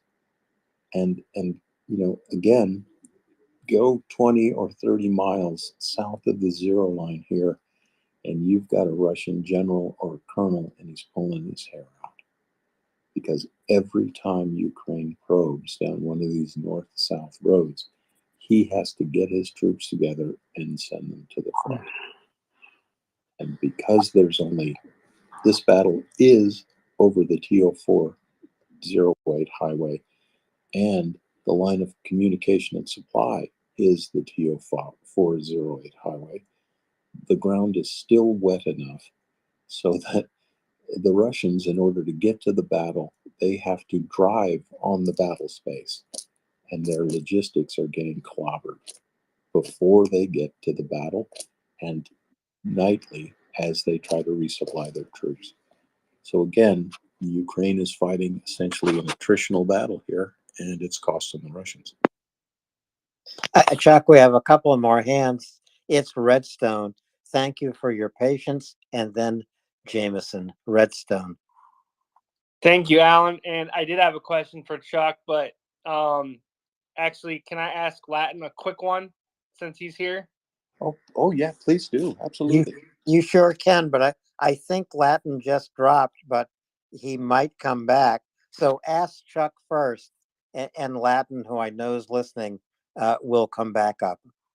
Fair enough, Chuck. In terms of the partisan areas in the occupied Donetsk, in specifically as Ukraine pushes the front line in, that those pockets become a big advantage for Ukraine. And I know that it would be, but stuck with a ground push only, or are they able to do any air transport to get forces into friendly areas at some point? Is that something that you think we'll see? Well, here's the almost oracle kind of answer. Hopefully you won't see it. It's extremely risky.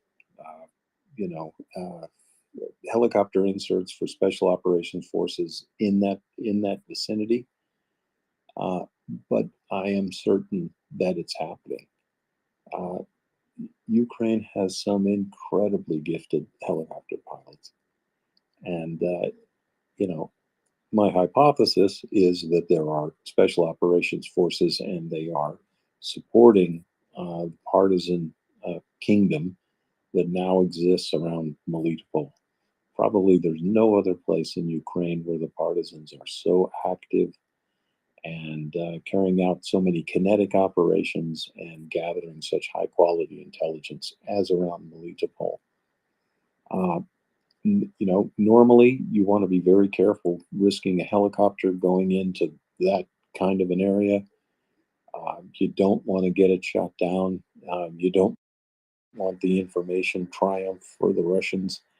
You don't want to risk, that means of insertion and extraction is high risk, but I'm certain it's going on because we saw Ukrainian pilots flying in and out of MriyaReport during the siege, and that is incredible airmanship. And if you've got pilots who can fly on night vision goggles at 50 or 25 or 50 feet over the forest floor at night, then you can pretty much get in wherever the hell you want to. So short answer is, yeah, I think so. Long answer, I don't think we're going to see major troop movements, air mobile, heliborne major troop movements. I don't think we're going to see that. Probably not this summer. It's too risky. So I'm not sure we're going to see that yet. I think you're underselling these pilots, Chuck. Like I can barely walk to the shitter with NVGs on, no less fly an aircraft. You know what? I talked to a pilot friend in the 160th, which is the Army helicopter outfit that supports JSOC. And I can remember sitting and telling him the same thing. I can hardly see a damn thing out of these NVGs. And he very cold-bloodedly said to me, "Me neither."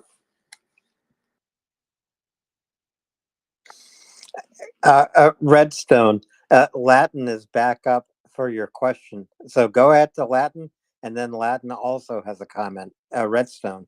Thanks, Alan. Thank you, Chuck.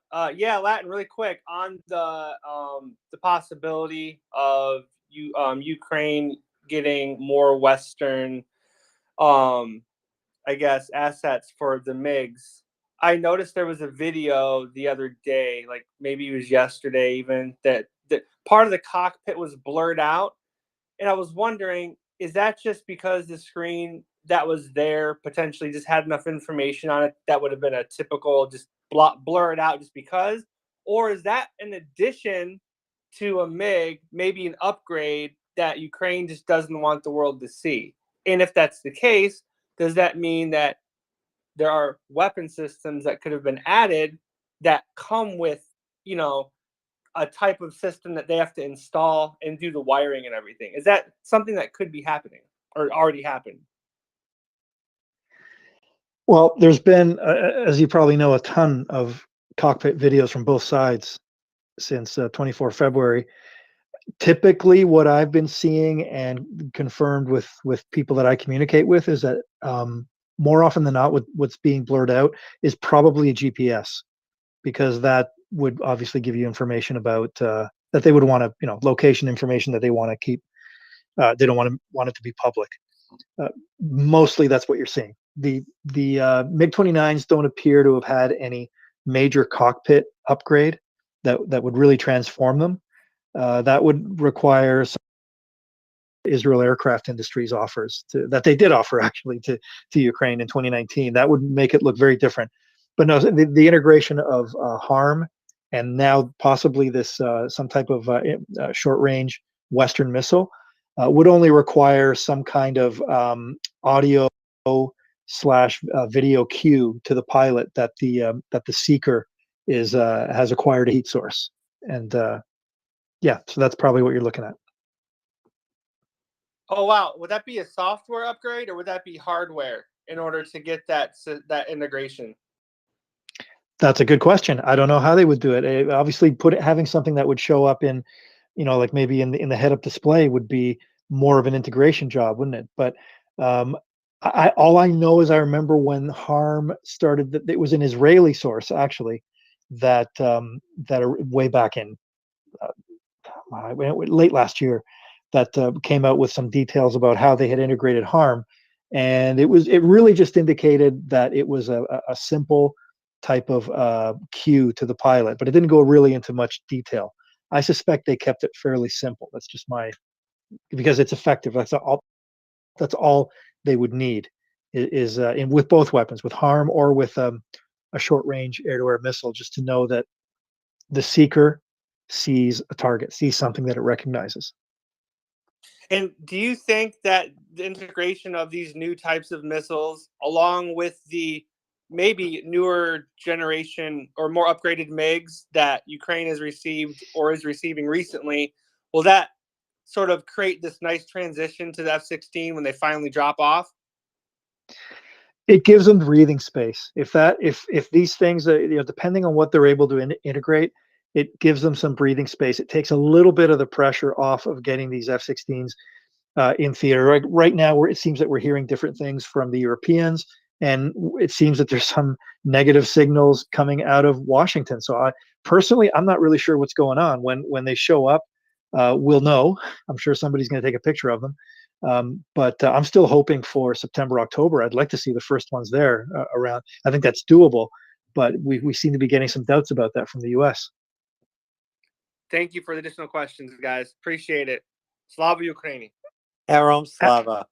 And thank you, Redstone. Latin, go Alan, ahead. yeah, can I ask, and is it okay, Chuck, if I got to drop down soon, and I'm not exactly sure where we are in the map. I've just been, but can I ask a question about the nuclear plant that I've been really eager to ask you? Oh yeah, absolutely.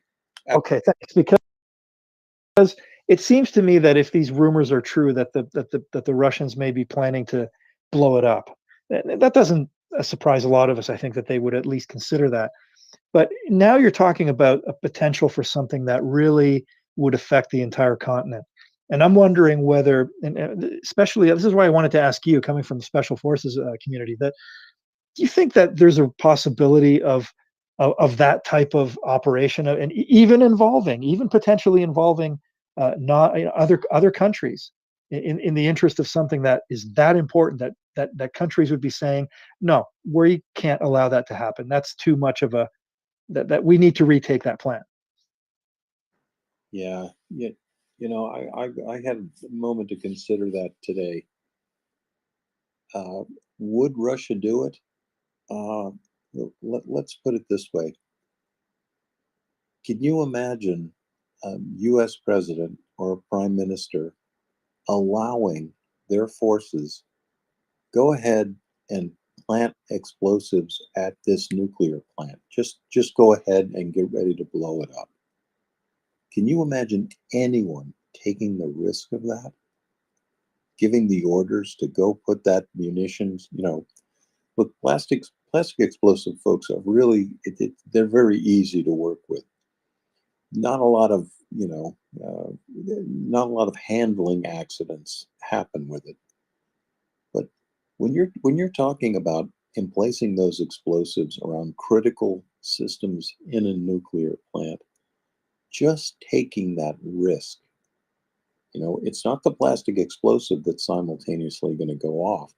But once you have the initiators, the blasting caps, sensitized det cord, the initiating devices, and you have them close to this plastic explosive, that's when it's dangerous, right? That's when an accident could happen. So just the fact that Russia is crazy enough to do that, to give those orders to place those explosives, and I don't have any doubt that they have done that. There have been too many reports for too long that they're doing it. There's too many times that they said they're doing it. They released the statements, we're doing it. I've seen pictures myself of ordnance vehicles packed into turbine halls and and the joining buildings to the reactors. So would they do it? Apparently so. But the big problem is, and that's the right word, this facility is extremely large. There are 6 containment buildings and adjacent power generation halls. We call them turbine halls, but it's where the hot steam goes to turn the turbine and make the electricity. So all the goodies are not just in the reactor containment buildings or their adjacent control rooms. There are a lot of critical nodes in the within the system. So you can hit a key node in the cooling loops, where the cooling pumps are. So there's 4 or 5 or 6 or 7 ways to affect any one of those containment buildings or any one of those reactors by hitting, I don't want to say offsite, but by hitting equipment that's not protected in the reactor containment building. So it would almost be one of the most incredible special operations, of all time, to bring the number of operators in to hit all 6 of those containment buildings and the associated, critical sites to each of them and take them over. And, we're talking about an operation that would have to be successful within minutes. And that's just a really, really hard thing to do. And, I say that, and I have operated against nuclear plants dozens and dozens of times. And worked both sides of the equation. I've taken the plants over like a terrorist, and I have defended against terrorists from taking it over, and I have also done counter-terrorist operations in there, meaning, we exercise that someone has already seized the control room, they've taken other portions of the plant, and we have to take it back. So I know how complex these operations are. But I have never operated against a plant that had more than 2 reactors. And in this case, we're talking about a plant that has 6. And most Western nuclear plants, they're sort of compact. And, this one isn't. Not only is it not compact, there's an adjacent size as a small city. And also on site, there are a lot of spent fuel rods. There's a lot of, there are a lot of cooling ponds. So it isn't just the 6 facilities that you've got to take. I'd have to send, I don't know, 20, 50, 100 guys to make sure that the cooling ponds don't get effed with. And it could be as simple as throwing 20 pounds of plastic explosive into one of those plants in the cooling pond and blowing those spent fuel rods up into the air. So, man, I just don't know. However, if it looked like Russia was going to commit, an environmental atrocity, a deliberate Chernobyl, I don't know. That changes the calculus. But I think we'd be looking at a multinational operation. But I don't know. It's a nightmare. It's a good question. It keeps me up at night. Well, I knew you'd be the guy to ask. The fact that you had some actual experience in that type of training, that's it's very sobering. Yeah, it's a good question, Latin, and thanks for it. I think the latest information from the Zaporizhzhia nuclear power plant is that Russia has now mined the cooling pond, which is the only containment of water above the Dnipro reservoir. The Dnipro reservoir is empty, looks like a desert. The cooling pond is full, and it gives the Zaporizhzhia nuclear power plant some breathing room, weeks, if not months, of adequate cooling. And we also have to remember that most of these plants are offline. They have essentially been turned off. I think there is only one nuclear power plant that is in current time. So it's complicated, and as Chuck says, it does keep us up at night, but it's not a primary worry at the moment. We're still on the map of Orikhiv, and Chuck, to get from Orikhiv one step more west to Kamiansky, I just want to ask you, is the action south of Orikhiv connected in some way with Kamiansky, or is the Orikhiv access, the Kamiansky access, close enough for Ukraine to coordinate operations? Yeah, I think they are. Those 3 maps that I put up, they all just slightly overlap. And then there is a much larger scale map that I put up occasionally that will show everything from Vuhledar to Kamiansky. But I've been, I've got the maps dialed down so we can sort of see, action at a kilometer basis. The gold standard is the Institute for the Study of War, and their maps are spot on. Like I say, they're the gold standard, but they've got 2 things going for them that I don't. Their maps generally reflect what was going on a week ago, and has been absolutely confirmed.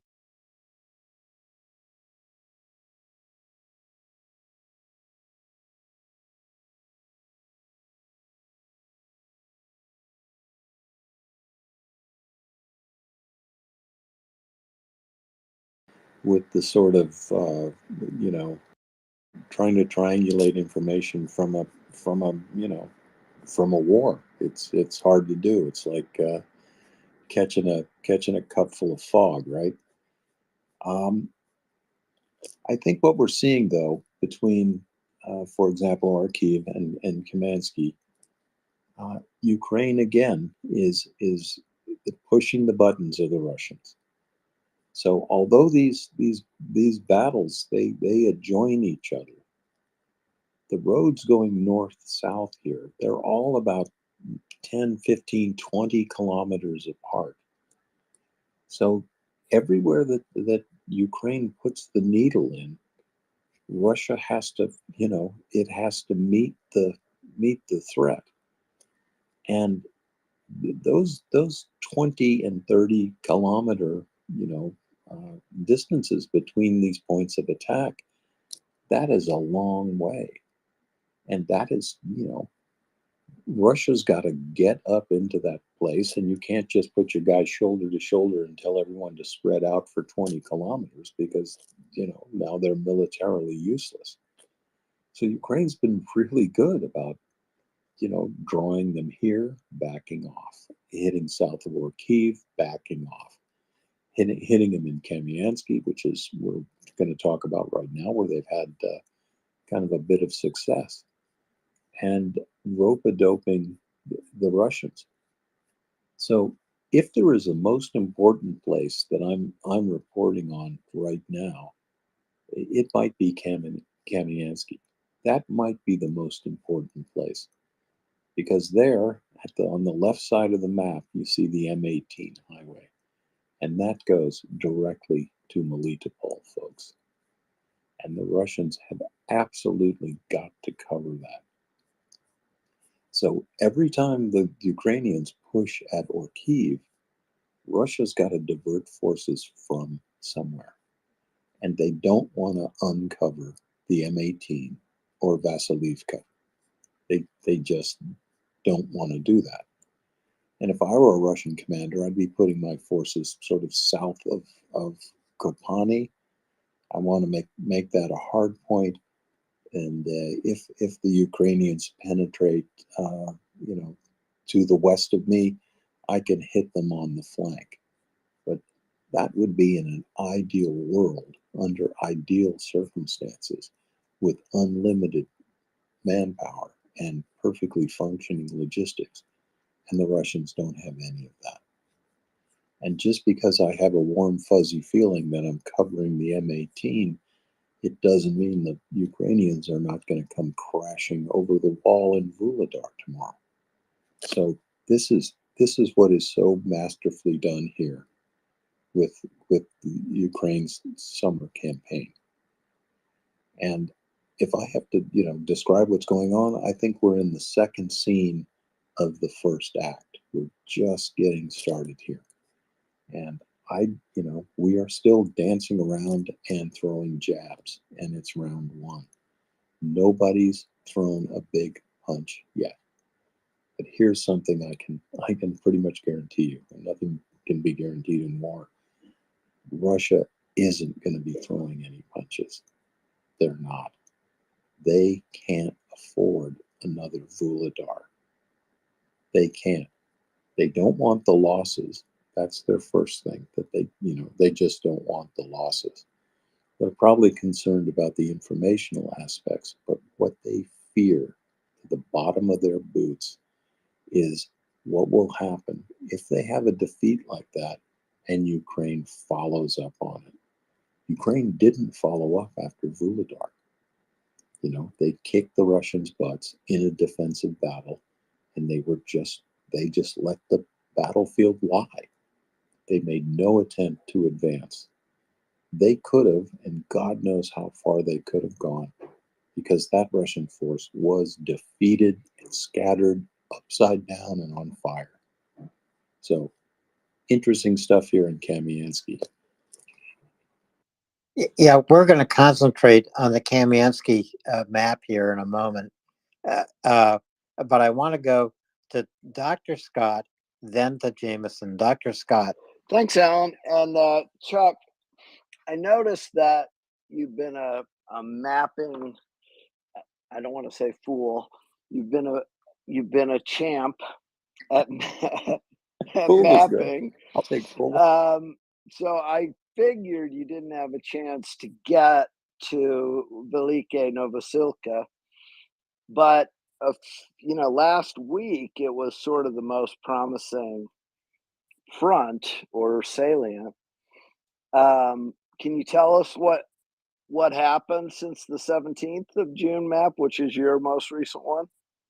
Is JUN still in play, or did the Ukrainians capture it? Volodine, Rubnopol. You got the. I mean, you know this. You know the little hamlets.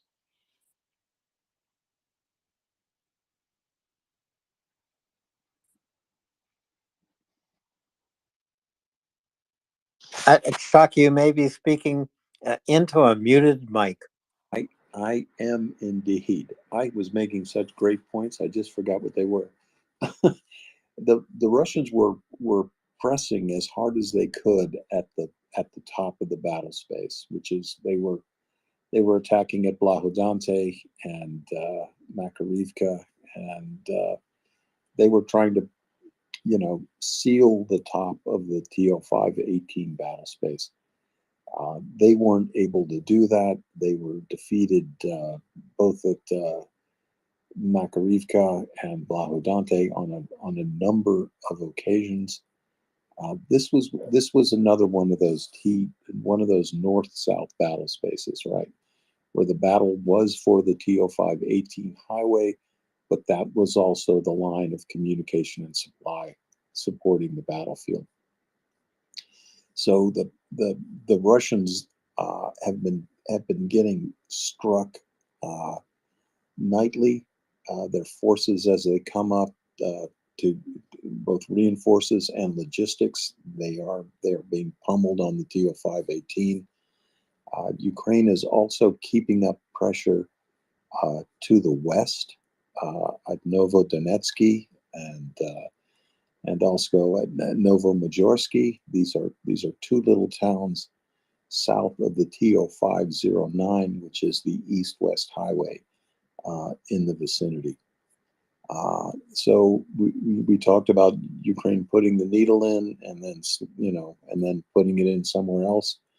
So here at Velika Novoslika, things have calmed down for a while, and it hasn't changed much since the last time I put one up, which was 17 June.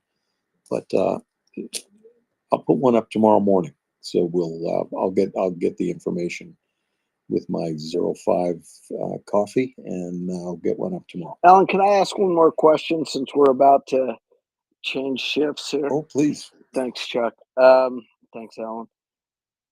All right, this is a little more complicated question, and it's really to get information for me, but also potentially for listeners.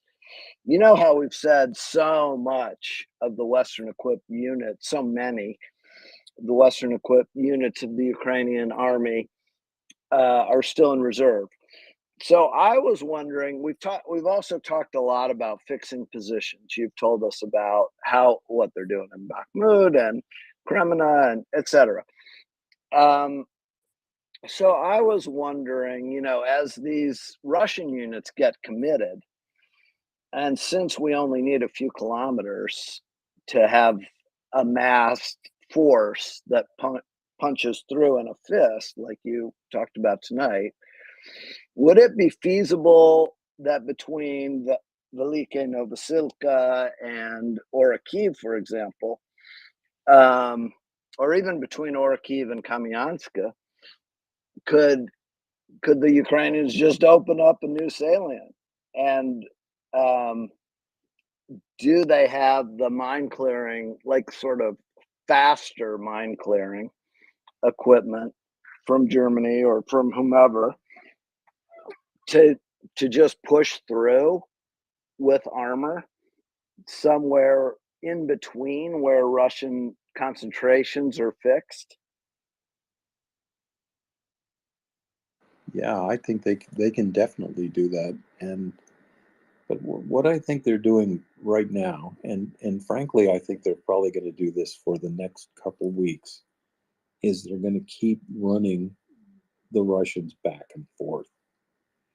And You know, we talk about, you know, it's not as easy as putting the kids in the minivan. You know, there's a price to be paid for these movements.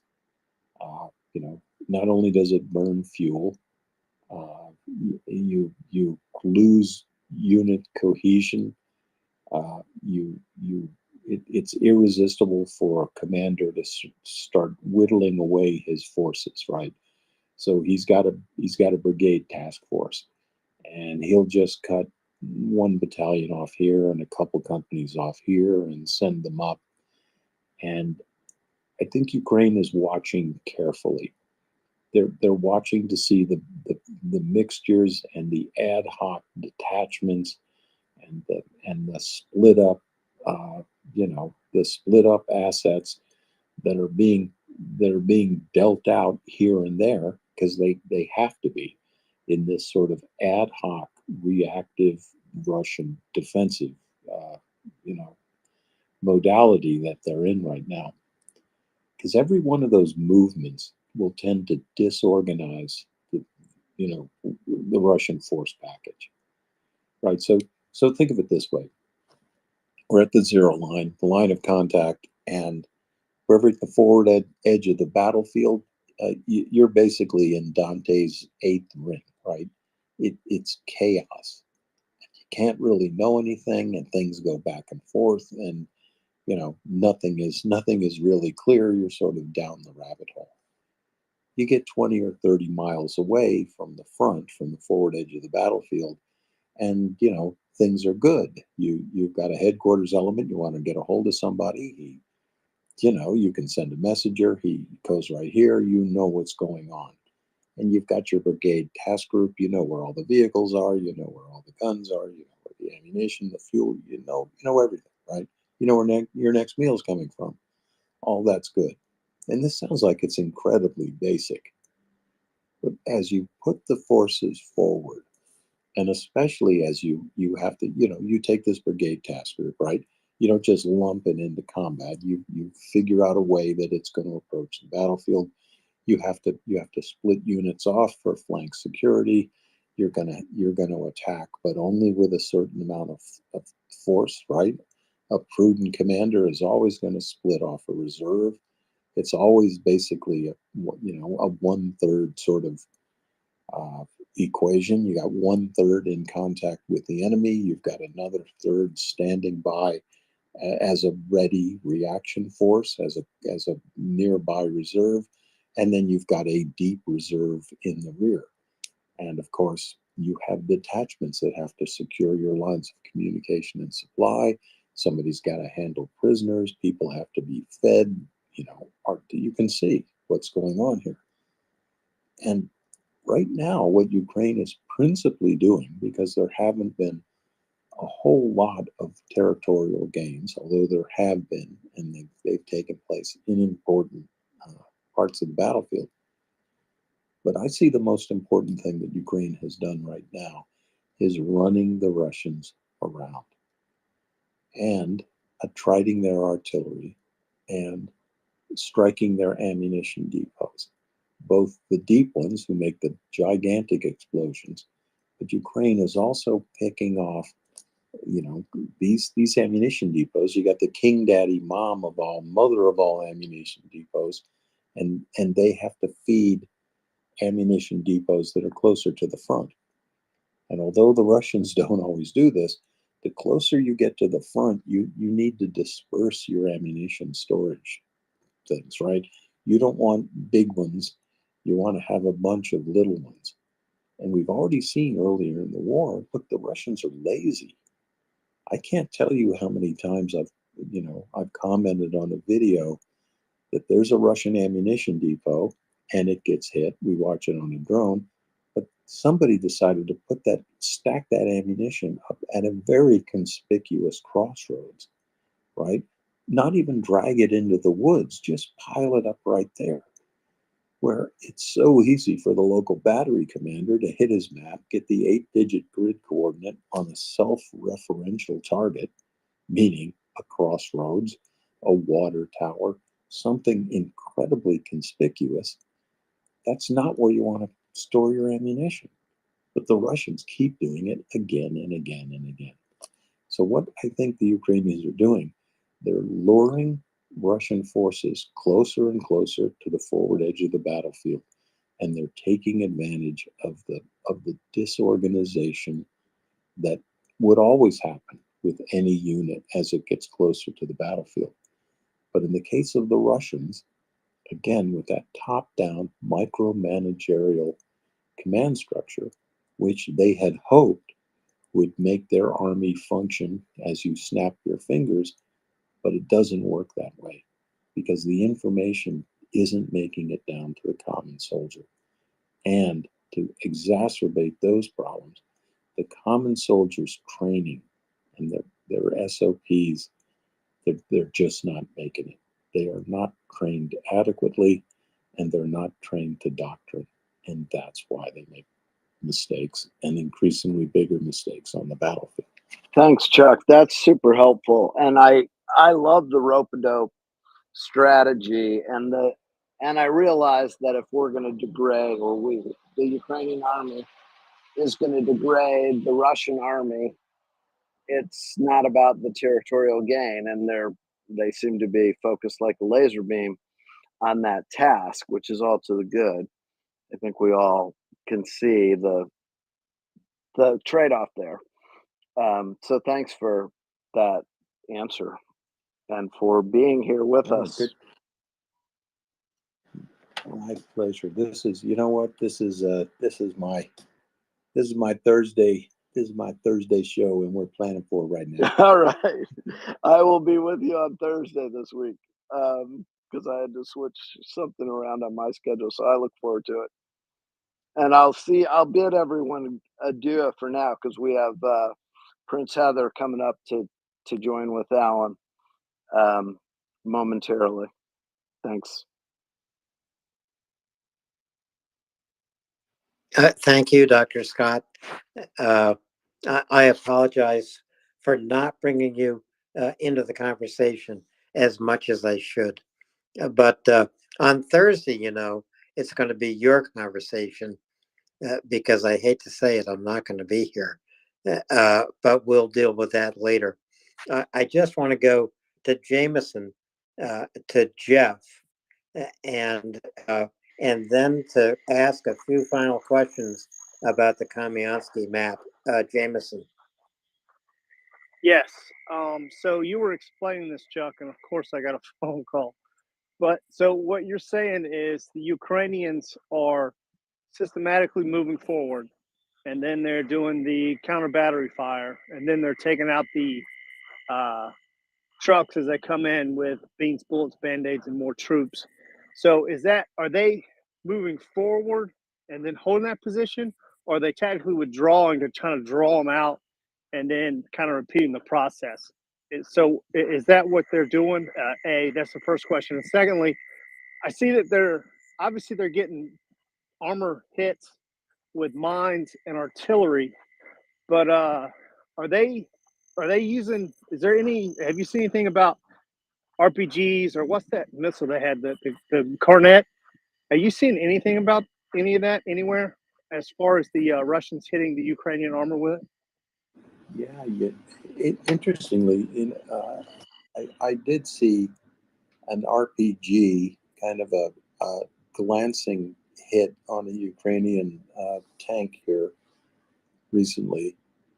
And, one of the things that's going here is, well, let me get into that RPG thing. So I was watching that video. It was an RPG shot that was within 100 meters. Visible in the video, our RPG doesn't leave a smoke trail, or if you've got really old rocket motors, it might. But this was so close that the backblast from the launch blew up a big dust cloud. And the RPG actually struck the tank, but it was a glancing blow. And there's a fundamental difference between Western designed equipment and this Soviet legacy stuff and the active duty Russian stuff. We've all seen the turret toss and etc. and the press will make a big deal that the Bradleys were taken out, and let's clarify that, and let's correct the use of language. It's hard to get hurt if you're in a Bradley. They're very survivable. Unlike the Soviet armored fighting vehicles, they're not survivable. And remarkably, I mean, they call them armored fighting vehicles, but a Ma Deuce 50 caliber will screw up one of those vehicles. That same round will not affect a Bradley, right? So there have been Western vehicles, in Ukraine employ, and they've been hit, but the crews are getting out. And we had a German colonel, armor colonel, commenting on some of these hits, looking at the Leopards that had been hit, and he said, "Look, these vehicles are recoverable." And that's why they have tank retrievers, because you can put these things back into service. But the most important thing for us is, yes, some of these vehicles have been hit, but the crews are walking away from them. And when these Russian vehicles get hit, the crew flies away. So that is a difference. And to get back to this RPG, that told me a couple of things. First of all, it was extremely close combat. Whoever that Russian soldier was, he was within 100 meters, and it might have been 50 meters of this tank. He fired an RPG. Okay, that's important to me because there wasn't an anti-tank guided missile around. And besides, if you had an anti-tank guided missile, you don't want to engage this tank at 50 meters. You want to engage it at 1,500 meters.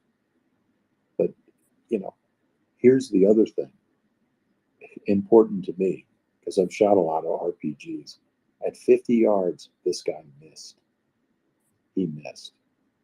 Now, I'll give you the nerves. 50 meters, pretty close, real close. In fact, he was front on, but I made that joke. It's hard to miss at this range. So I asked myself two questions. Was he so completely nervous that he blew the shot? Was he so badly trained that he didn't know how to take the shot? And here's the other thing. It takes about 2 seconds to reload an RPG, and he didn't get off a second shot. Interestingly, those are the little things that interest me as a combat commander, to see those sorts of things happen. Right. So I guess my real question about that was the Cornet in particular, because it's like their version of the TOW missile, but I haven't really seen or heard much about it, and so I just didn't know if maybe you had seen more about it. And is it like all the other Russian equipment, where it's durable, but it's really not as good as it's proclaimed to be? Yeah, I think what they're doing mostly so far, I think it's been mine kills so far, and I think aviation maybe the second, but also their Lancet loitering munition that's got some kills, and right, the Cornet and the Stug. There were other Russian wire guided and otherwise anti-tank guided missiles. And you know what? I'm going to dig into that and find out, because we're not seeing a whole lot of them on the battlefield. And I don't know why. Is that a supply issue? Is that a training issue? Is it an availability issue? Is it a deployment issue? Wow. But I'll get to the bottom of that. Thank you. Thank you, Jameson. So we have Jeff Allen and then Victor. And the fifth map, or the fifth tweet up in the nest, is the map of Kamiansky. And we will conclude with that. So Jeff Allen, then Victor. I happen to be looking at the Kamiansky map. Hello, Chuck. Thank you again for showing up and taking our questions. I very much appreciate that. I have some comments and some questions. Well, some observations and some questions. I want to step back to briefly to the discussion of the power plants. If I were the Ukrainian commander, I would avoid them like the plague. I would invest. I would surround them. I'd invest them, but I wouldn't go near them because, among other things, they are not, in terms of pushing Russia out, they're not strategic targets. There's no benefit gained aside from securing the plant of trying to push into that. And there's a lot of benefit to be gained, I think, simply by ignoring it and just isolating them. You know, thinking about island hopping strategy in the Pacific in World War II. You know, there's a lot of force there. You just invest it, you let it wither on the vine. The other thing that struck me about the Valsilvica off towards the Volodar direction, off on that side, you know, with that stuff that was going on last week. My sense is the reason that they stopped is that they have achieved their initial operational objectives. That's the read that I have on it. You know, so they are there and they're actually holding that. And as you are pointing out very effectively, they're sitting there and waiting to counterattack. So waiting to see how the Russians react. The other thing I note is it seems generally along the entire southern front, it appears that overall that the Ukrainians have pushed the Russians back the better part of 2 kilometers along most of the line of contact. That's not just in the specific areas that we've been talking about, but just more generally, if I'm reading your maps correctly, and also synthesizing that with the stuff that I've been reading and picking up from elsewhere. So, to my questions, one of the things that I've heard is that the Russians have actually been pulling force out of their second echelon fortifications, and that it seems that the Ukrainians, even just with this initial push, these jabs, as you quite aptly put it, have potentially appeared to have ruptured the first line of fortification on the south. And so I think I'll let you pontificate initially about what you think about the idea that the Russians are pulling forces out of their second echelon fortifications in this region. I'll have some follow-up questions, no doubt. Yeah, there are, especially around Volodar, it really looks like the Russians have gone forward out of their defensive lines to meet the Ukrainians. And this in itself is, you know, you're a Russian general, you want to make yourself look good. You can at least tell the Kremlin, I'm going forward to meet the enemy. That's such a bad idea. Exactly, it's a bad idea. You know, instead of that is not smart. That's not fighting harder or smarter, right? That's stupid. But these are the kind of orders that, you know, when you have a military genius for a dictator, this is the kind of stuff that happens. And you're right. It's stupid, but they did it. So they are consistently. It seems like they are starting to raid their second layer defenses right now, trying to push forward. I'm hearing that. You know, wow. There is still a considerable defensive positions, and Ukraine has not necessarily reached them. I have a map somewhere. I'm not going to look for it right now. That is roughly got the Russian defensive positions delineated. As we get closer to Kamiansk, the lines tend to be more linear. And as they moved to the east, as I remember, there were more of a series of scattered kind of redoubts, would be the military term. But scattered strong points.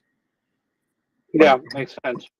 Yeah, but when you go to a defensive positions like that with these scattered strong points, it assumes probably more than the Russians they should assume, because that kind of, those kind of scattered strong points, look, that works when you got the 101st Airborne operating around there, right? When you've got a bunch of hard charging guys that are really going to work well together. But the Russians haven't shown me that's who they've got on the bench. Well, those hard points also need an effective mobile reserve, which they don't have. Exactly. And it's interesting that the points of attack that the Ukrainians are using now, between Vuhledar and Kamiansky, there are no coincidences in war. And every one of these places that they're attacking, there is a linear north-south line of communication and supply. And that's sort of a ready-made target for Ukrainian artillery, because the Russians rush up along a north-south highway there's no other roads that converge. It's sort of, you take this one route to the battle and they're hammering them. And I don't think that's a coincidence. Yeah, it seems to me, looking at Kamiansk and thinking about those lines of fortifications, they're also seem to be somewhat compressed north of Tokmak. So that the zero line, first line, second line, seem to be more or less closer together than they are further to the east. That makes a certain amount of sense, because Tokmak is a very serious strategic objective for the offensive and for the defense. So, how close do you think the Ukrainians are to rupturing the first line of defense, you think, in the direction of Kamiansk? Yeah, while you were just talking, I was able to get that map up. So, let's see. There is a sort of ring of we're moving. We're in the south here. There's a ring of fortifications around Tokmak. It is literally encircled. That's about a 10-kilometer radius on those, if I recall. Exactly. If you move, east and west of Tokmak, there are two sort of converging lines that would funnel. This is all these. I'm describing the dreams of the Russian engineers, that these lines would be designed to funnel an advancing Ukrainians towards, let's call it Bastion Tokmak. As I go north, there's another line, pretty much a very solid line, and that goes from south of Kamiansk and then east to Polhoy. Now, north of that line, there are some scattered, they look like they're probably 5 and 6 kilometer long lines of disconnected lines that don't exactly even look to me like they're mutually supporting.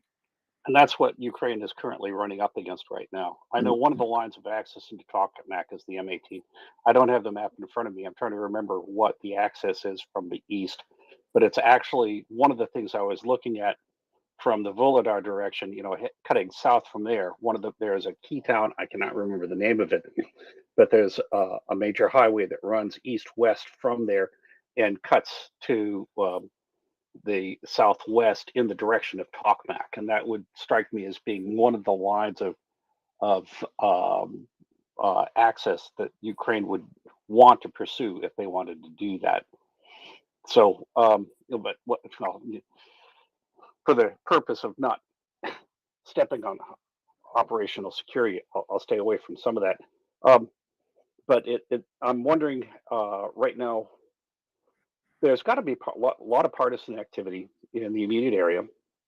And I think we're seeing some of that with the HIMARS and other strikes that are happening, like the big strike that happened that probably erased the better part of 200 Russian troops and a bunch of vehicles.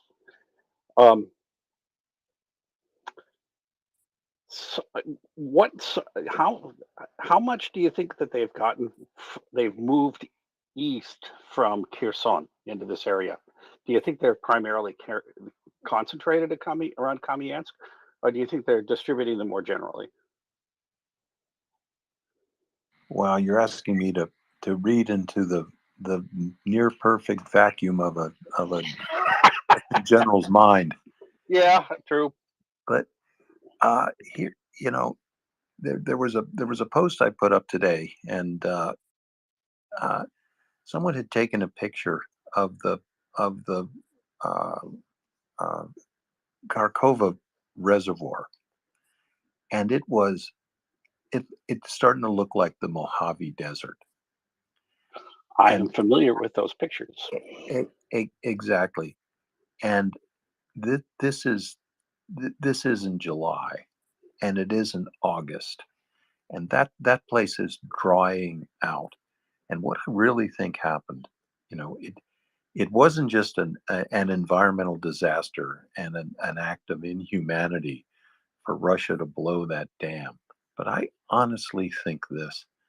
I think that Ukraine was able to manipulate the intelligence picture, so it made Russia accelerate its plans to demolish the dam. And that was an act that was supposed to happen, to prevent a Ukrainian crossing of the Dnipro. And ideally, blowing that dam, you'd want to do that in the middle of Ukraine trying to cross. You want to do that. You want to do that when the two pontoon regiments have thrown their equipment across someplace, so that it gets. You got it. And what you don't want to do is blow that too early, so that come August, there's no way the Russians can defend the entire length of the Dnipro River. They can't. And so it was a masterful bit of work by the Ukrainians. There's one other interesting thing I'd draw your attention to. There is we have this sort of ring around Tokmak. And if you look to the west of Tokmak, then there is this sort of almost north-south line of defenses. And we had talked about this, for a couple months now. As you go south and sort of west out of Tokmak, there is a very deep river valley. It's got very steep sides topographically. And that depression, that topographical obstacle is going to figure really importantly in the coming Battle of Melitopol, because the Russians have decided to fortify the western portion of that valley. And I promise you, the Ukrainians are going to move down the eastern side of it. Yeah. And it's going to be a maneuver problem. So the Russians have created their own problem there as well. I've been looking at that, and I've been thinking, this is running north-south. Why is this running north-south? Where are they expecting a line of attack the axis of attack to come from? And the only thing that I could think about that, you answered one question right there, which is saying that it's westward facing. So they built that with the idea that Ukraine was going to cross somewhere from Nova Kakhovka west, and they were going to swing around and come at Melitopol from that direction. But I completely agree. It looks like a huge amount of wasted effort because I'm a Ukrainian commander. I'm not going to break my pick on that. And I've got better ways to go.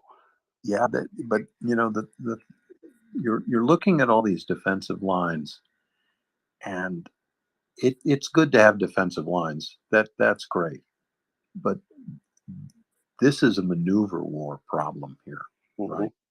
Those defensive lines are not going to prevent a maneuver force from getting to the Sea of Azov.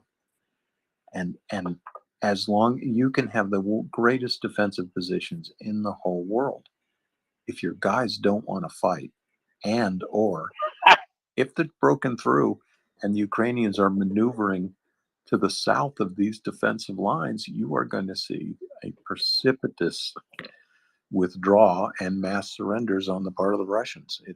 It's going to happen. All right. Thank you, Chuck. Thank you very much. I think I've used up enough of my time. No, thank you very much. And once again, look forward to hearing you talk later, and am watching this with great interest. I may DM you some stuff if I see anything. Thank you, Jeff. And Jeff, retweet this space. Bring folks here who want more information. One brief anecdote. I have done some of that. I went to deliver a machine for repair today and discovered a huge Ukrainian flag on the window of Seattle Laptop in Seattle, which is where I went to drop it off. And so I told the proprietor, who is apparently a serious Ukraine supporter, all about it. So we'll see if he shows up. Oh, that's great. And yeah, spread the word, folks. And you know what? I spent a lot of time in Toronto, and I see the Ukrainian flag everywhere. And spread the word. We're here.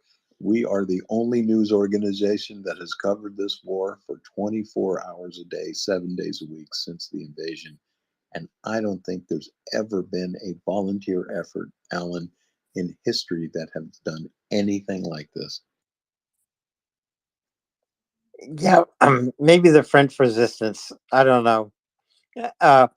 On to Victor, then to Alex, and then I have a final question about Kamiansky. So Victor and Alex.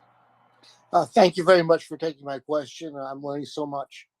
I'm sorry I came in a bit later than I would have liked to. I don't know what you had to say about the recent effort by the Russian forces to re-energize their efforts near Kupiansk, but the explanations I've been reading about this just don't make any sense to me. I mean,